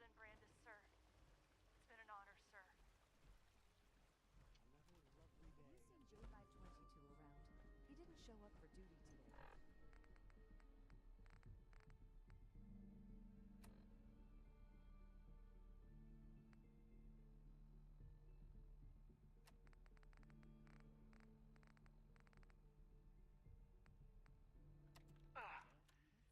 This is Ferris. It's been 2 hours since the paladin left. My leg. I can't staunch the bleeding.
They can't help themselves, dude. They fucking can't help themselves. Video game shows and movies and shit always do this kind of crap where they fucking like cannibalize on the IP and the property. They can't fucking help it. It's like a rule. It's a law they all have to follow. So now apparently the ghoul is the fucking Vault-Tec boy. Fuck me, dude. Seriously? Oh, and actually, guys, we're gonna give you Guess what, fucker? We're gonna give you an origin story for the Vault Boy. Turns out it was Boy Crowder. You fucking idiot. Didn't you know that? You dumb fuck. This thing that hasn't been answered. Holy shit. When was Fallout 1 released? 1997. Something that didn't need to be answered for fucking, what is that, 3 plus 24? Something that didn't need to be answered for damn near 30 years. Who was the Vault Boy? There are people alive right now that played Fallout 1 when they were 30 that are 60 years old who went their entire fucking life never asking, oh, what was the background of the Vault Boy? Who was the Vault Boy? Todd Howard and the fucking creators just cannot fucking help themselves and were like, our character in the show, the ghoul is actually the Vault Boy. Fuck you guys. Fuck all of you. God fucking damn it. You want to know what my current opinion on this show is? It's fucking it's disgusting masturbatory. It's masturbation material for like Giga fans, for like the people that literally cry at the Star Wars commercial. That's what this fucking show is. Jesus Christ. Like if you're not a fan of Fallout, this moment, like it's like superfluous, like it doesn't fucking matter. Or if you're a fan of Fallout, that moment, God, I feel like I don't even know how to think. Mutahar apparently is a fucking fan of this fucking show, and he's a fan of Fallout supposedly, and he thought this shit was like this. He thought this shit was good. I don't know, man. I feel like I'm fucking crazy. I feel like I'm the one shitting on everyone else's parade. That I'm the jackass. I'm the asshole. But dude, seriously, Boyd fucking Crowder is the goddamn Vault Boy? Did that have to be in here? Did that have to be a sticking point that the fucking one of the trio is like intrinsically tied to Vault-Tec? Not just intrinsically tied to Vault-Tec, arguably one of the most important Vault-Tec figures ever. Ever. Why the fuck did we need that? Why did that have to be here? Oh my god, I love the ghoul. The ghoul is cool, but like, what the fuck is the point of making the ghoul the goddamn Vault Boy? Did we need that? Oh my fucking days.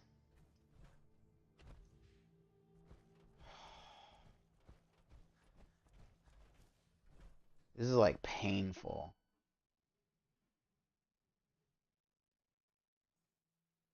I'm only on episode 4 out of 9, dude. Fuck me. I've got another 5 hours to go of this show.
Like, they couldn't have left, like, I feel like they just couldn't help themselves, dude.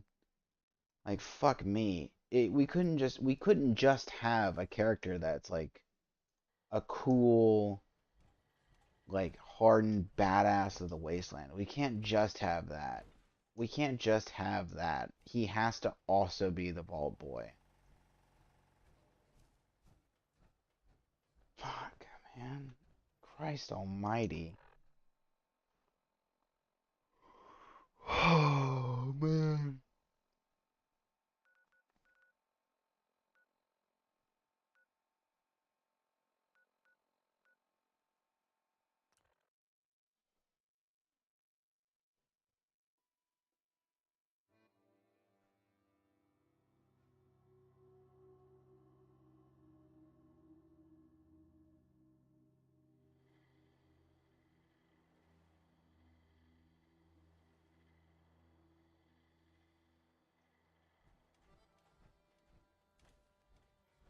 A ghoul with hair? Easy living, this ain't.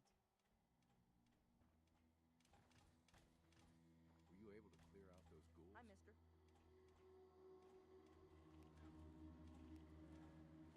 Took care of those ghouls that were giving you trouble. You did? That's great news. Fella, you and the Minutemen have our gratitude and our support.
$28?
gun, it'll take care of you. I cleared out the ghouls that were giving that settlement trouble. Glad to hear it, General. It's hard enough out here without people having to worry about ghouls in their backyard. Got another thing to talk to you about. We've gotten big enough that we're having trouble communicating with all our settlements. It's a good problem to have, and I have a solution. I think it's time to retake the castle. Well fortified. It sounds like just... I thought you'd like the idea. So, should I have a... Yeah, let's do this. We'll do some recon and meet you outside the castle. See you there.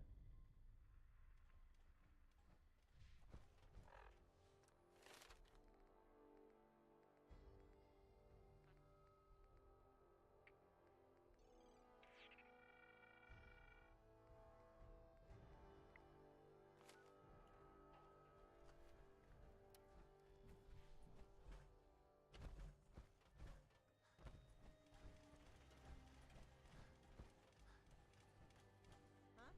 You're tied to this place, kid. You manage. Carla. Back again? Time to do business? Let's see what you have. Always happy to make a sale.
So now ghouls don't survive solely because of luck or badassery.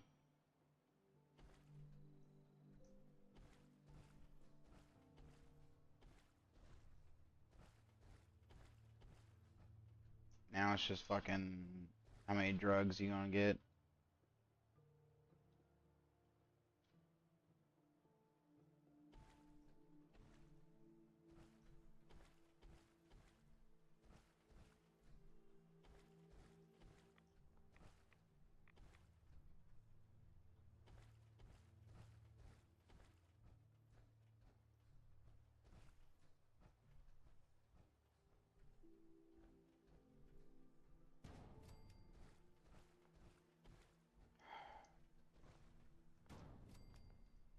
As titillating as the writers find it, I'm not enjoying my fucking.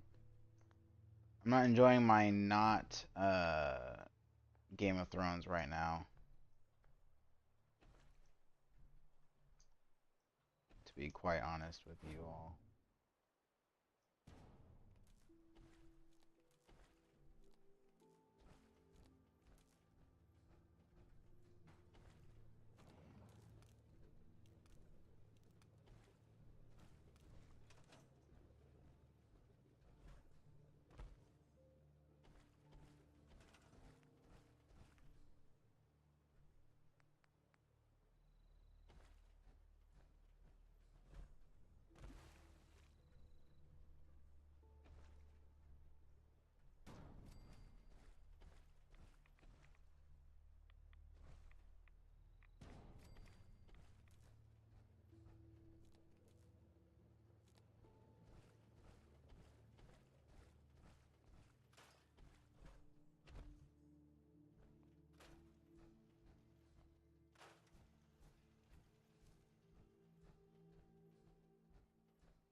I really don't want to watch a pregnant woman have sex.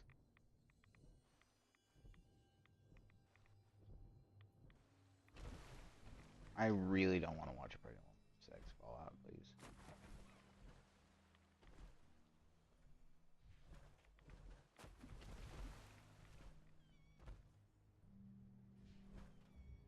Oh, fucking hell. Jesus Christ. Ugh. That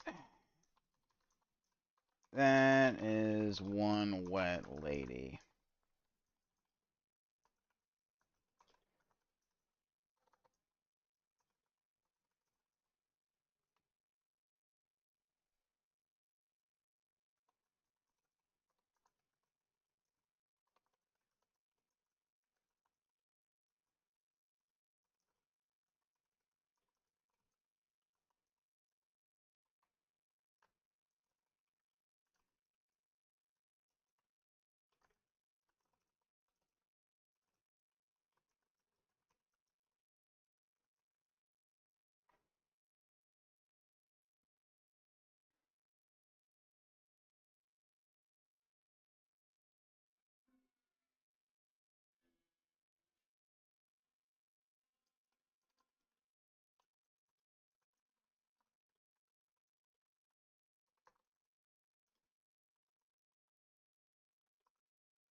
Okay. Very, very weird.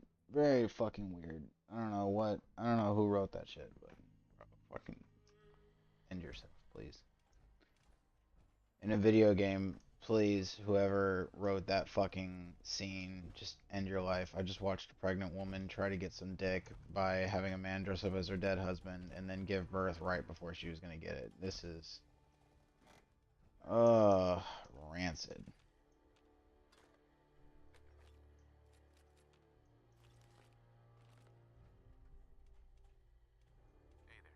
Everyone's here, General.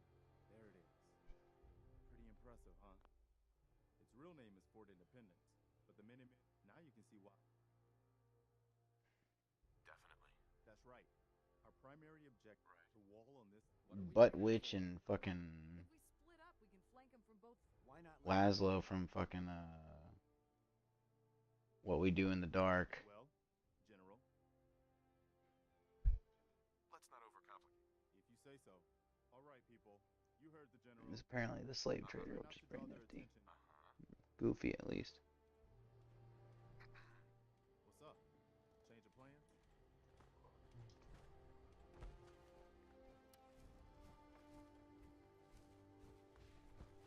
I forgot what the fuck I picked. Good luck to these people.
Jesus.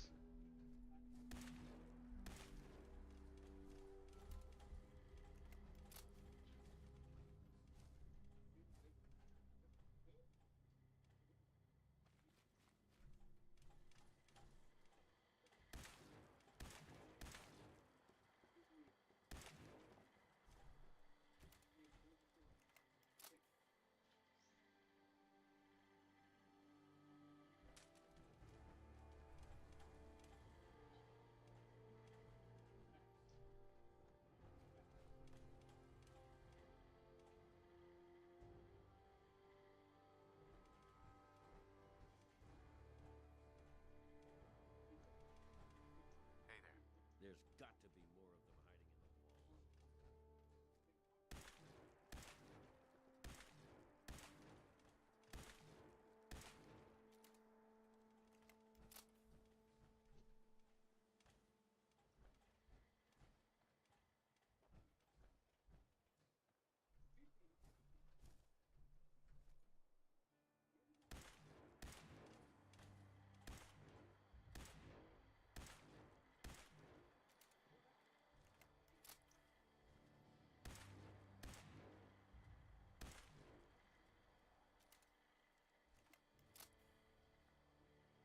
Oh shit.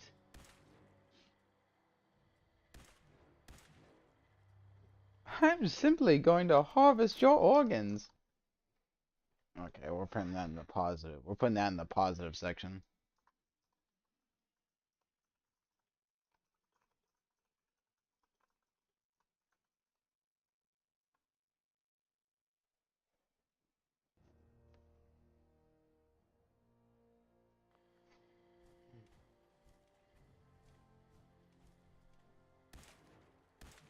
What the hell was that?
All right. Good work, people. But we aren't done yet. The General and I are gonna have a look at the radio, see what shape it's in. The rest of you, clear out any remaining Mirelurks or eggs you find.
So, you know.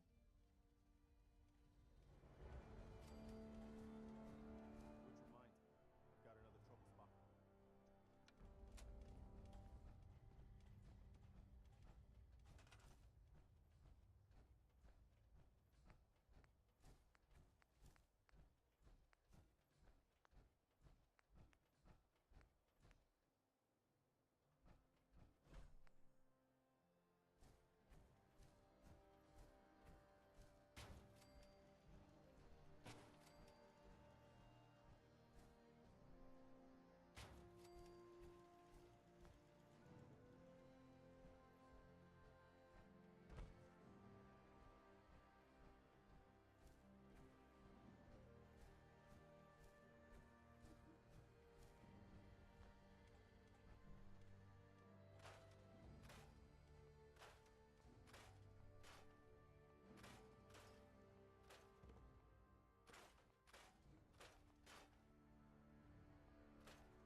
Now there's a real 10mm right there.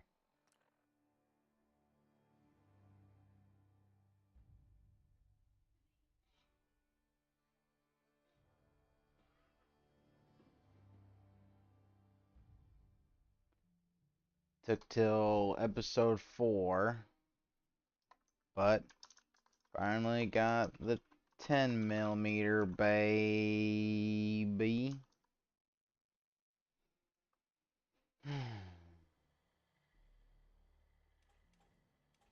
And she landed that shot perfectly.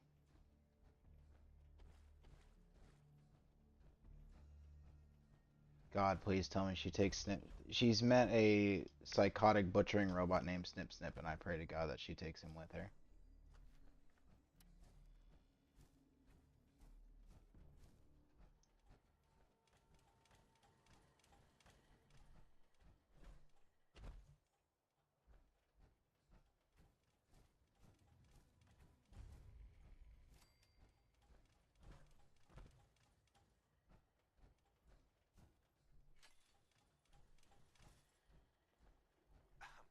Did the Minutemen send you? Yes, I'm here to help. There's a group of raiders that won't leave us. We know where they're coming. Don't worry. I hope so. We didn't know what to do.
No, it's not all how it works.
us news.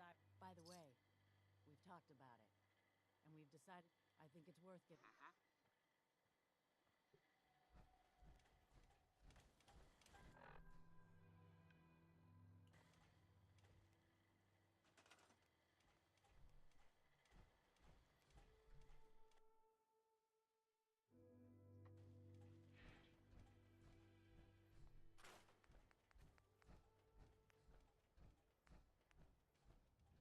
Jesus.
I mean, episode 4 was just super fucking uneventful.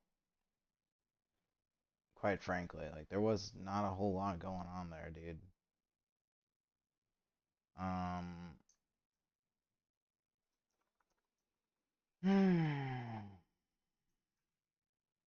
Basically just she gets sold to organ harvesters.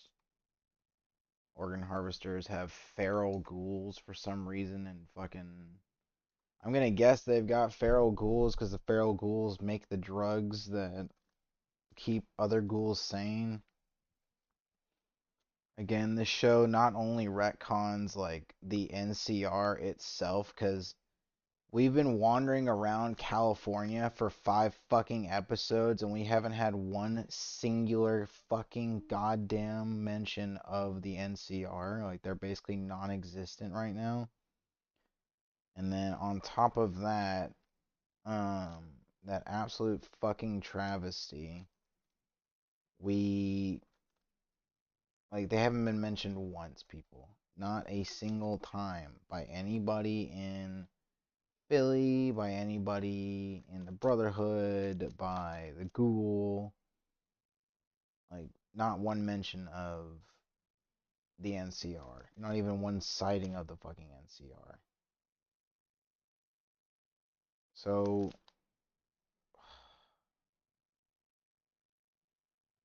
like, no NCR.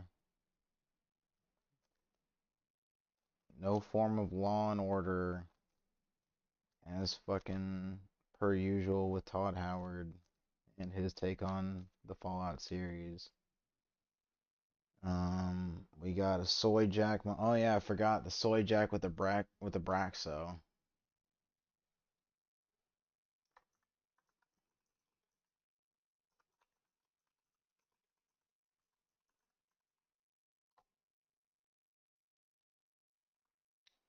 Um.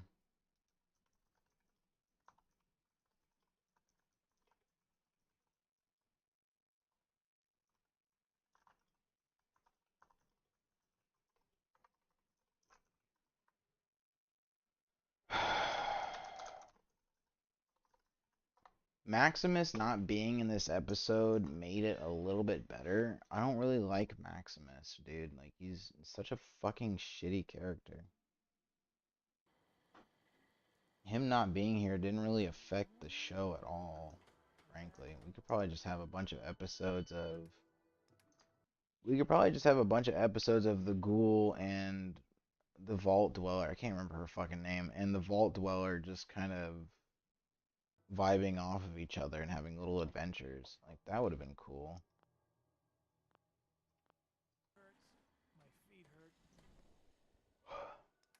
This fucking MacGuffin shit is boring and dumb.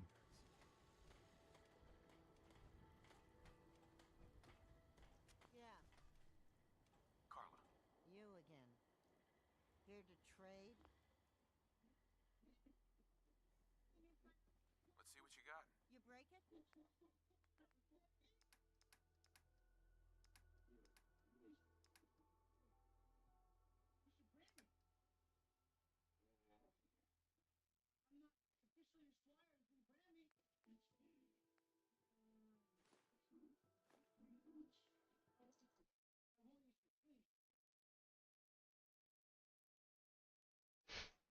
Jesus Christ.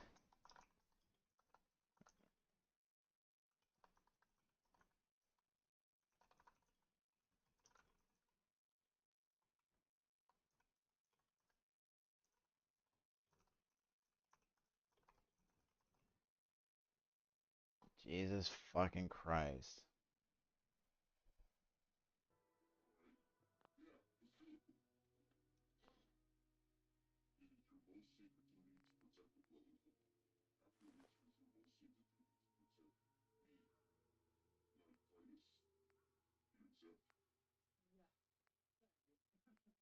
Hey,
they had the fucking nuts to actually go through with it. Praise God for that.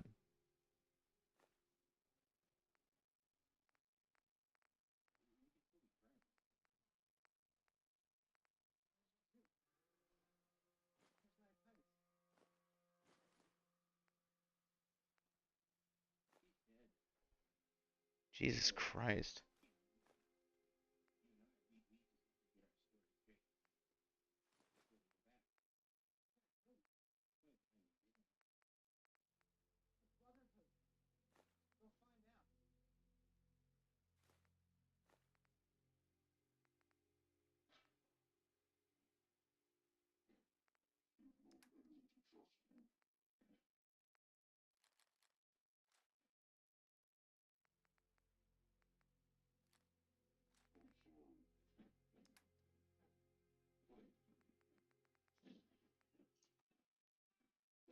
Oh my God.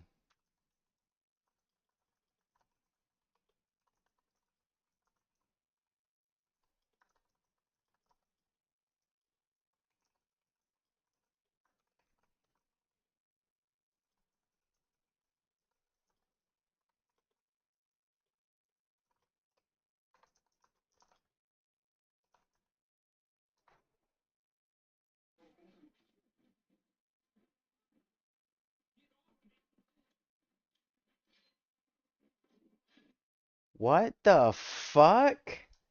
Keyhole in the keyhole in the fucking fusion core?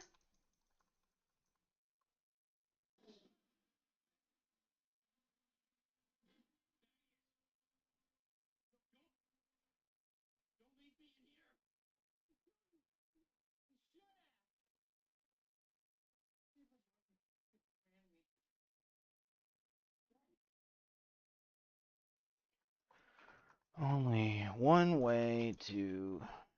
There's only one way to disable power armor. Only one way to disable power armor prior to Fallout 4. That's the pulse gun. Fallout 4, you can disable power armor by shooting the fusion core and disabling its power source, forcing the user out. Oh, well, actually, hold on. That needs to be in all fucking caps. Hold on. Which forces the user out. For some reason now, the Brotherhood of Steel allows squires to carry keys that disable their knights' power armor. What the fucking shit? Dude. God damn, dude. Who the fuck wrote this goddamn series? What was the point of this? What was the point of putting in the fucking keyhole in the goddamn fusion core? Does he actually shove it into the fucking... I have to rewatch it. Hold on. Steps on his fucking foot. Along with his lines. Crushes his foot and literally makes a Christian Bale motionless stare.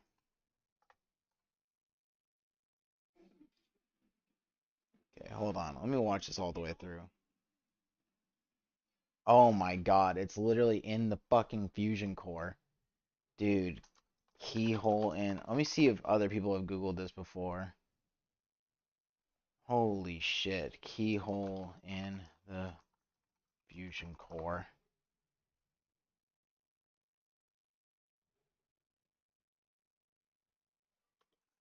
Fallout.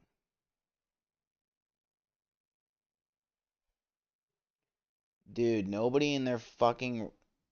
Look, even when you Google it, if you Google keyhole in the fusion core Fallout, you get a picture of a fucking fusion core. I literally just watched Thaddeus shove a fucking keyhole into this red seal. Dude, there are fusion cores right here.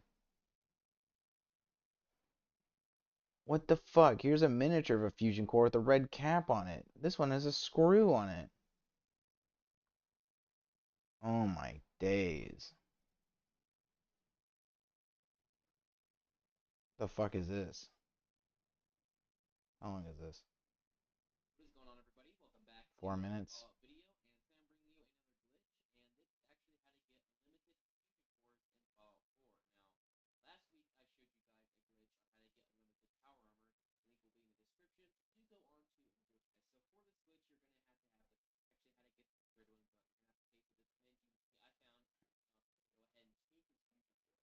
He's just pickpocketing fucking fusion cores. That's it.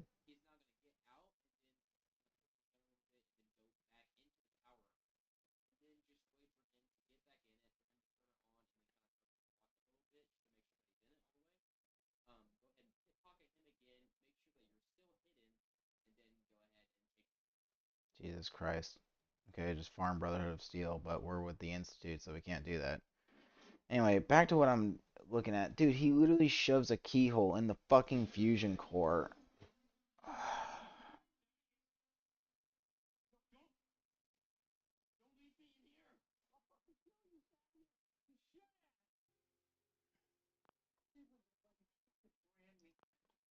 fucking insane, dude.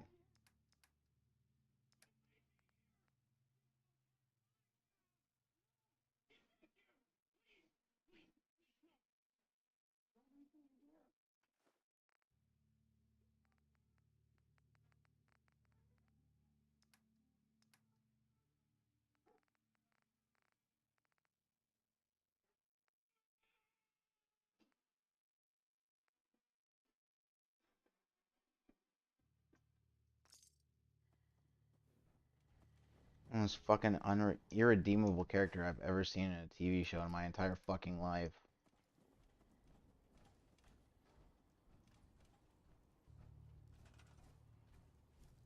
Also, whoever wrote the show is retarded. There's a way to lock somebody in their armor. They literally stole this from a fucking... My wife has returned. They literally stole this from a fucking Iron Man comic. Where he dies because somebody locked him in his fucking armor. Wife. Big love you. What were you doing, taking a nap?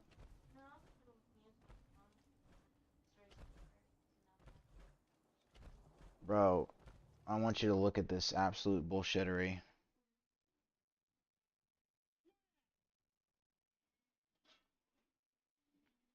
This guy's a main character, by the way. So he stole this power armor by letting the person who owns it die, right? He steals his fucking power armor. Then this guy finds out that he stole it, and so he tells him, like, I'm gonna go tell the Brotherhood, like, you're a fucking evil piece of shit. Pulls out this little key thing. And immediately, like, if I pull the stream back, if I rewind it, I was like, oh, no fucking way. He's gonna lock him out of his fucking armor. I was like, but where is he gonna put the key, right? This is a big fucking piece of armor. Where is he gonna put the key? He's probably gonna put it in his foot or something, right? That's what I thought. He steps on his foot like a fucking psycho and breaks it. Look. He puts it into the fucking power source. He puts it into the fucking fusion core. Dude. This is what a fusion core looks like. There's no fucking keyhole. There's no fucking keyhole, dude. I swear to God, the writers changed the lore to, like, fit their story better. This fucking show is retarded. Like, as a show on its own, completely divorced from the Fallout universe, it's fine. It's an okay, like, popcorn, like, quirk chungus millennial show. It's not good. It's okay. But, like, dude, it's supposed to be based on Fallout, and they're shitting all over the fucking lore for, like, no reason other than to, like, shoehorn their fucking story into the universe. Now this fucking idiot is locked in his armor.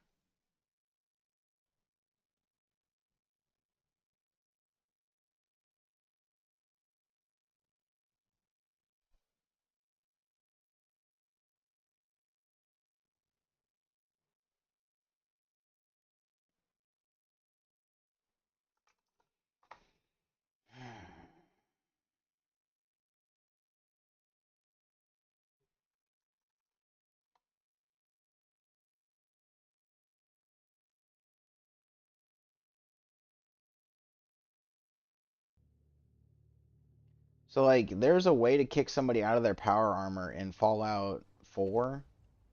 You shoot the little fucking power source in the back. You shoot that, and then it kicks them out. Like, the suit literally forces them out of the power armor. But these fucking idiots made it to where you get locked and sealed in. Who the fuck would design armor that way? That's psychotic.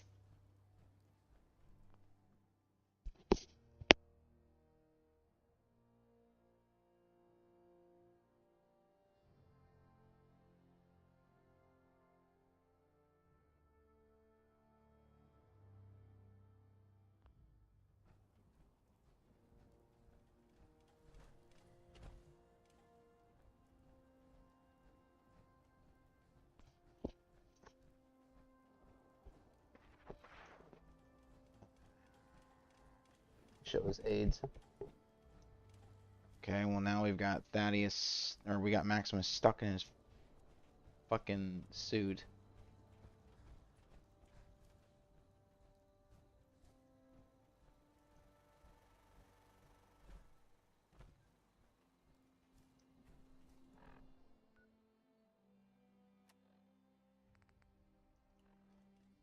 Hope this rain lets up soon. Hello, sir.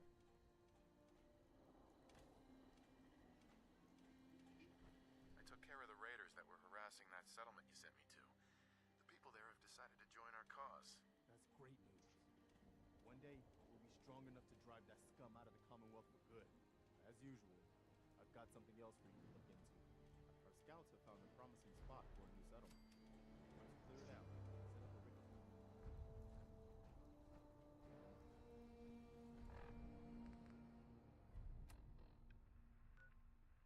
That's what I'm talking about.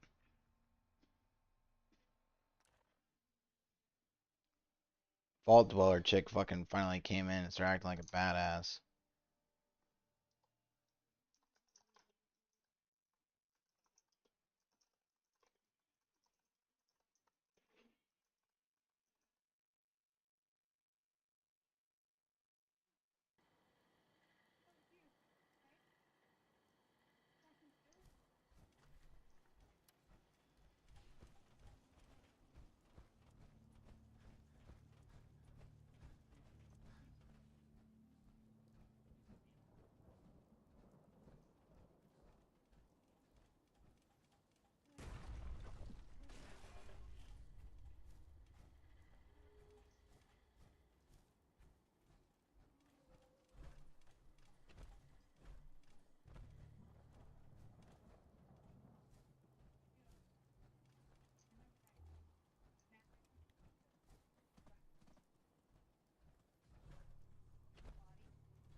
There's another fucking... There's another goddamn rewrite. She says that the T-60s were deployed at the Battle of Anchorage, but they weren't.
Stop talking.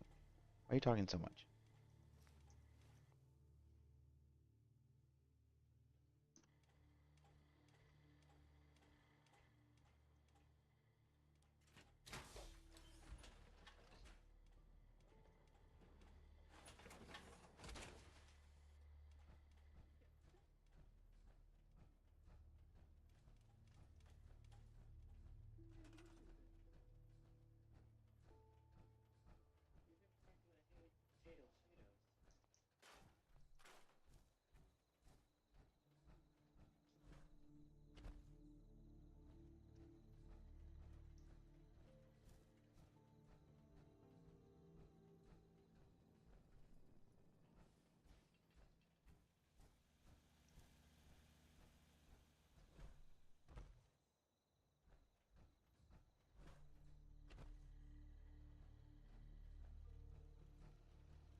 What?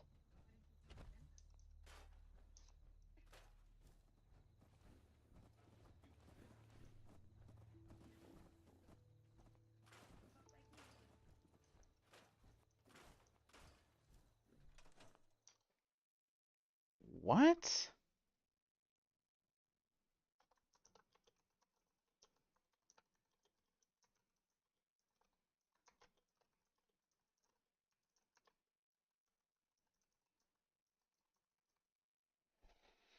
Bro, what the fuck? Maximus, this Brotherhood of Steel character, says, "Oh, I had no idea that people lived in those vaults. We all just thought they were monsters." Like, what?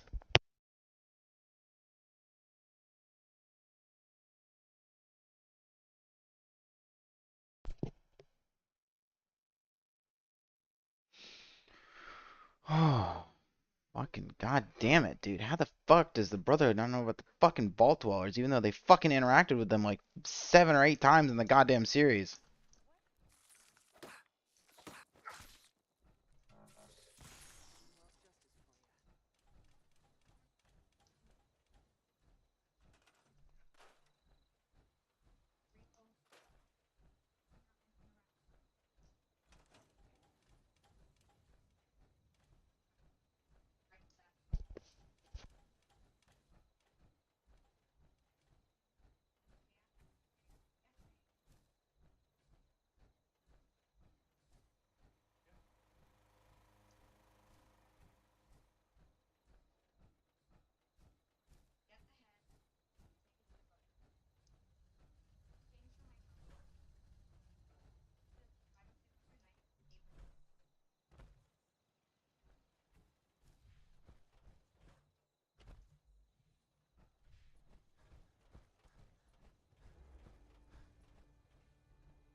My fucking cat won't stop screaming. He's like 28 minutes from his fucking food, but he just thinks that screaming more and more and more will get him fed faster.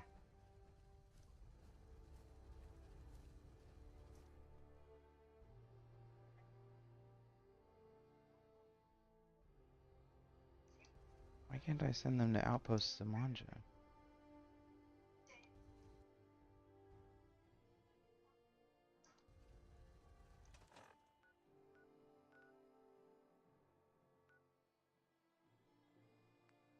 I haven't discovered it yet? What the fuck are you talking about?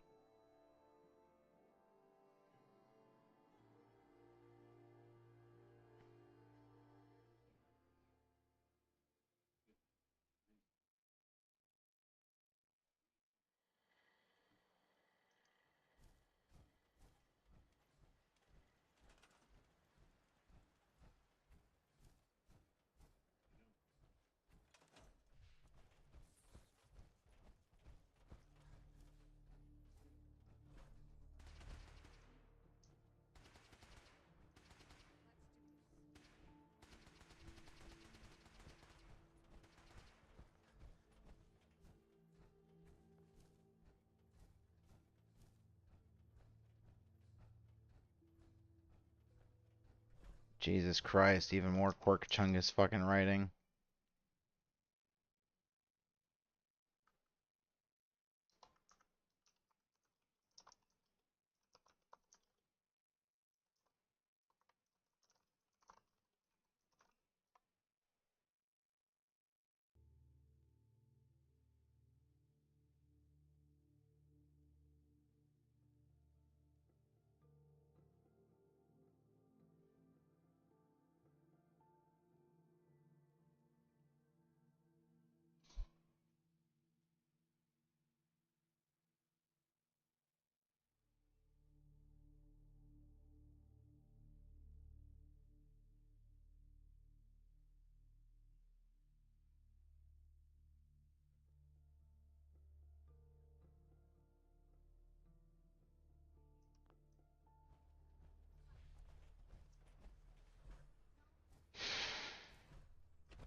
What?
Jesus.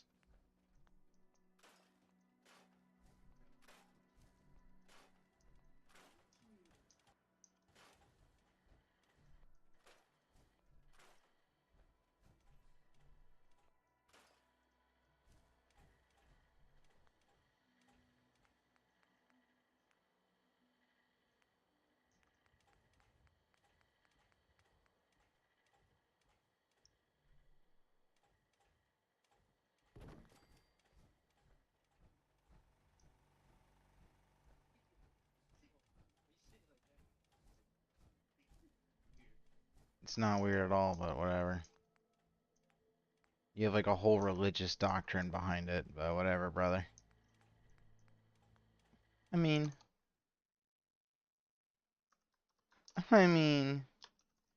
when you say it like that, it's weird. Nah.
Oh, fucking junkies, god damn it.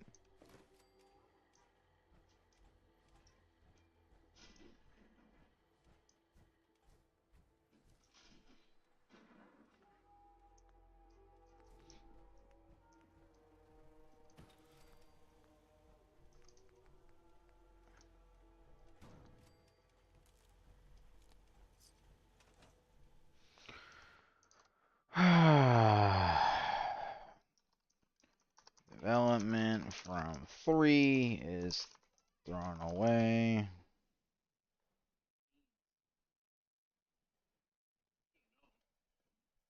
What did he call them?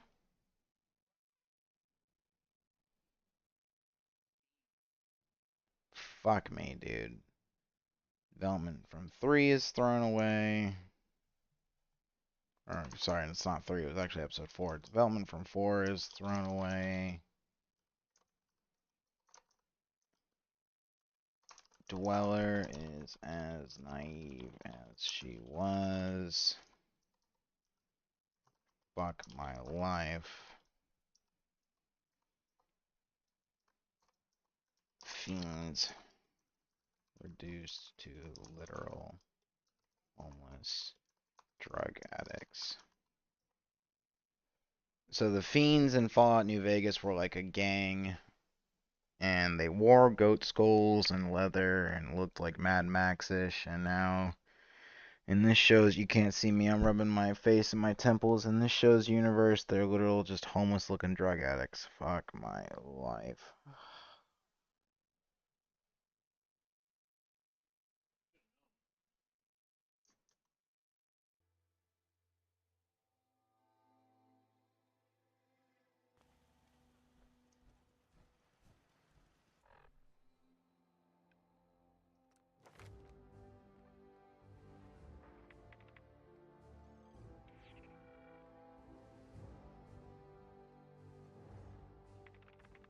What?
Oh.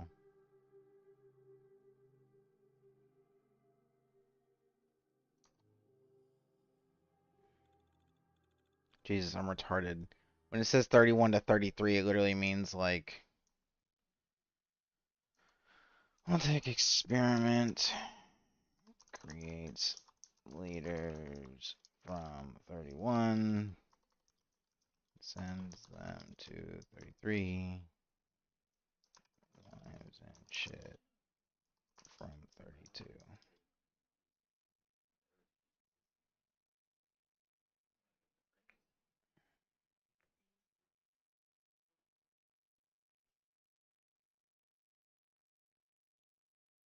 Okay, 33, lives and shit from 32. Oh. 32 realizes they are just fuck dolls and killed themselves.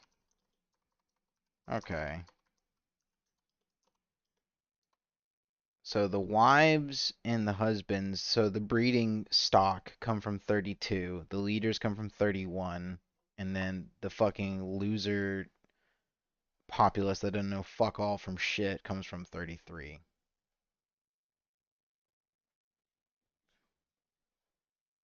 That's hilarious.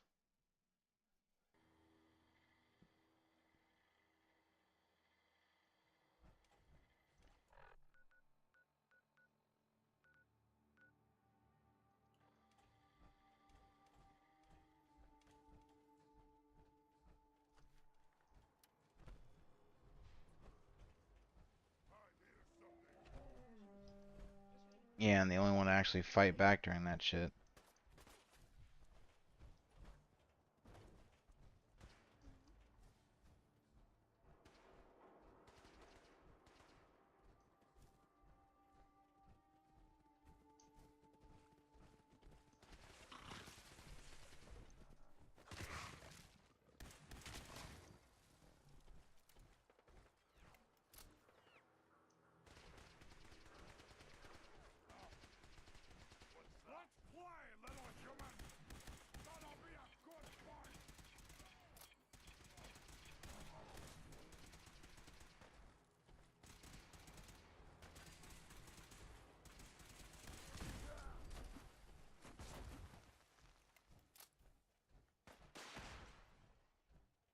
Why do we care about this though?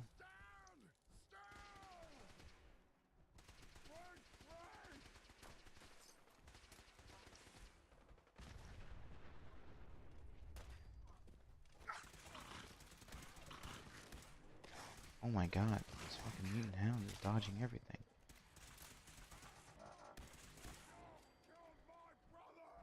I did. Felt good too.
What the fuck?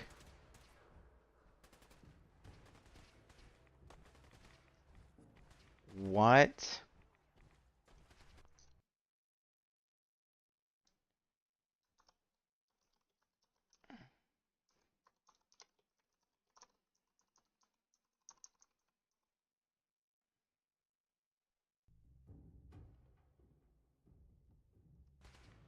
What the fuck do you mean it didn't work out?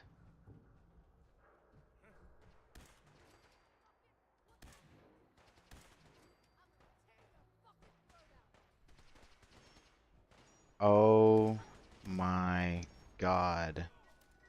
I was fucking memeing about Todd Howard's obsession with setting everything back. I was joking. Oh my god, he actually fucking did it.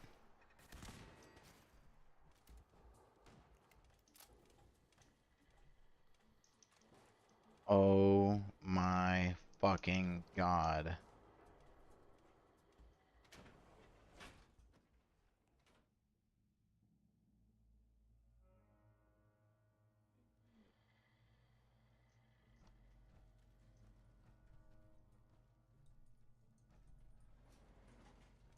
Dude.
In case you can't read it, Shady Sands is gone. Heartland and birthplace of the NCR is destroyed, and by the destroyed by the Brotherhood probably. I don't care. Fuck you, Todd. Dude, Todd blew up the NCR capital. The man hated New Vegas so much he blew up the NCR capital. He blew it up, and he had the fucking Brotherhood do it, probably as revenge for Helios 1. Jesus Christ.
Vault-Tec fucking insignia on the bottom, but somehow the Vault-Tec resident doesn't recognize it.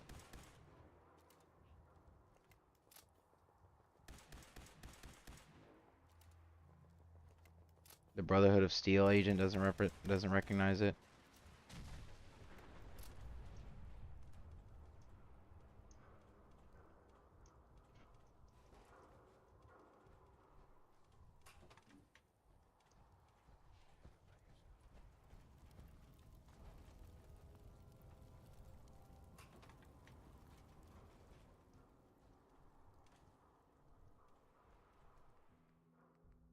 Why is this all T60? It's supposed to be...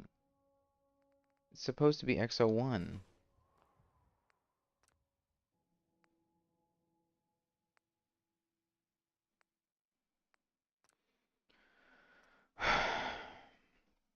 Guess no X01 yet. How did he lose her that fucking quick? What the fuck?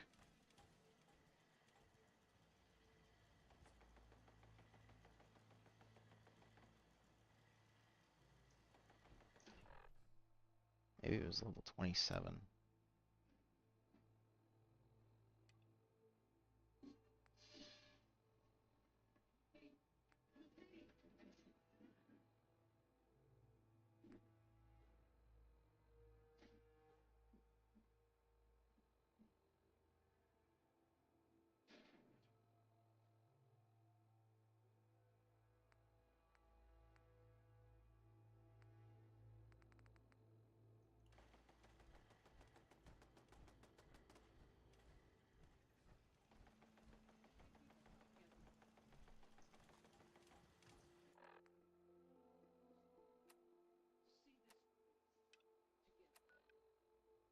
Community, as a family, so that we can heal together and rebuild together.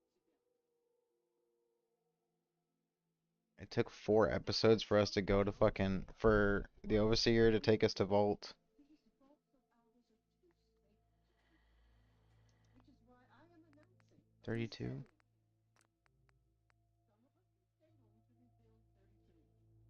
Others will be moving into Vault 32 from the deep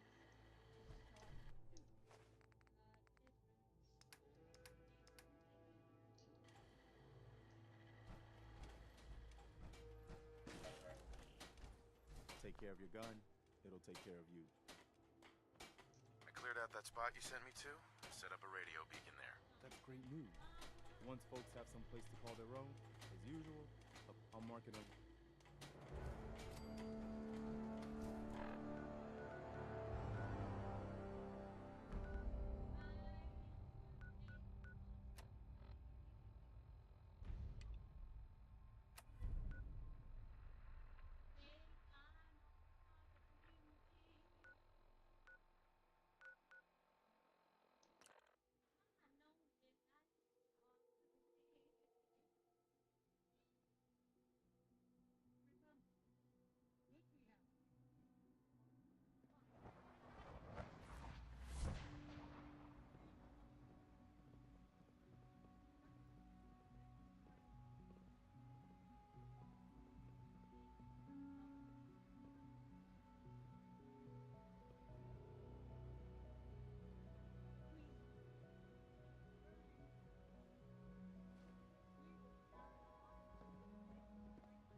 From what I hear, that rogue synth at Libertalia is a real menace.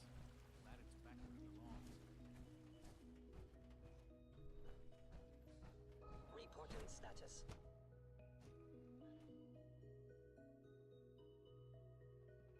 Nice work bringing that rogue synth back.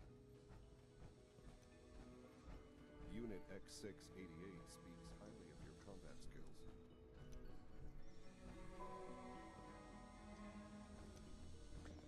A successful mission on all counts, sir. Sounds like those raiders at Libertalia were quite a handful.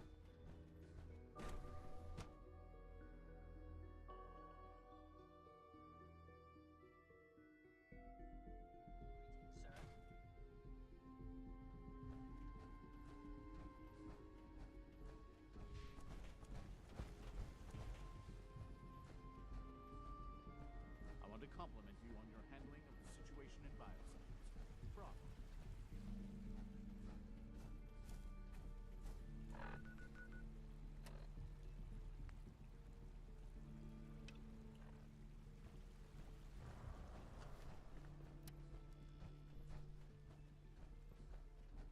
You are authorized to access my stock of supplies. Let's see what you got.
Episode 5 was like a fucking lobotomy, dude. I need to take a quick breather, aka take a pee and fucking come back. That was rough.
I only have 3 episodes left, but I don't know how much more I can take, if I'm being quite frank.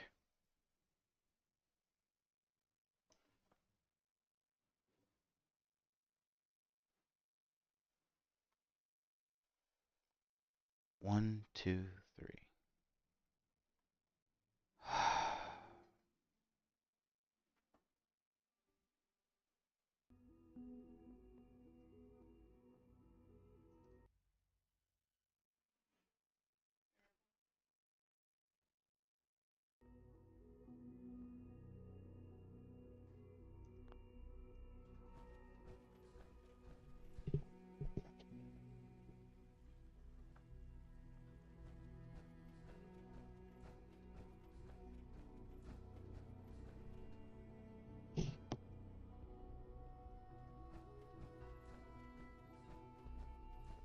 Good to see you.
My compliments on getting V5 May I be the first to welcome you, sir. We're looking forward to working with you.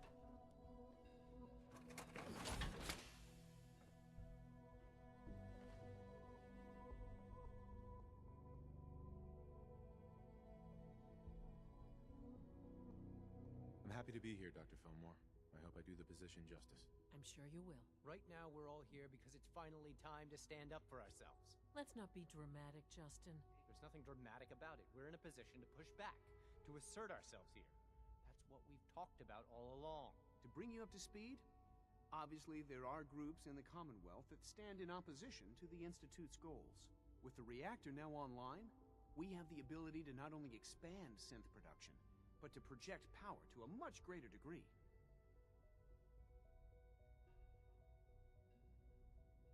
We'll be much better able to defend our... True, but I don't think we should stop.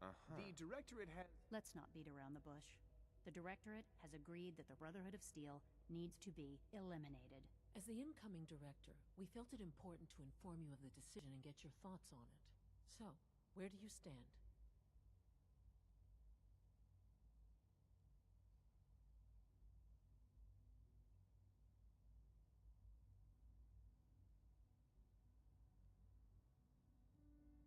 I agree.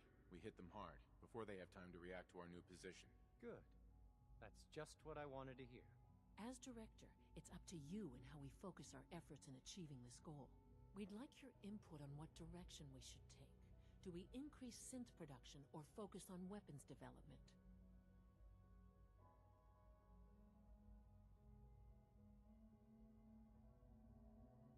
Synths are the Institute's greatest strength. The more we have, the better off we are. Well said. I'll see that the necessary steps are taken. Thank you very much for your time, sir. That's all we have for the moment. I believe Father wished to speak with you once our meeting concluded. Being the director of the Institute is a serious commitment. I hope you understand that.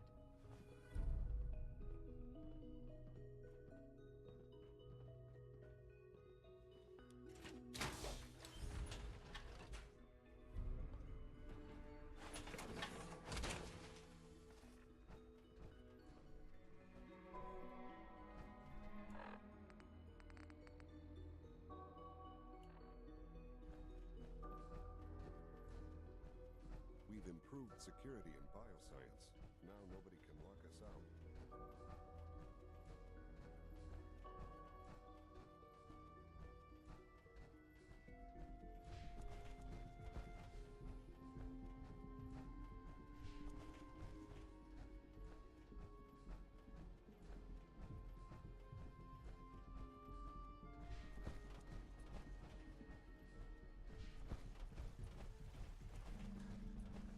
Your presence here is a great gift, not just to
God fucking damn it. Oh my god.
Ah, there you are. You've met with the director. I assume they made their intentions known? It was difficult for them to reach the...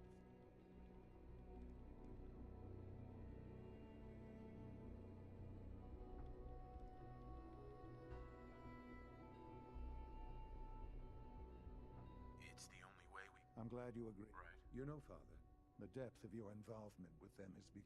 The question is... I can't lie. Well, I won't ask for details, but these people, with it... Sure. They're determined, and they won't stop. I know. Surely you can see that you can no longer work with them? That the time has come to put an end... I'm afraid this is an order. The railroad leadership...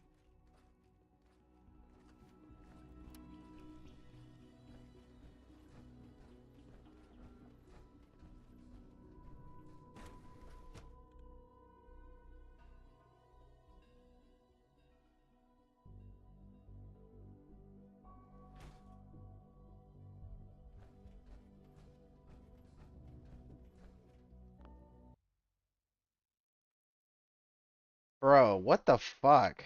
Fusion cores, power, fucking, oh my god. Fusion cores, power, Mr. Oh my god. Robco, Codsworth units. It's not even what they're called. They're called Mr. fucking Handies. Fusion cores, power, Mr. Handies. AKA Codsworths. Now. Jesus Christ.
Oh man.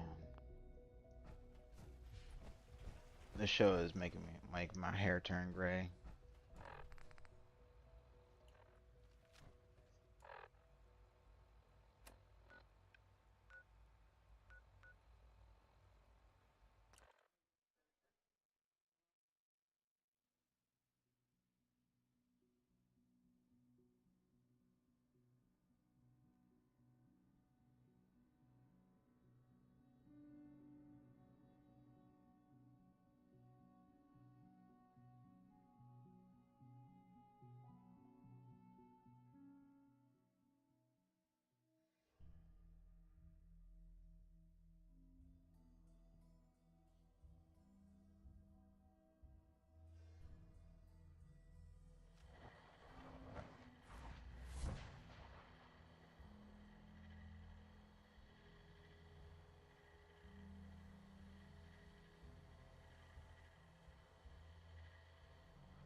Dude, for fuck's sake. Brotherhood of Steel doesn't have sex ed. Bro, why is the Brotherhood made to look like dickless retards? Fuck me.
Alright, and there's a mutant fucking Cyclops creature as an overseer, and yet he's not caving the skull in.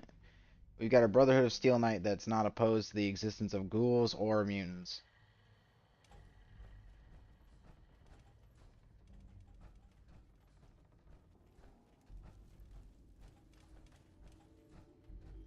Oh god.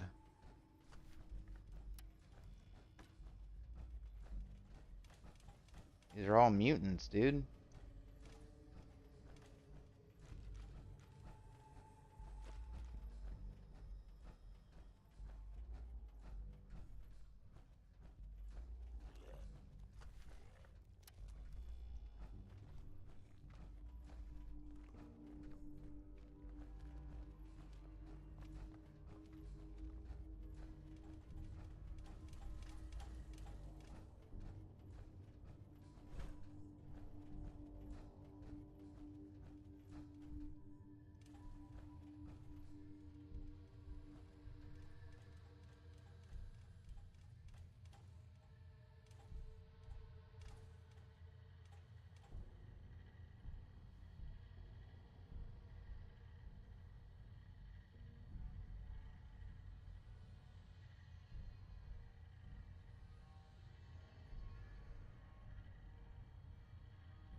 Get out of here. We've heard some very disturbing things about you. That you've been to the Institute. That you're You're lucky we don't shoot. If you did that... You've overstayed your welcome. Get the hell out of here. Sam!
His wife fucking knew. Nice.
series is out to make capitalism and vault tech.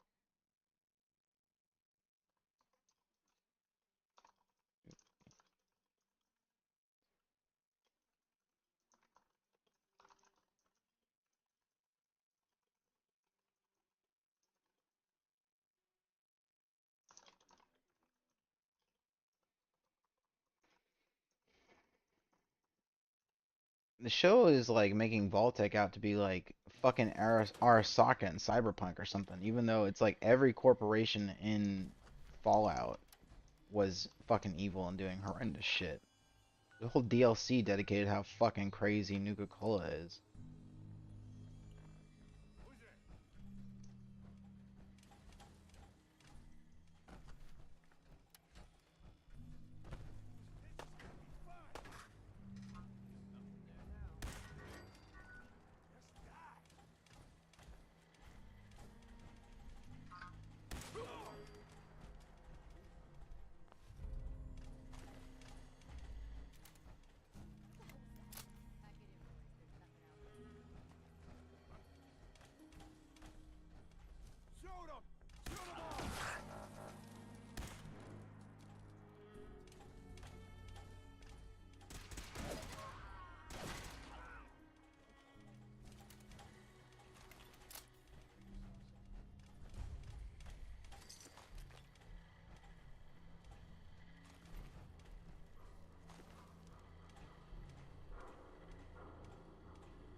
Oh man.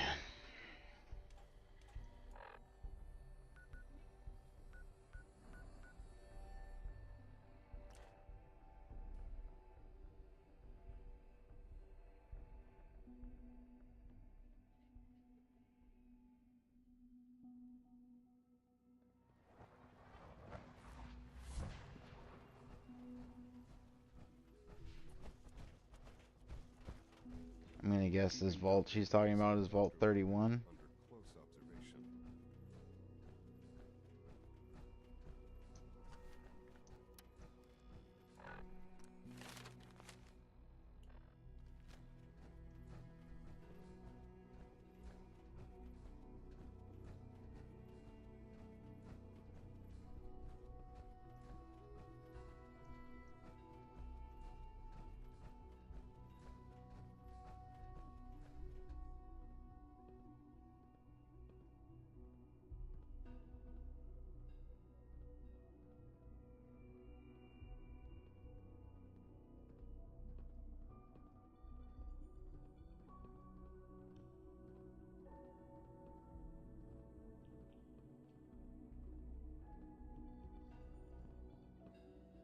AO needs to speak to you, sir.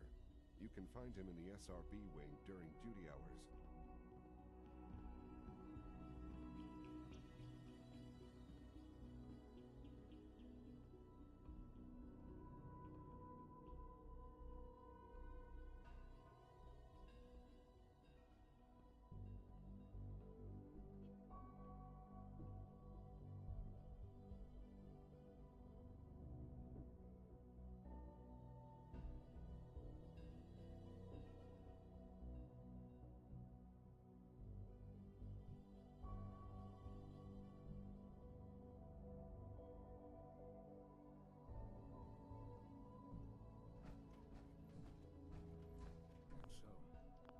The work is done. I am sorry. I know it was likely difficult for you. It was tough. Yeah. I assure you that there is obviously one final threat.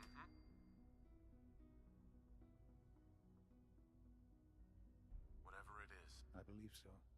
The Brotherhood of Steel covets tech. They will eventually come for us. We need to destroy. You're right. I'm glad. Right. But the problem with... There are more.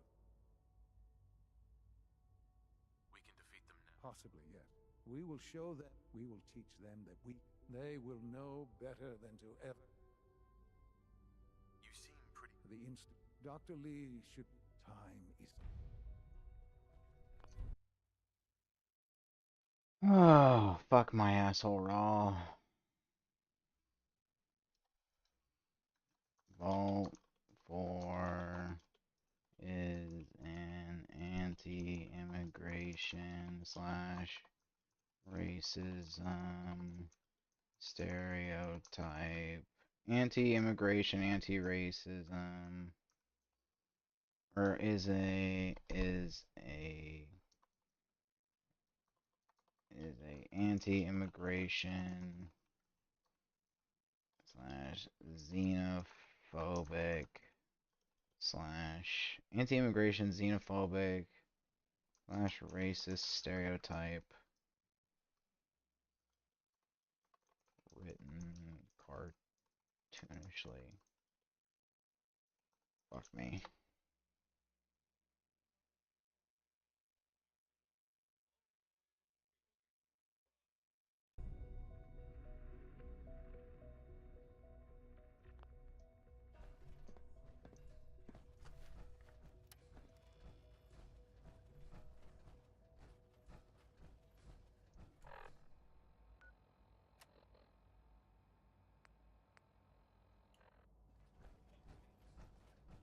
Remember, health and happiness go hand in hand.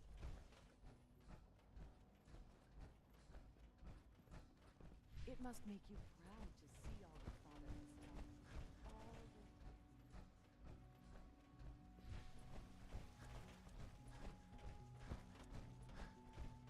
All systems nominal.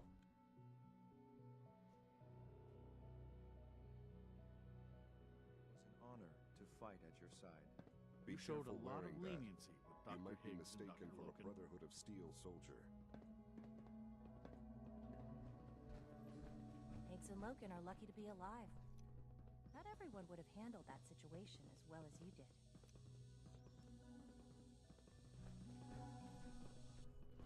Dr. Ao was looking for you. It sounded important. Where the fuck is he?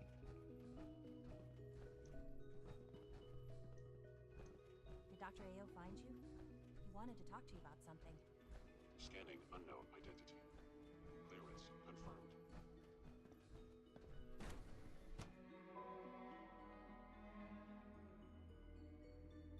To report, sir.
We'll start the next trial. The dosage will be much larger this time, and the side effects will likely be more pronounced. Will there be any pain? I honestly don't know. I suppose we will. Where the fuck is Dr. Ao? Energy than we need now. Dr. Watson can be a little obsessive when it comes to rules and policies. All this must be a little overwhelming for you. Good to see you. Every symptom you experience. I hope I'll prove a useful test subject for you, Doctor. They're clearly drugging this fucking guy. Scanning. Currently watching Maximus being drugged and drinking water. Excuse me, I've got reports to deliver. I'm looking forward to the next mission.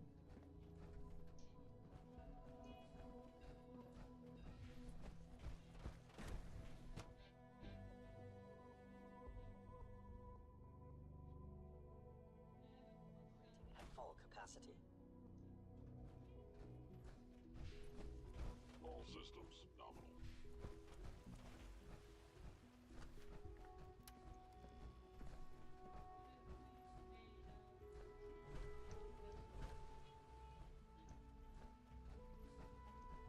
Power armor is effective, sure. But it's hard. Cynthia, you were scheduled for maintenance duty in SRB. Take good care of yourself. Anything you might see too much of. Nothing to report, sir. I carried out my duties, as usual. Dr. Ao. Remember to practice good sanitation habits at You know all you are times. not permitted to access terminals in that section. Is Dr. Ao mistaken? Yes, I mean, no, he's not. But I was only... What is it? Were you or weren't you accessing a terminal in SRB? I was, but I swear... We're making real progress, thanks to you. Scanning. Subject identified. I was just shutting it down. Was that a stutter? Have you developed Dr. a Holdren. defect? I'm glad you're here. I'd like to conduct an experiment. I believe we can... To test this theory, I'll need a tissue sample from a particular... I expect I'll eventually... You need a tissue sample? That's right. Now remember, I don't need it right... Right.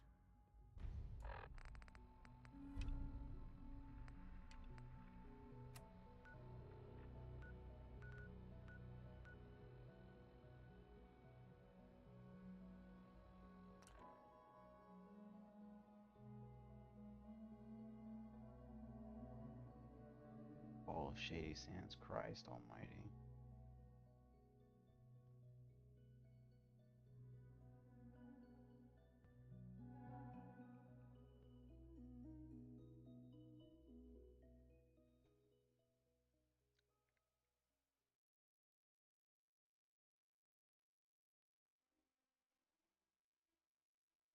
Don't you dare. Fuck you.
you go? Huh? Gonna find you? Gonna kill you?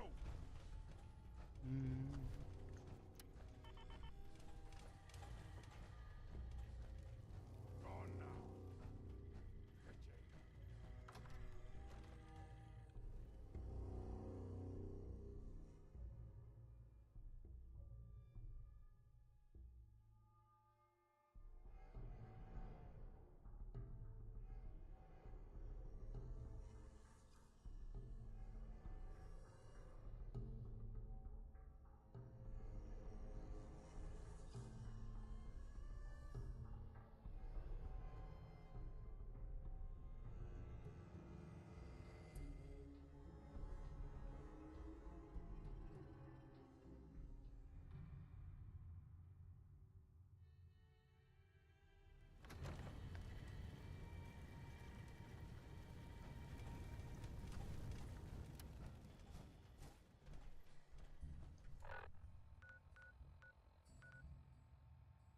What the fuck am I looking at right now?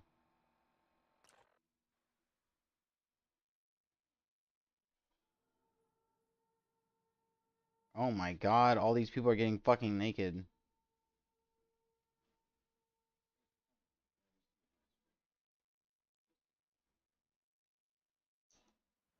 We are honored to welcome you here.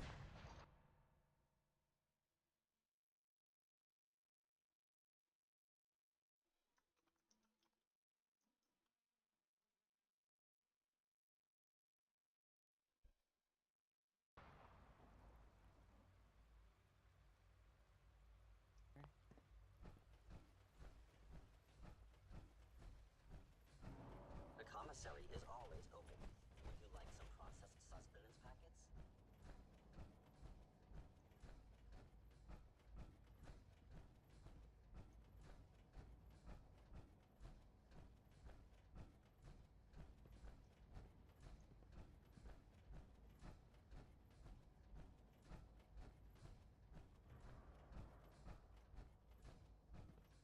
Unit X688 speaks highly of your combat skills. I've got now that that the sample you reactor's online, perhaps it's time to think about I'll take that from you. Yes. No trouble at all. I knew you'd. It might be necessary. Again.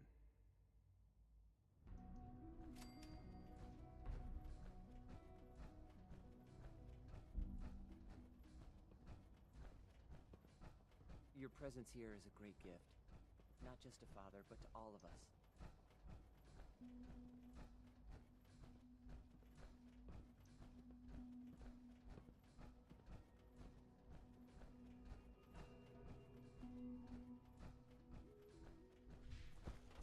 Nice work bringing that rogue synth back.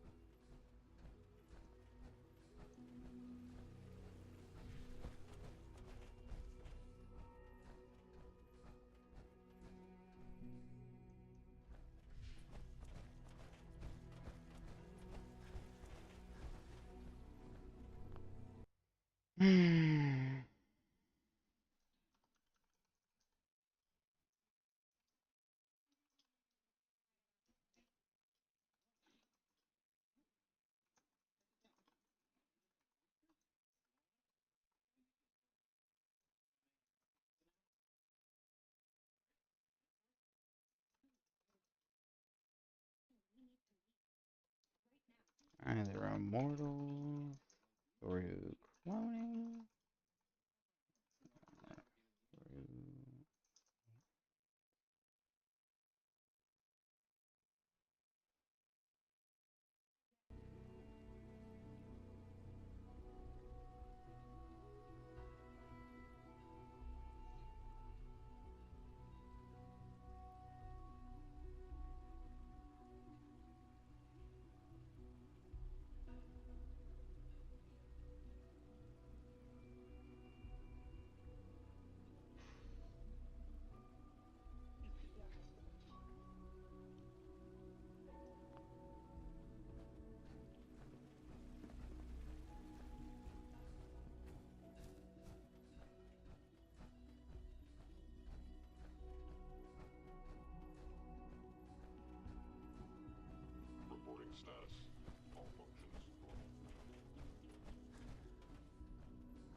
compliments on getting V592 back to us so quickly.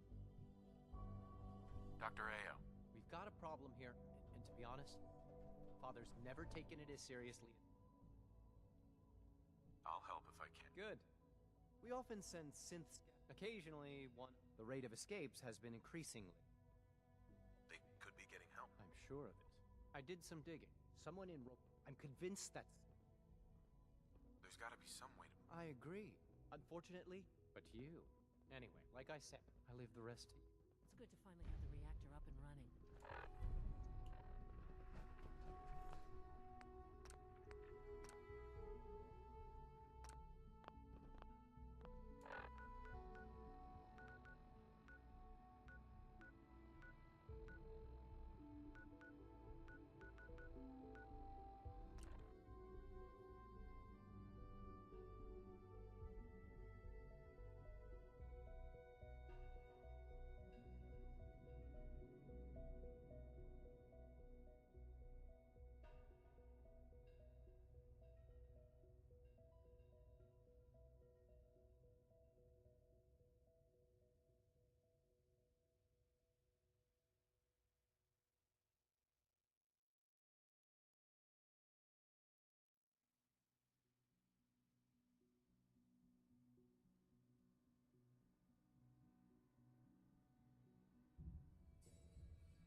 There's a bit of horror in this episode that I like, that I think works well for the Fallout series. I think the stupid fucking, I think the what do you call it? What do you call it? I think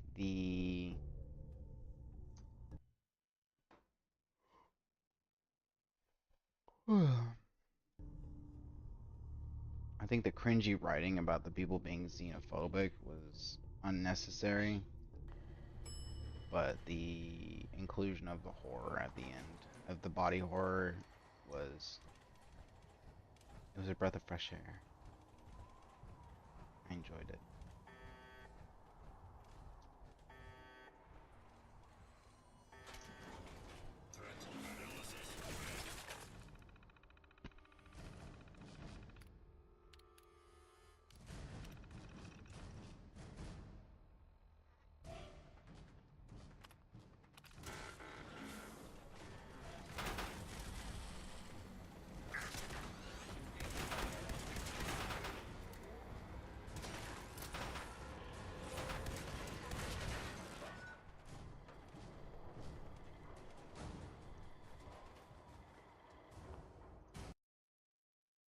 Episode 7. Ranger gear looks sick as fuck.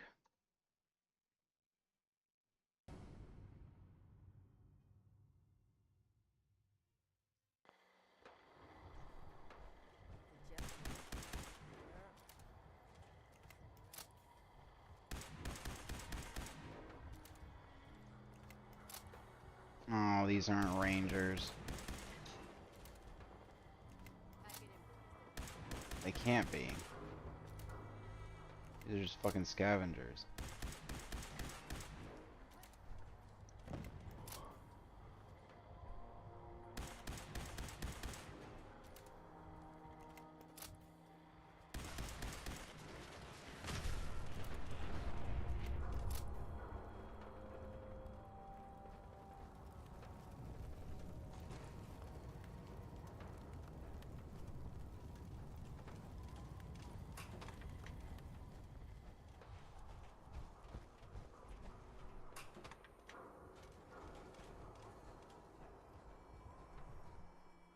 Motherfucker.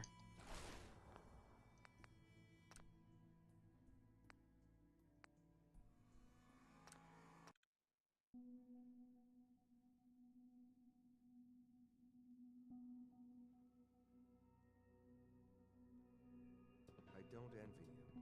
Succeeding father. Isn't going to be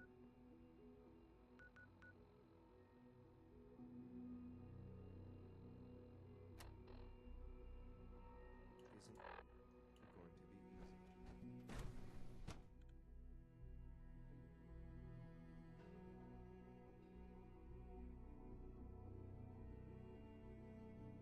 Status. All functions normal.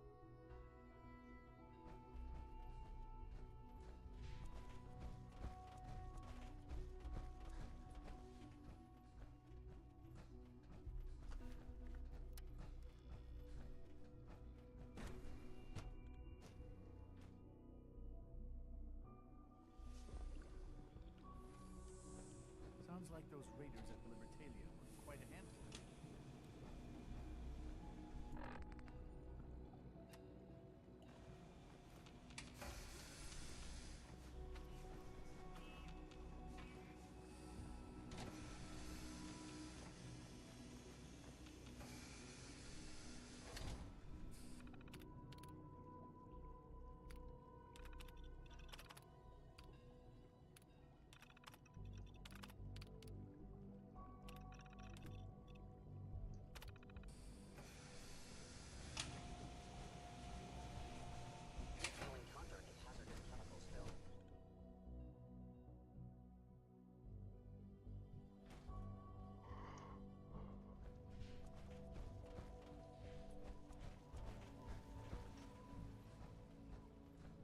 wish you could have known Father as we have.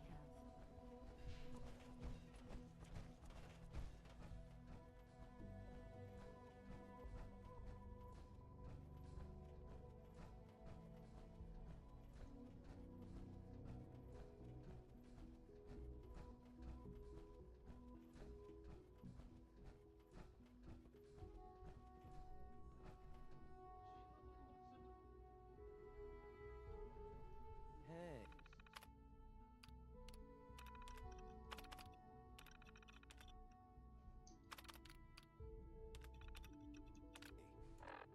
You're that new guy. The one from the vault.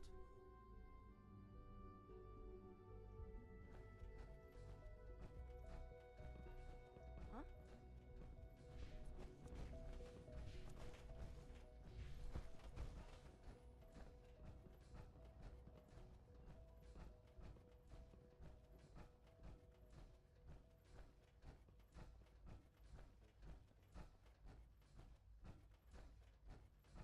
Greetings, sir.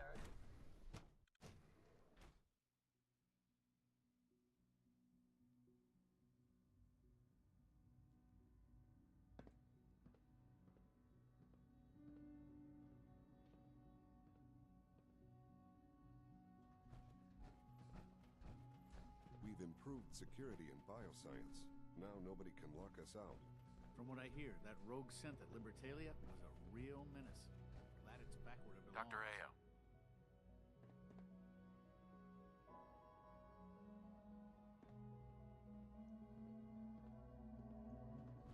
We should get more I wanted to compliment you on your handling of the situation in bioscience. Bravo.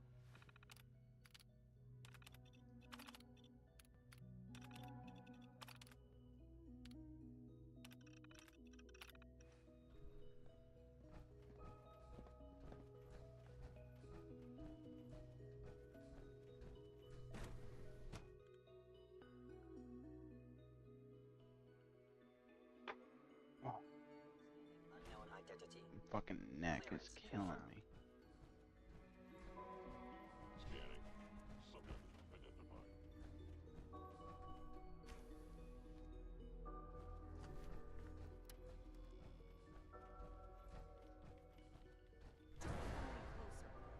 I'm sorry that you had to find me here. Put that gun away. If I let you... I want answers. I'm sorry. I promise not to. I believe you. I can see that you understand a parent's desire to protect a child. I'm sorry I had to threaten you. I guess...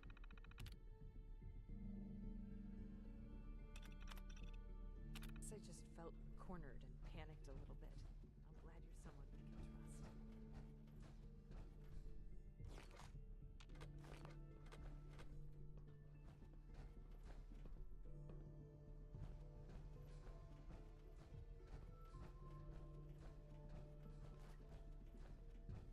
We got more than enough power thanks to the new reactor.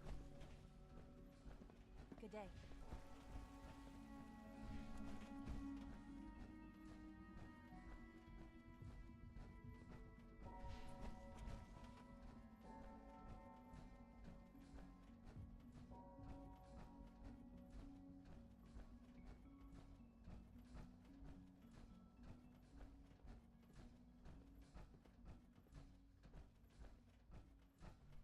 Dad says I'm as good as he is with computers.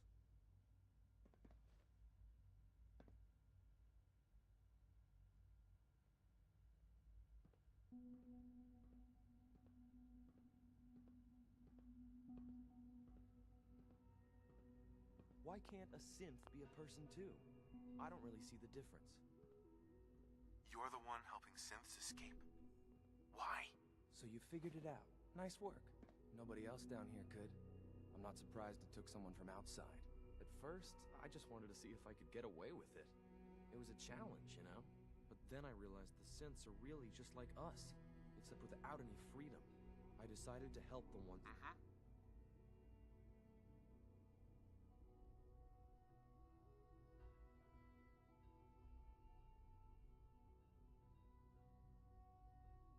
Down here, they're no better than servants. That's all I've ever... Look, Uh-huh. I want a frame. Look, he and his when he came after. Uh-huh. Nice try, kid. Well, I guess that's.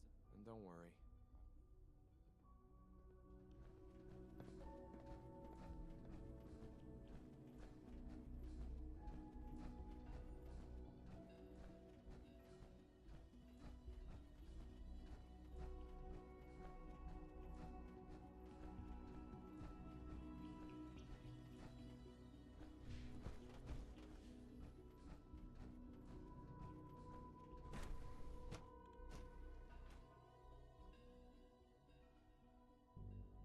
Did I turn off the interferometer?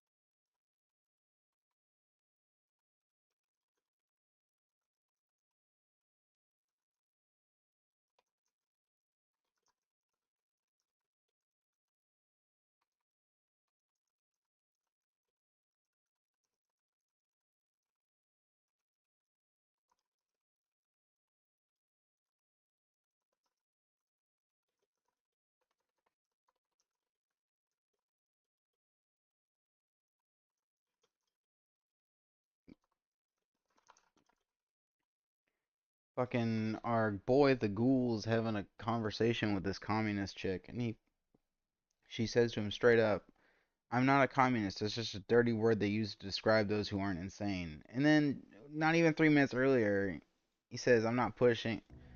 Sorry that I don't push it for an ideology that ends in bread lines." And she goes, "Fascist."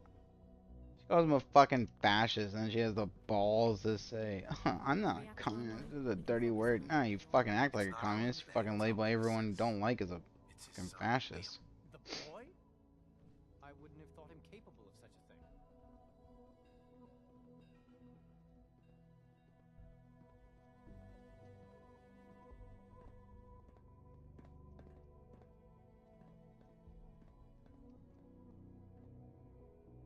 The kid's smart. He really is. Well, I admit. This better be the last. Yes, well, you've helped the SI. We keep a small. Here.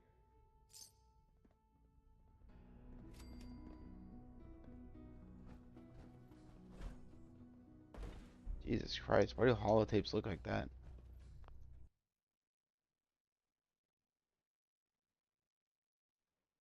Why do holotapes look like VHS tapes?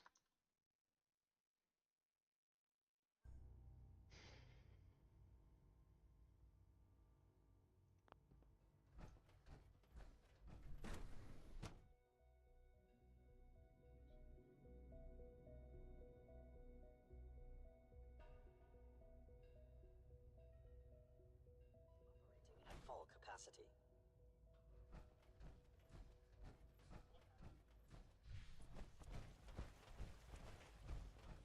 If it wasn't for you, Liam would still be setting the synths loose on the surface. I'm not gonna miss everyone complaining about insufficient power level.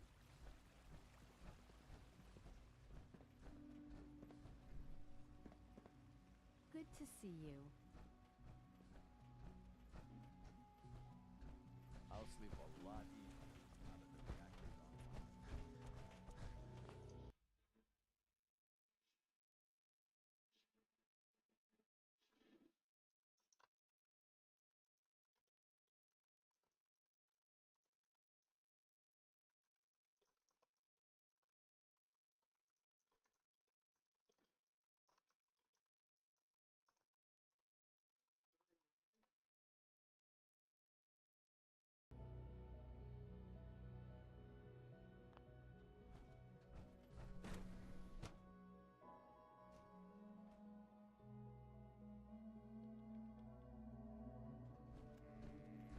At last, we have power adequate to our needs.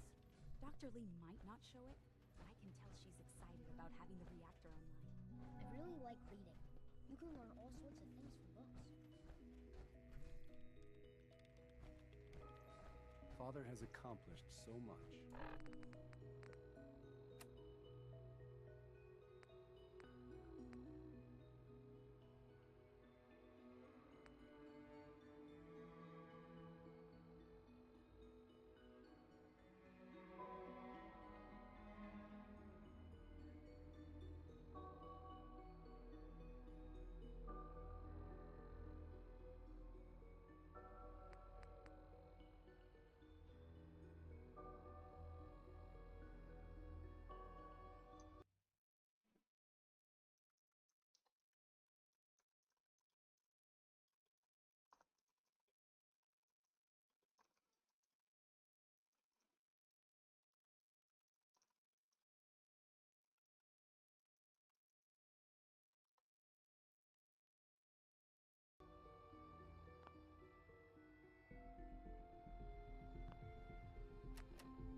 Dr. Lee. What can I do for you?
Just left a dog in a fucking container.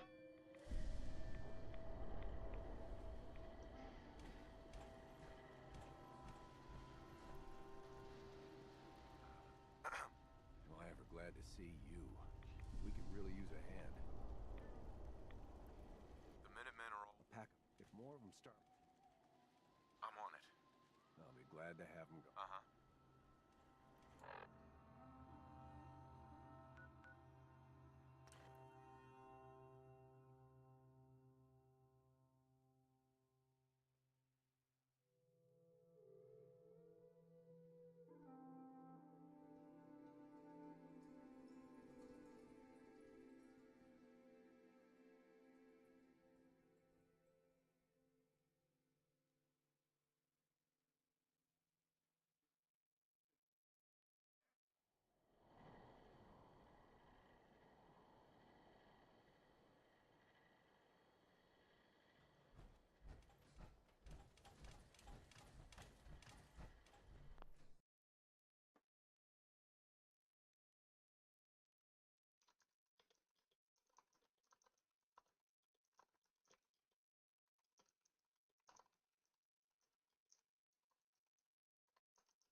Bro, I don't even know how to react, dog. Jesus Christ, there was like this super tense situation, and now he's like using a sword to jerk his ding dong against some rope and set her free so she can go to the surface instead of killing her.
kid.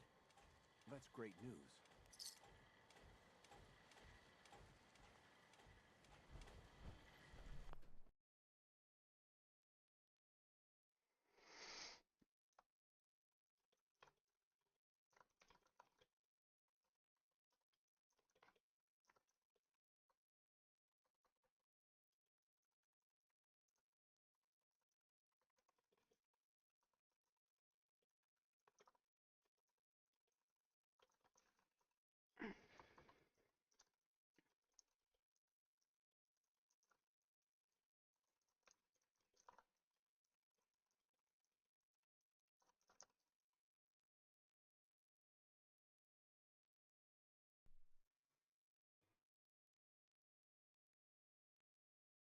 Oh shit, what's up, Ed?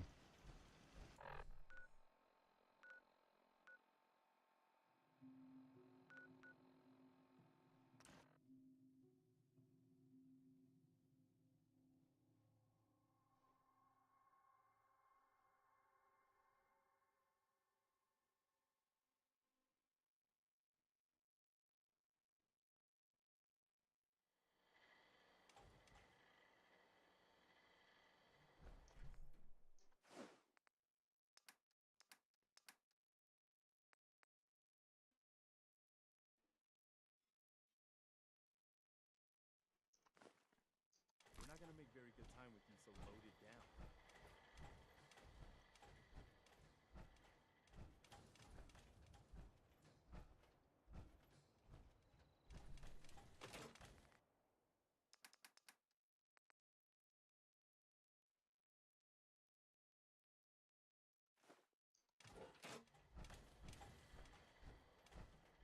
Got a dangerous look about you.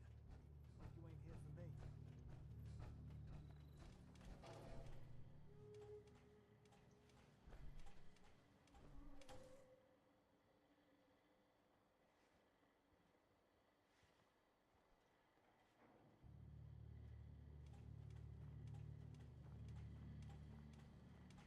Apparently the castle's been trying to get you on the radio.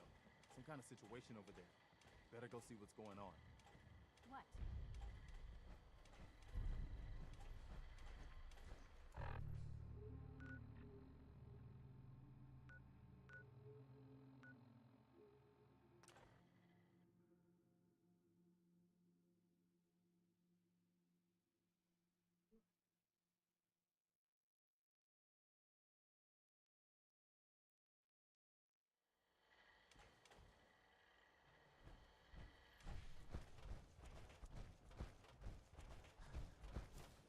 Ah, there you are.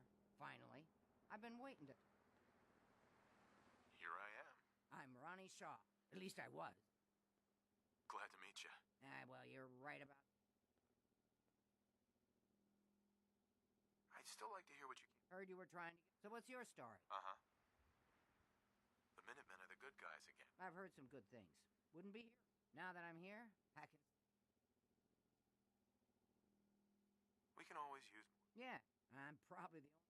All of our best equipment was stored in there. Weapons, ammo, schematics, you name it. Come on, I'll show you.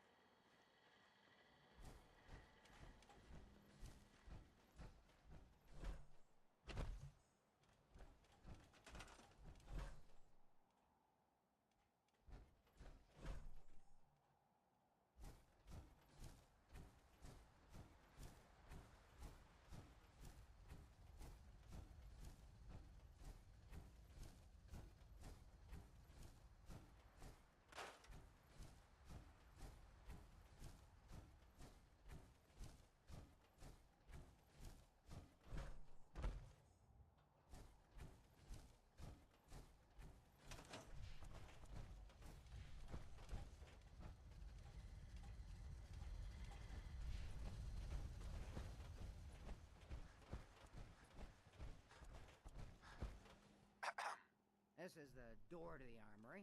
Ah, good. Looks like the trick now is... Mm-hmm. I hope you have an... Of course I do. If you can't go through, go around.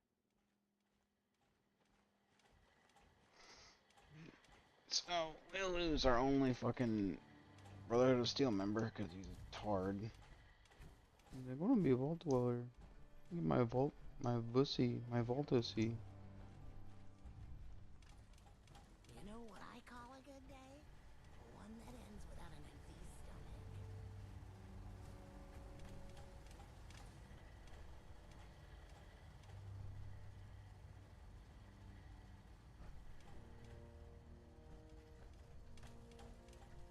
This was the general's quarters. Used to be a tunnel leading from here to the armory.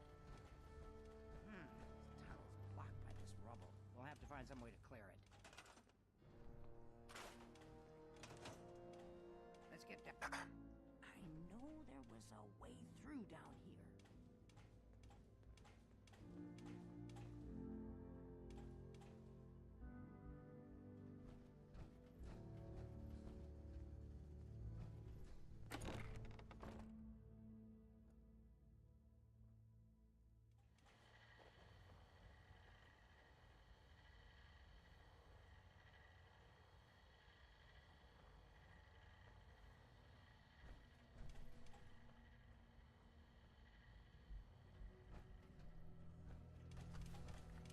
Pretty dark down here. We better watch out.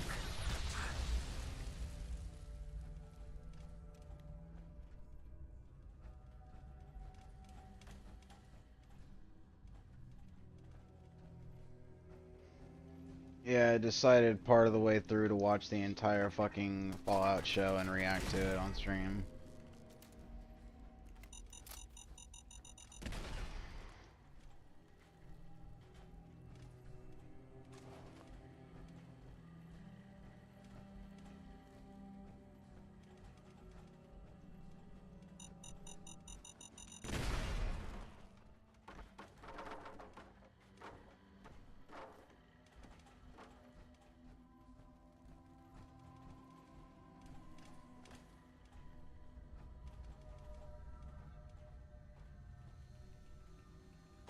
Lol.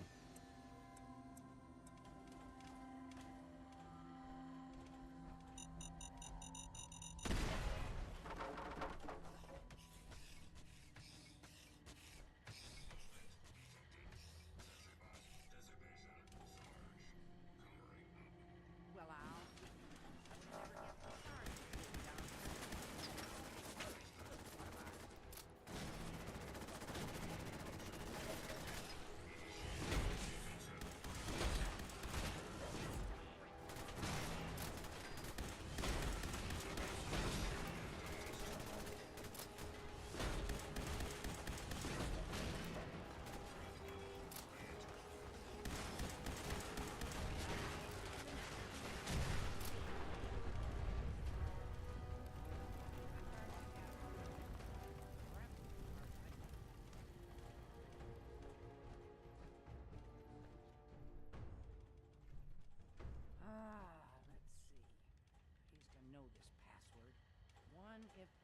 $5 for a $60 game? What the fuck?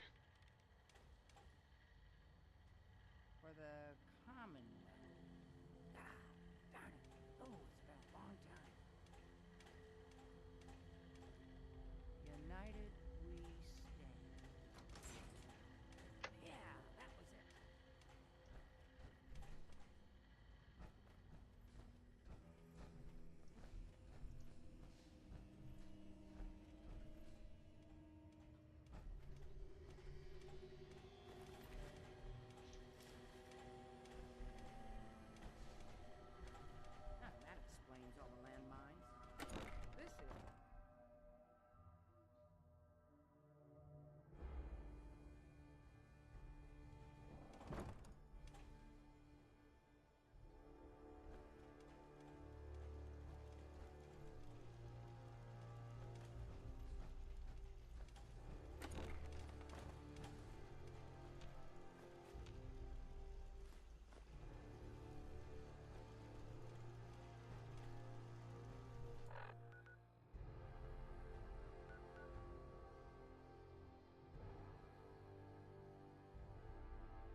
man. I'm gonna be frank with you, man. I do not like this fucking show.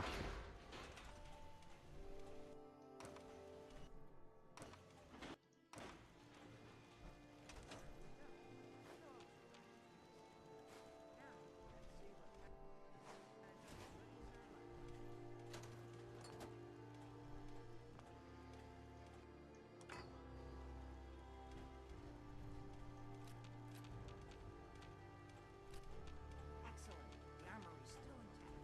Everything we need, just waiting for us. You found the schematics for building artillery, right? Nah, dude. I mean, it was fine at first, and then like if you want, I can read all my notes up until now. I'm at episode 7 right now, so I'm only like one away from being done. I have to admit, Ron. Oh, we used to.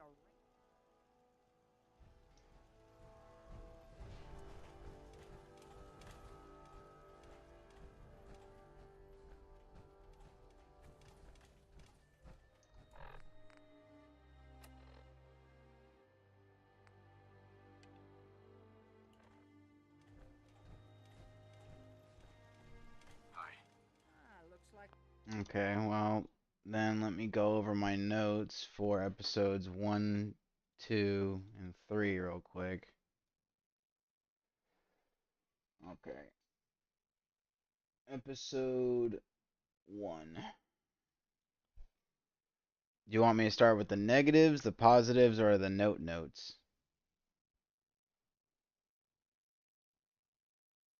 Where would you like me to start reading for you?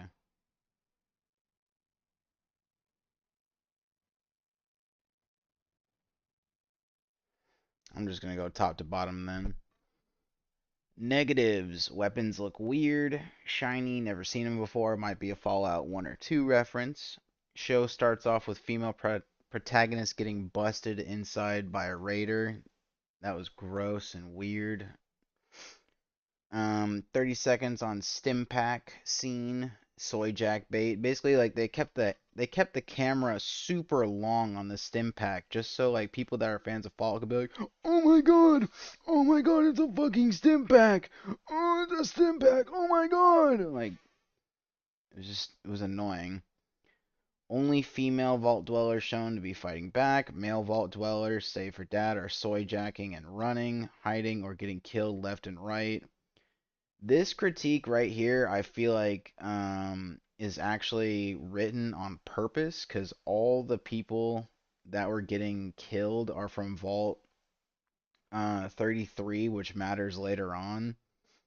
I think, like, I'm predicting super hard right now, but I'm super positive that this actually shouldn't be a negative and should actually go into notes. But we'll see if it pays off by episode 8. Dude beating it in the barracks. There's a dude jerking his wiener in the Brotherhood of Steel barracks. That was super weird. Shoving feet into razor boots somehow. That chick shoving her foot into her boot and not realizing there's a fucking razor blade in there was retarded. That didn't work. Cue Disney laugh track. I'm trying to remember what that was. Oh, I can't remember. Fuck. I'd have to rewatch to figure out what this was. Speak, Darth Vader looking ass. I didn't like that the Brotherhood of Steel knight, when he talks in his suit, he sounds like fucking Darth Vader, even though like whenever people speak in their suits throughout Fallout 1, 2, 3, and 4, they don't have like voice modulators, they just sound like themselves.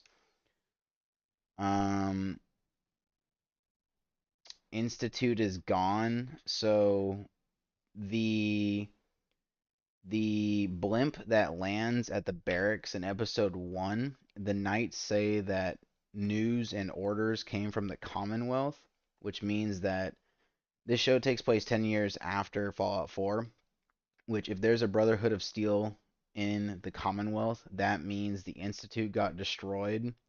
That either means the Minutemen ending happened, the Railroad ending happened, or the Brotherhood of Steel ending happened. all of which require that the Institute be destroyed, because only those 3 endings allow the Brotherhood to still be alive. So the Institute's gone, just by, like, it has to be, by logical, by the rules of logic, it has to be gone. Positives, the set design is amazing, suits look great. Love, or when I say suits, I mean like the vault suits. Love that the vault dwellers are kind of retarded. I like that they were naive. Brotherhood looks interesting.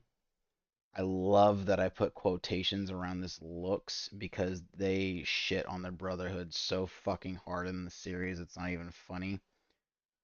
The Enclave is real. They say that the guy they're hunting down is from the Enclave. I'm super sad to find out that like the Enclave is basically slept on this whole fucking series so far. Boyd Crowder Ghoul is badass. Yeah, I just really like the guy that plays the Ghoul plays Boyd Crowder in the show Justified. He's really cool. I like him. Notes.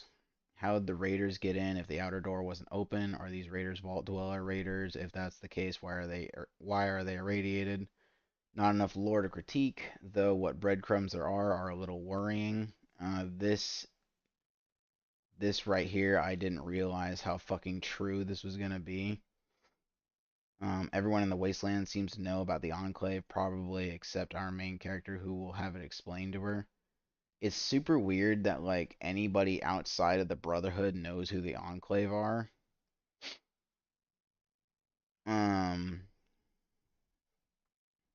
Well, I guess not in California, so I guess this should probably be. Yeah. Vault Dwellers are a joke, even though the majority of main characters from the game are Vault Dwellers, aka the biggest badasses in the fucking wasteland. Vault 33 experiment unclear. Only vault to have multiple vaults attached to it may be part of the experiment, question mark. I was correct about this. Action with the ghouls was the best part of the episode. Felt like the only actual main character. The Vault Dweller action scene was kind of lame. Just a bunch of raiders massacring a bunch of autistics. The mention of the Enclave makes me think they're going to be the mythical bads, but even though by now they should be fucking wiped out. So that was my episode 1 notes. Episode 2, the Enclave are operating out of a decrepit, worn down warehouse rather than a bunker. That really pissed me off. Scientist somehow escapes and doesn't get shot by auto turret. Oh my fucking god, an assaultron. There was an assaultron in the sand, and then like the camera focuses on the fucking assaultron just so that you, the viewer, can go, oh my god, it's a fucking assaultron, it's an assaultron. Strange grippy thing to lower armor, even though in 4 we see the armor can drop from the top. Oh yeah, there's a scene where the guy jumps out of the vertibird and he's got this weird little crane thing attached to his shoulders that are like helping him descend. But in 4 we see that like the user can jump out of the vertibird and like hit the ground and be totally fine. And if your argument is, oh, he was doing that for the Squire, for Maximus, that's stupid because he almost uses Maximus as fucking Yao Guai bait not even 10 minutes later. Oh yeah, they don't call him Yao Guai. That's another thing. They don't call them Yao Guai. They call them bears. That was annoying. So I've got to refill my fucking armor every 10 minutes, but Maximus gets unlimited. Oh yeah. Maximus gets into the armor and he runs around like it's fucking nothing. Like he just goes from one point to like an entirely different set. And he's like running there. And I was pissed off because I was like, in Fallout 4, I gotta refill my fucking fusion core every goddamn 10 minutes. But Maximus gets to go from one area to another without even worrying about his fusion core. So like Fallout New Vegas 3, 2, 1, you don't have to worry about a power armor losing power. But 4, you do. But the show that comes after 4, for some reason, completely abandons the idea of fusion cores losing power. It was just retarded and it pissed me off really bad. And then just grabs the dude's hair and then doesn't ask any questions. Lucky he was just banging the chickens.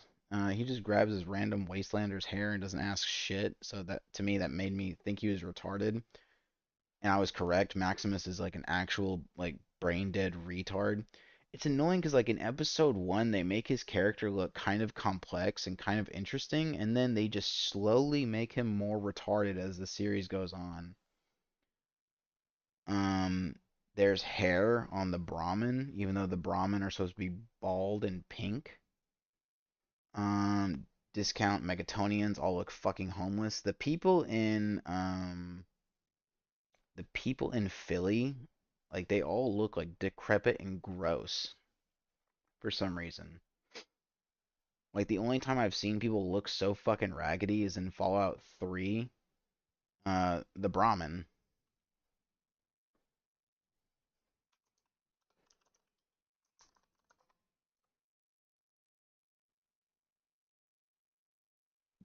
These guys, bro.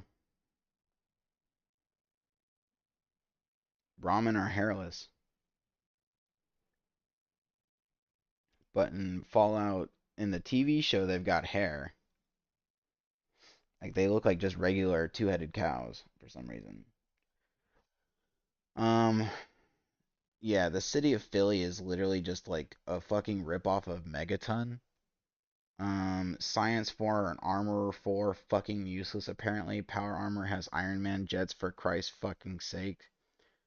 Yeah, the Power Armor having Iron Man like fucking repulsor jets in the fucking in the armor in the arms, like that fucking set me off because we already have in Fallout 4 a jetpack add-on for the Power Armor, but Todd Howard was like, no, fuck that. I want it to be Iron Man. And so they give it wrist fucking repulsors. Like, what the fuck? Like, Power Armor is cool enough as it is. Why are we ripping off Iron Man? And then, as if that wasn't enough, the helmet opens up. So you have to take the helmet off in order to talk to people face to face in Fallout 4. But in this show, the helmet opens up. I've never seen a T60 helmet open up that way, ever, in any form of media, ever. And yet in this show, they're like, no, no, no, no, no, no, no, no. The T60, the faceplate opens up. Like, what the fuck? That's another direct ripoff of Iron Man. Why are we doing this? This is Fallout. This is not fucking Marvel. This is not fucking the Avengers. Like, why are we doing this, man? What the fuck is the point of this? And then he killed the dog, which he didn't actually. He didn't actually kill the dog. He just stabbed it. So I guess I should put stabbed the dog. And then he goes up and he tries to talk to the ghoul. He's like, "Oh, you need to stand down, sir." Dude, this is a Eastern or a Maxon Brotherhood of Steel knight or squire. This dude would just fucking kill a ghoul. This dude would just kill a ghoul or fucking obliterate a mutant. He wouldn't even have a discussion with it. It's retarded that he even conversated with the ghoul. He should have just immediately gone like ape shit and tried to kill him. Oh yeah, and then to stop her from getting shot, he tackles her through a fucking wall of a building. What the fuck? And then I see him opening the helmet up. What's your question, Ed?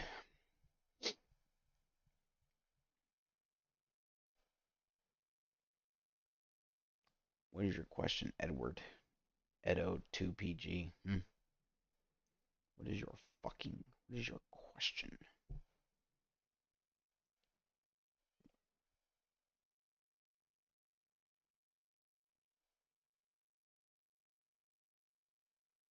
When Maximus got the suit, why didn't he take the massive machine gun with him? Because the Yao Guai bit it. The Yao Guai bit it and made it explode.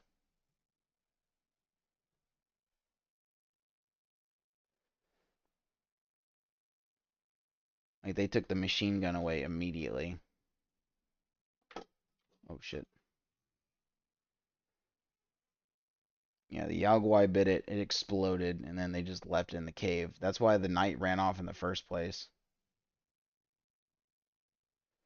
No. Yao Guai bit it, it exploded, and then the knight ran off.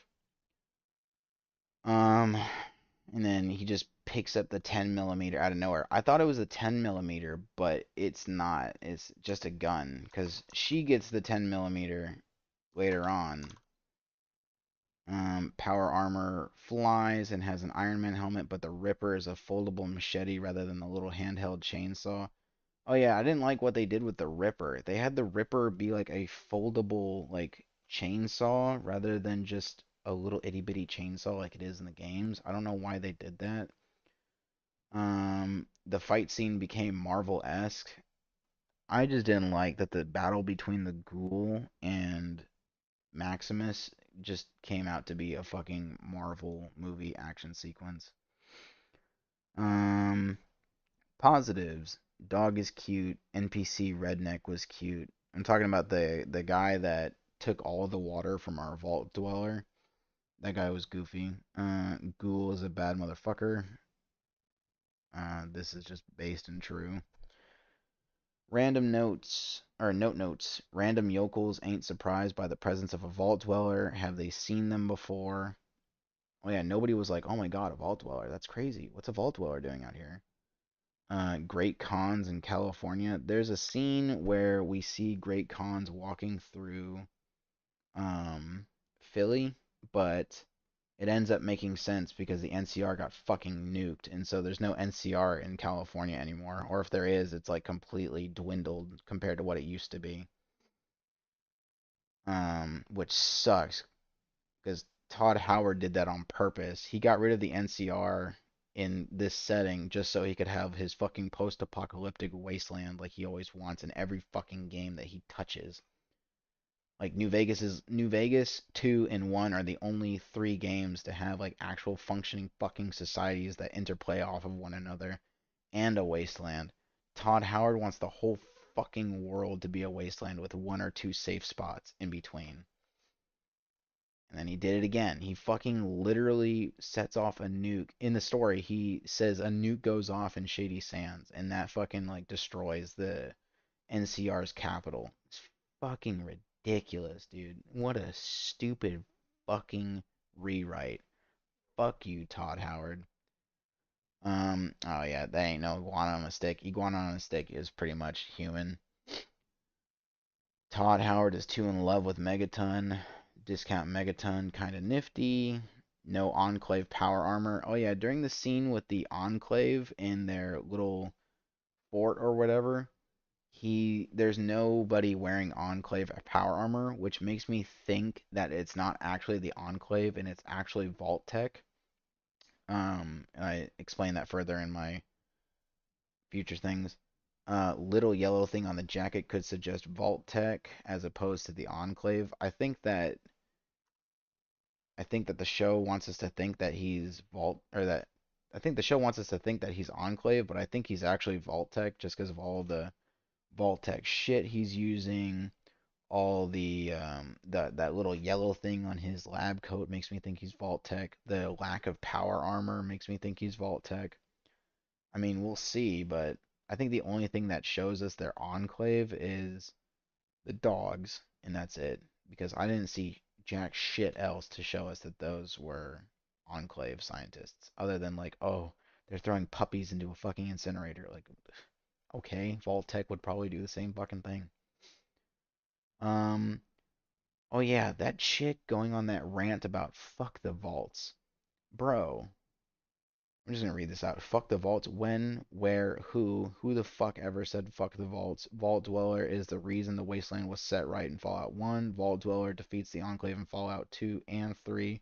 Vault Dweller saves the Commonwealth in Fallout 4.